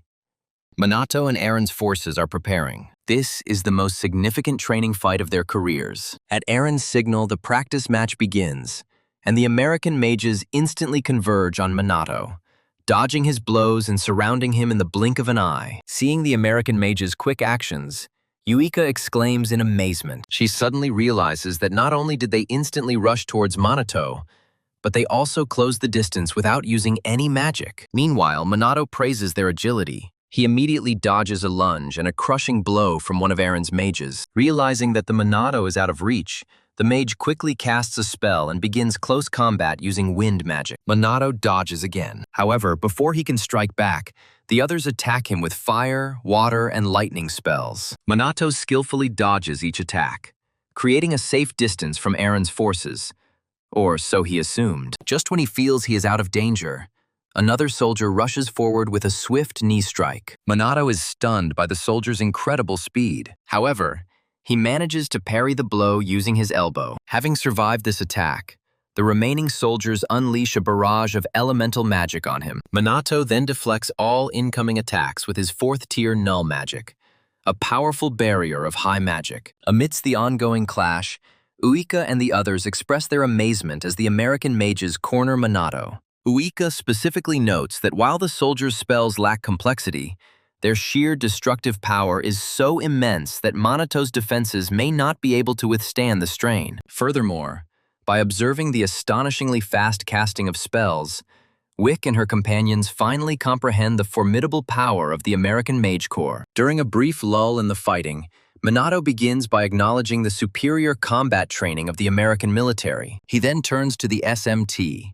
explaining that in magical duels, large-scale, high-power spells are rarely used unless both opponents are exceptionally skilled. Typically, encounters occur at close range because the actual process of casting spells takes a significant amount of time. Even for 2 elite mages, close combat is typical due to this limitation. After completing his lesson, 3 warriors simultaneously attack him with fire, electricity, and water. Minato dodges all of them. Everything is as usual. When Eren realizes that Minato has previously taught his students, he misinterprets it as bragging and expresses his disapproval. To stop this shameful spectacle, Eren gestures to his troops to end it quickly. But soon after, he is puzzled when they still can't get in. Minato continues to dodge every attack. Eren finds it strange that after everything that was thrown at him, Minato remains completely unharmed. The American soldiers realize that not only can they not hit him, but they have never met an enemy like Kusanagi Minato. When they start to despair, Minato praises them for their hard training. He finds their mental toughness to be excellent. Minato praises their excellent fighting skills. To reward them for demonstrating their talents, Minato decides to increase his intensity. He increases his magical energy just enough to match theirs. While the soldiers lack the resolve to act, Minato charges forward and takes down each of them, incapacitating them all at once, impressing Eren and the other SMT members. After witnessing Minato completely destroy his soldiers as if they were made of paper, Eren admits that he never imagined that a simple student from a once complacent nation could achieve such power. Remaining modest, Minato declares that Eren's soldiers performed admirably. Although flattered by the compliment, Eren realizes they were completely outmatched. Intrigued, Eren asks where Minato acquired such hand-to-hand combat skills. Minato informs him that he is mostly self-taught. Hearing this, Eren bursts out laughing and, clapping Minato on the back, declares him a fascinating person. Now that the minor opponents are dealt with, Eren begins to take off his shirt and begs Minato to let him show off his power next. Showing off his well-developed muscles, Eren claims that despite his appearance, He genuinely enjoys a challenging fight. Minato, without showing any interest, muses that Eren certainly looks like someone who enjoys a good fight. After a few more clashes, Eren begins his combat training with Minato and immediately fills his body with mana. As Eren enters battle, Minato watches the mana flowing through his body, but just as he was on the verge of recognizing her, Eren rushes forward and attacks him. Minato notes Eren's speed. He responds with the same speed. He dodges every punch Eren throws. Eren realizes that brute force is ineffective. He casts a 5th-level lightning spell, Particle Discharge. He points it at Minato, who rolls back a few feet to dodge it. Minato gets back on his feet. Eren rushes towards him, trying to envelop Minato's thin body in his arms. Unfortunately for Eren, Minato is faster and eludes his grasp, leaving Eren confused. He was sure he had caught it. After a brief pause in the fight, Minato asks if Eren has enhanced his physical abilities with magic. Eren confirms, pleased that Minato has noticed. He claims that this method is his own invention, attributing it to recent advances in mana quantification and sensory apparatus. America, he claims, is paving the way for unlimited control of magic, and his technique is part of that endeavor. Just as Eren prepares to pronounce the spell's name, Minato interrupts him, revealing its true name, Mana Artes. He then unleashes his own version, significantly superior to Eren's. Eren instantly recognizes this as the same spell Minato used against Chrono. Now convinced of Minato's superior magical power, Eren considers himself lucky to have met such a man. Although it took years to create such a spell, Minato seems to master it with absolute ease. However, Eren doesn't dwell on it. He just wants to fight. When the duel resumes, Minato reflects on his surprise at seeing Eren use Mana Artes. He never expected anyone else to be able to replicate the same technique. But considering how everything turned out, Minato gathers his courage to enjoy the confrontation. The second round begins. Minato rushes at Eren with incredible speed. They simultaneously strike each other in the body.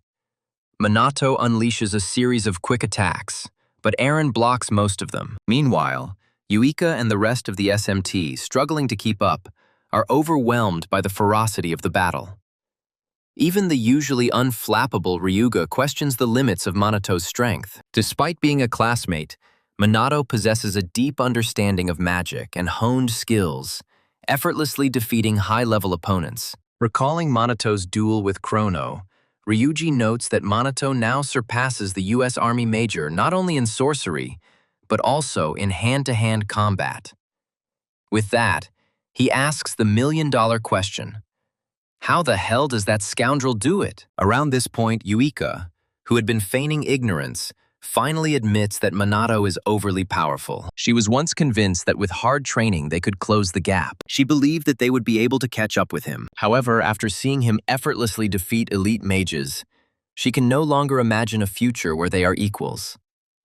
Silently, Yuika continues to watch as Minato, her commander, delivers relentless blows. Even when Eren tries to counterattack, Minato parries every attack. At one point, Minato delivers a powerful blow. This sets Eren back. Exhausted, Eren falls to his knees, gasping for breath. When Minato advances, Eren finally admits defeat in the match. He tells Minato that their battle is not a competition, admitting that he has rarely met someone so strong. He begs Minato to visit the United States, stating that he will always be welcome. Minato accepts this with a handshake, promising to visit if the opportunity arises. After this, Eren takes his coat and says goodbye to Minato and SMT. The moment they leave, the SMT team erupts in celebration of their captain's triumph over the U.S. Army's Magic Corps. However, Ryugi, Yuika, and Ruka remain silent, feeling defeated. They vow to become stronger on their own. As darkness falls, the trio begins secret training, choosing to stand beside Minato rather than follow him. A few days later, Minato is stunned to discover that SMT and Mage Noble products have appeared on the market. He asks Shidu why, who explains that as Minato gains more media attention, their funding increases, attracting new recruits and supporters to SMT. They move on to the next stage. Minato cautiously checks to see if Shido is simply enriching himself at his expense. Shido nervously denies this, claiming the money is needed for operating expenses. While Minato considers the situation less than ideal, he acknowledges their need for support. Eventually, he looks through the merch offer. He sees concept art of a plush toy made in his image. It reminds him of what Takagami did in his past life, and he agrees, but on one condition. Upon hearing Minato's undisclosed condition, Shido panicked and asked if this was possible with their limited budget.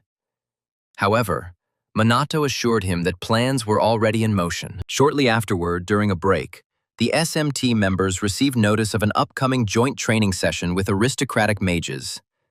Reactions are mixed, but orders are orders. Days later, SMT and the aristocratic mages head to a certain area of Tokyo. They will train there for the next 2 weeks. Upon arrival, SMT members remain hopeful about what awaits them. Meanwhile, the aristocratic mages, especially Hinata, are complaining that everything has become a real headache. Since the founder of the aristocratic mages, Hifumi Mumyu, is also present, Yuika and the others are shocked and begin to doubt whether the training will be standard or something more intense. Shido informs them that President Mumyu is the organizer of the training camp, suggesting that it may be his way of making up for the past mistakes of the aristocratic mages. Taking a closer look at the aristocrats, Minato asks Chloe why the Fuka family hasn't shown up. She tells him they effectively disbanded after the head of the family and the heirs were captured.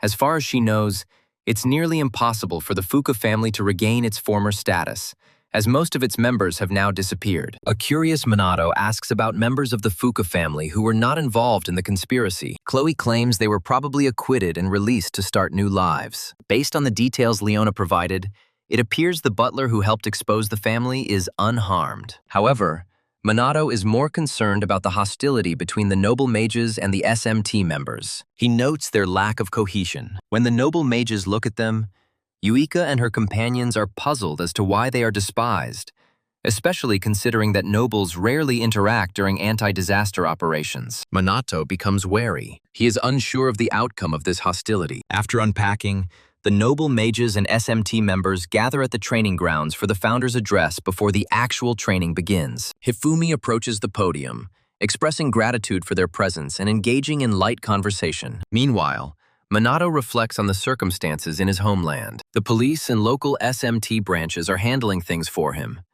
but he still worries about potential crises. As Hifumi continues, he emphasizes the importance of training together to overcome a huge disaster and encourages both factions to train hard and improve their synergy. Next, Hifumi introduces the camp commander and mentor, Captain Minato Kusanagi. The magical elites immediately object, rejecting the orders of the SMT member. Annoyed, Hifumi challenges anyone who thinks they can defeat Minato to come forward. As expected, silence reigned. With that matter over, Hifumi gives way to Minato. Before speaking, Minato ponders Hifumi's intentions. Even if the magical elites, possessing vast secret knowledge, are unable to defeat him, Hifumi's statements align with his own plans. Minato understands that Hifumi, who despises defeat, is manipulating him, but he does not harbor any resentment. To everyone that during the 2-week regime, he asks only one thing: that they obey his orders, as if their survival depended on it. The workout begins with push-ups with tires strapped to your back. When asked about the reason, Minato explains and begs them to try their best. 3 renowned family leaders, Riku, Tushuru, and Hinata, take on the challenge with several tires attached. The next stage is the sprint. Minato warns them against shirk and urges them to run with genuine diligence. During the final sprint, the heads of families put in maximum effort while maintaining their competitive spirit. Yuiko watches in amazement, amazed that the nobles are actually following Minato's instructions. After the sprints, Minato gives them a short break. The pause lasts 5 minutes. Several magical nobles begin to grumble, insisting that the training is pointless, while several SMT members defend their captain. But the nobles dismiss Minato as an inept student. This sparks a fight between the factions, but Minato quickly intervenes. He instructs the nobleman who provoked the conflict to obey orders and advises the SMT member to be patient for now, if he truly trusts him. With this, calm is restored. Minato catches a glimpse of the deep animosity lurking between the 2 factions. Realizing they still have the strength to squabble, he decides to intensify their training. For the next exercise, he forces them to continuously cast spells until their mana is exhausted. The lazy nobles panic, but Minato warns them of real death if they do not fight, as their survival depends on it. When the SMT members began to ridicule them, the magical nobles were not about to tolerate the insults and took up the challenge. Their competitive spirit was sparked, and the two factions clashed in a friendly duel. Minato grins, seeing that he has managed to ignite their fighting spirit. After many hours of practice, Minato concludes the day's training and orders them to recover for the next day. As he leaves, Hinata calls out to him, asking if this is his plan for their continued training. When he asks if she is unhappy, she replies that it is just a suggestion. Minato explains that the alternative training method, which involves using a master mage to administer electroshock therapy to awaken the magical flow, is only intended for beginners and will not be effective for magical nobles. Hearing this, Hinata lists all of Minato's unusual traits: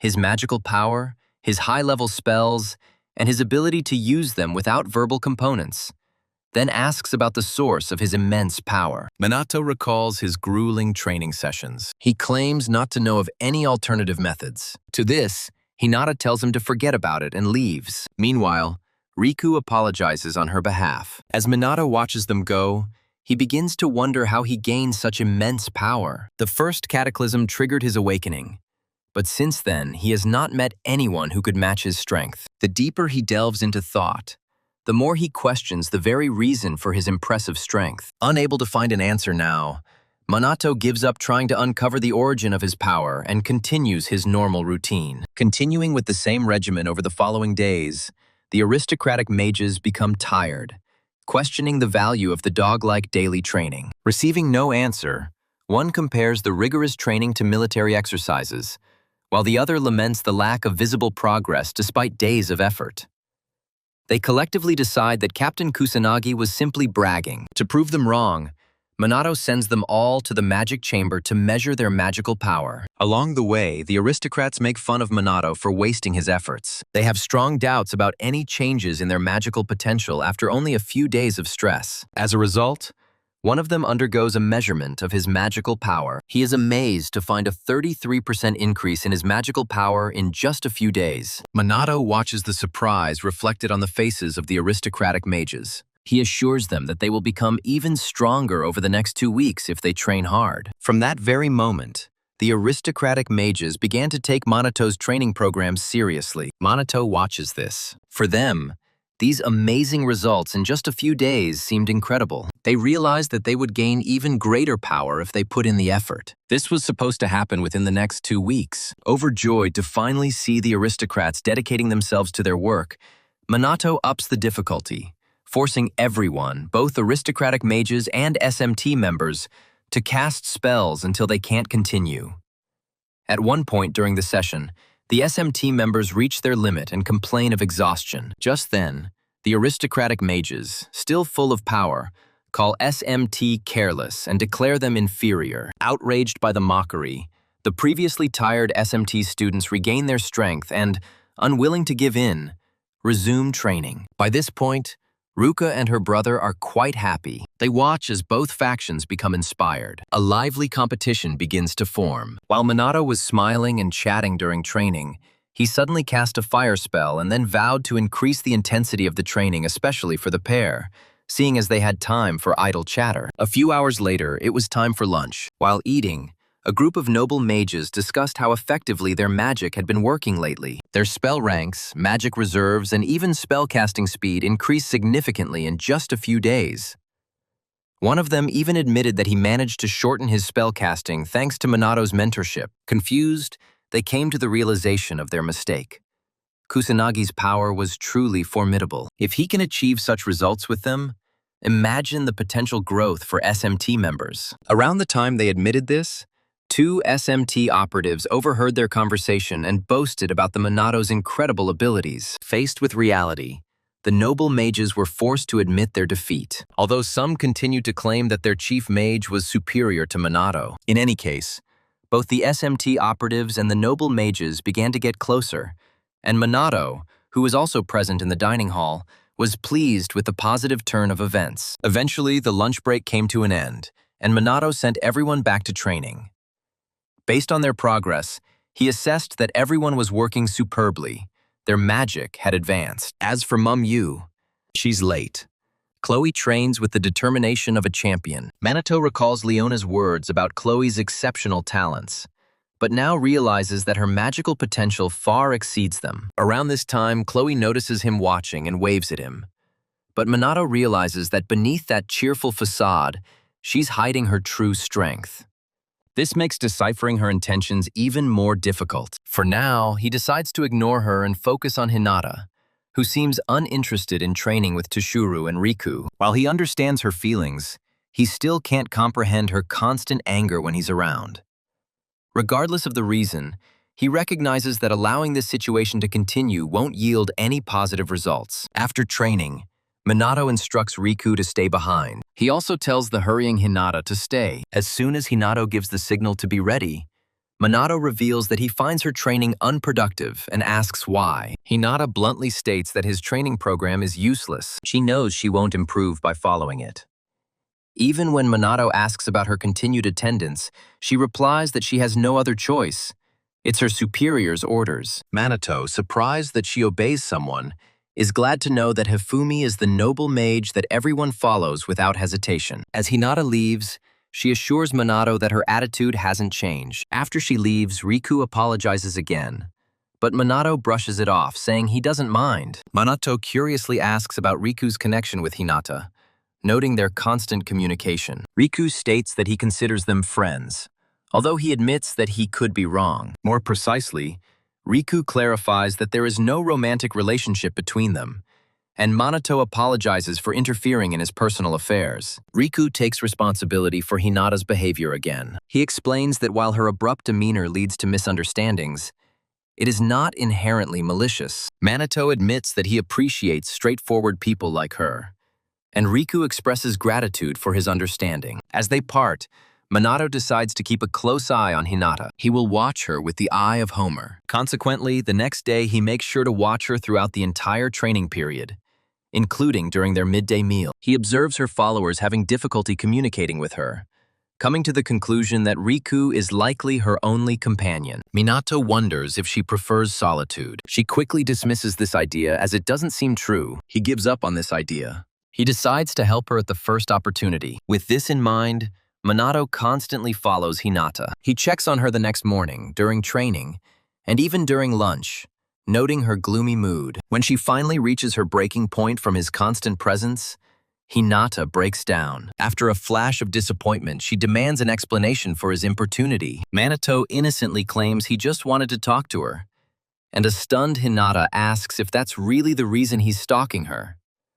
Minato confirms this, adding that he's noticed her constant loneliness and obvious melancholy. Hinata denies this, claiming that she prefers to be on her own. However, when Minato suggests that she doesn't give that impression, she becomes defensive and tries to imply that he can't understand the true feeling of isolation. Minato responds that a person who truly prefers solitude will not place themselves in circumstances that require interaction or tolerance of others' attention. Since she does both, he thinks she's just lonely and craving companionship. Hinata tells him to stop talking like he understands her difficulties. However, Minato, tired of their exchange of remarks, directly offers them to become friends. Hinata's face turns completely red and she asks him in amazement what he means. But Minato insists, declaring his strong affection for her. Hinata's blush deepens when she informs him that people usually don't make much of an effort to offer friendship. When Minato backs down, she advises him to give up on the idea of dating her,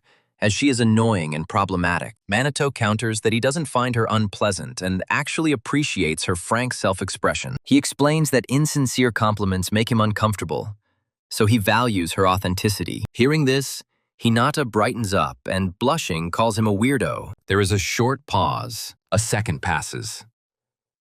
Then, silence. And then she comes to her senses and, burning with shame, declares that she will never become his friend. When she leaves, Minato realizes he has been rejected and continues his business, ignoring Chloe, who has been listening nearby. In the next scene, the training continues. While Tushar is training, Minato notices his hesitation with magic and stops the session for a break. Having assembled the group, he praises their diligence, noting that everyone is beginning to hone their abilities. He then sees the Misuha sisters surrounding their father, Tushiru, and watches them. When the girls approach him, Yuika and her sister ask their father to have dinner with them after practice, as they haven't spoken in a while. Unfortunately, their stern father declines their invitation, claiming that he still has things to do. After he leaves, Minato appears and makes some comments about how Tushar remained the same even after their breakup ended. Yuika says their father wasn't always like this. Minato wonders what has changed. She explains that he used to be kinder and more involved in their lives. However, after their mother's death, he became withdrawn. He became silent. He stopped communicating with them and was constantly busy with work.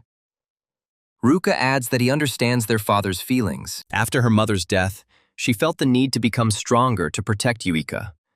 But in the process, she became more hardened and lost herself. Yuika assures her that she is still the same caring older sister, and Ruka thanks her for the praise. However, both agree that their father is a mystery because he never trusts them. When they begin to doubt his love, Minato intervenes, claiming that if Tushuru didn't care about them, he wouldn't have considered him an opponent the first time they met. This is exactly what a father would do to someone who lays claim to his daughters. However, Minato secretly wonders about the reason for his unstable magical energy earlier. He seemed to be considering some decision. Before Minato can say anything else, Chloe pulls him aside for a private conversation. He is a little worried, suspecting that she might suggest another date. Chloe starts by telling him this. For the past few days, she had felt a desire to get to know him better. She wants to know him completely, down to the core. As she approaches, she showers him with kind words, radiating powerful feminine charm. A pleased Minato expresses gratitude for her compliments. Chloe, now holding his face in her hands, calls him weird and continues to praise his attractiveness, his innocence, his straightforwardness, and all those mysterious traits that she finds so captivating. She then directly asks him out on a date, adding her confidence that their connection will be great. She describes herself as a devoted type. If he so desires, she is ready to do or offer anything, just to be near him. With these words, she leans in seductively. Then she asks if he wants to share their existence together. In response, Minato apologizes for hurting her and informs her that he has no intention of building a relationship in the near future. Despite her disappointment, Chloe accepts the rejection with grace, smiling and noting the sadness that they can't be together. She then concludes her business with Minato, leaving him to recover from their interaction. Soon after, Minato returns to the training area and finds Riku and Ryuga chatting like old friends. Shocked, he asks the Misuha sisters how their connection formed so quickly. Duika explains that their training created a bond between the two of them. After some conversation, they decided to have a 1,000 push-up competition. After finishing their repetitions and collapsing, they rose again and cemented their friendship. Having understood the situation, Minato continues training the group for the rest of the day. After this, life in the training camp goes on as usual, and the bond between the aristocratic mages and the SMT strengthens. As the 2-week camp draws to a close, Minato gathers everyone to praise their dedication.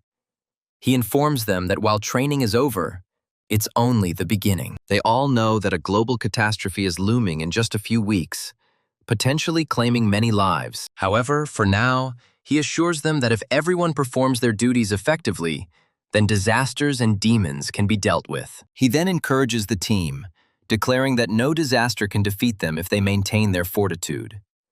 He then instructs everyone to rest and prepare before the mission begins.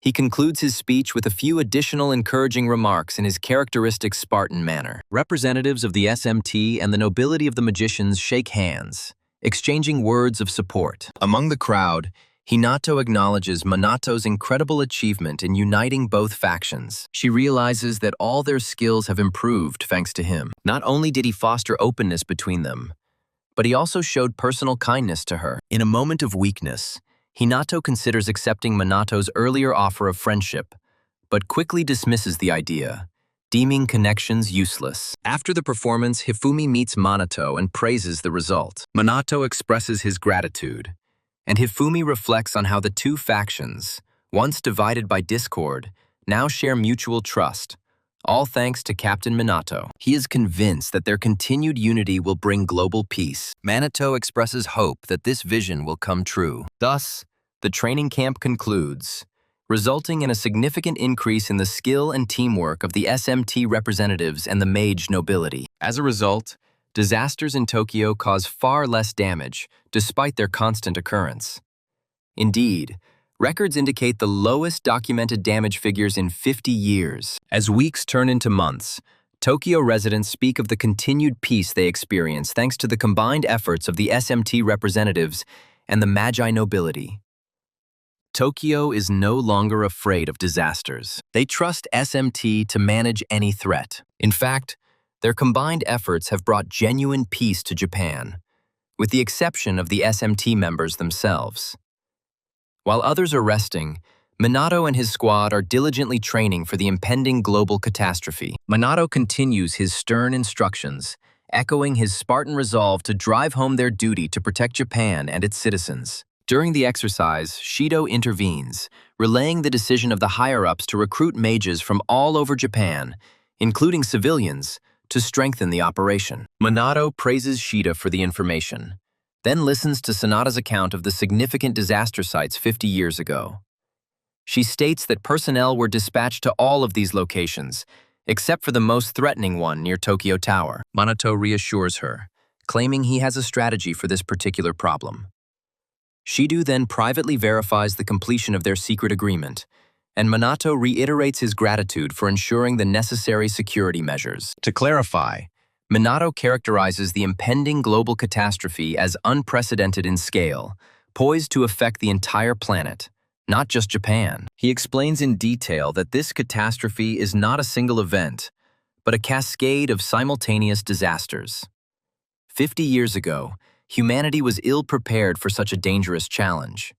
However, this time, under his command and with meticulous preparation for any contingency, the outcome will be different. Addressing his subordinates, Minato reminds them that a global catastrophe is just a few days away.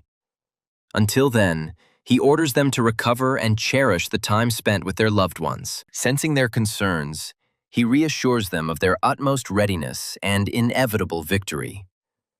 Nevertheless, the team remains uneasy. Minato observes their lingering doubt. He begs them to trust him more than anything in the world. He continues his encouraging assurances, vowing to protect the planet and its inhabitants no matter the cost. Fortunately, the speech boosts their morale.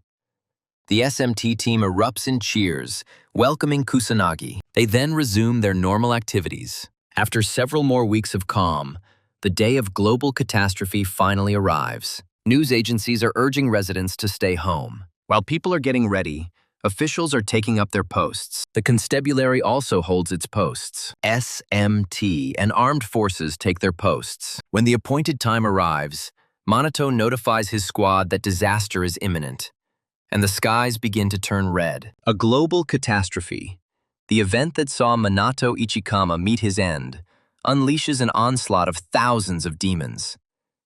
Captain Minato Kusanagi is the decisive factor in victory this time. As the demons descend, Minato gathers his warriors and pushes them forward to save the world. For reference, it is shown once again that the global catastrophe is considered the greatest disaster in the history of mankind. At that very moment, the disaster began. She took the life of Ichikami Minato in Tokyo. Shortly before the outbreak, the Prime Minister, along with Japan's legislators and national leaders, gather in a secure bunker, placing all their hopes on the SMT to protect Japan. At the same time, Minato, the Mizuha sisters, and Ryugi conduct an aerial survey of the demon population in Old Shibuya. Minato realizes that the demons involved in this disaster are larger and more numerous than those he encountered in his past life.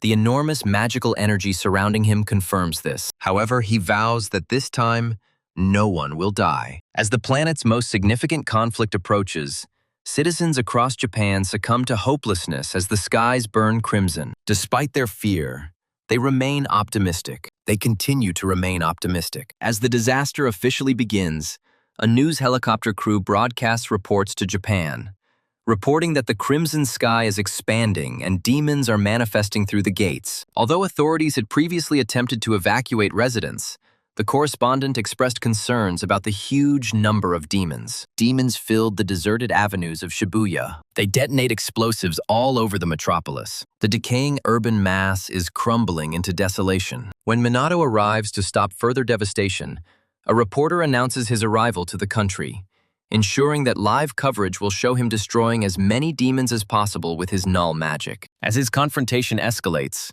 the Mizuha sisters and the SMT squad enter the fray. Noticing them, Minato orders the group to destroy the demons and hold their position until the Cataclysm boss appears. He also warns them that numerous cataclysms are unfolding across Japan, advising them to conserve their magical energy from more formidable opponents. Understanding his reasoning, SMT obeys his order. Ryuji unleashes earth magic on the demons, while the Mizuha sisters cast powerful water magic spells. However, as the conflict intensifies, the squad realizes that the demons are not only increasing in number, but also becoming stronger. At this moment, they desperately need help from the magical nobility, but they are nowhere to be found.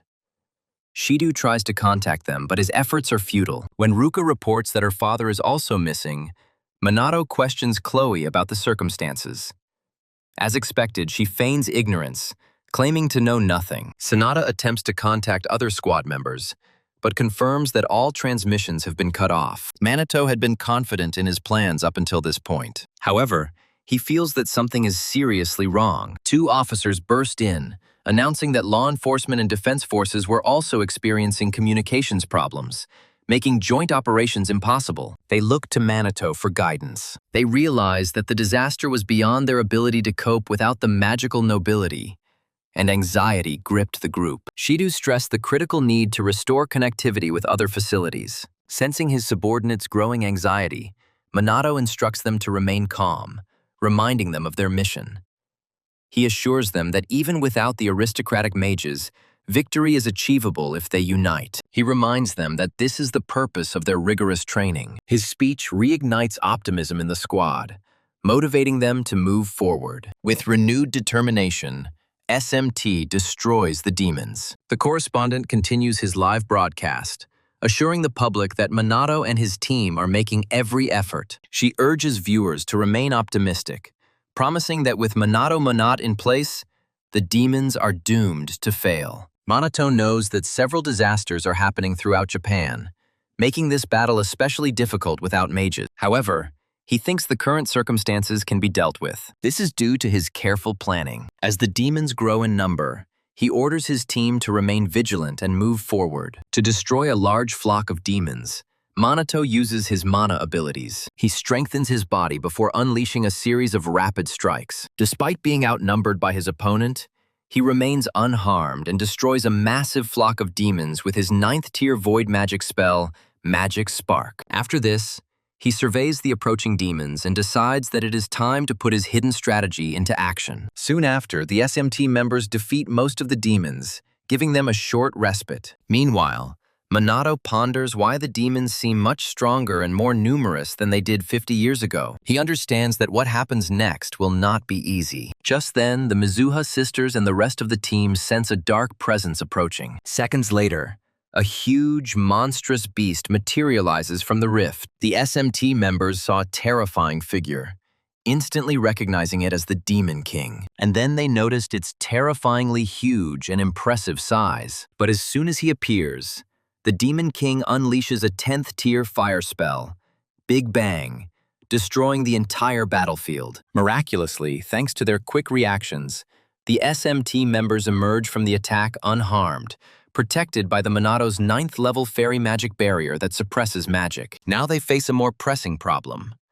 Minato confronts the Demon King. The Demon King, believing his previous strike had destroyed them, asks where they are, stating that the battle has only just begun. As the Demon King prepares to respond, Minato deploys the level 10 Aegis shield previously used to protect the neighboring squad, assuring the worried Mizuha sisters that their safety outweighs any delay in response. Minato reminds them that their opponent is the Demon King. He implores them to remain vigilant and not to be caught off guard.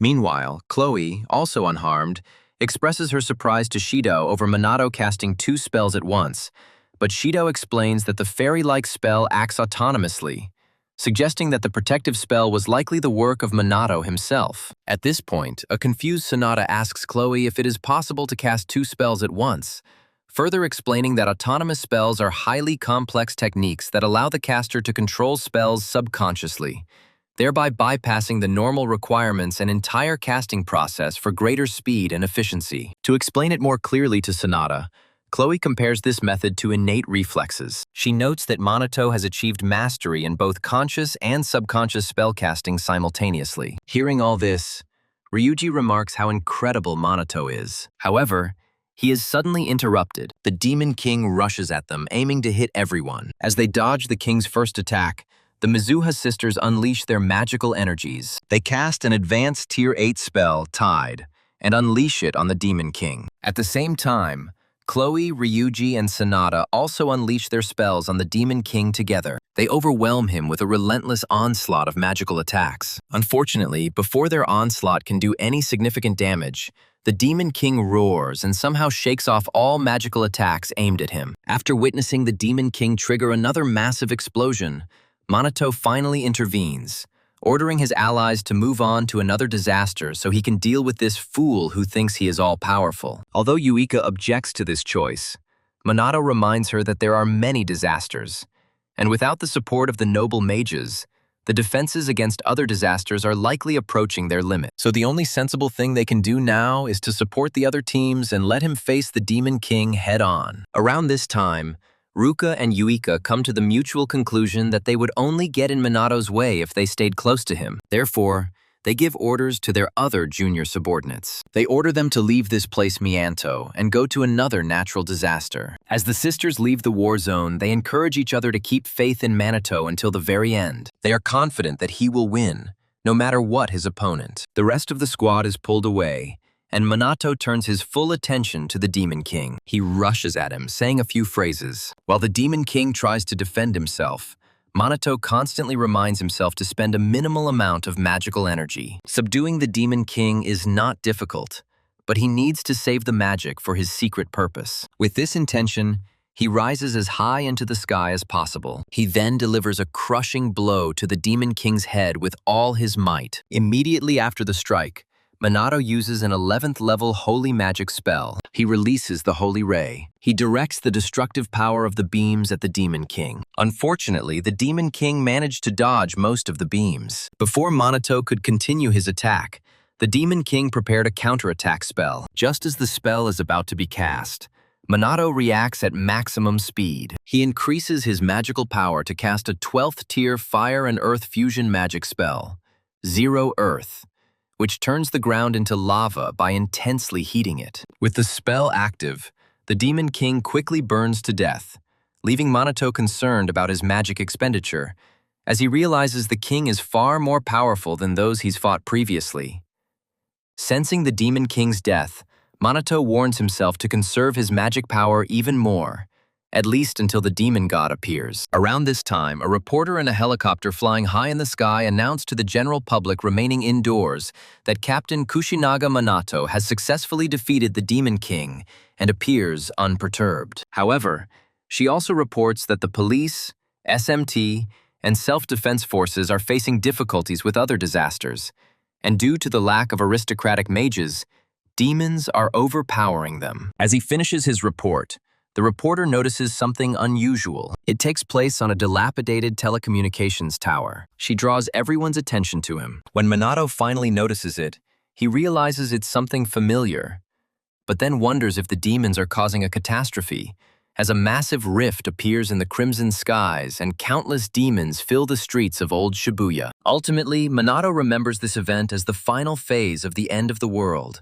when the demon god was supposed to appear, the ultimate catastrophe that ended his previous existence as Ichikame Minato. At the same time, Yuika is seen directing numerous SMT operatives, ordering them to focus on eliminating as many demons as possible, rather than rushing into the final disaster. As she watches the mission, she reflects on the powerful magical aura she felt earlier. A small smile appears on her lips as she realizes that she has disappeared, the result of Minato defeating the Demon Lord, just as she expected him to. Noticing the growing fatigue among her team, Yuika silently hopes that her older sister is safe in another disaster zone. Suddenly, garbled transmissions break through her comms. Unsure if the connection has been restored, she quickly responds. Adjusting her earpiece, she finally hears a voice clearly.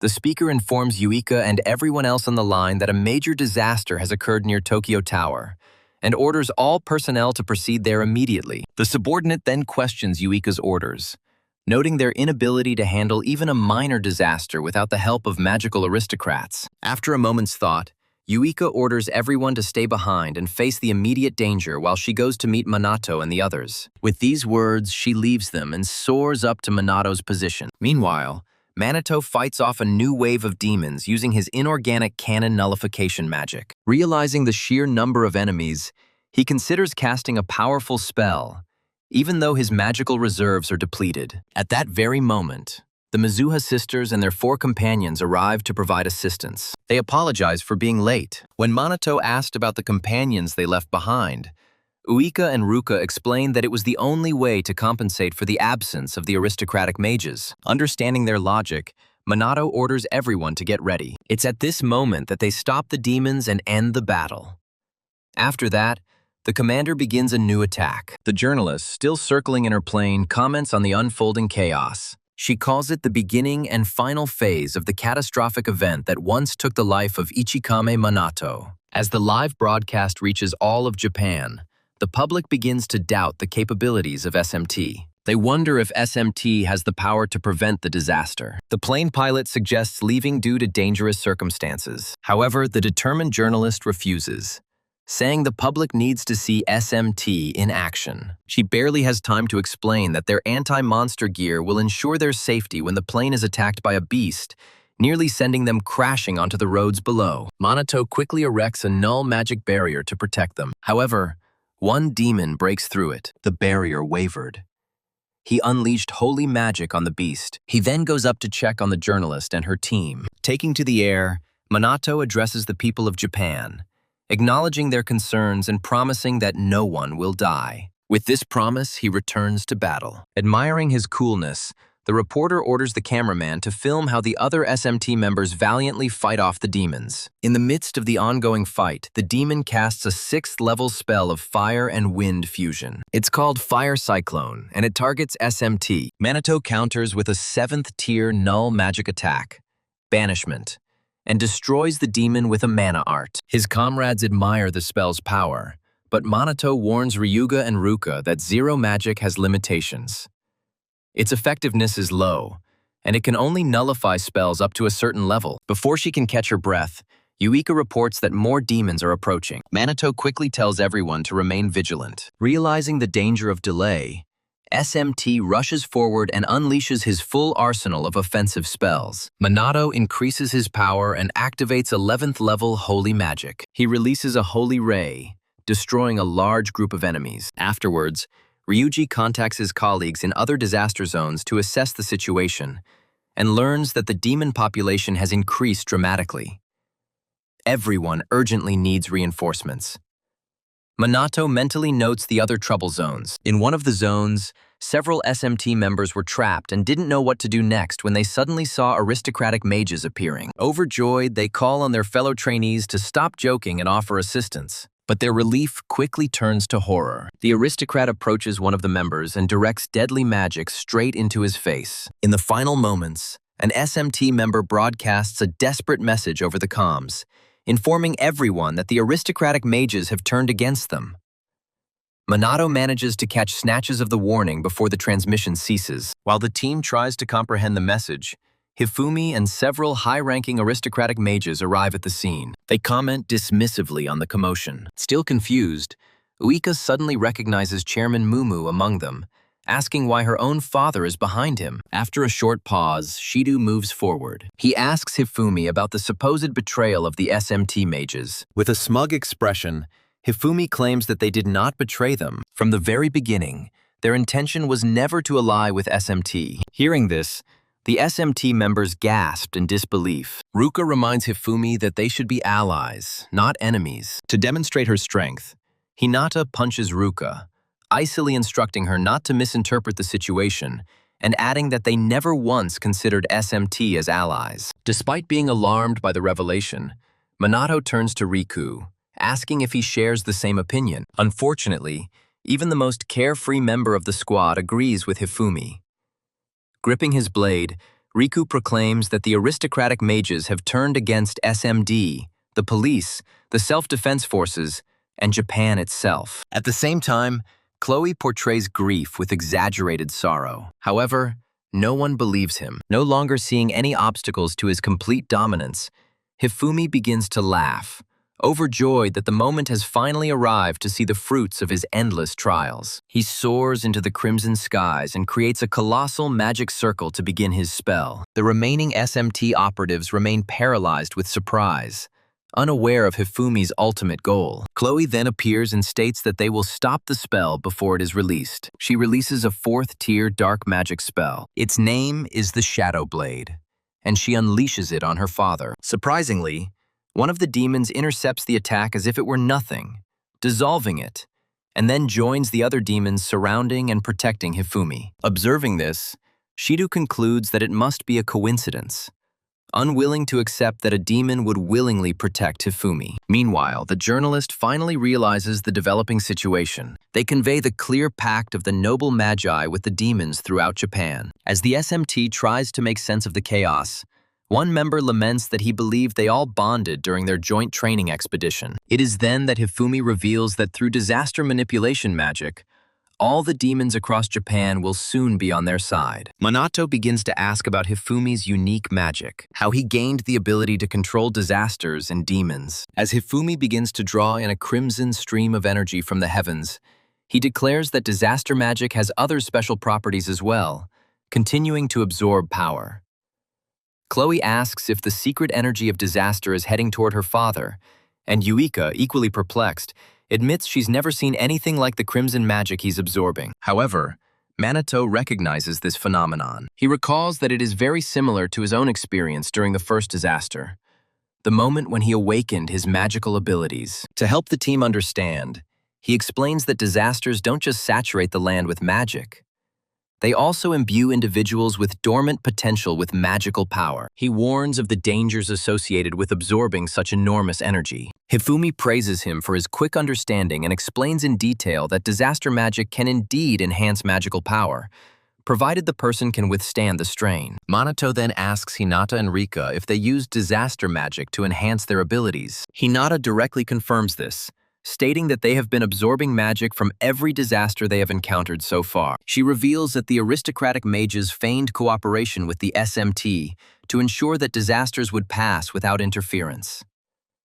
This strategy allowed them to arouse less suspicion, even when they secretly initiated disasters or drained magic for their own gain. Minato begins to understand their plan to accumulate power. Hinata states that their original goal was to kill him, but after seeing his potential, they decided to use him instead. She mentions that if the magical nobles had ignored the disasters, it would have brought condemnation, something they wanted to avoid. To provoke a great global calamity, they needed to adhere to the established historical course of events. Then Minato asks about the need to follow history. Hinata explains that disasters usually manifest in specific locations, points where magical energy flows most freely. Until one disaster is eliminated, the next cannot begin. They used Minato to complete each one, maintaining their predetermined sequence. Now, Chairman Mumu absorbs the energy of the Great Calamity. Once completed, he will ascend as the most fearsome sorcerer in history. Minato, alarmed, asks if this deception was planned from the beginning. Hinata confirms this without a hint of regret. Indeed, the whole plan was deliberate. When Minato asks if they have not formed any sincere bonds, Hinata, tired of his innocence, urges him to abandon such absurd ideas, claiming that there are no bonds and she has no need for allies like him. Yuji then turns to Riku, asking if he really intends to continue. After a moment of silence, Riku declares that Japan's collapse is now inevitable, as both magical nobles and demons are against it. He tells Minato that even such a player, like him, he will not be able to protect the entire nation. As demon attacks escalate, the SMT is overwhelmed, forcing even ordinary mages to join the battle and fight for their lives. Shido announces that the situation is rapidly deteriorating, and Sonata notes that there are no reserve forces left. At this rate, total collapse is possible. Then, two familiar figures appear nearby, commenting that the entire operation is unfolding according to plan. When they come into the light, Shido is shocked. This is Kuroi and Fukagina. A moment later, Takigami arrives. This makes Shida even more nervous. As Minato tries to figure out why Takigami is here, Kuroi casually greets him, vowing to personally end his life this time. When Shido asks Kuroi how he got out of prison, Kuroi reveals the truth. The aristocratic mages have many allies among law enforcement agencies throughout Japan. Yuika then asks Kuroi about the aristocratic mages' betrayal of humanity, and the worthless trash explains that they do it simply because they are aristocratic mages. Kuroi touches on the concept of aristocrats. He claims that they are beings of a higher order. He claims that they are no different from ordinary people. He calls commoners incompetent. With these words, the idiot unleashes an 8th-tier dark magic spell, Chaos Raven. He boasts of his fake spell, telling SMT that with their magic, they could easily destroy half the city. He boasts that they could destroy an entire city if they put their minds to it, all with a single mage. However, for some inexplicable reason, Kuroi claims that the aristocratic mages are controlled by incompetent, powerless idiots. Clenching his fist in anger, he tells SMT that he finds it quite strange that the aristocratic mages who are destined to stand at the top are still subservient to lesser beings, incompetent trash who have become too arrogant. Fukujin interrupts Kuroi's speech. He informs SMT that their ancestors originally aspired to become aristocratic mages, to accumulate knowledge and technology, and to dominate those less capable. However, the incapable, despite their cunning, eventually used the aristocratic magicians. Crediting Hifumi for increasing the aristocratic mages' power through disasters, Kuroi assures SMT that with the immense power they now possess, they have no opponents left. Charging their magic, both fools declare to SMT that the time has come for the aristocratic mage to rule over the absolutely incompetent. Having said this, the couple significantly strengthens their magical conclusion. The Mizuha sisters commented that they now look completely transformed. Meanwhile, Minato maintains his cool, which infuriates Kuroi. Ignoring Kuroi's outburst of anger, Fukujin expresses his anticipation of seeing the despair on Minato's face when he finally loses all hope. But then Minato turns to Takigami, asking if she had been deceiving him all this time, even when she claimed to reveal everything. Noticing that Minato is ignoring them, Kuroi completely loses control. He calls out to Minato in a rage. He pats Takigami on the shoulder, calling her a worthless piece of trash who deceives and uses others for personal gain. As the other heads of the aristocratic mage families grow tired of this spectacle, Kuroi puts an end to the empty talk and begins the true disaster with Fuka. Almost instantly, a swarm of demons rushes past the SMT. Shido, spotting them along with the others,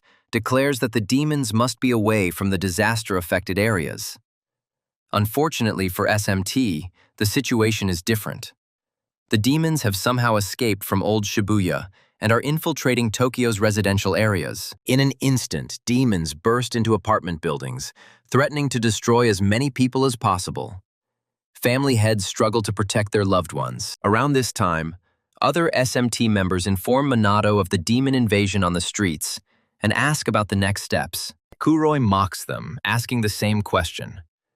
Fuka adds that even a man as skilled as Minato can't protect all of Japan from his current position. Chloe and Shido, sensing the worst, ask about their plan of action. With no solutions coming, an energetic Kuroi declares to the SMT that they will be overwhelmed by their helplessness and die. As Fukujin joins in the taunting, Minato puts an end to their amusement by recalling the existence of 3 categories of anti-magic equipment. Minato classifies the first category as the normal type used by magicians, which requires the channeling of magical energy. The second, he explains, is the destructive type, designed to interfere with magic or magical forces. He states that both the SMT uniform and the Mage Noble uniform fall under this classification. They are designed to weaken magical abilities. At this point, Fuka asks if he has lost his mind. However, Minato insists, detailing the third type, one that has a limited duration, is activated under certain circumstances, and can be used by those without magical abilities. Around this time, the aristocratic mages begin to feel uneasy. All over Japan, the anti-magic plushies that Shido secretly downloaded, mass-produced, and distributed are coming to life. These plush toys create zero magic barriers inside homes and shelters across the country. As the magic activates, Minato explains that they used SMT's fame to mass-produce products packaged with protective anti-magic gear. These were sold nationwide as a means of protection. When Shido initially learned about the scheme, he was skeptical. Now he is grateful that he obeyed Minato's orders because this strategy saves Japan. Acknowledging the Minato's extreme meticulousness, Fukujin shouts that defense alone is useless and points out that offensive anti-magic equipment has a short duration. Minato agrees, then states that since his magic is integrated into the equipment, it spreads throughout Japan. Therefore, he can detect his magic anywhere within the country. It is also capable of deploying it simultaneously across the entire country. With these words, Minato releases the offensive magic contained within the plush toys and casts a 13th level null magic spell, Unlimited Magic Bullet. Using this spell, he destroys thousands of demons attacking families across the country. During this event, a journalist informs the public that a magical surge from above has just destroyed a massive number of demons. They still don't fully understand the situation, but online reports indicate that most residents are safe. Seeing the scale of Minato's abilities, Yuika is speechless. She and her brother realize the true limits of his incredible power. In a fit of rage, Kuroi throws a tantrum. He can't comprehend how Minato could have unleashed magic across Japan. Fukujin begs him to calm down, reminding him that not all the demons were destroyed. Kuroi decides to accept his words. He informs Minato that the aristocratic mages are still at large. If anti-magic equipment cannot be repurposed, then the magic contained within the goods will also be ineffective. At that very moment, Minato hints that Kuroi might be missing something.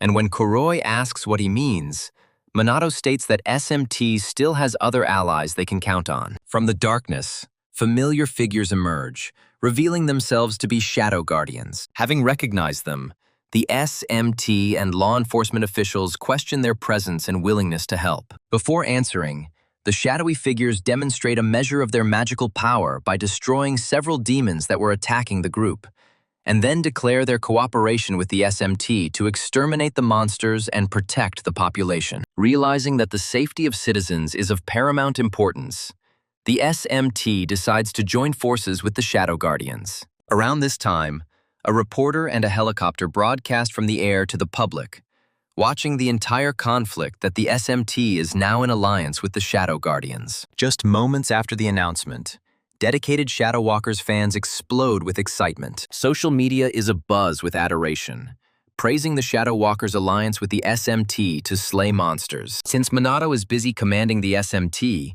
he cannot simultaneously perform the role of Chrono. He casts Leona as Chrono to maintain authenticity during the conflict. Deep in the thick of the battle, Leona doubts her choice for this role. She laments the brutal, grueling training regime she had to endure. She also complains about the difficult task of mastering numerous anti-magic devices. Moreover, she has to cope with tense relationships with people she knows. This predicament continues even after the shadows are bid farewell following the clash between Chrono and the Minato. Unable to retreat, Leona puts in all her strength. She destroys several demons using the Tier 7 anti-magic equipment Geyser Wave. Her allies, dressed in shadow robes, praise her performance. Seeing their leader's determination, the other shadow soldiers also unleash their full power to destroy the enemies before the SMT does. Not to be outdone, SMT members, along with police and defense forces, quickly exploit the onslaught of the shadow soldiers. They are doing their duty to protect the country. Continuing to impersonate Chrono, Leona decides to make sure the real Chrono buys her food after this ordeal. Meanwhile, Kuroi, unaware of what's happening, receives word from his fellow nobles that shadow soldiers are appearing all over the country. In a rage, he confronts Minato. He asks if Minato had doubts about the aristocratic mages from the beginning, which led to such a level of readiness. When Minato firmly confirms, both Fuka and Kuroi become furious. Strengthening their spells, they vow to end his life this time. Before beginning his final confrontation with Minato, Kuroi calls upon Takigami, who had shown reluctance to betray Minato to rise and fight. Faced with the circumstances, Takigami charges her magic and prepares. Around the same time, Riku and Hinato, realizing they have no alternative, do the same and prepare for battle. At this point, Minato can't take it anymore. He tells the Midzuha sisters and the others that the time has come to end it all, right here. The stage is set. The clash between the elite SMT squad led by Minato and the aristocratic mage led by Kuroi Akuto begins. This titanic confrontation will determine the outcome. For her first move, Kuroi unleashes a 5th-tier dark magic spell, Night Raid. He uses his stealth to get around Yuika, intending to eliminate the weaker fighters first. Just as Minato prepares to rush in and cover her, Hinata suddenly materializes and delivers a powerful punch to his jaw. Luckily, just as Kuroi is about to strike the unsuspecting Yuika, her sister Ruka pushes him away with a 6th-tier water magic spell, Raging Torrent. Yuika expresses gratitude to her sister, but Ruka advises her to remain vigilant, as the conflict is far from over. Meanwhile, Minato withstands Hinata's attack by activating a small null magic barrier at the point of impact. Before he can recover, Kaiichi Riku comes down. He tries to cut Minato's stomach with his magic-infused sword. Effortlessly dodging, Minato becomes enraged. He delivers a split kick, hitting both attackers. He hits both of them in the stomach at the same time. Freed again,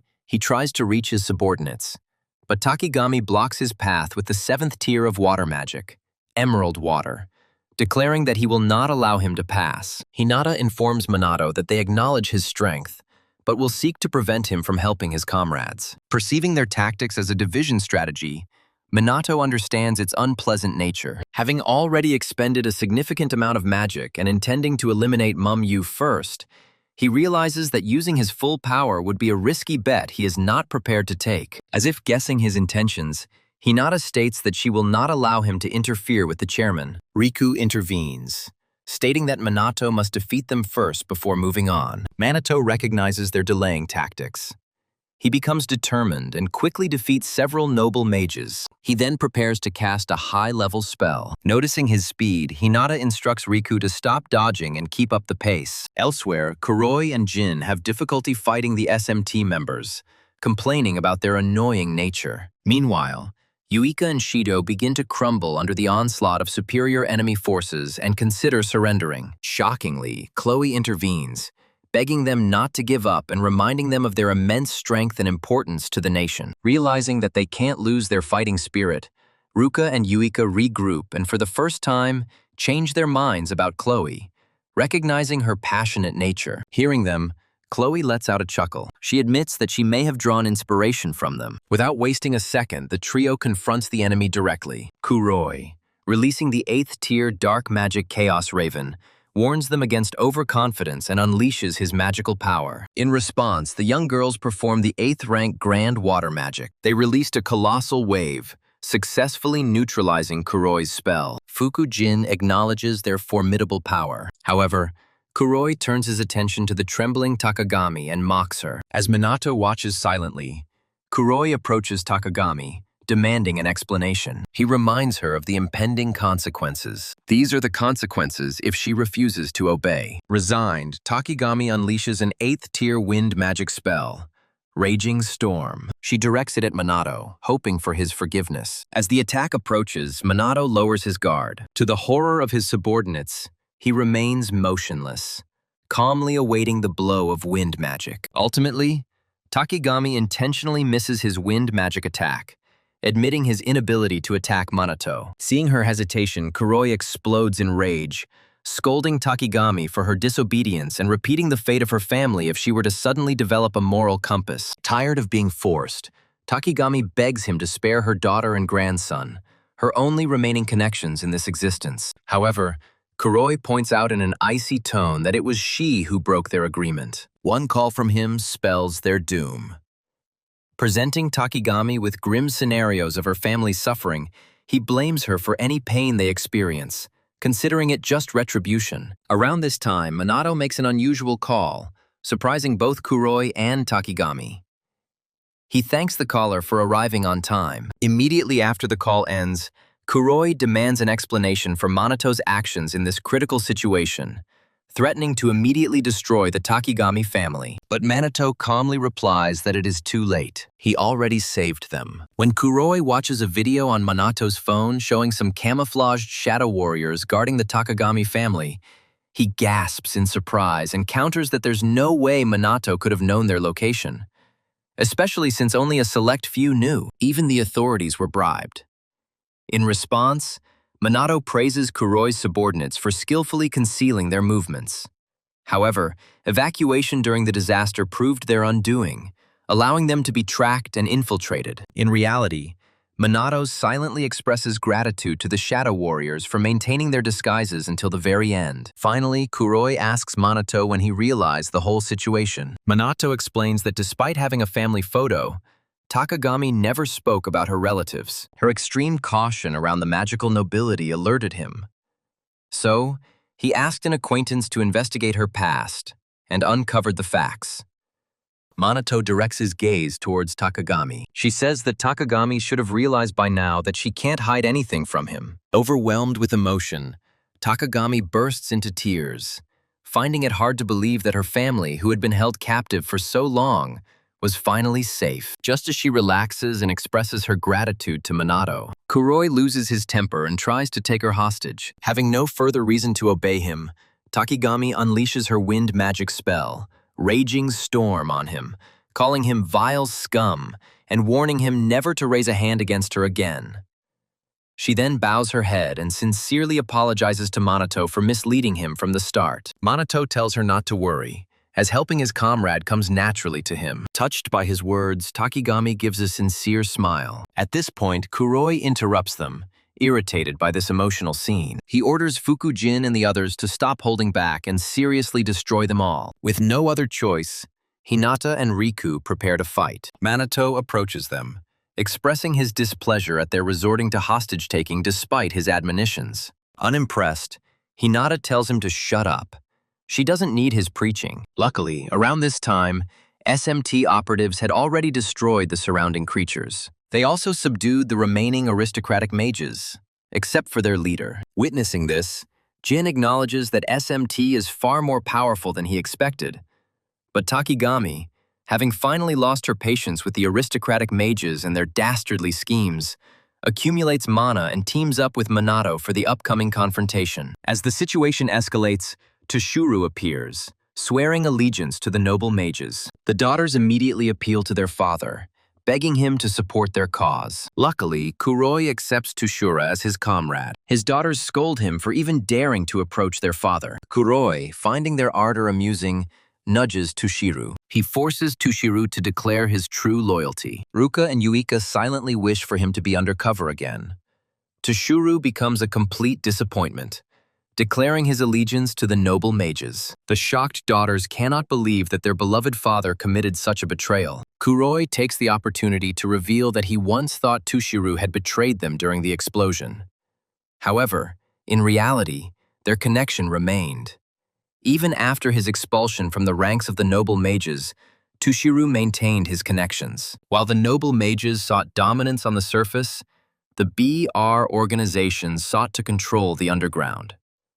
By uniting, they could achieve complete control. However, when the Shadow Wanderers thwarted their plans, the BR was nearly destroyed, and details about their accomplices began to emerge. Kuroi claims that it wasn't just noble mages who were involved. Government agencies, financial institutions, law enforcement agencies, and numerous other factions were allied with the BR. Once the revelations began, they all left BR to save their reputations, allowing the police to restore their public image while hiding their own involvement. It was then that the aristocratic mages and the SMT joined forces. The entire nation of Japan was deceived, and the aristocratic magicians enjoyed it. Continuing from that point, Jin informs the SMT members that the aristocratic mages haven't changed in 50 years. They still cling to the belief in absolute dominance through pure magic. Their true intentions have been misconstrued for centuries. But now, Jin declares, their revival is inevitable. Despite everything that has happened, the daughters beg their father to say that he is simply undercover, as before. However, Toshiro coldly declares that he hasn't changed. He is a pure-blooded aristocratic mage and has no desire to betray his allies. With this revelation, the truth hits the daughters with all its force. Their father was always among their opponents. Confused and worried, Minato asks Toshiro why he supports deceitful aristocrats who enslave others for their own gain. Toshiro, unable to answer, curtly orders Minato to be quiet. Ignoring his words, Minato mentions Toshiro's deep affection for his daughters and reveals that he had previously tested him to confirm his loyalty. But Toshiro vehemently denies this. Disgusted, Minato accuses him of deceiving everyone, including himself, and then asks what turned him into such a spineless bastard. At this point, Toshiro finally loses his composure. He interrupts the conversation, declaring that it is time for a real battle. Minato vows to destroy them all and restore the power of the noble mages. He calls him a stubborn old fool. Then Minato prepares for battle. Having strengthened their mana, Minato and his allies confront the noble mages. They are ready for battle. The battle soon escalates, with Hinata attacking first, using her 10th tier fire magic, Big Bang, creating a colossal explosion that destroys everything within its reach. Luckily, all the SMT members narrowly escape the explosion before it engulfs them. Realizing that he is once again separated from his allies by the explosion, Minato briefly worries about their condition. Before he can think about it, he finds himself isolated with Riku and Hinata, who both want to resume their previous confrontation. Before the clash, Minato declares that he will no longer hold back, but they are indifferent to his warning. On the other side of the explosion, Fuka and Kuroi grumble that they were only facing minor characters, declaring that the weak should die quickly. Annoyed by their arrogance, Ryuji retorted by calling them a true supporting cast. Takigami intervened, vowing to crush them if they continued to underestimate them. After receiving several taunts from SMT, Fuka-jin sneered at their bravado and cast the 8th tier wind spell, Raging Storm. But he was too slow. Ryuji quickly responded with the 7th tier of his earth magic spell, Comet. He immediately neutralized Jin's attack. After the clash, Kuroi scolded Jin for losing, but Jin snapped back, telling him to be quiet and emphasizing that earth magic was a disadvantage against wind magic. Wanting to demonstrate his superiority, Kuroi took out his anti-magic pistols. These firearms had no elemental weaknesses and could disrupt magic. And though he grumbled about wasting ammunition, he swore he had no other choice and promised their doom. However, before he could fire them, Takigami hit him with a wind spell, disarming him and rendering the weapons ineffective. She calmly informed him that anti-magic equipment was just a tool, and a tool was useless if neglected. Enraged at being outplayed, Kuroi charges his magic. He vows to destroy them all with his full power spell. Not wanting to give them an advantage, Ryuji, Sanada, and Shido power up together, with Ryuji finally declaring that it is his time to shine. Sensing their growing strength, Takagami decides to support them from the rear. She uses her custom-made anti-magic equipment to enhance their magic. She then throws enchanted stones at them, which greatly increases their magical output. In addition, Sanada casts the 10th tier holy magic spell Breath of God, granting Shida and Ryuji a holy attribute that helps them recover from injuries faster. With all these buffs, Shido and Ryuji gain new confidence. They feel more capable than ever before. Now they can destroy the nobles. Jin responds with his special 10th tier atmospheric magic spell, Absolute Atom. Meanwhile, Kuroi casts his own deadly 10th tier dark magic spell, Death Parade, summoning scythe-wielding ghosts from the underworld. In response, Ryuji unleashes his unique 10th tier gravity magic, Infinite Magic. Meanwhile, Shido unleashes the 10th tier Holy Thunder compound spell, Kuranos. Two forces collide. Ryuga's spell meets Jin's spell, and Shido's lightning strikes Kuroi's dark magic. For several tense seconds, the spells fought for dominance. They fought each other fiercely. But in the end, Ryuga and Shido's magic overcomes their opponents, causing serious damage to both Jin and Kuroi. After such devastating attacks, Ryuga and Shido are exhausted, having depleted almost all of their magical reserves. Meanwhile, Kuroi and Jin, who were completely unprepared for such an onslaught, somehow managed to get back up. The girls are amazed that they are still standing. They withstood such powerful magic. Although Kuroi is still standing, he realizes he has almost no magic left and no anti-magic equipment.